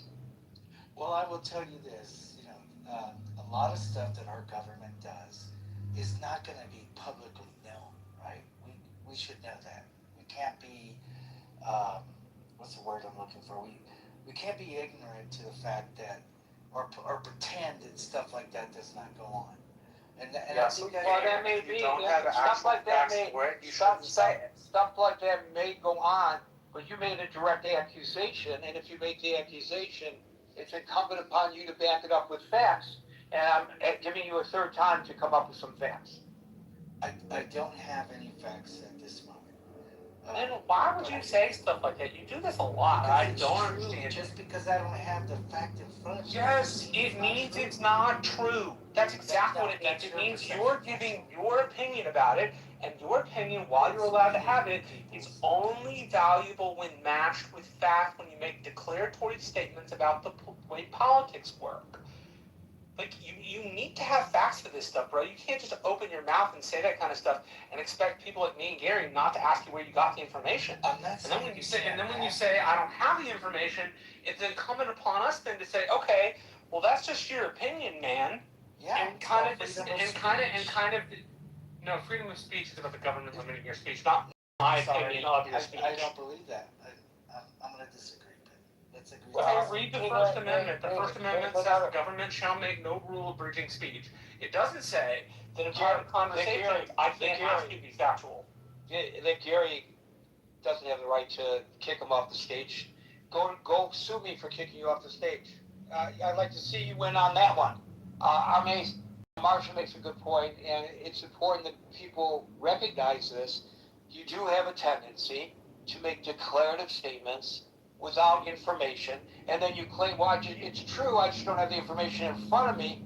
But then on the occasions where you have been fact-checked, such as the president of Mexico's position on nuclear weapons, you have been proven wrong. Yeah. So all we're asking all we're asking is that when we invite you to the stage, which we will continue to do, you're a good contributor, that you do a little homework before you come. It's not that difficult today with the internet. Even in Mexico, I think you have access to the internet, right?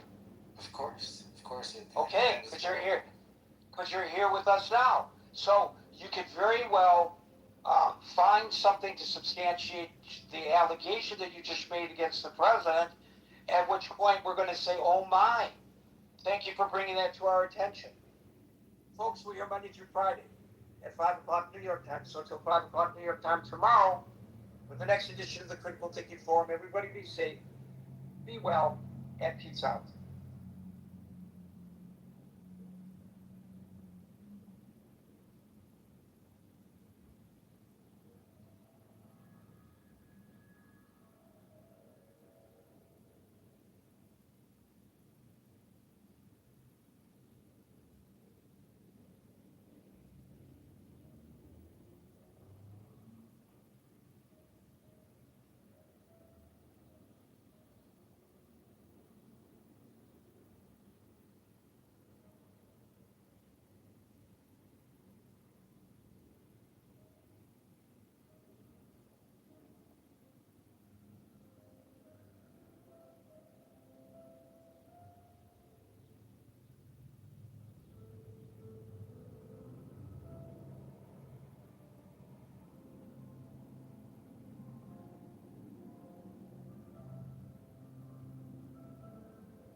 in order for me to win this bet that we just made here, I just need one.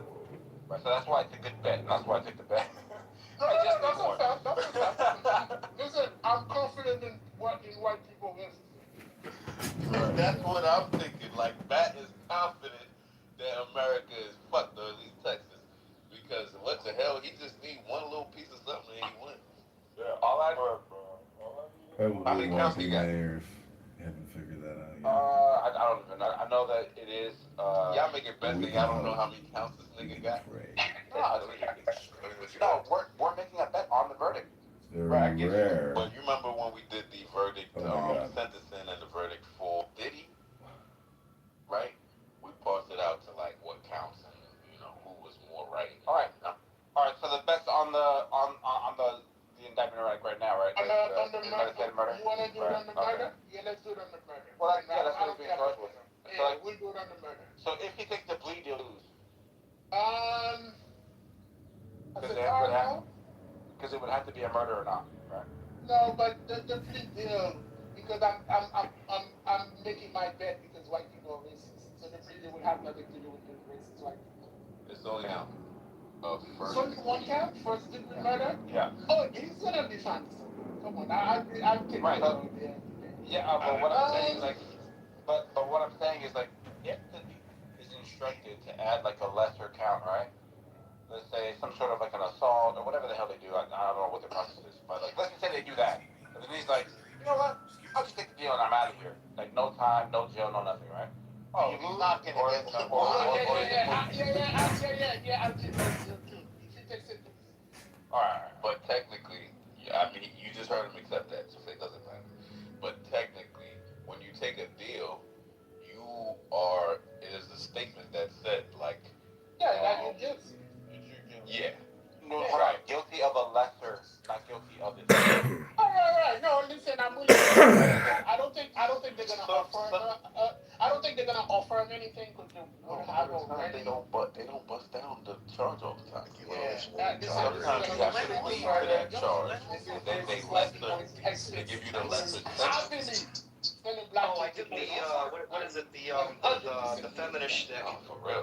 What? Sure. What does race have to do with this? Really? Excuse me. What does why can't race have something to do with it? Well, what? Well, show us the evidence. Stop making up stories.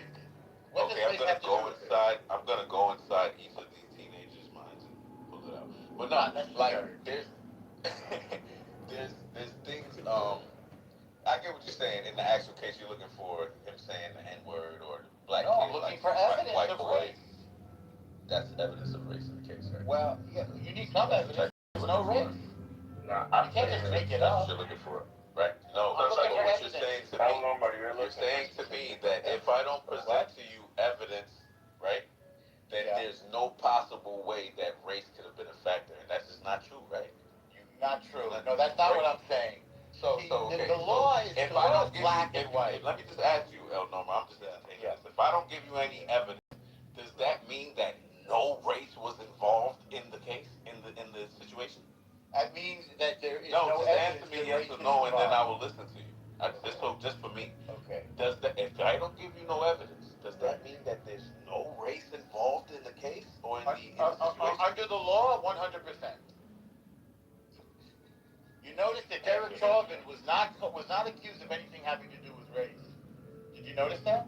You know why? Because there's no evidence that Derek Chauvin's murder had anything to do with race. Okay, you know what we're talking about when we bring up race? We're talking about the system, right? You're talking about, hold on a second, let me get there. You're talking about the lawyers and the prosecutor bringing up race in the case. We're not saying that that's going to happen. We're critiquing the system and trying to make an educated guess about what the outcome will be based on the past and the present state of the system. When you hear us bring up race and you want us to stop doing that, that's fucking far-fetched. I didn't say stop doing it. I just said hold on. That's far-fetched for a room of niggas like us to do. Well, you're going to have to learn to stop relying on that. It's a factor. You know what's going on? What's going on, Norma? You're so scared of it that we can't even No, I'm not afraid at all. You use anti-Semitism as a crutch. I'm Sorry, my bad, bro. My bad. Because I realized that he's so scared of race that he I'm don't not even afraid at acknowledge it as all. a factor I'm from in a New volatile York. case like this. He's a dishonest cockroach. Another story. He's a dishonest cockroach. Now you're making up another story. The fact that race is going to play a part in the decision of this case, bro. Show me the evidence of that. The evidence is that there's race in the world and they may be in the jury. Right. And then maybe you're racist. Exactly. Maybe concrete is racist. Yes, maybe. Maybe. Yeah, duh. That's how that works, dummy. Right. Fucking A. What an idiot. Evidence, you're just making up the. Do you know what evidence means, you fucking idiot? What is it? Define it. Define it, you dummy. Define evidence, dummy. Garbage. Define evidence, you dummy. Yes. You fucking nitwit. You fucking brain dead fucking something, maggot. weirdo. Define it. Define evidence. Define evidence. Right. Define evidence. Define it. Define it. Define it. Use your own words. Use your words, dum-dum. I know. Okay. Use your words. You've been using the term this whole conversation. What does it mean? What does evidence mean, El Normo? What does evidence mean, El Normo? Evidence mean, El Normo. What does evidence mean, El Normo? Dum-dum. Dum-dum. Dum-dum. What does evidence mean? What evidence mean, El Normo? El Normo. El Normo. Oh, he doesn't answer the question. El Normo. What's that? Okay, so look judicial system. Okay, show us where. El Normo. What is define evidence? So show us define evidence. The racism. El Normo. You can't keep moving forward until you define evidence. Already left you in the dust. Define evidence. Here, I'll read it for you, dum-dum. I'll read it for you. Here goes define evidence. Hey, can we have some order and make arguments instead of insults? Can you address the arguments and not the ad hominems? Define evidence. Right. I'm normal. Define evidence. Define evidence. Do you want to help him out? Do you want to define evidence? Where is AK? Ben, do you want to define evidence? Do you have the definition, Ben? You're pathetic. I'm not. What does evidence mean, Ben? You're gonna make a vague. Oh, do you know what evidence means? I'm not on. Do you know how the term is used? I think you're pathetic. What is evidence, Ben? You're pathetic. Ben, what is evidence? Do you have a definition? Look it up. Do you have a definition? Do you have a definition? Yes, it's in the dictionary. If you want yeah, why don't you use it in your own words, El Normo? Are you too stupid to say what evidence is, El Normo? Well, everybody. Are you too stupid to put it in your own words? Do you not know what it means? Are you too stupid to put it in your own words, El Normo? Are you so dumb that you don't know what evidence Are you scared to say what evidence is, El Normo? Well, how do you qualify something as evidence? How does something qualify as evidence, El Normo? Okay. Are you too stupid to put it in your own words? Why? Why do you put it in your own words, El Normo? Why do you not articulate the concept of evidence, you stupid man. Why? Articulate the concept of evidence, you stupid only got 3 syllables. Articulate the concept of evidence, you stupid man. Concrete? Go ahead. I'm waiting. Look it up. I'm waiting. Okay. I'm waiting. So I think you're using terms that you don't know. Is that what's happening? Of racist You're using it again. What is evidence? If you disagree, what is evidence, El Normo? El Normo, what's evidence? In this case, El Normo. I challenge you. El Normo. The evidence of racism. I'm ready. Go. El Normo, what's evidence? Show us the evidence. El Normo, what is evidence? Why do you ask? Because you don't know what it is. Okay. You keep saying that it doesn't exist, but yeah, I don't think you know what it is. Yes, you know what it is? Yes, I do. Okay, tell us. It is facts or information that would increase the probability of a proposition being true. What? You know what that is? So where's the evidence? Do you know what that is? Racism? Facts or information evidence of racism that would increase the probability of a proposition being true. Great. So where's the evidence of racism in this case? Show us. What do you think would be the evidence, you stupid man? You're the one who made the claim. With the fact that there are different race involved, you dum-dum? Would that be evidence of race being a factor, you dummy? Absolutely not. Why not? Why is that not a factor? Because why would race being involved not be a possible factor in race being the motivation. Because racism implies bias, and you show no bias. No, I didn't say racism, dumb. I said race. Race. I'm saying race. racism. Oh, so you're changing the goalpost. Is that Not it? at all, no. Is race a factor, you dummy? Yes, you mad. Okay. Is race a factor? He said yes. Thank you. No, we're no, done. Thank you. Is race a factor, yes or no?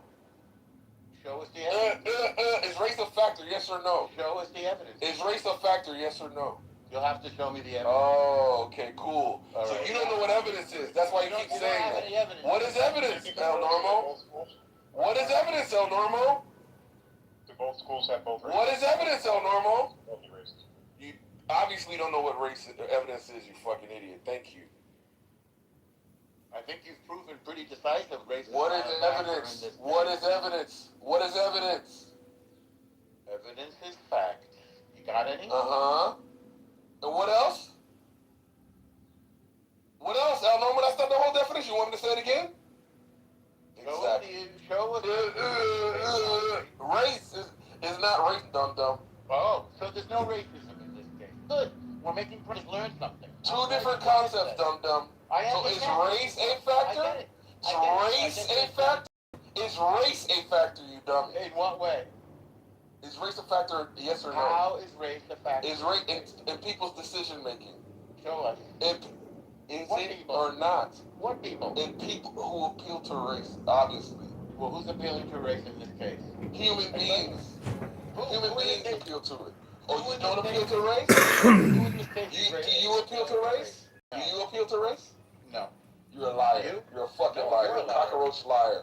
No, you're a you're a cockroach liar. You're a You man have no squirming on a integrity. garbage. Shut your fucking mouth. No, stop squirming on the garbage.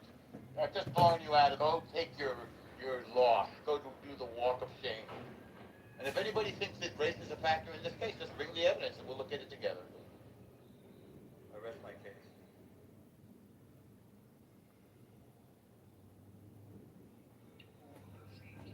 Race will be a factor in the verdict of this case. People racial bias. There's not going to be any proof that Oh, so you're making it up then? because people, the way people interact with the world based on their experience and based on their judgment, you can't provide evidence for that. But I would put money on it that race. If you were to question these people in a deceptive manner that they would not understand why they make the decision they make, you will see that race is a factor. The fact that this kid is black and killed a white kid is going weighing on these white people's mind. Well, let's say the kid was white. Let's say the kid was white. You think he'd be convicted of murder? What do you mean? If both of them were white? Yes. Yeah, he would have had a better chance. One, I understand. But would he be convicted of murder? I don't think he would. I think he would. They said, oh, this was a mistake. I think he would. No. Once you stick a knife in somebody's, it's open and shut, man. That's game over. That's not ambiguous. I think to say that race is inherent.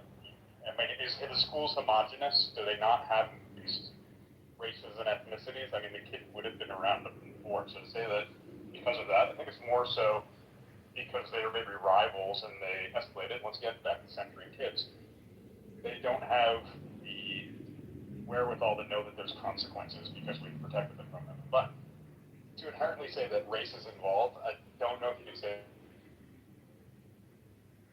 Hold on. Part of the reason why the entire jury with the arguments is that like 97% of the population of that like county or town or whatever is related. So even if the school isn't necessarily homogenous, the question like how much exposure does the average white person have to a black person that they're taking not the same person would be. If you're part of a minority of a town that's like are you more likely to be on edge to some degree? So you could argue that Carmelo probably felt a little bit more on edge because he's a minority, right? Like, I think these are fair questions to ask, like how race would intersect in this case. Exposure to the opposite race doesn't mean from being a racist, by the way. I was gonna say, Yeah, go ahead. I would say, couldn't the inverse be true though? Being a minority in an area where you are the minimum, like you have an expected air of entitlement. Oh well, nothing's gonna happen to me. Yeah, I mean, so if you're gonna say there's one way, Absolutely not. Not in this country. I don't think that's a single country for the minorities, right? Is racist toward the majority. I know, I take that back. On a couple of places, I take that back. But even though, like even if I granted you that could be the inverse could be true, that just shows that race would be a factor necessarily, right? Like race isn't something that we can afford to ignore when looking at the case. It's a good question to ask though, right? Like it could be the case that he was entitled because he was a minority and maybe he felt like some kind of protected status or privilege type thing. But I just don't necessarily. It doesn't make as much sense to me given the context or how the way the story pans out. That doesn't seem like entitlement to me. But I mean, that's just me though. Wait, what? I would argue that the interaction between the kids might not have been racial. We don't have the evidence for that. What I'm arguing is, I think the verdict would be a racial verdict. I think if white people would not let a black kid get away with murder. Let me ask you guys a Not question. hilarious. So there's the substantive part of a case, right? And then there's the procedural part of the case, like, for instance, picking the jury, right? I'm going to claim that race is always a part of every single case when it comes to picking the jury. What do you guys think? That's true. Wait, hold on. You have, like, okay, so look, I respect your opinion, your professional experience. I don't know if you're offering that as like a thought experiment, or do you have, because what I would want is like psychological statistical analysis that I can present as like a study on how people make decisions and how race plays an influence, more so than like dealing with intuitions and experience. You get what I'm saying? No, I hear you. And I'm wondering if you have, which one are you operating on, if that is your true position. I'm not saying you're being dishonest or anything. And wait, hold on.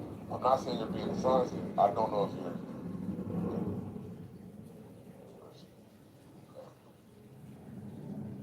Am I breaking up or is it him? Which more scientific study or a combination of both? My bad, bro. You're breaking up. I just heard scientific study or a combination of both, but I kind of get the gist of the Where have you question. been, girl? I based this on just Yeah, I was out. Bob was in my room. I was like, where the fuck is she? Bob was in my room. Yeah. What? Yeah. You were talking. He was saying again that his grandmother is the only Persian one. I was like, where's Narcus? So Daniel was telling Abby that the picture he has, his profile picture, is his mom. No, it's Fatima. No, it's not. That's Fatima, yeah. No, Daniel, why are you saying that's your mom? It's Fatima. See the picture before that. Oh no, I can't see that one.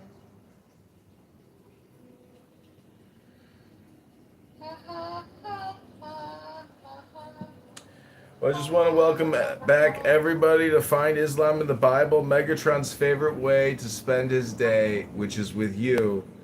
And, Here we go. And Abby witnessed earlier Tuna Boy. He made death threats against me. I've been taking a shower with that ankle bracelet you got there, and Ran. The projection alert system has been activated. Is that like, do you put soap around it and shit, dude? Like when you're in the shower with that? With what? He has a pretty little bracelet on his ankle. Really? Again, the projection alert system has been activated. Yeah, I'm going to be brought back down to humanity. Just speak to this guy, Ayan, and he'll make you feel like less. Yeah, I know him for a long time. I didn't ask you that, Abby. I know how he is. But I'm just saying, I didn't ask you. Okay, abuse me. Not abuse me. No, I didn't not abuse you. I'm just saying I didn't ask you. Like Abby, she's nice though.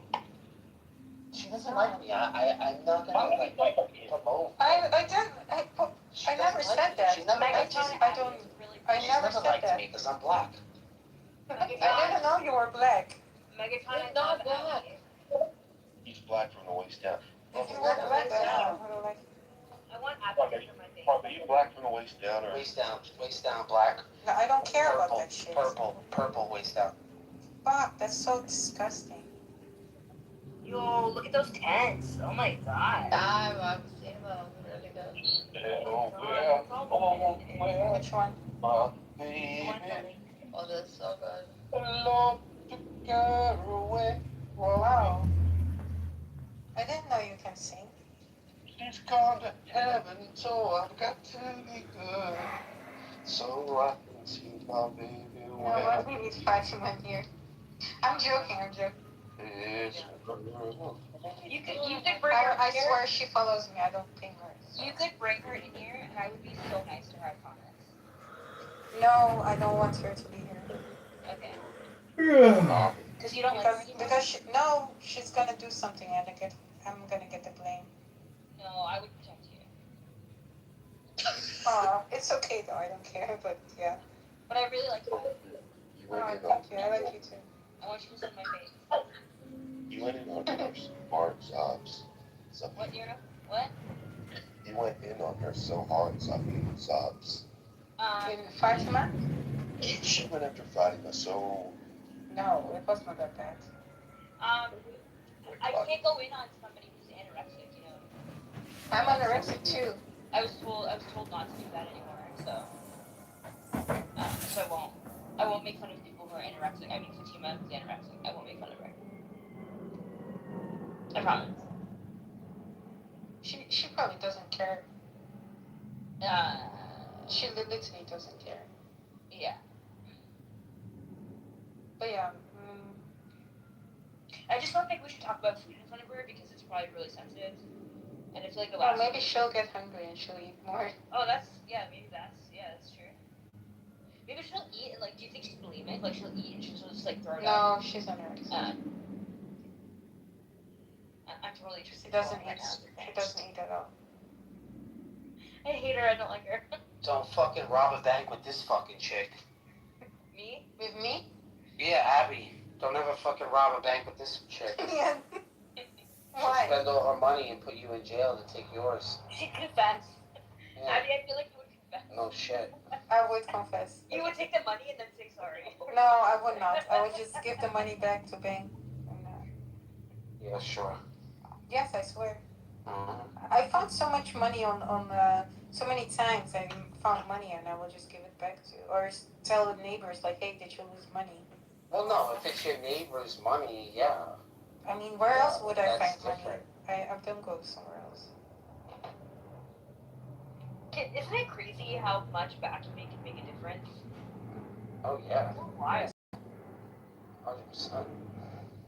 I mean, we always vacuum every day. You vacuum every day? Yes. That's wild. So do I. You do? You have to when you I you have can't. kids. Yes. But we don't even have animals, you know? Yeah, I don't have animals. Yeah, well, I even more, like once in the morning, only once in the evening. You guys have too much time on your hands. How many vacuum cleaners do you have? I have 3 or something. I have 3. I have one for every floor. I have Dyson. We have 2. I have iRobot.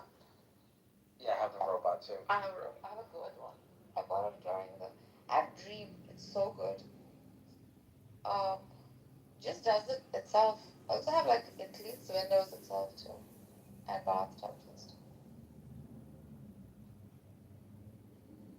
I have every kind of vacuum. I have the Dyson. I have the Shark. I have the. Yeah, even I have Shark. I have all of them. Me too. Don't have to show off. I'm not trying to show off. I'm just saying. But you can. For me, these are like very important things. Yeah, they're essential. Because I don't have carpets. I can't have carpet in my house. Yeah, fuck the carpet. I mean, I have, but I don't have like, it's not carpet. Yeah, I have carpets, but I have hardwood floors. I can't do carpets. I see carpet, and I'm just like, oh. It's horrible. It's horrible. I like Bush though. The fucking odor that comes It's out of horrid. these things. Yeah, it's horrible. You guys don't put like baking soda on there and stuff? No. Has to shine. It has to be super shiny all the time. Yeah, but like you put it on it, so like if you don't put odor. No man. I use. You know what I have, Metron? Guys, like this little green thing. You know that machine that's super high suction.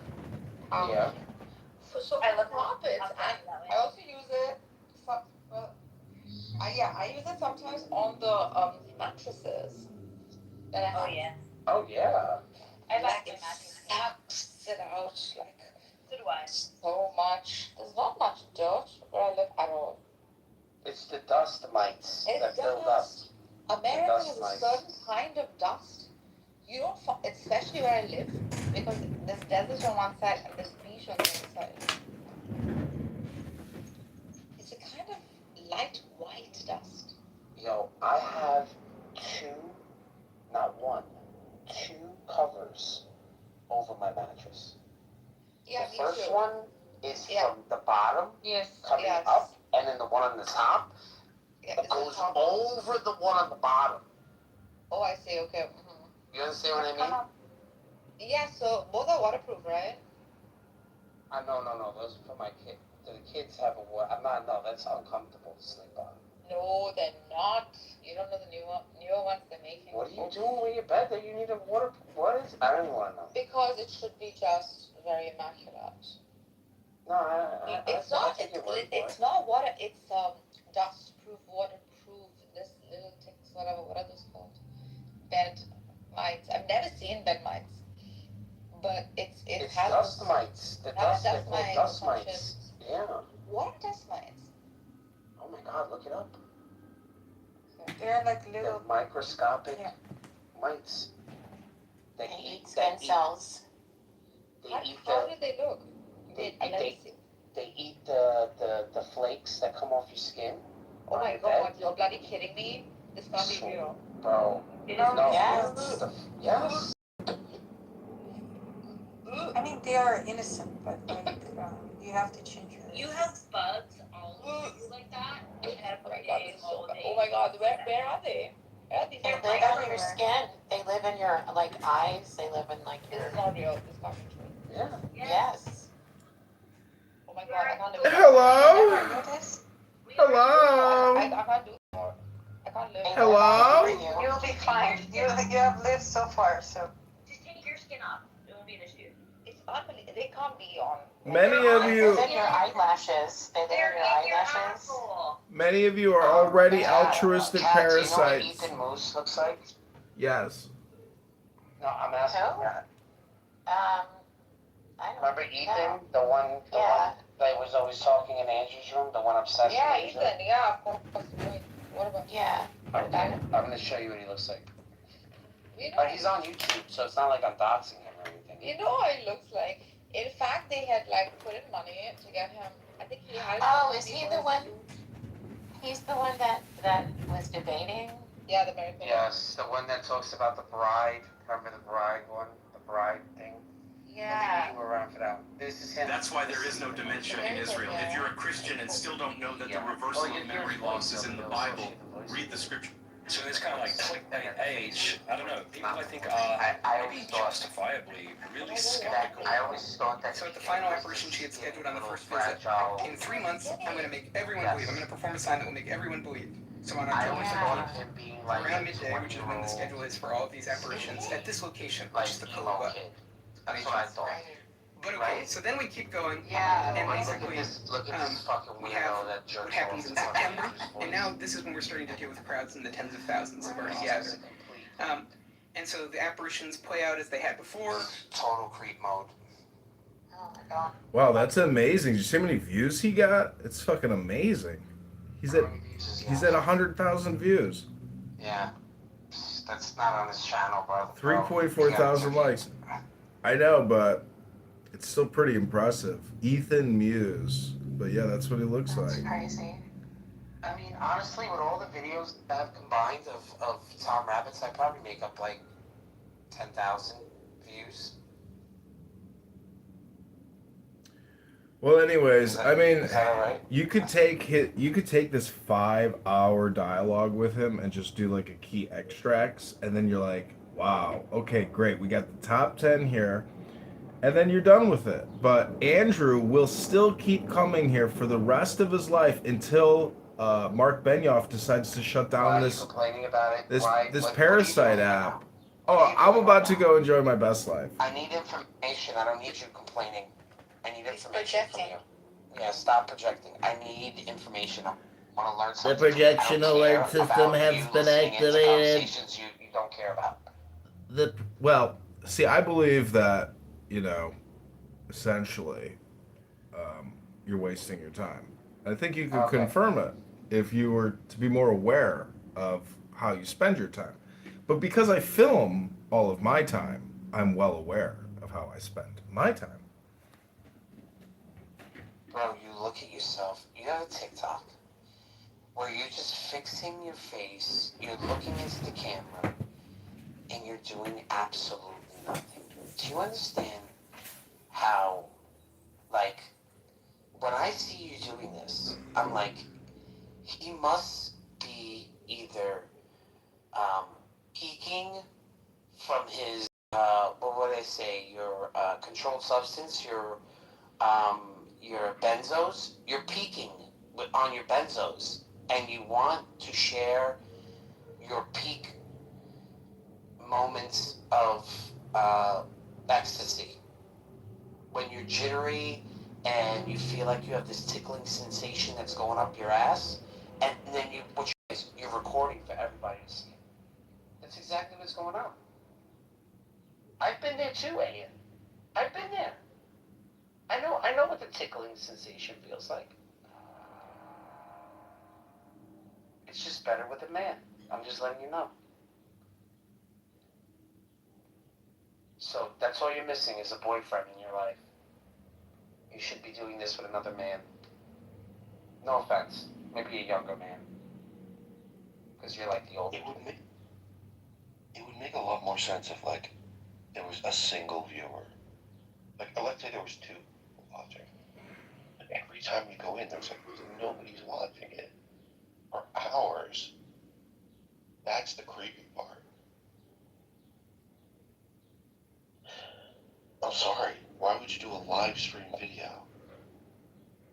With no fucking viewers. It's a little bit weird. Sorry. Are you doing a performance of yourself? Are you archiving them for them to later be discovered? Maybe after your death they'll find it and you'll be heralded. It's a great comedic genius. But right now we're just left to question your sanity. As you sit there and perform for The projection alert system has been activated. Honestly, I would have nothing to say to this guy if he didn't come in and was just telling us this bullshit. He's just projecting. Like, there's no way. I don't want to complain about John. Like, John, do you, bro? Like, I jerk off the granny porn. I told him 1,000 times, listen, you should animate it. I jerk off the granny porn. I told him 1,000 times, this animated fucking thing. I mean, dude, there's times where he's funny and you get some reactions out of people, and you should just fucking, like, just chop it up, dude, and fucking make, like, a cartoon out of it, dude, and sell it to, like, Cartoon Network. They'll probably take it. Just gets, fucking, it's Clown House, dude. You know what I mean? Good. Bro, I'm going, bro. To fucking 70, 80-year-old saggy fucking women online. You know what I'm saying? Like, I have my own I get it. You know what I'm saying, John? I get it. It's cool. Not like I really do that. I'm just saying, everyone has their thing. I could care less how you spend your time. But you need to come in here and tell us that you're spending so much better time than us, but you're on the same fucking app, recording yourself doing the same shit we're doing. Ringing bells, playing your harmonica, sitting there breathing, doing breathing techniques. I mean, give me a fucking break, John. Go, at least do something. Fly a kite, Do me a favor. You know what would be talented? Open your fucking window and fly a kite from your fucking window while you're streaming. That's fucking talent. Like, give me something.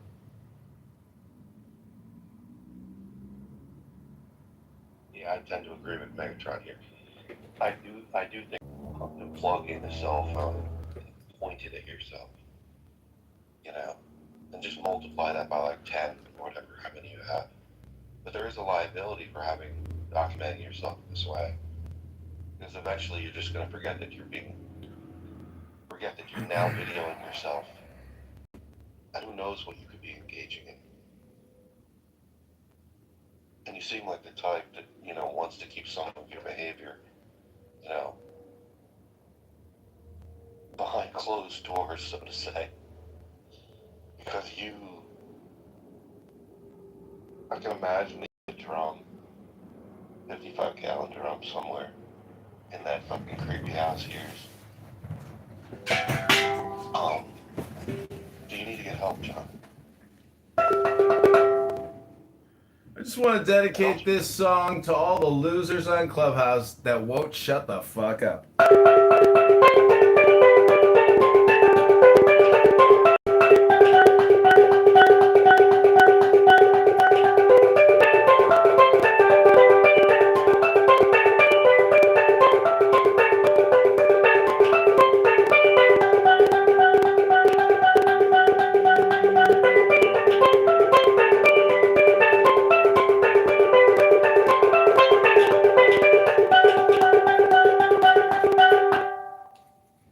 Never had one lesson.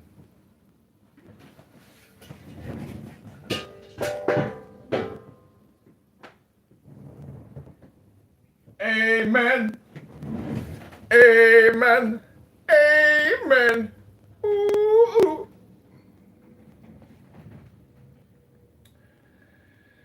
Welcome back to Barth's miserable existence here on Clubhouse.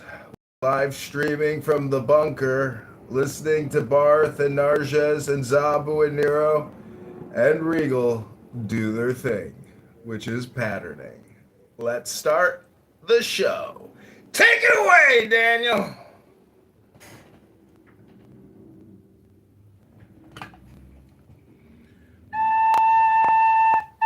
John, you need to touch some grass. Maybe you'll get some ass. You're just like, this is no good for your mental health. The projection alert system has been activated. The projection alert system has been activated. See, you know what the craziest thing is? It's like we're investing all this money in these data centers, and the whole world is pretty much video at this point. So I'm actually just ahead of the curve. You guys are still using a fucking retard app. You should be on other platforms, but you're not.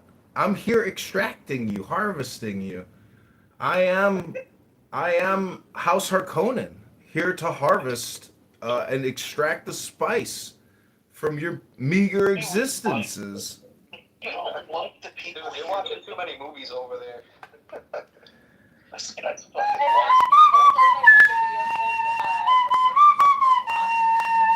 oh my god.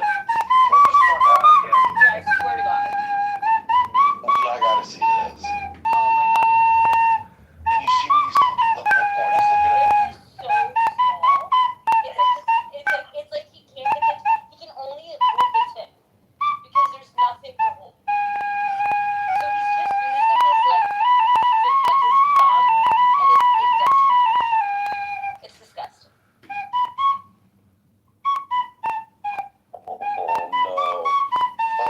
Let me see if I can find this Who's this?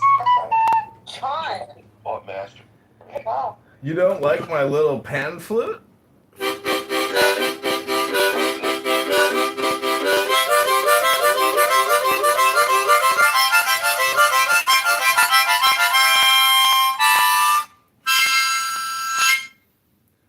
Your projection alert system has been activated.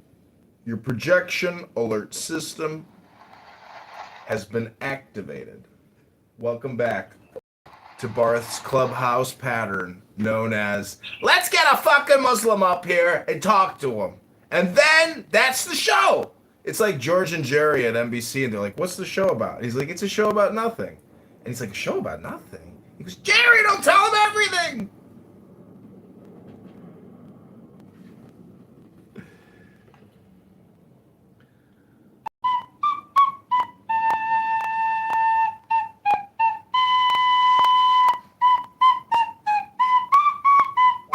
What do you think, Daryl? If you had like a proper editor and had somebody just splice all this audio together and made like a cartoon out of it? I tried to do that. It's very difficult. It's just. I think it talks. You gotta be creative to do it, though. You have to apply yourself and put the effort in. You know. It's tough. It's very tough. Very, very tough. I understand that. When, see, the thing is, when you guys say to me, hey, check out this video I made, and I click the link, I'll say, oh, awesome, you're a creative now. But if you just create things to throw it in a mop bucket and then flush it down the toilet, which is what Clown House is, honestly, you're semi-retarded. And the truth is, you're never going to make any money doing this. Like the fucking Cheech and Chong audio record tracks, or at least they made money. The Jerky Boys. Yeah, they made money. Dude, and then you have like the whole fucking, prank fucking thing going on with the fucking the mic thing, and everybody's doing this blood sport debate shit on TikTok and fucking YouTube and everything else, and it's oversaturated now that it's boring. But it would actually be a breath of fresh air to see something that you could splice together creatively. And have some sort of a representative, whatever the case may be, to put the face to the voice to, and have it a little animated and wacky. Yeah. And you can even put yourself in there too, and it would be cool, dude. You know what I mean? Like that's an angle somebody didn't go with yet. If you get what I'm saying. But well, I know people can't do the time and the patience to fucking sit there and edit it yourself, or I don't know. Have the creativity for Projection alert detection system has been activated. So what I'm trying to say is that when you have an inflatable, dude, is I don't really want to fucking. I'm tired of Andrew and everybody else and whatever the fuck. Like, talk about something positive, dude. What the fuck? Because like I'm not gonna hang out on here if it's fucking negative every day. Yeah, try reading a book, fat ass. The point is, homeless people, when you try to give them a tent, guess what? They reject it every time. And I'm like, how do you not want a free tent? You're homeless. And they go, no, I don't want it. I don't want it. I go, why don't you want a free tent? You're homeless. And they go, no, I'm good. And I'm like, well, your legs are puffy because, yikes, that's called diabetes. And, the pus flowing out of the lower bottom part of your legs onto your second chair, yikes, that's indication of a health problem. What would it be like if you just had your own bathroom or your own bed to sleep on, a place to take a shower and sleep and maybe heal a little bit? That'd be nice, right? Instead of being homeless, sitting on a chair, rejecting a tent, pus dripping out the bottom of your cankles. Hello?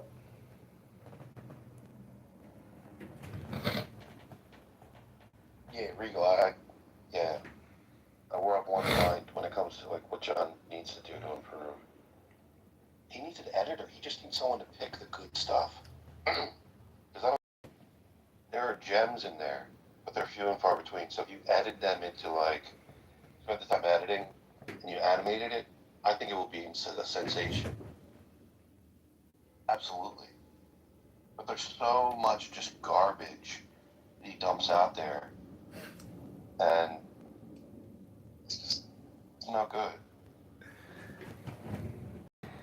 You can't have the good without the bad. It's impossible. It's yin and yang, black and white. Why don't you edit them so that it's where you can have a storyline or a story arc of different characters, and if you've been dumping it out there, dude. Yeah, it's just dumping. Dumping. What do you think? I'm creating content for like Viacom or something, or news? Like, don't you understand that this is just a live stream in an office, listening to conversations, And I'm sitting here wondering, why am I listening to this? But then I also ask myself, why are these people talking about this for hours on a Tuesday at 9 or 10 a.m. in the morning? Don't they have anything better to do? I guess not. Like too many Deadpool comics.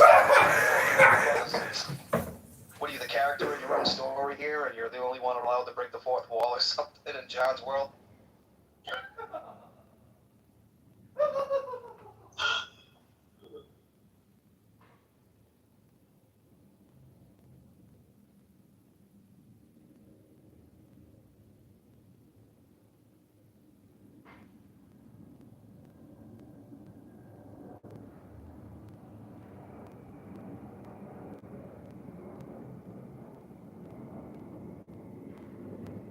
This will be hilarious. So he could do this thing where he could make himself go viral.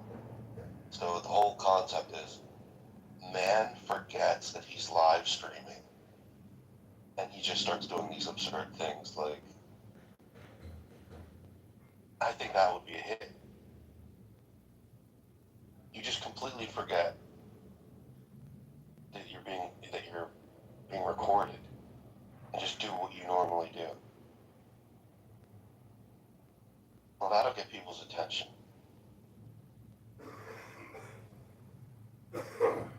What do you think? What do you think, John?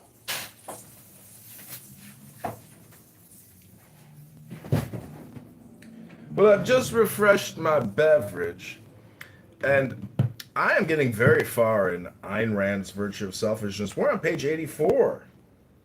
And it turns out that this book proves my theory about Clown World and R-word syndrome. And until people on this app decide, you know what, I'm going to shut the fuck up and stop automatically talking all the time and responding in gibberish, basically. And maybe I'll try to read a book for 15 minutes a day on this app. Oh my god, I would come to your room and listen to you reading a book. I would come to your room and listen to you reading a book! Because people can't take his voice. So could you imagine being John, but not having medical benefits?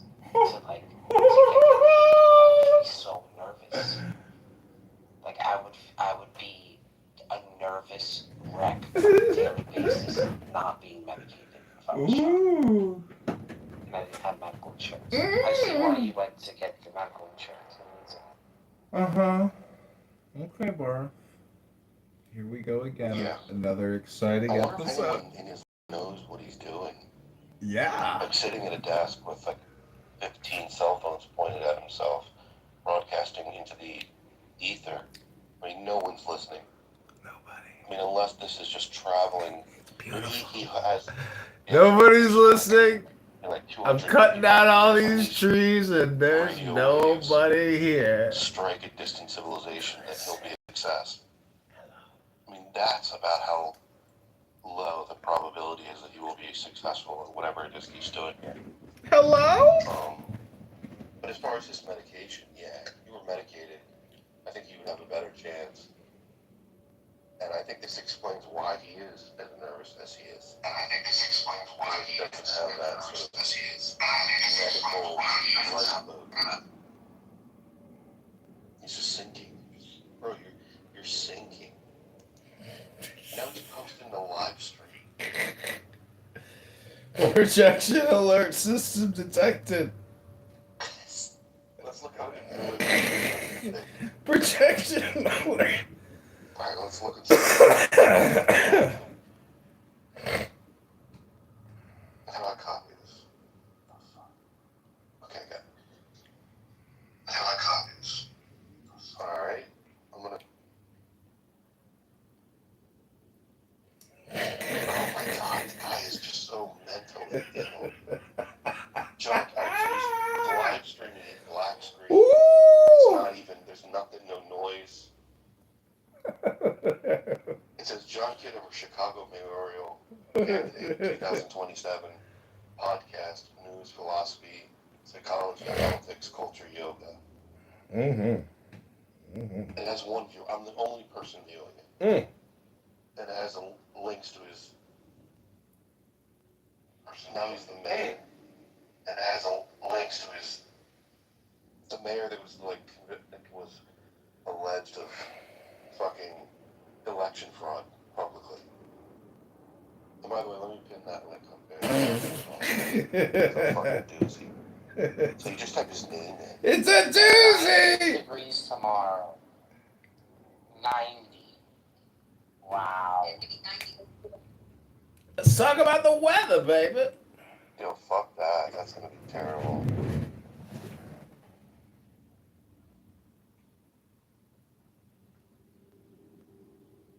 Alright, this is the document that pretty much shows that John was involved in election fraud. And where there's smoke, there is certainly fire.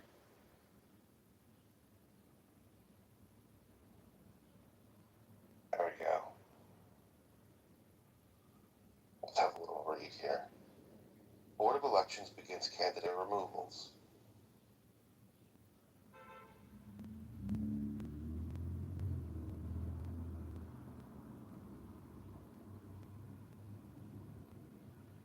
Congressman Darren LaHood will not have a primary challenge as Republican John Kitover was removed from the ballot. Kitover was found to have only 266 signatures. It was alleged the candidate committed widespread fraud and the board even voted to forward the petitions to the Attorney General and State's Attorney. So, John, I think maybe you should be spending your time in a better way than committing election fraud and just smearing shit on your reputation, reputationally. So reputationally, it's like literally smearing human shit on your face. On your face. Oh boy, projection link system. And you were only able to get 266 fucking valid signatures. It's no good, John.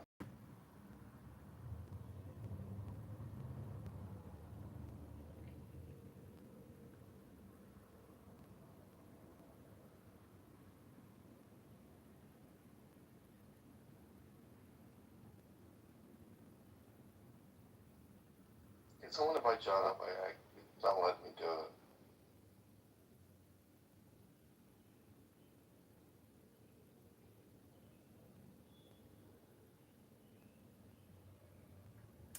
Yeah, I just want to say that Illinois.com is not a credible news website. The founder of that piece of shit website, his name is Finkston. He's a Republican operative working on behalf of the Darren LaHood campaign to besmirch my good name. I committed no fraud. There's been no investigation. There's been no arrest. There's been no charges other than a news blurb by a big fat turd with a huge herpes sore right in the middle of his lip. That is who published this. It's all a lie.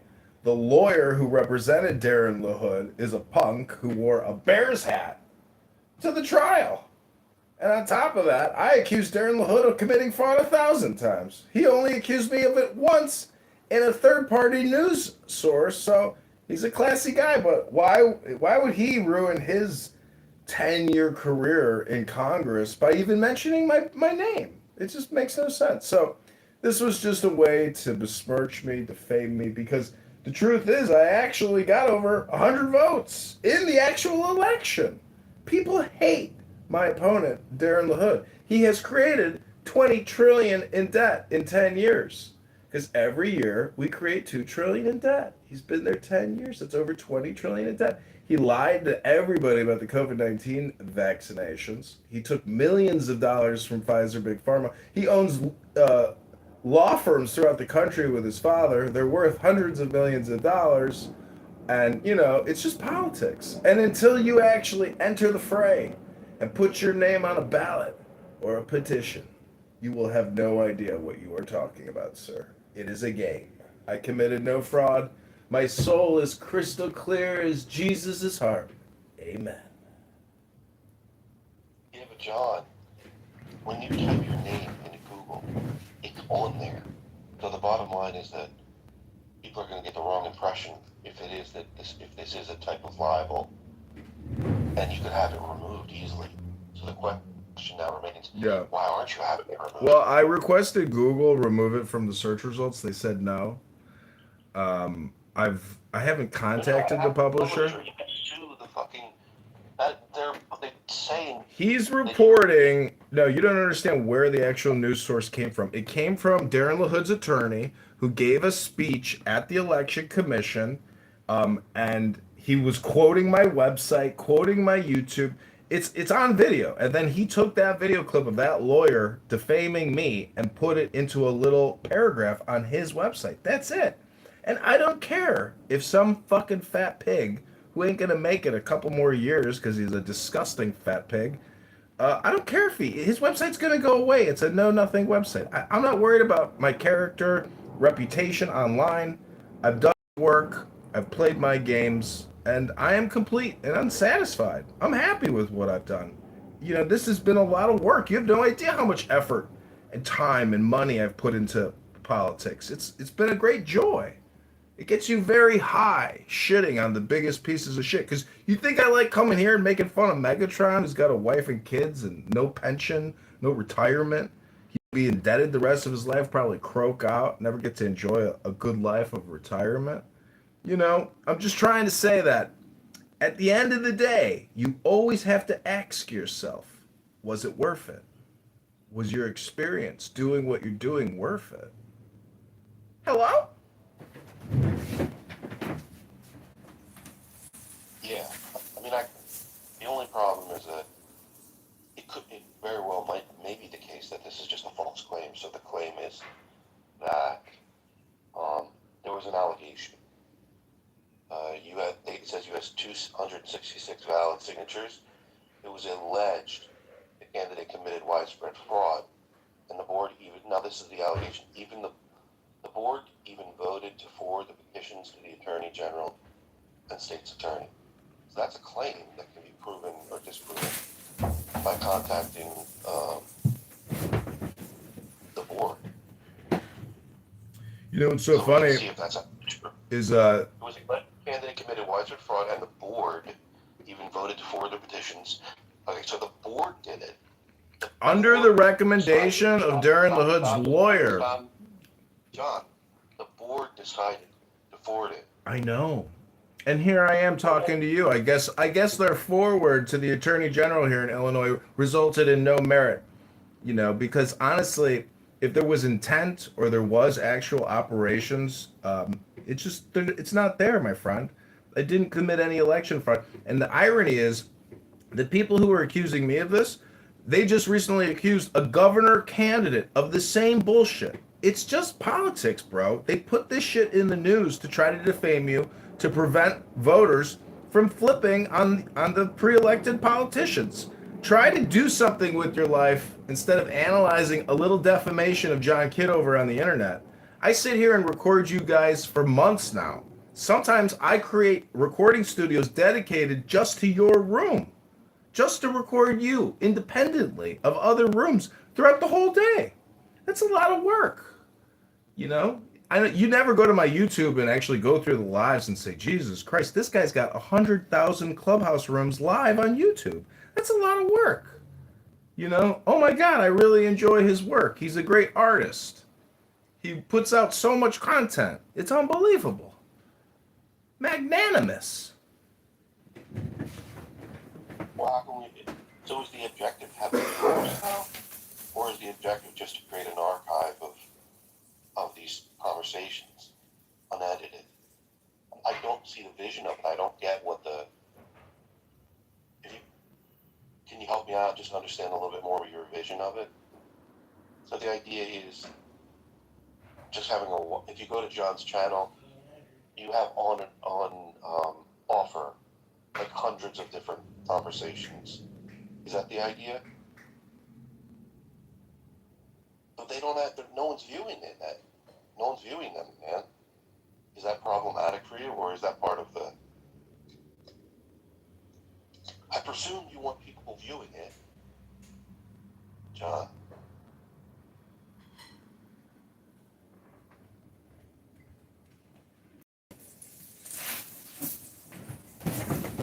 No, it's not problematic because I'm actually just doing what you're doing, but I'm just filming myself doing what I do. And my opponent, Darren LaHood, he's going up against a Democrat candidate. Now, I challenged both of their petitions. They audited my petitions. You saw that I had over 200 plus confirmed signatures, but they did not audit my opponent's signatures, and he only had 1,600 plus signatures. He wasn't expecting anybody to challenge him. And guess what they did? They rejected my challenge and did not audit his petitions. And guess why? Because he probably didn't have the required number of signatures, which is 1,550, to actually get on the ballot. He was that close. And so politics is dirty. And the people at the election board, they know people that they know the candidate. He's been there 10 years. They have favored candidates. They persecute and prosecute. There's no transparency. There's no equality underneath the law in these election courts. It's strictly lawyers and judges. And until you actually get into politics, you will not realize that the vote is rigged. Your average citizen cannot get on the ballot because lawyers and judges control who goes on. And really, our democracy or our representative republic, it's a joke. And you might be a part of that joke. Hello? Hold on. We're not all doing what you were doing. We're not just sitting there watching ourselves in video. Like, we're doing other things while we're here. You literally just sit there watching yourself. So you're claiming that you're doing what we're doing. No, like, I have a whole life. What are you talking about? I'm, like, cooking and working out. I'm doing my chores. I'm addressing emails. I'm not just sitting there fucking watching myself. What a fucking loser. Do you know anyone in here? Honestly. And also, John, so 266 of them were valid. How many did you submit? So that we can see how many of them were rejected. Did you submit at least 2,000? That means of the 2,000 submissions, only 266 were valid.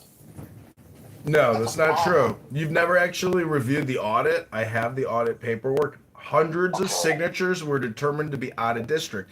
This has to do with the redistricting in those towns. It's such a scam, my friend. Plus, 250 confirmed signatures out of 1,600 is actually pretty good for a first run when they just automated. You submitted 1,600 signatures. Yeah, and I didn't actually get to contest their contestations. So, listen, we've litigated this. 266 were considered valid. Really? And you don't think that that's suspicious? My friend, 266 guaranteed confirmed voters signed for me. Hundreds more that lived across the street that were out of district were negated from being on my petition. The point of the matter is that I was audited. My opponent was not, despite my legal challenge. So there's a double standard. I'm exposing political corruption. Do you have any idea what the government is getting away with every single month? Every single year? You don't care.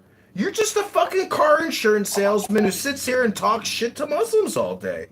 Who the fuck are you? I'm a public, politician. I'm a musician and a magician. Who the fuck are you? Hello? I'm not putting myself out there like that. I'm not running for public office. That's the difference. But I think that there should be some degree of scrutiny applied in this instance. Though there's 266 valid, you say that the remaining of that 1,600 total. If you wanted to talk to the employee that I had generate the signatures, you could do that. Listen, Courtroom Daniel, you've already litigated this a gazillion times against me. It's pathetic. Please, I want to ask a specific question. How many, so you say that you submitted 1,600, 266 were valid. How many of them were not out of district? They were just fake signatures. They just weren't, there was no person attached to them.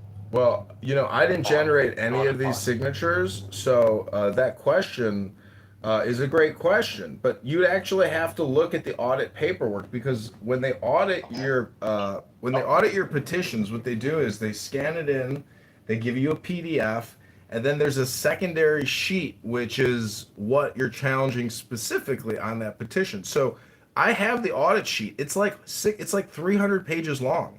Do you want to see it? And you can actually review what they put together in the audit. Is that how you want to take this? Is that how interested you are?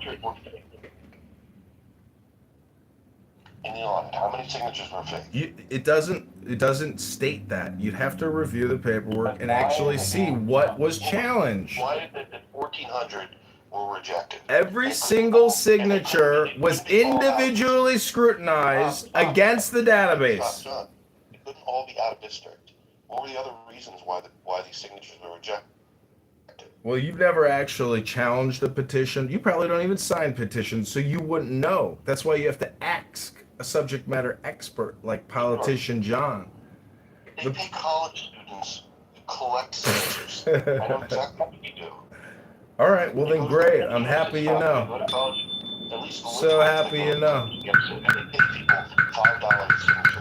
And they pay people to collect signatures. That's right. You've probably done it yourself, so you can get yourself a Subway sandwich in an afternoon. Relax. I'm very relaxed. This conversation is already a redundancy, and unfortunately, yeah. Go ahead. Go ahead. I'm moving myself to the audience. I'm sick of this conversation with you. Have a great day. What? What the hell is your problem? What the fuck is his problem? He had 1,600 signatures. 266 were valid, and then he claims the remaining 13 or 1,400 signatures were out of district, which I find that very difficult to believe. What kind of a blunder would you make that you're having people sign signatures for your congressional run that aren't in your fucking district? The point is that they're in the district. That's just a lie. So presumably, a good deal of these are fucking just fakes, fake signatures. Not even attached to anybody. And you could get in trouble for this shit, man. It's not just a joke, and that's the whole point I'm trying to make to you. It's yucks on here, and you can have fun. But what you did was something that you crossed. You weren't using proper judgment. You crossed a line that you shouldn't have done. Being a lunatic. This is so funny. And you being called out on this is going to prevent you from fucking doing it in the future. So you don't have something on your record like this. You did something stupid. I want to make sure that you know that so you don't do it again.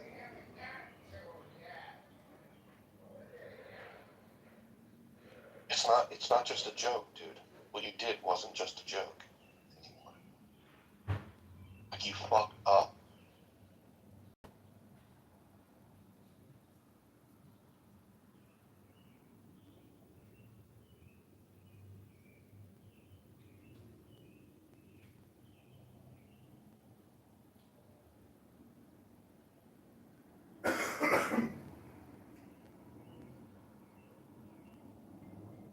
And I've notarized the forms.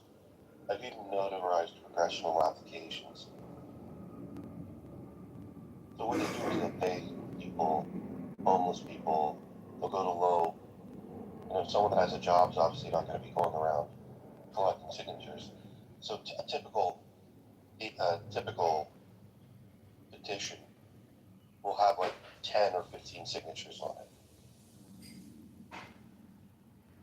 It's not just one at a time. And they pay these people, I think it's $5 for each signature that they get. And of course, these people go because they want the money and don't want to do the work of getting the signatures. They just write in there big names and shit. You can even see it. That the signature is the same handwriting on the same petition.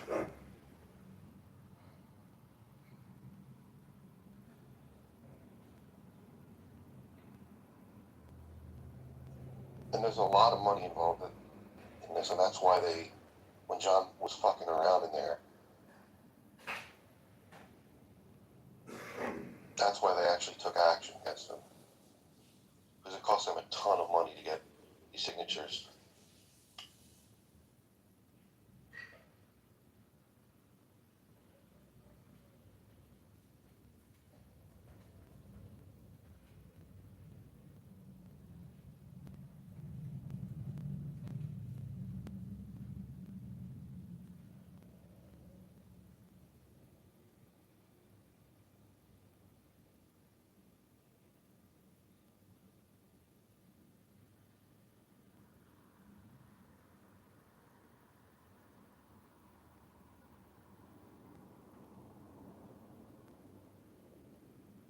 Now I'm going to have to contact the board,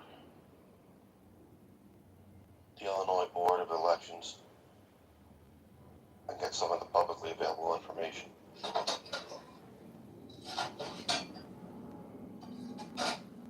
Let me see if I can find any.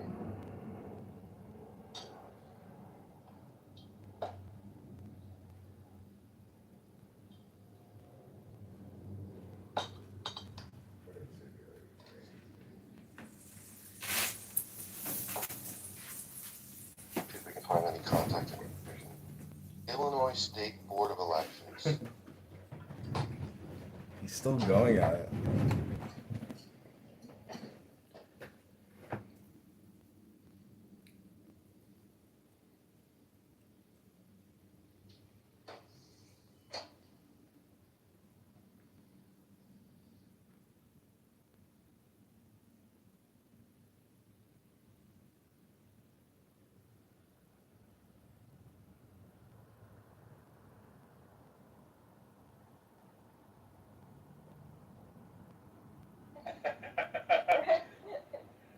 You're testing club deck.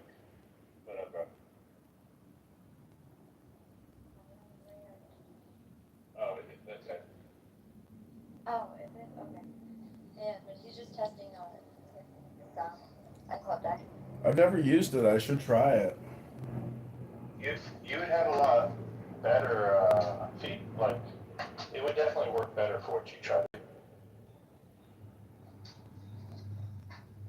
you like it, Joe? I mean, I don't know. Like is subjective. Do you?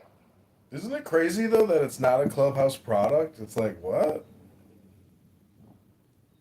That is weird. Y'all don't hear it. Y'all don't hear anything. No, I just hear you. Your voice. Are you playing something? If you're playing something, I can't hear it. Yeah, I'm playing off YouTube. I wonder how. I gotta figure out how they get the YouTube clips. Well, how did you play it before? What was playing? Oh, that was just on the soundboard. Yeah, they just have those already built in. Yeah.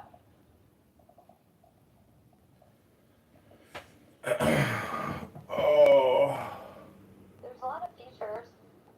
I admitted it. You've used Club Deck before, right? No. Really? Nope. I just get a new burner phone when I need one. Oh.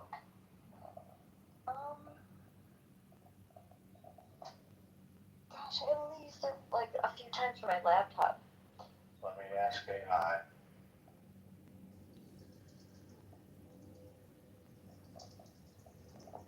What should be the room title tonight? Is Carmelo Anthony a murderer, or is he innocent of self-defense by sticking a knife in somebody's chest?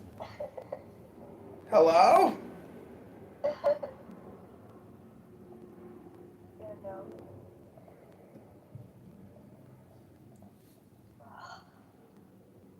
Did you get a new job, or are you still looking for a job, Ann? Yeah, I'm still looking. Damn, you'll be ready to retire by the time you start working. What'd you say? You'll be ready to retire by the time you start working. Shut up. You're telling me. You're telling me, sir.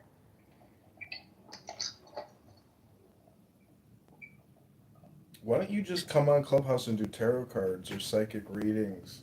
or natal charts Come on, who are you talking to? or prayer circle. I don't know. There's so many ways to make money on the internet. You just have to be, you have to have fun with it and be creative. But even Kalshi, I mean, you could do like, Kalshi analysis. I mean, you need to get people to buy you a cup of coffee and find value in what you're creating.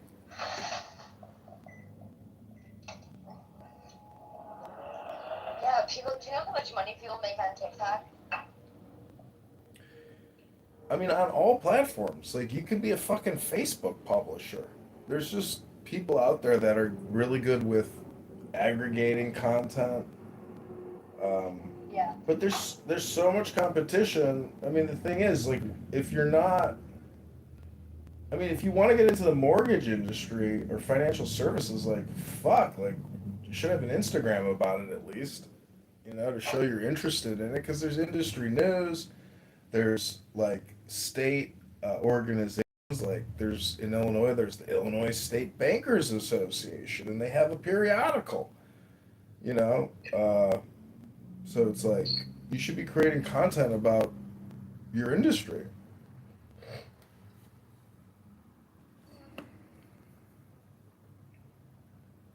Like John Binding. Basically, I mean, I hate the guy, but I mean, I don't hate him. I'm just saying, like, you know, at least he's fucking creating content about, what he does. He has a license. He puts his NLMS whatever number in his bullshit, so he can actually get you a mortgage. Yeah, he wanted me to sign up for one of his classes. Oh God. And then when you are, yeah, it's 10 grand. And Oh then my God. when you're done, you get like all these leads and stuff like that. Yeah, right. It's very difficult business, but it is a business. Yeah, for sure. Why don't you just like look for a state, you know, or federal job, or I mean, how's your career search going? Are you like, are you experimenting, or are you just like specific? No, I'm like, I essentially have like gotten to the point where, I've been applying for like everything now because I'm not like too good for any job now. Like I need income. Do you have So do you have a casino by your house? what? Is there? It's 30 minutes. Well, that's doable. Why don't you look at their website and look at a dealer position, and you could deal blackjack, I know. Mhm. be a cocktail waitress, or just deal cards. I mean, I've applied to waitress there like many times at like all three of the casinos, and I never got a call, and I had experience. Like I did part-time for like 10 years. And then we'll try to follow them because they post the days when they do interviews, and then they'll send you to their like casino operations school, and they'll actually like teach you how to be a dealer. yeah, my dad he worked at Chrysler, but then he did like he got his like dealer certifications because when he was retired, he wanted to like just deal, blackjack or whatever. It's only like a 2-week course. Well, you could also. What about the post office?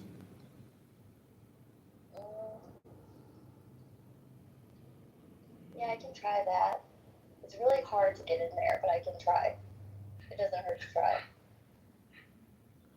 Yeah, I interviewed with the Social Security Administration once, and as I was leaving Los Angeles to my mom's house in Colorado, they called me. They're like, "We got you the position." And I was like, I'm moving. I'm in the process. I am not coming back, but I thank you for the offer." And it was a federal position, which is like they're never, unless there's a riff, it's not going away, or you can come back. But those federal positions are like gravy because those positions just never end. Right. My friend works for the postal. the one that delivers mail and stuff.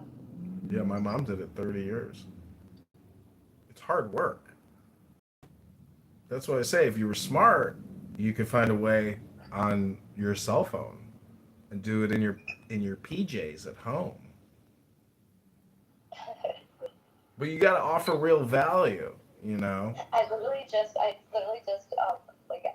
I just applied to go on the district, like the district of where my daughter's like district, school district, to see if there's job openings, and I just applied to be a bus driver. You have to get your chauffeur's license. I'm like, anything. But yeah, the postal office, I should look into that. That's a good What idea. about realtor? Why don't you do you have a realtor's office near you? Yeah. That's definitely a thing you could do because basically it's just admin work and showings. You don't have to know shit. It's just open this door, process this paperwork. Congrats. You just processed the transaction and here's your commission. There's nothing to it. There's nothing to it. You could pass that realtor's exam. It's written for children. I know, I'm like, that exam I heard is really, really hard. And It I've is like worked not. in the industry for so long. It's not hard. You will really pass it. You will pass it. It is not that hard. Just trust me. The questions are like common sense questions. You could pass that test. But that's if you want to work in a realtor's office. You know, you know, your love life and your job is like geographic proximity. So Yeah. look in your immediate area and look. You know, maybe you could. There's just so many options. But anyways, good luck. Don't retire before you start working. I appreciate that. And I got to restart my computer for what I just installed. Okay. So then I'll come back and test again. But I'll get this set up. So give me just a minute. I got to end this room. Okay.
Good evening, Dr. Heronstone.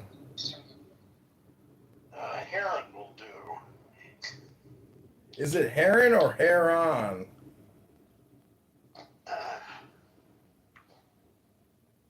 We're playing games. Well, I got one question for you, and only one question. Okay, let's hear it. Is This is gonna be good. is your title a projection? Well, of course, we've all been like, yeah, I'm in rehab. You're all brain damaged language monkeys. The question is whether you're in rehab or not. Well, you know, there's that saying, those who know do not know, those who say do not know, those who know do not say. So it's like everything is a projection. All communication is projection, but if you're aware of it, That's the spice. So when people are projecting, I like to say the projection alert detection system has been activated. The projection alert detection system has been, and hopefully they see that they're projecting on you. But many times they do not. Almost never. Can you recall one instance when it ever worked?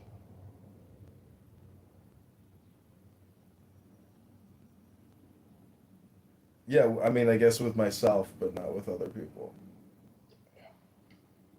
Yeah, it does work with yourself. It works great with yourself. It's just so obvious, though. I mean, that's why Alan Watts and other books they say a sage never criticizes anyone because if a sage is going around pretending to be a sage and he starts ad hominem other people and criticizing people, well, that just won't work. You can't be a sage. It's not about criticizing people, but you sure as hell can criticize their behavior.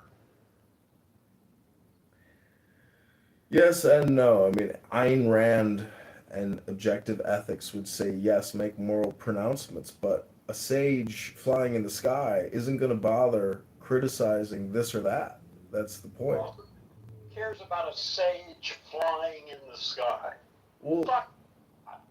I mean, Alan Watts and D.T. Suzuki, they say enlightenment is just like ordinary life, except 2 inches off the ground. And so, well, you got these retards that say they're doing yogic flying. And maybe they're right. Maybe they really are. Well, the thing is, see, I just don't understand why you spend so much of your energy and intellectual stuff on issues like this. Who cares? Why It's not issues like this. It all has to do with your room title. Because what you're doing is it seems to me like you're unaware of what you're even doing. Is that what it seems like to you? Yeah, it seems to me like you're projecting that your own brain is fucked up onto other people, and you're unaware of that. Is that projection about your projection or my projection? I'm sorry, I missed that. Say it again. Is that my projection about your projection or my projection about my projection? I don't really care. You figure that out. Well, it's not up to me to figure out. It's up to the viewers, the listeners, because I'm gonna jump in a. Listeners here. It's just you and me and a robot. What are you talking about? You're live on 30 different YouTubes. 300 people are watching this conversation right now, all across the world. We got little. Because you're on that right now. That's it. So you brought me into your thing. So now people are listening to me. Yeah, I mean, it's one huge network. And so you're saying there are other people on here live right now listening to this? On multiple platforms, on multiple accounts. How many people would you imagine are actually listening? Wait, let me total it up. 1, 2, 3, 4. 1, 2, 3. What is 0 plus 0 plus 0 plus 0 plus 0 plus 0? How many zeros till you get past the 0? Oh, we got a 1. We got one. Listen. You and I are here. That's enough. This is a joke, meaning that this app. I think this app will shut down, personally, because Of course it'll shut down. It's just a matter of when. Yeah, exactly. But I went to the town hall, and they had a town hall here 2 days ago, and the people running this app are just so clueless. Listen, I don't want to even hear about it. I know that. I've been here for, 5, 6 years, whatever. I've been around since the beginning. I don't want to hear about how lame they are. I know they are. I'm disconnected from that bullshit. I come here and start my room, and that's my interaction. Well, what's great is it really won't matter if the app shuts down because there's just other replacements out there for what you're doing. Well, I haven't found a better one yet, but you're not using X Spaces? I've heard about it and I've gone there and I haven't seen exactly. This satisfies me for now. No, if I have to, that's certainly one place I'll check out.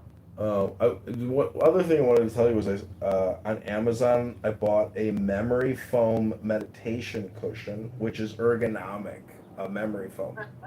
So it supports your legs and your sacral and all that. It supports it perfectly, ergonomically with the memory foam. So that is exciting, because the sleeping leg syndrome and the pain of sitting, now you can ergonomically sit into memory foam and offer a much better experience. You're talking about for meditation.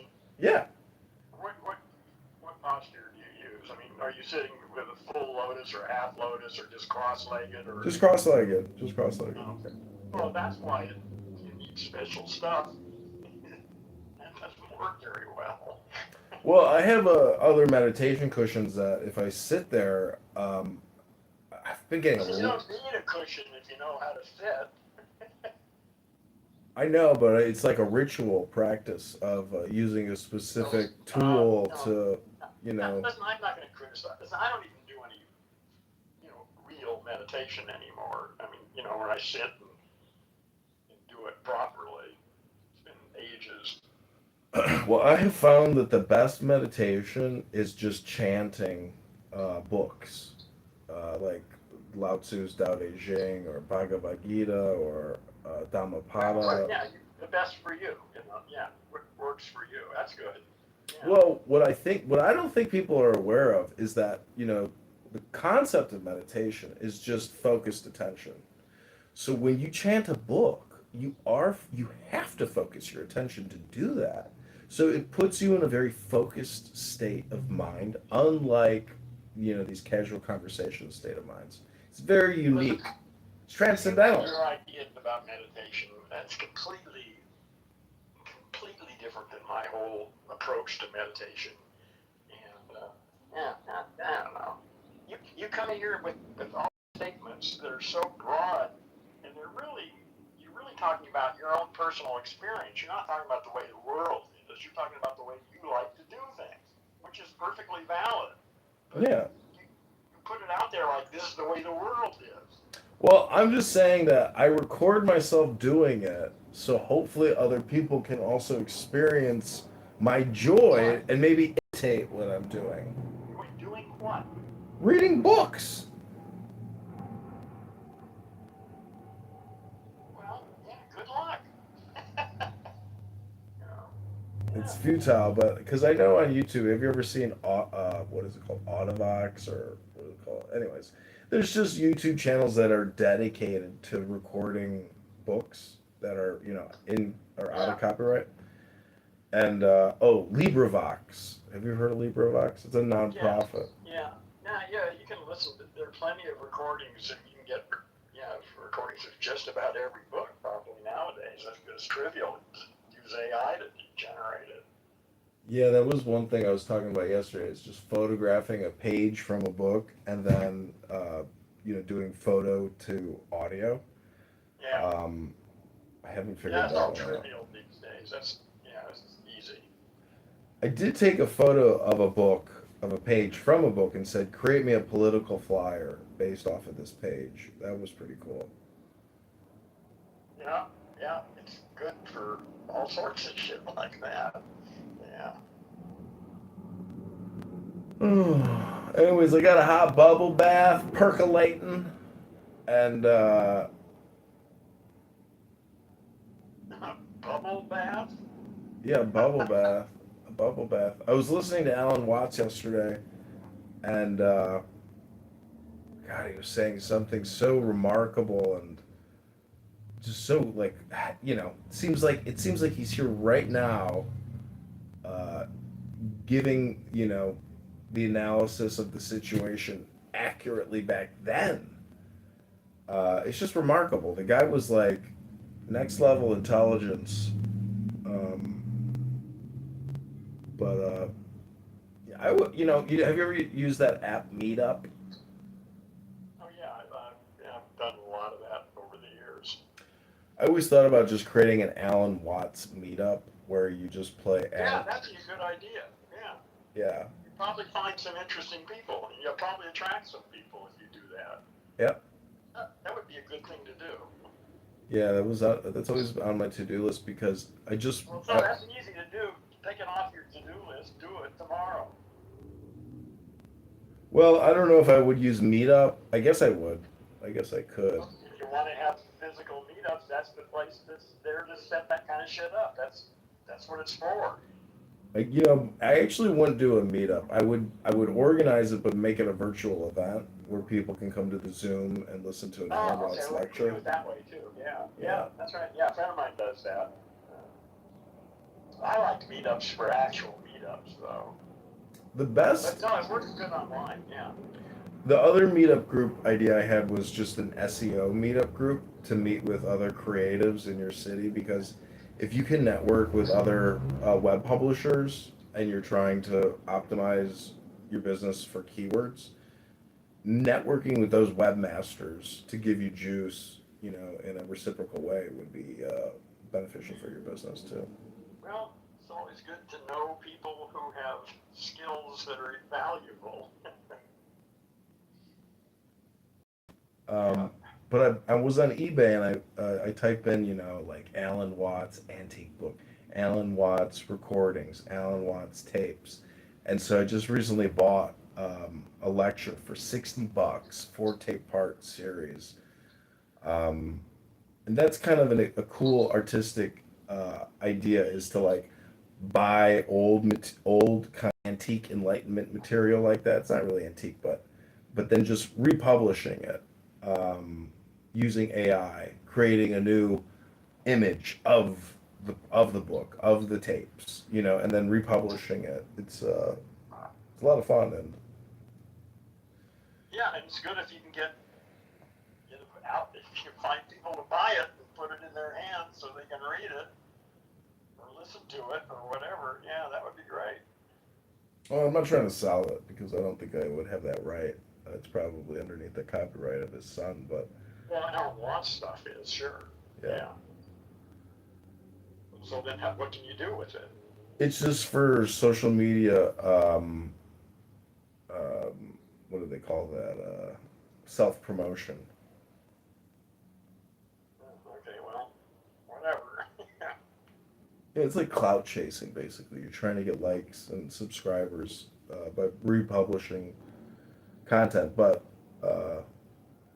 anyways, it's all off of tapes. Like I'm going on eBay and I'm buying tape collections, like actual cassette tapes of classical music, classic rock, jazz, and then and then you're doing what with these things? You're actually going out and buying this stuff? Yeah, I'm buying it. In your garage or something? No, just storing it in my house. What do you intend to do with it? To clone it, to rebrand it, to republish it. But electronically, you're not going to actually sell because then you're Correct. going to turn that's into MP3s or something, right? Yeah, YouTube videos. Well, okay, but okay. Well, these are video cassettes, you mean, or what? Audio cassette tapes. Okay, yeah. So so they're MP3s or whatever you want to make out of them. So yeah. Mm-hmm. Yep. It's just the publishing business to try to make money, hopefully within the, terms of service and guidelines and not violate copyright law. Because YouTube lets you publish stuff up to 15 seconds or up to 1 minute of copyrighted material. You have 59 seconds. So you can monetize copyrighted material, but only up to 59 seconds. Really? Okay, so 1 minute you can use anything as long. What if you have like different? Is that just for one clip? But what if you had 10 1-minute segments that they were published? Yeah, it works. Anything over 60 seconds is a violation, and they automatically delete it. If you have multiple things under 60 seconds, you can do that. Correct. Okay. Yeah. Oh, that's good news. That's a challenge. What can you do with 1 minute of copyrighted material? It's not a challenge because the average attention span is 0.03 seconds. Well, nobody gives a shit about the average attention span. They're not worth talking to. Fuck them. No, it's not about talking to them. It's really called, I have a book on film and picture theory. And so I've published over 100,000 videos on YouTube. And so the game is how do I create content that the algorithm and thus users are hypnotized by and don't click away? And then the algorithm keeps showing it more and more because it's looking at the data and saying, okay, this is engaging content. So really, it's just the theory of how to create engagement. Well, I'm more interested in how to wake people up. But it's this. It's the same. That's helpful. That's for sure. It's just that most people don't have enough attention that it's worth getting it. Well, like Jordan Gruber on here, he owns enlightenment.com. There's nothing on that website. And why wait? Why waste it? Like, read the Dhammapada by the Buddha and just publish that. Like, at least give people something. Well, tell him that.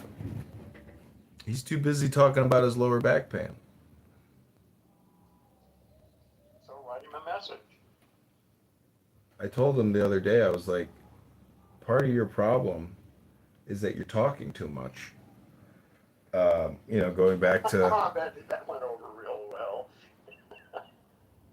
Well, no, he agreed with me. I said the solution is to just read a book for 15 minutes on this stupid app and stop engaging with people. Because it's basically they're hypnotizing you, and then your emotional response system is being activated by the conversation, and it gives you more inflammation. You have to try to control your environment to control your body, and what you're listening to it actually has medical ramifications in your biological central nervous system. So, you are your own worst enemy if you are suffering with pain. But coming here and engaging in vigorous political debate with people that, you don't like talking about this shit. You like talking more about what's interesting or what's enlightening or anything to do with maybe those types of topics, so to speak, linguistics, language, communication. But this app is ideologically polarized, and it causes people, in my opinion, to be neurotic, psychotic. They wouldn't subject themselves to this bullshit here if they weren't neurotic to begin with. Yeah, but I think it just amplifies. A normal person would get in most of these rooms, and in 5 seconds they'd realize it's a madhouse, and they'd leave.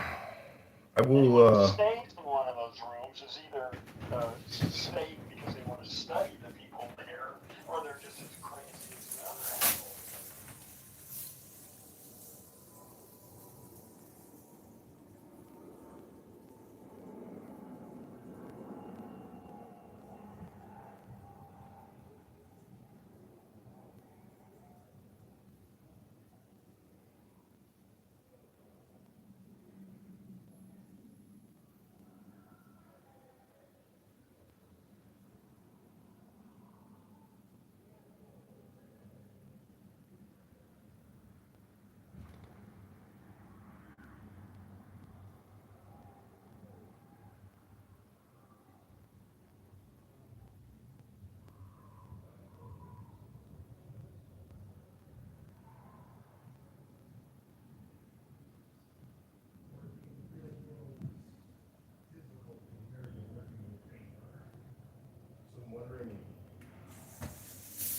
What businesses have you found to be rewarding and not taxing on, activity?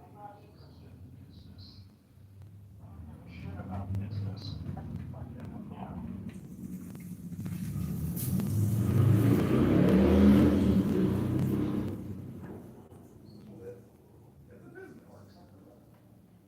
Transformation of the planet here. That's what I'm interested in. I'm interested in participating in the transformation of this planet. Well, you might not call it business, but it's still.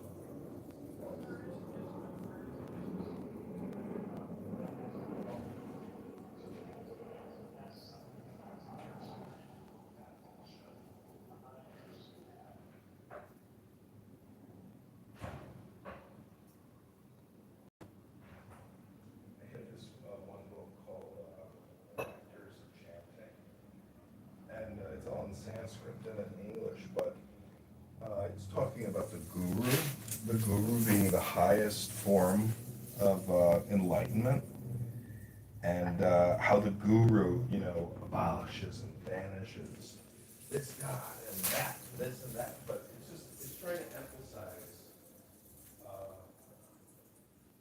what a guru is.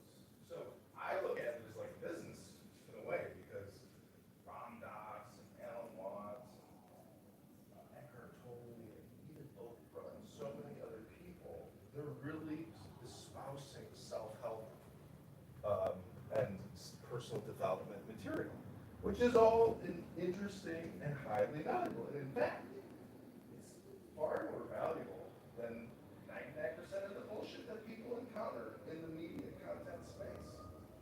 So when you say it's not a business, and I say, well, it is a business because it's a publishing industry dedicated to waking people up.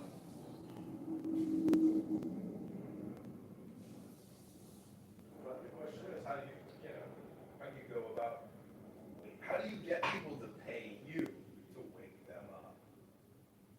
It's marketing, you know? It's also, I think, the world is changing too. Before, it couldn't have been done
writing process like? Well, if I'm not mistaken, he said last time they were on a panel, and this was an actual conversation. Oh, okay, okay, okay. I didn't hear him when he came in here before. I wasn't here. Okay, I'm sorry. Okay. So they had, much like Derrida, when he did his famous speech at the Johns Hopkins conference in, I believe it was 73 or 76 in signature event context, a very important essay. That much like Derrida, they published proceedings from the conference. That's wonderful. That was wonderful. I have a question from like the analogy of the book. If someone has a great quality of taste but can only afford McDonald's, what do you do then? That's a good question, Miss Lisa. That is Well, I mean, I'm not the author. No, but this is book club. I know, but I would say, Right, First Lady. my favorite is the recitation before eating. Can't afford Me too. It's so so had to beautiful. want it, Let me look it up but you now. gonna I have to work a forget little what it bit is. harder. When I You was gotta in do a little Tibet, bit more work they would take if you about a want it. couple I of mean, hours. And you got the appetite for it, then work for it. I think that's part of it. I mean, I think that's a good answer. I certainly agree. I think another thing is, and this is what like budding chefs do. If you know a kid who wants to be a chef, they'll take the ingredients they have and they'll do, watch this analogy, like Chopped. Y'all know the show Chopped on Food Network? Skittles, egg yolks, poppets, and so make an entree. So you take what you have and you make do. Take the French fries, open it up, take out the potatoes. Take out the potato. Guess what you have there? You have potatoes there for you to make your Gruyere mash. Now you couldn't afford Gruyere mash or the potatoes, but you can afford a little bit of Gruyere, right? You got the potatoes. You can take your beef. There you go, beef. Right? Get some butter, a little mustard on there, piece of bacon. Put it in the bread, bacon, beef Wellington. It's called improvisation, innovation, renovation. It's called the Black experience in America. What have Black people done other than making brilliant things out of things they weren't allowed to have or couldn't afford? I'm dead ass serious. So that's what you do. And that's what many people do with their partners. Look at Rhombus's wife. I'm sure she didn't want to have a 50-year-old man who didn't clean up after himself. But she found a way to make do. I'm sure she didn't want to have a 50-year-old man who has a dog with children, but he doesn't take care of the dog. But she found a way to make do. I'm sure she didn't want to have a man who sits out in the garage with the car running. But she found a way to make do. I'm sure she didn't want to have a man who's 50 years old who charges their neighbors so they have to see while getting mail and at dinner parties, etc., charging the neighbors for shoveling. But she made do. So when she showed up at the McDonald's, she wanted something from the cirque. But all she got was an Arch Deluxe and a Diet Coke. So she made do. Do you guys feel like the author gives men advice in regards to them dating as opposed of like informing women to have standards? Like, is the advice towards the men dating women, or is it the advice towards the women? So like, like with the women, it's like obviously if you don't want a happy meal, just have standards of where you would like to eat and what you want and what your needs are. But when it comes to the men dating these women, is there much advice around how they approach the dating scene?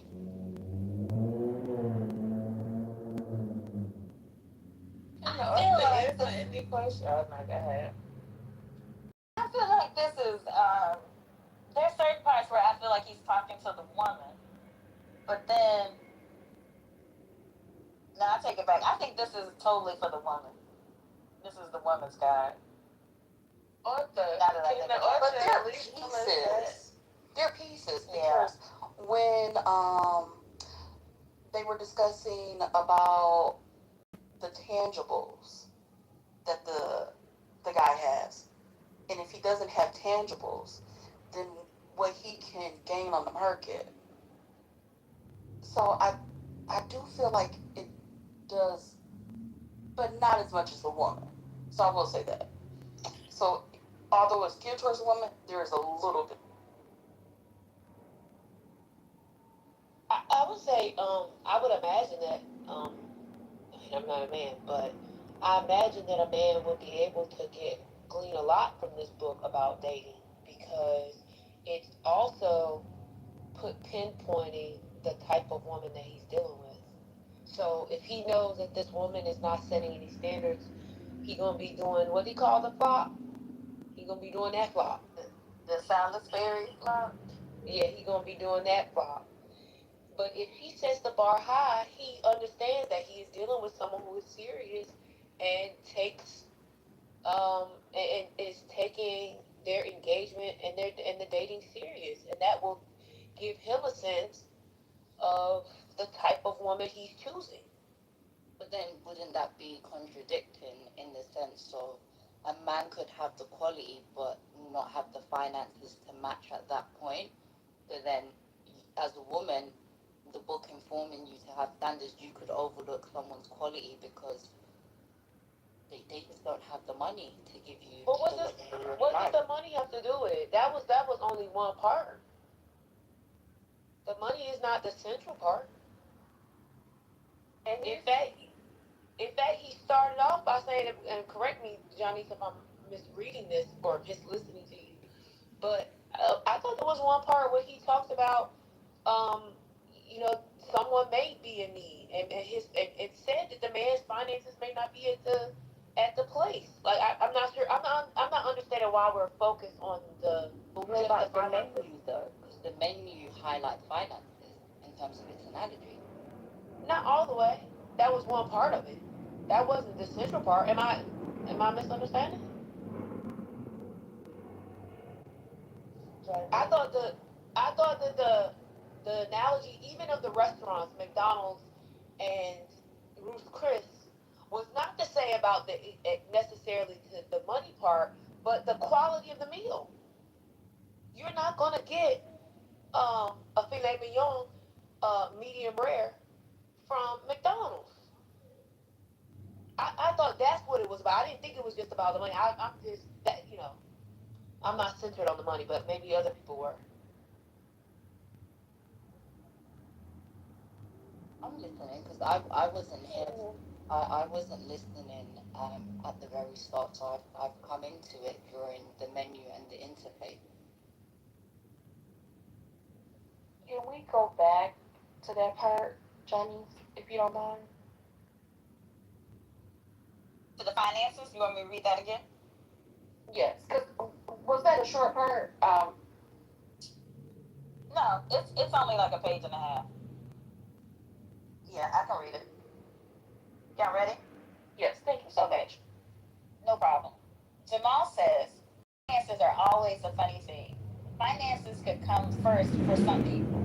You place finances Jamal the AI. individual feel it's most important. Have you used the black AI, Jamal? If a person is in a need situation, then the last thing they may be thinking about is the finances. The more stable a male or female is, the more valuable they become in the dating scene. It then transfers from a need to a want. Many daters may be happy that the person has his or her own place, which could actually be the benchmark for some people. The guy who is going in from a want may not give a damn about the finances, whereas the guy who is in need, the finances are going to be according to where he is at where he is at in his own life. He may feel like if he has his own car or place, he deems himself as doing something. But will she? If they are in a need What is this category, shit? then Time yes, to take a the bath. finances may start as a number one on the list. It depends on the man or woman you're dealing with and where they are at. Finances are important, such as asking, does the person even have a 401k plan? Those things begin to matter as you get higher up the scale and the type of man or woman you're dealing with. If you're dealing with a man that wants that co-partner or someone on his same level, then those guys may still consider finances low on the menu. If you have a guy who can provide for himself and you as the woman have a small job to just contribute, then he really is not going to trip about that. Sometimes when the man has money, there are women who feel like a job is not necessary for them because he is bringing in the money. She feels like her only job is to give him a blow job. If the man is able to handle the finances, then that's just what it is. So in case such as this, finances just become less of an issue.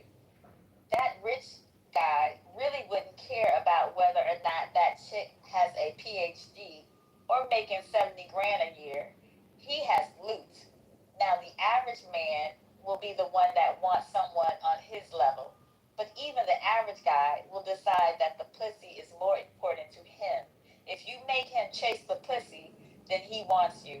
If he wants you and he is an engineer, then ladies, your financial situation really doesn't matter as much. That's it. So what I gathered is financial stability in a relationship is transactional. Am I wrong in understanding that? It might say that. I don't know. This is the hardest for me to get because I'm not a woman. And notwithstanding my food stamps and being unemployed and a slave, I don't really think about it for various reasons. But I think I disagree. Was that Jamal or Asia at the end? Janice, who were you reading at the end, Jamal or Asia? About the finances? About the rich guy. Yeah, that's Jamal. Yeah, so this I think this is wrong actually. So I actually think this is so not to be political, right? Or actually fuck it. So in the current times that we live in, statistics have highlighted that when we look at predominantly black women tend to be the breadwinners in their household. So if a man isn't earning as much, and like in the book it said that, you know, whether she had her accolades or her PhD, it doesn't matter if the guy had money. But if the guy didn't have money and she had money, would he be offering dick on a plate every night and eating pussy? okay. Two things. One, I'm slightly uncomfortable with you saying dick and pussy in that accent. Now, I'm just gonna be honest with you. It makes me very uncomfortable, and I'm gonna ask you to refrain from using those words in that accent. Don't worry, man. I'm about to be in the middle of a sesh right now. I literally just threw my phone across the room. This is insane. Lisa and me and this thread is crazy. This is insane. It's been my day. Oh my god. Hold on. I don't know what I was trying to. I really want to think about this because even though I think she's here, Kimberly Foster used to talk about this. I think she is in here. Just so people know.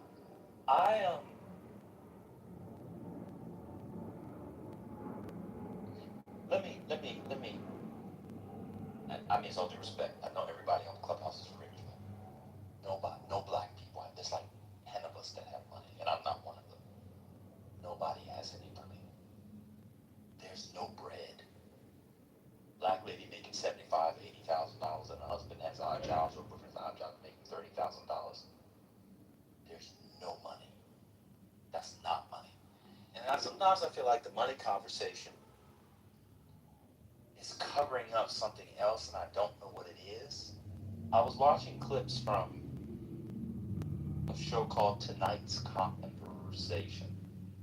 And I don't know if you all know that's a group of people who go around giving dating and marriage advice, even though none of them are dating and none of them are married. And just because they look very good and can buck and jive, people go, and they're young and attractive and black, people will go and spend anywhere, as I look today, from $65 a seat to $600 a seat. And they had people come and ask questions, sort of like Clubhouse in person. No, not Clubhouse in person. And some of the stories there suggest to me that the money thing is not the actual thing. Let me give an example.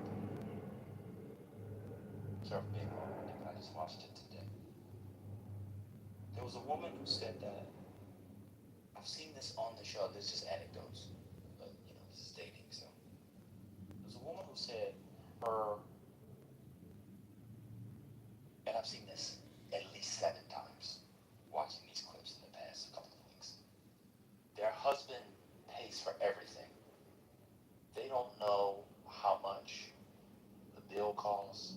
They don't know how much the rent or mortgage costs. They don't know where the Wi-Fi. They don't know anything. And it's not enough. It's not enough. One lady said her husband pays for everything and she makes more money than he does. And it's not enough. And so sometimes I feel like the conversations around finance is a pretext or a screen for something else. And I have ideas about what it is. I can go there. But that's why, so that's one thing. I want to say why I disagree with Jamal, not Jamal here, but Jamal in the book. Wealthy men, unless they're psychopaths like Elon Musk, they're not looking for a woman to match them financially. And I think a lot of times sociologically, when people think class, they think finance. That's not what class is. It's about a set of shared beliefs, creeds, sentiments, etc. So you may be worth, I know somebody that's very, very, very rich. You know who his wife is? She was a concert pianist. She didn't make no money playing piano. She made no money playing piano. He wasn't going to find a woman. The odds of him finding anybody as rich as he ended up being was 0%. But he cared that she was a concert pianist. That has all kinds of meanings, culturally, socially, educationally. And I actually think that's where I disagree with the author. They want educated women, smart women. That's not, this whole thing about men not caring, like high-achieving men not caring about the woman they marry is not true. This is not true. That was what I was saying. It's not true. Anyway, you guys can do that. So, but if financial stability is transactional, would it still be the same for a woman that is a high earner then? I don't know what you mean. What do you mean? Meaning that, like, financial stability transaction. he was talking, I could be wrong in how I'm paraphrasing, I'll put that out there, but it was something about, if he was earning a lot, then her only thing would be to give a blowjob, right? That's what was stated. So if she was the one that was earning and had the financial stability for both of them, would he be the one that's eating? In the author's analogy. Oh, I think I kind of know what you mean. Probably so, but that's where I disagree with the author. I don't think that if the man has the financial wherewithal, her only job is the blowjob. I think maybe when they're young, that's probably true for like athletes, but that's a very small, that's a kind of selection bias. It's a very small subset. But I think, quote unquote, what did Kevin Samuels on high value men? I think Kevin Samuels, I'm using him as an example, I know Chiefy's going to call him out, so call him misogynist or citing. I think he was totally wrong. He was totally wrong. One of of the first crashes I had on this app, that lady they called Miss Nicole and her crew before they broke up were trying to tell people about what high value blacks did, and they were like, "Oh, high value blacks go to the cigar bar, or they hang out with this on." So I was like, "No, they don't. They don't hang out with the high value blacks. Don't hang out with no fucking cigar bar. Are you insane?" Then I started mentioning places on the Outer Banks. I mentioned places in the Hamptons. I mentioned places that she hadn't heard of any of them. And so I think when people project, especially blacks, when they project, I say, what schools did they go to? What organizations did they go to? She had no idea. It's because they project on, because their idea of a rich person or a high value person is like an athlete or an actor. Those guys are birds. They're dumb, respectfully. Not all of them, but they're generally dumb birds. They want ass. They want racially ambiguous, fat but not too fat, ass, titty, thighs. Some we're finding out want thick balls and vagina. After all that, some do want that. That's a different discussion, right? So that's why I think it's wrong, because it's not just a blowjob.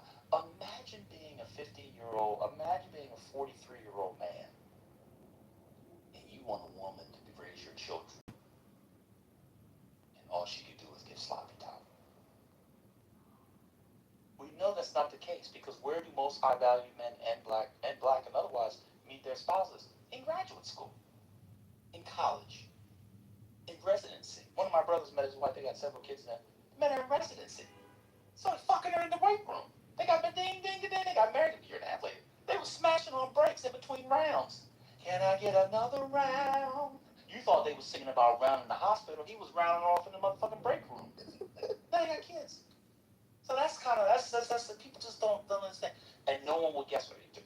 He's a well-respected surgeon, and she's an anesthesiologist, and they make millions of dollars, and the kids are this and everywhere. He was cracking it from here to kingdom come. Took another round, just like Fat Joe and Breezy said. So that's where I disagree with the author on that. I like the book, but I disagree with the author. It's not just give me the blowjob. And that's why the whole transactional thing, I'm talking a lot, then I'll end here. I also will say that I think working class women want respect and calm from the chaos of the world.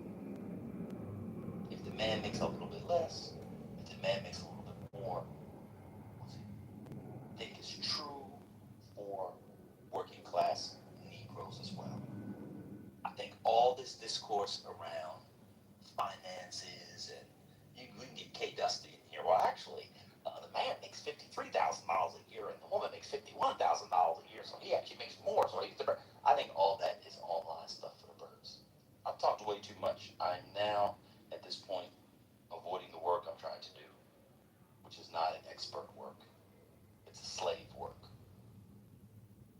Do we feel like the author had a target audience in mind when writing it? Yeah, niggas.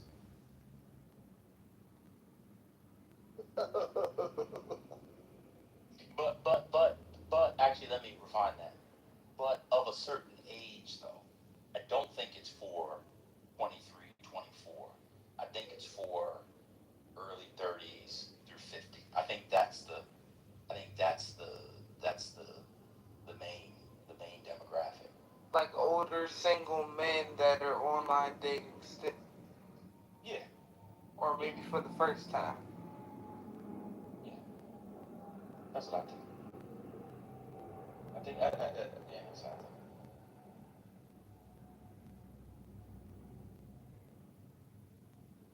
Anybody else from book club that has questions? I missed most of the reading, Auntie. You didn't ping me, but. Oh, I'm sorry. It didn't sound like this had anything on chapter. I mean, you know, but I missed we the read math, the four so. categories. You did miss the math. We did do the categories, but I think what was one of the most appealing parts of tonight's reading was his analogy in the love menu section. We got to the love menu section, and he good examples of how women should value themselves and compare it to the different types of restaurants and whether you're an appetizer, an entree, a dessert. So I can really appreciate that. I'm sorry you missed it. Ironically enough, I think my favorite section was the love score part. Even though, the silly moment of it being 40, I do think that having the categories that you value, being able to rate how you value them and evaluate how you value them, and then in looking at a potential partner, especially for long-term partnership, being able to evaluate where they sit with that and see if there's alignment there. I think that is very important. So that was a very nice section.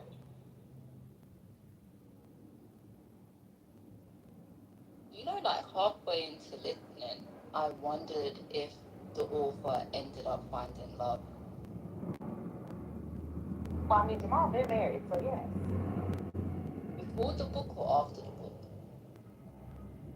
Before, for sure. I don't know his relationship status currently, but I'm assuming he talks to the lady. Was the marriage before the book? Did the marriage inspire the book, or did divorce inspire the book?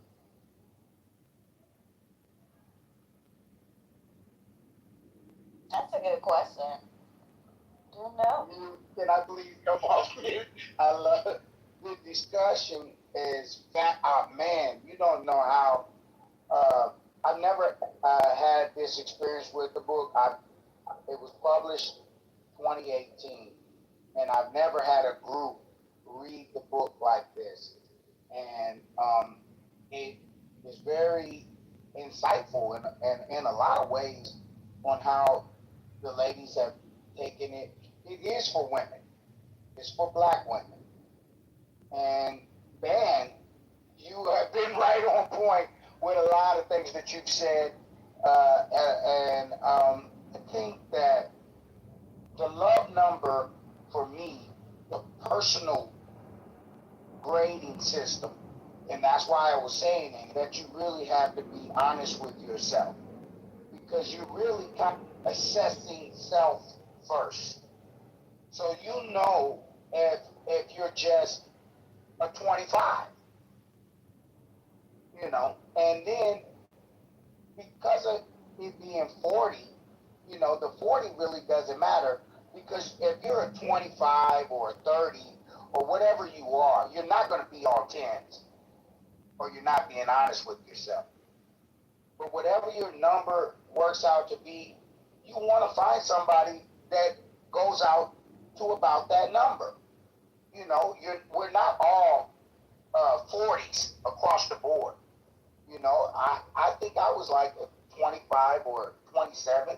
I don't know. It wasn't 10 straight across the board. And then when you evaluate yourself, then it's a fun time for you, or you could do it secretly. Evaluate your partner, because your potential partner you want them to be kind of equal. That's where you're getting to the equally yoked part of it, because you're using the actual formula to figure out if you're equally yoked.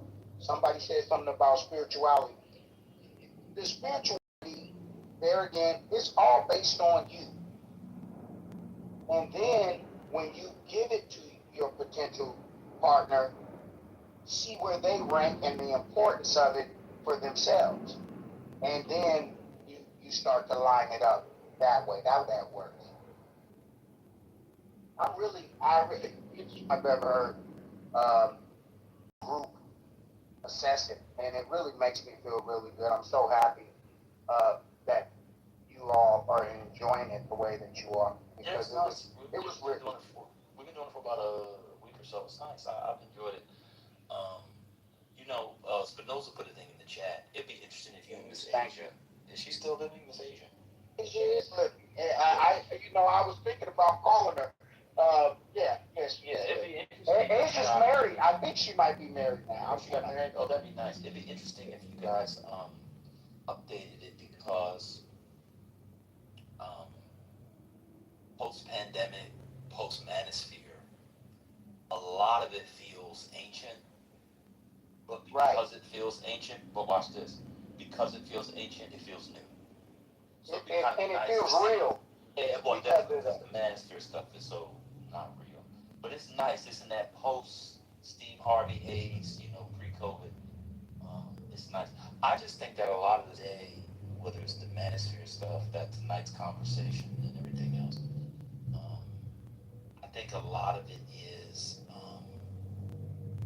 anywhere from a bad cultural moment to something that has fueled people in the Negro division of the CIA and like, because I swear, because when I watched this tonight's conversation, I watched one tonight where a woman got up and said she was a young woman and she was maybe 20. I said married. Oh my God, it was like 1995. Again, I was back in Baltimore. She had gotten married, and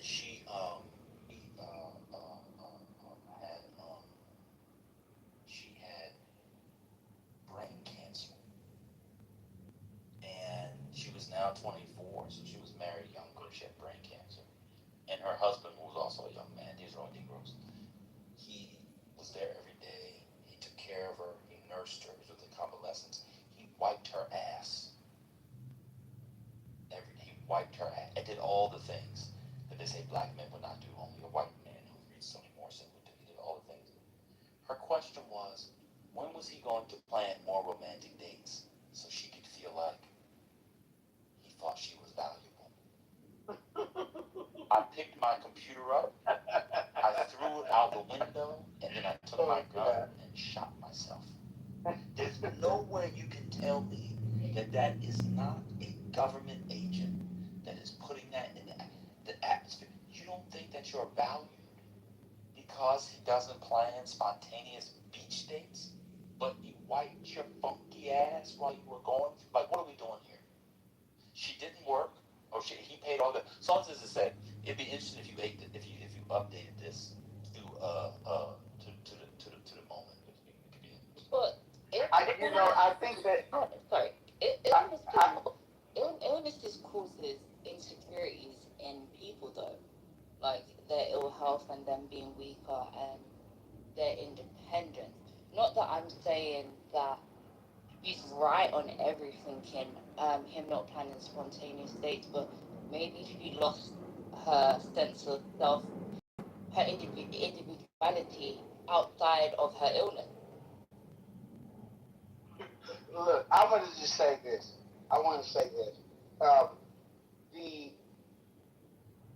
The mindset of the book in 2018, I think the times have actually caught up with where the mindset was, and the feeling of it being a little bit old is actually good because it does validate it. This is not AI generated. This is not something that someone just created from AI. This was created from 8, maybe 10 hours of interviews that were live recorded interviews that were given to me. And after we did the interviews, then we just transcribed it into the book.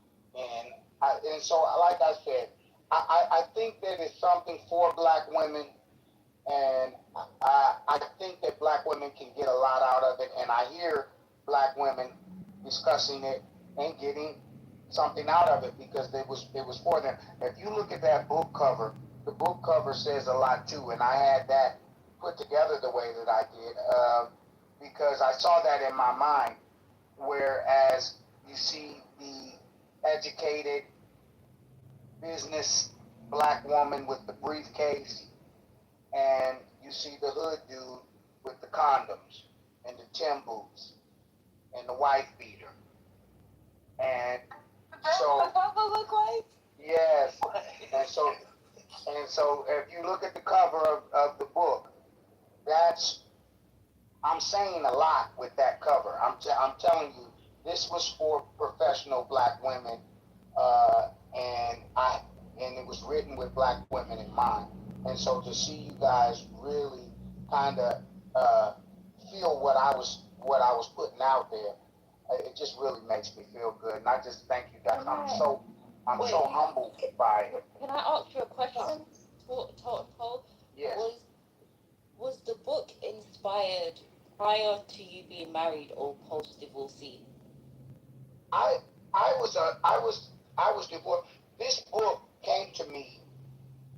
Um, I I have like I said, my experience is I've been a millionaire. Uh, Nigga, and was you I've lost divorced or not and I've already? Why? and I lost my I've lost money and Oh, ain't no, because she I had didn't taken ask that. She asked I'm about your well marital status, Jamal. can I have the right to explain where all this came from? Yeah, we're talking to the Because author, Brooklyn, not Jamal. yeah, okay, thank you, Brooklyn, and I love you. But the reason why I wrote the book, I homeless, and I had just lost my business, and I was sleeping in my and I started to get on the internet, and I said to myself, I said I gotta find a woman because I'm in a tight spot. So I was in that need. I was the dude that I was the dude in that need position that I talk about in the book. And so online, I started to come to my mind. I was like, man, I gotta write a book. These women don't. And then I just had a list of things that I seen a lot of women responding in a real negative way with online. And so when I met Asia, uh, me and her, she was talking about stuff that she was having problems with because she was making, Asia's a PhD, so she was making a lot of money, but and she didn't have nobody that she could go out of the country with, nobody she could travel. She had her own list of things that she wasn't happy with the dating. And I said, we write a book. And so that came from that. So I was single when I wrote this book, and I was homeless. Were you divorced? When I wrote this book. Were you I was divorced? I was divorced. I've had two wives, and I was divorced. This didn't come from a result of being divorced. This came from a result of me losing a lot of money, and I was in a desperate place in my life, and I was blessed with the idea to do this. And when it came to me, it just came to me, and 9 months later, after I met her, we were finished with this book, and we worked and we worked and we got it done, and it was just something that I just manifested into my life. And so once I manifested it, I've got other stuff working as far as this book is concerned, and that's why I can't share it all with you right now. But the truck driving, all that is based around this book. I've been driving this truck for 2 years. I haven't been home, and my house is still where it's at. My car, I haven't even driven my car or nothing. I'm just it's all there, and I'm just paying my bills and making my money and working on what I'm doing next with this book. And I'm really excited to share it with you guys. But I'm not there yet. It's about 12 weeks, and I'll be done, and I'll reveal the next piece to the book, and it's all based around black women. And so, yeah, it's just a really exciting experience, but it had nothing to do with being married at all. Would you This was say just it's a sorry, your mama, go for it, because I know No, you're gonna. it's okay. Go ahead. No, I'll go after you. Please go.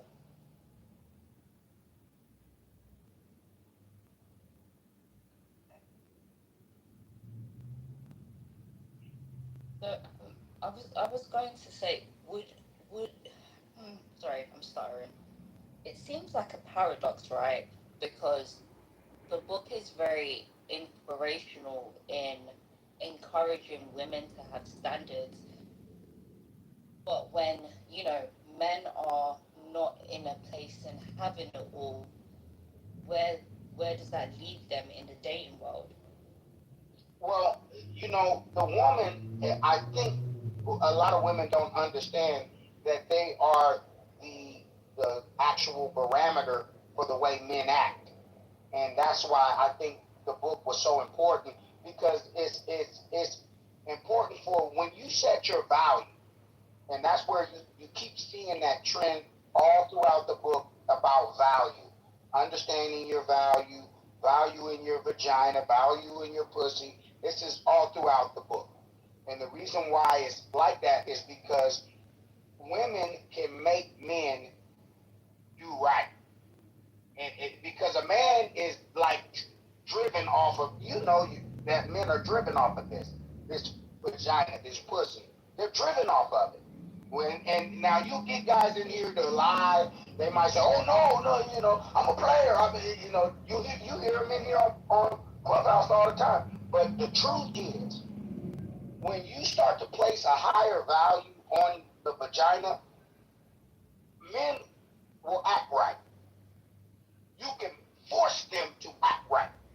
But the problem right now in this day and age is women have basically taken the bar, and you don't even have to Salisbury flop anymore. Like in the book, you're not meant to jump at all.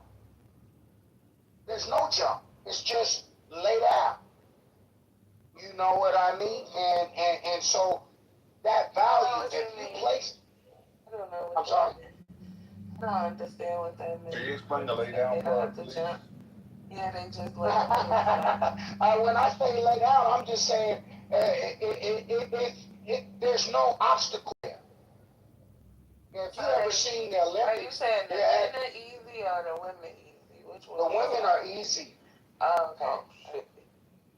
And there's no obstacle there. If you don't put an obstacle, like think about in the Olympics, you see how they do the high jump and they run and they jump as high as they can without touching the bar and try to get onto the other side, right? And that should be the effort that a man gets to be able to get to you. You follow me? And if you don't make that man jump, you don't make them work for it. You're just a happy meal. You feel me? What do you mean Now by there happy are meal? some. Like, Well, you didn't hear the. I love you, Jim. Well, you didn't hear the reading of the love menu. They understand what I'm saying, but you didn't hear it in the book. But it's talking about the love menu, and so you're just it's really cheap. It's real easy. You can you might just be a entree. I mean, not an entree, but a appetizer. You follow me? And so you want to see yourself on the menu as a full course meal, right? That's where you ideally want to. And you just don't get a full course meal for McDonald's. You follow me? But don't people have 3 full course meals or multiple full course meals a day? I mean, that's not where what this analogy is. You didn't hear it. So I don't. Okay, yeah, I'm late to class. You're right, bro. You're late because you're kind of not on it. But yeah, that's the point of what I'm saying to the women is that there is a value inherent, and when you move like men shape the hell up, and they shape up that because think about the 20s. Men was wearing suits, 3-piece suits.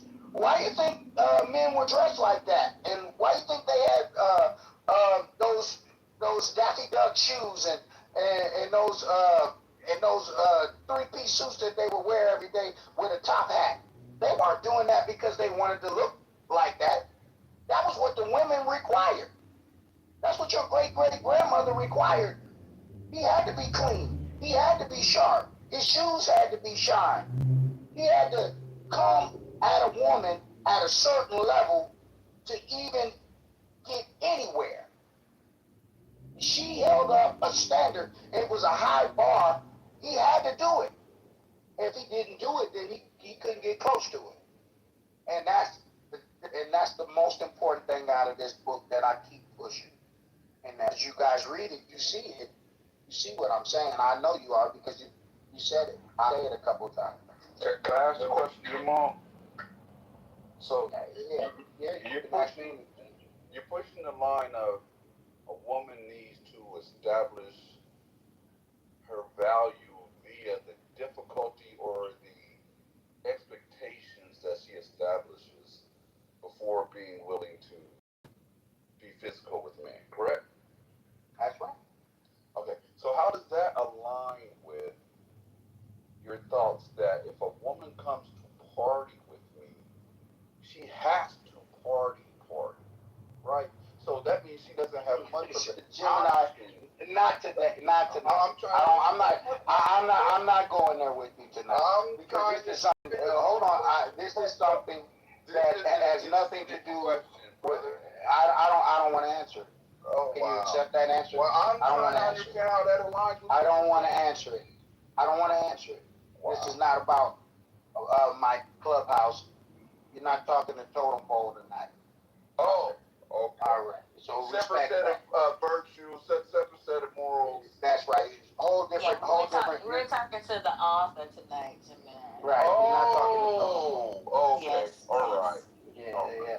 But anyways, the point of the book is what it is, and I think the women are getting it. I think they're getting the gist of it. So can I just interject one thing? Can I just interject one thing to the room?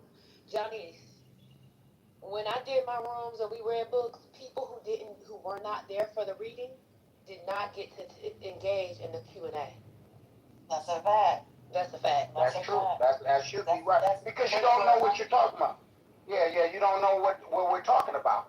But see, let me explain where that doesn't apply. That's a valid attempt. It wasn't just you. It wasn't just you. It wasn't just me. I get it. You're not the only one. There's a few of them that haven't. You didn't hear the book. You didn't hear the reading. Jamal. You didn't hear the reading. Jamal. I've been drinking. Please remember, sir, we heard a great portion of the book in the woods, so I am familiar with the book. You forgot. I don't know what you heard in the woods. So I am familiar with the book. I wasn't present. I don't think I was present. We heard the love menu. We heard about the bro. When did you guys read it? I know. You were there. Ask me. You were there. I don't think I was. Am I out of my mind? I was never there. I never heard who was reading it. I forget who was reading. I think Penny. Okay, so even if it was there, the angle and lens that we are evaluating and processing this book is probably different from what y'all did in the wood. We were having a very good conversation. I really hate this. I'm sorry. I really hate it. Jamal, I don't really know you like that. I don't really engage, but it takes a lot to. I write all the time, and the fact that you were able to do this, no matter what the content and people think the content is, and they can disagree with the content, like I am really impressed that you were able to do this. Thank you.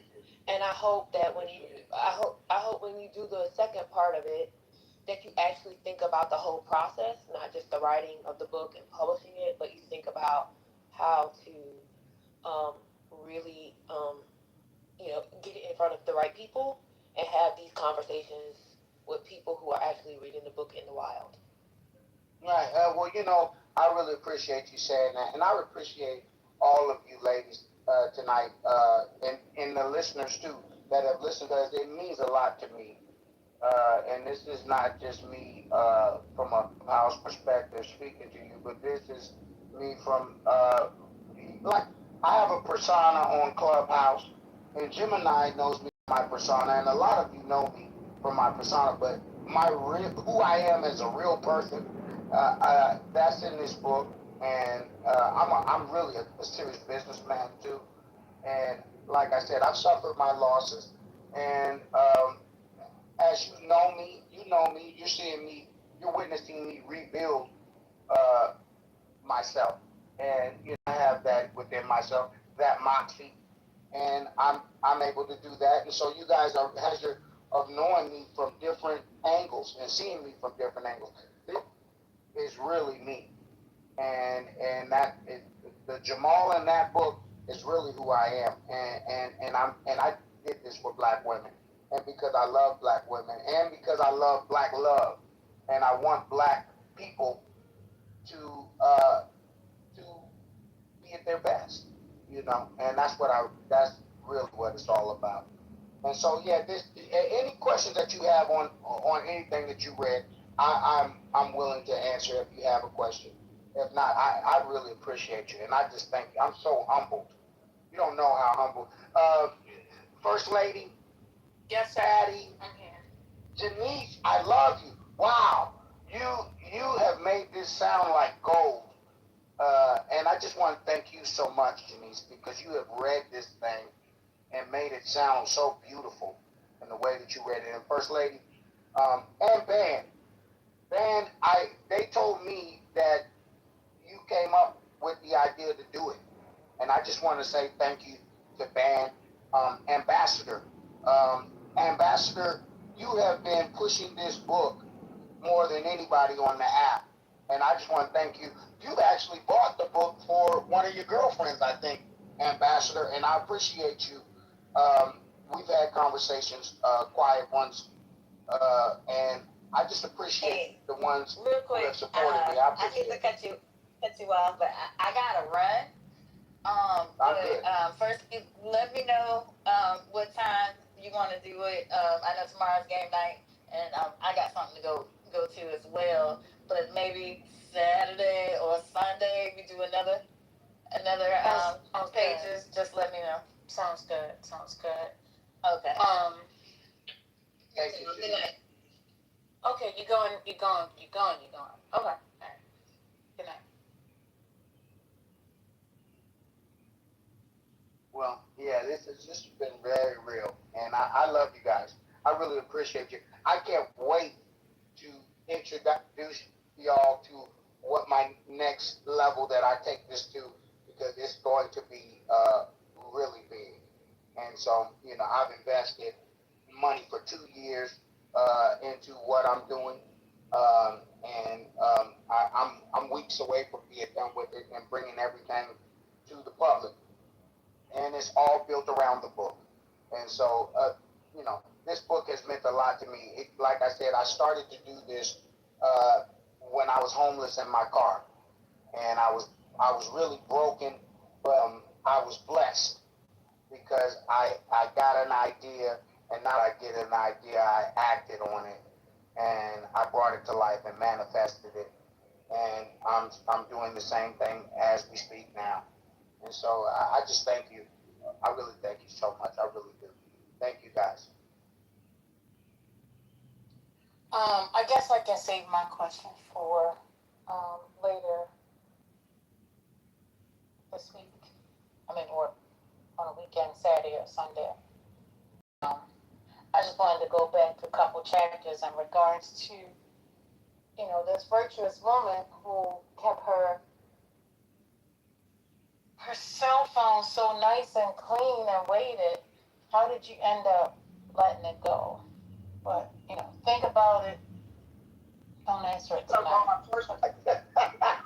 Yeah, that one. Wow. Oh man, wow. We'll save that one. But hey, yeah, that's what I said. Think about it.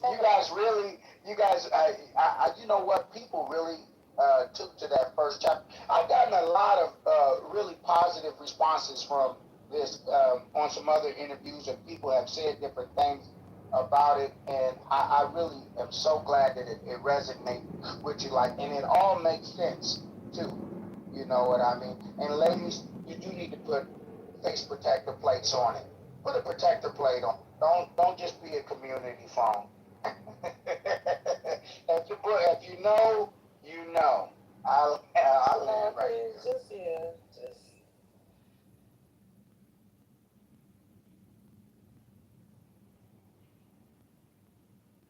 Is the book club over?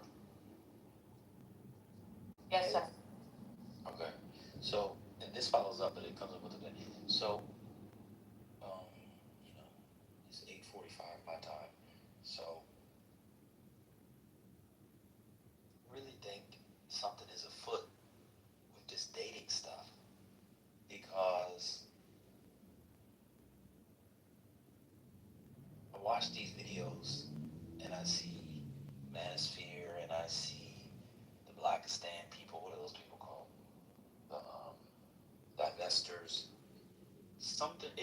feels coordinated somewhere. And I can't believe a person said she didn't feel valued because her husband didn't do spontaneous dates when he nursed her back from brain cancer and wiped her shitty ass constantly. I can't believe that it's not coordinated. When somebody makes more money than her husband, she doesn't pay a bill. I can't believe it's not coordinated when a woman says she's wondering if her husband still loves her because her boyfriend certainly does. I watched all of this just today. People should watch that show, Tonight's Conversation. People should watch that show. I just can't believe it. Somebody, the CIA is paying for the extra tickets. I now believe that these movements are, in fact, part of some sort of coordinated effort with the weed stores, a kind of MK Ultra for the 21st century. You cannot tell me that there are black women who honestly believe that their husband doesn't care for them because all he does is take care of everything and only plans 60% of the spontaneous dates. I literally saw that. She was really she asked him, should she get a divorce? She asked them, should she get a divorce? Random niggas online who fucked 3 of the women at the show that night. Why are you asking them? Because he has a moist beard and a skull cap, and he's wearing pants, and he's light-skinned with thin-rimmed glasses? Why are you asking him? Nobody can tell me this stuff is not coordinated, because I think what they realized, not with the welfare and the home to family thing, I think they realized that at this point, you can't use the law anymore like you used to be able to use it. You can't use lynching anymore like you used to be able to use it. You can't do any of that stuff. But what you can do is you can get the people to hate each other. There's a man in here, I'm not his name, but he's a half-breather. He hates black women for no reason. A Christian, but he blames women community.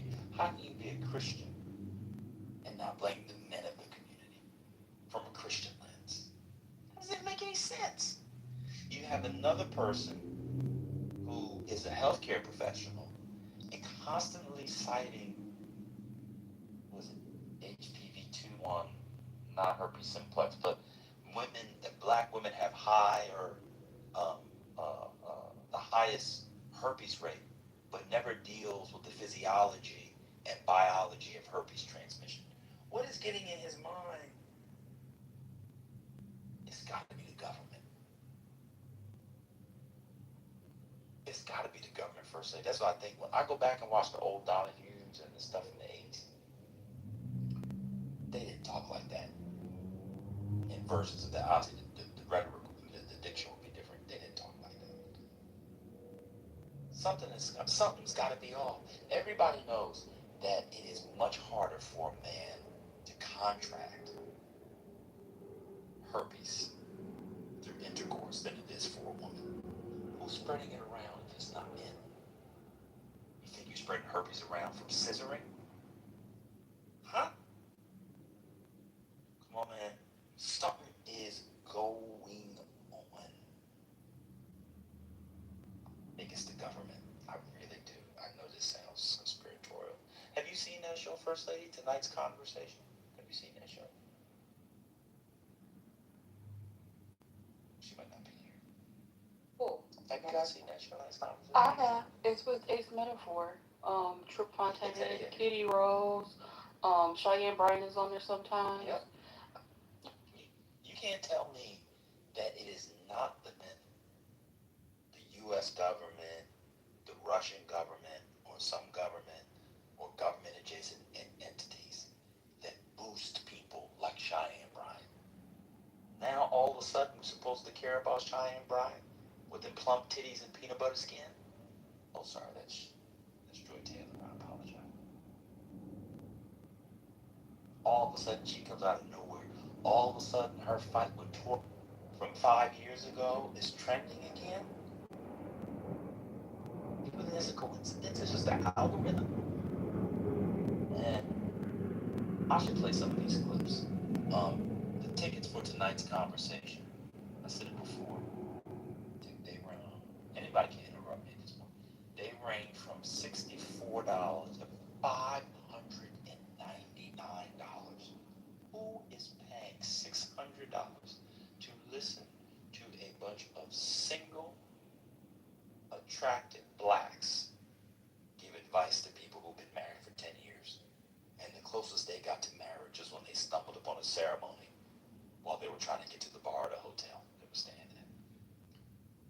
It is so funny to me that Ben is mentioning this and asking this question, because I remember when my aunt asked me about that program because there were tickets and she wanted to go and asked me if I wanted to go because she found that very tall young man with the glasses attractive and so smart. And she asked me if I wanted to go, and I said, oh no. Oh no, madam.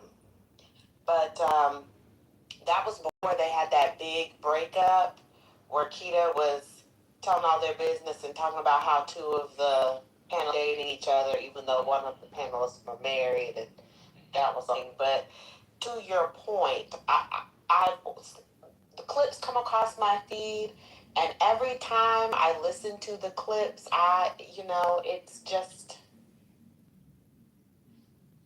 I don't really know how to describe it outside of I see why people like that content. It's not anything new, and I do not know who in their mind would spend $600 to sit in a cheap seat in an auditorium to listen to listener letters, shout out the read, for what, an hour, 2 hours? That's crazy.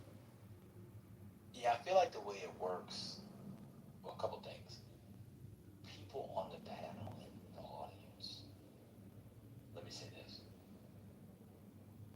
If you want to have sex and you want the person to be really attractive, you go there. I've never seen anybody in there not attractive. Like super duper attractive. They are all there, everybody. Like it is a real meat market. I'll give it that. But it seems to me that what happens is now, instead of the CIA or FBI implanting people and carrying on the psyops, it's like they started and get it going, and Negroes and Negresses do the work. They're like, thanks, I got it from here. That's what it feels like. This all feels very intentional. And when you watch these clips, they just don't seem like real life. You're telling me there are women out there who are basing their value on spontaneous dates, and you just had brain cancer?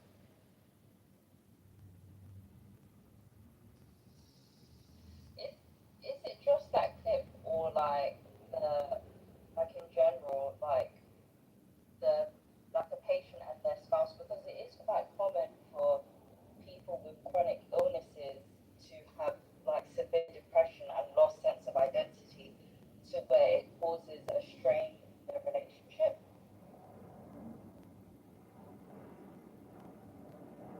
No, all the clips are crazy. Even the ones that involve men. There was one where the guy had literally cheated on the girl like a bunch of times, and he was like, she was the perfect woman. She had a great career, this and that, blah blah blah, da da da da da. So then they said, well, is she here? She was like, they were like, yeah. She came up, and then somebody else came up to date her. So it's like literally all the clips. Let me find one.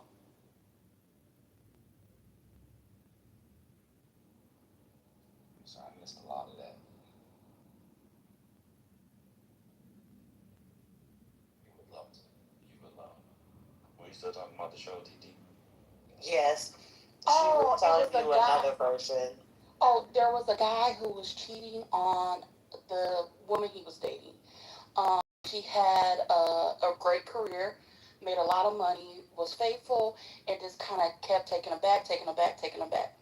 Well, in the middle of all this, she ended up getting a date and leaving with a whole different relationship. So it is a consistent theme. Like either people complain about good relationships or have bad relationships, and then get into new relationships with the span of the show.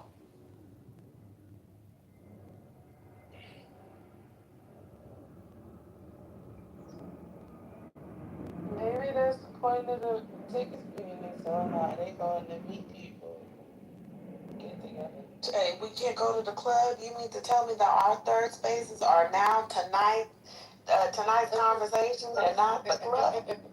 Brooklyn, if you had said that our third spaces were now the strip club, I would grimace. But you know what? Sometimes they have good wings. They might have all right pasta. You know, they might have a drink special. The music hitting, depending on what market you're in, you might hear like new music as it breaks before it gets national. But tonight's conversation, imagine that $600 being your VIP. Does that get you like a drink ticket or something? Yeah, I think Do you get a high touch? I think Where you get to meet the cast and take pictures and stuff as well? You do. I think that's what you do. No, you know what? It really is like a meet and greet, and sometimes they have like multiple shows a day. Yeah. Like it's crazy. Okay, I found a clip of a woman who's hold on before you go to the clip, TT, real quick, just so you guys know, Lance Bass is now doing it with them. You mean Goss? Lance Goss? Black actor? Lance Goss. Sorry. He's now doing it with them. Next week they'll be in Phoenix. They'll be in this weekend they're in Fort Worth, then they'll be in Austin. I'm sorry. This week they're in something out there on the West Coast. Phoenix, LA, Las Vegas next week. But I wanted to say, I went to the website. Watch this. You can buy tickets with Afterpay. 4 interest-free installments. I don't think you have to be Horkheimer and Adorno to see what's going on here. Like, before you play the clip, like, the comments on these dating boards, core boards, Reddit boards, underneath also, are fake AI-generated, Russian, whatever comments. And then people respond to them, and they get worked up on them. So for a super VIP ticket, the VIP uncut experience, you get, I don't know, I just want to say it was before you play it, because I pulled it up to you. You get, ticket types comparison, okay. For the VIP uncut, front row seating, this is what you get for $600. A backstage meet and greet, a stage photo opportunity. You can take a photo on the stage. Priority group photo access for you and your group. Priority selfie. Priority merchandise access. Well, it's not to get the merchandise, you get priority merchandise. You get a swag bag and a concierge service to help you through your seat and throughout your experience. That's what you get. All right, T. Okay. So let me go back.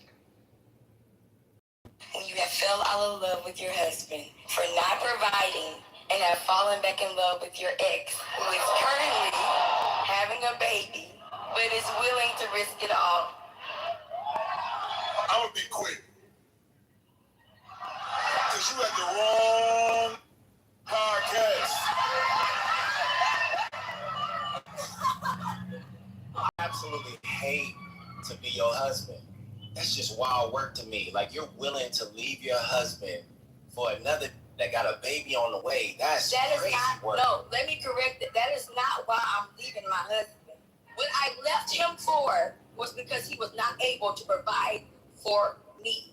This was something that has been going on for a year and a half. Ever able to provide? That's a season. So yes, I married him because he was able to provide. He was there to secure. He was able. Out of here.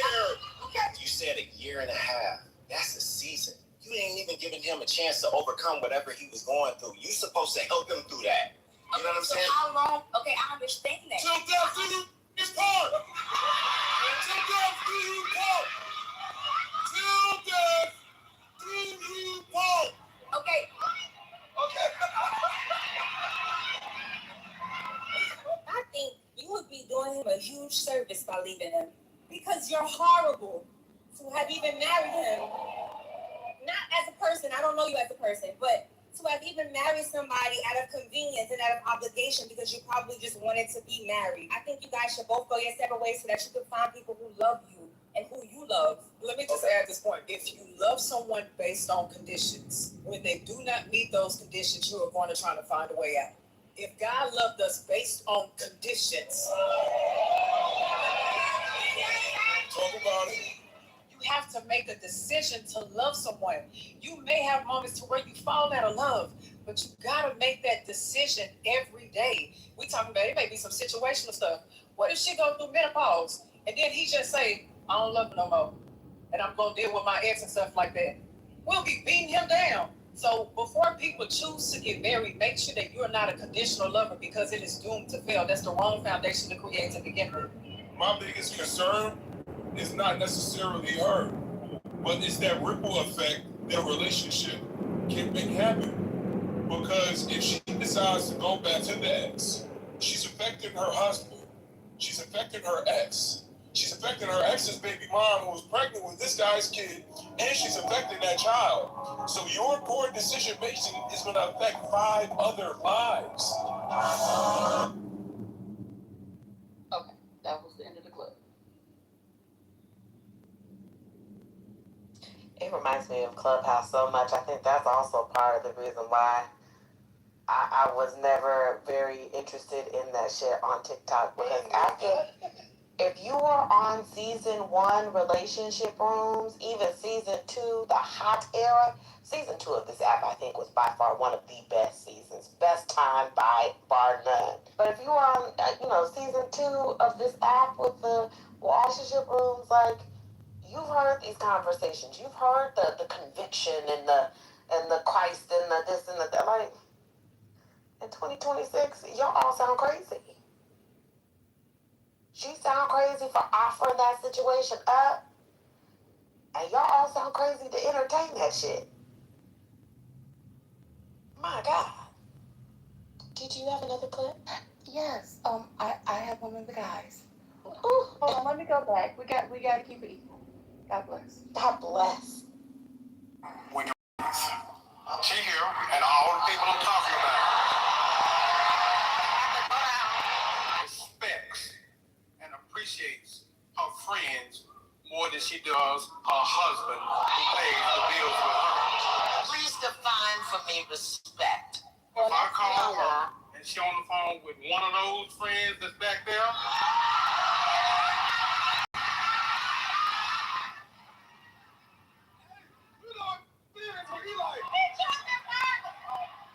my point is, she don't respect my energy and effort to stay in our relationship, stay in our marriage, and stay with our children, stay with her. She respects their opinions, their thoughts, their...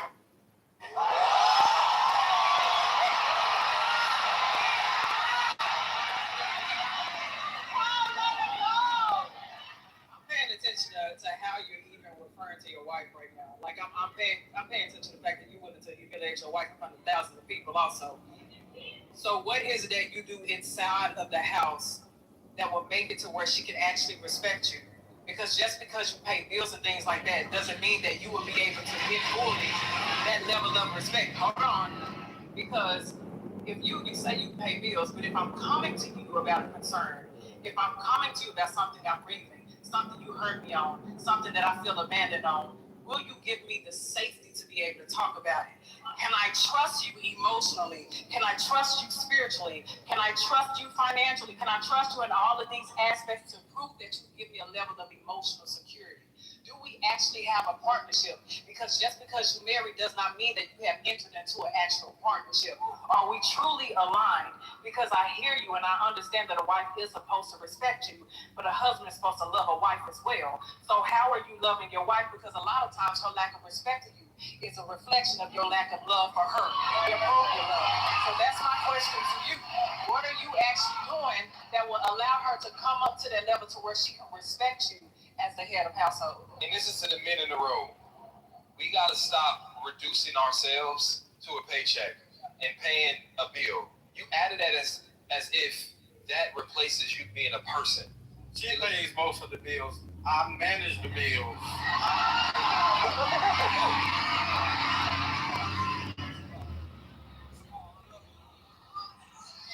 we gonna quit while we ahead, Mr. Paul. So can we talk after the show, Mr. Paul? All right, let's talk after the show. That was insane. That was literally insanity. I cannot. What?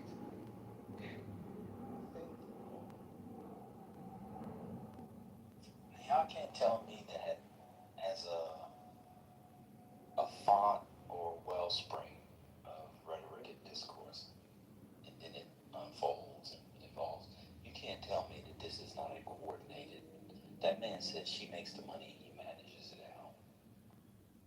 Mr. Paul sound like he was 50 years old. Y'all can't tell me that's not the government. Almost crashed, man. It's absolutely insane. There's your go. Why the younger Van Zandt doing that? She be on there. Yeah, she does the panel from time to time. That's how much money they make. They probably pay her 5 feet. She probably does 2 or 3, every quarter or whatever. They probably pay her $20,000 every night. She probably show up getting between $5,000 and $10,000. They make serious money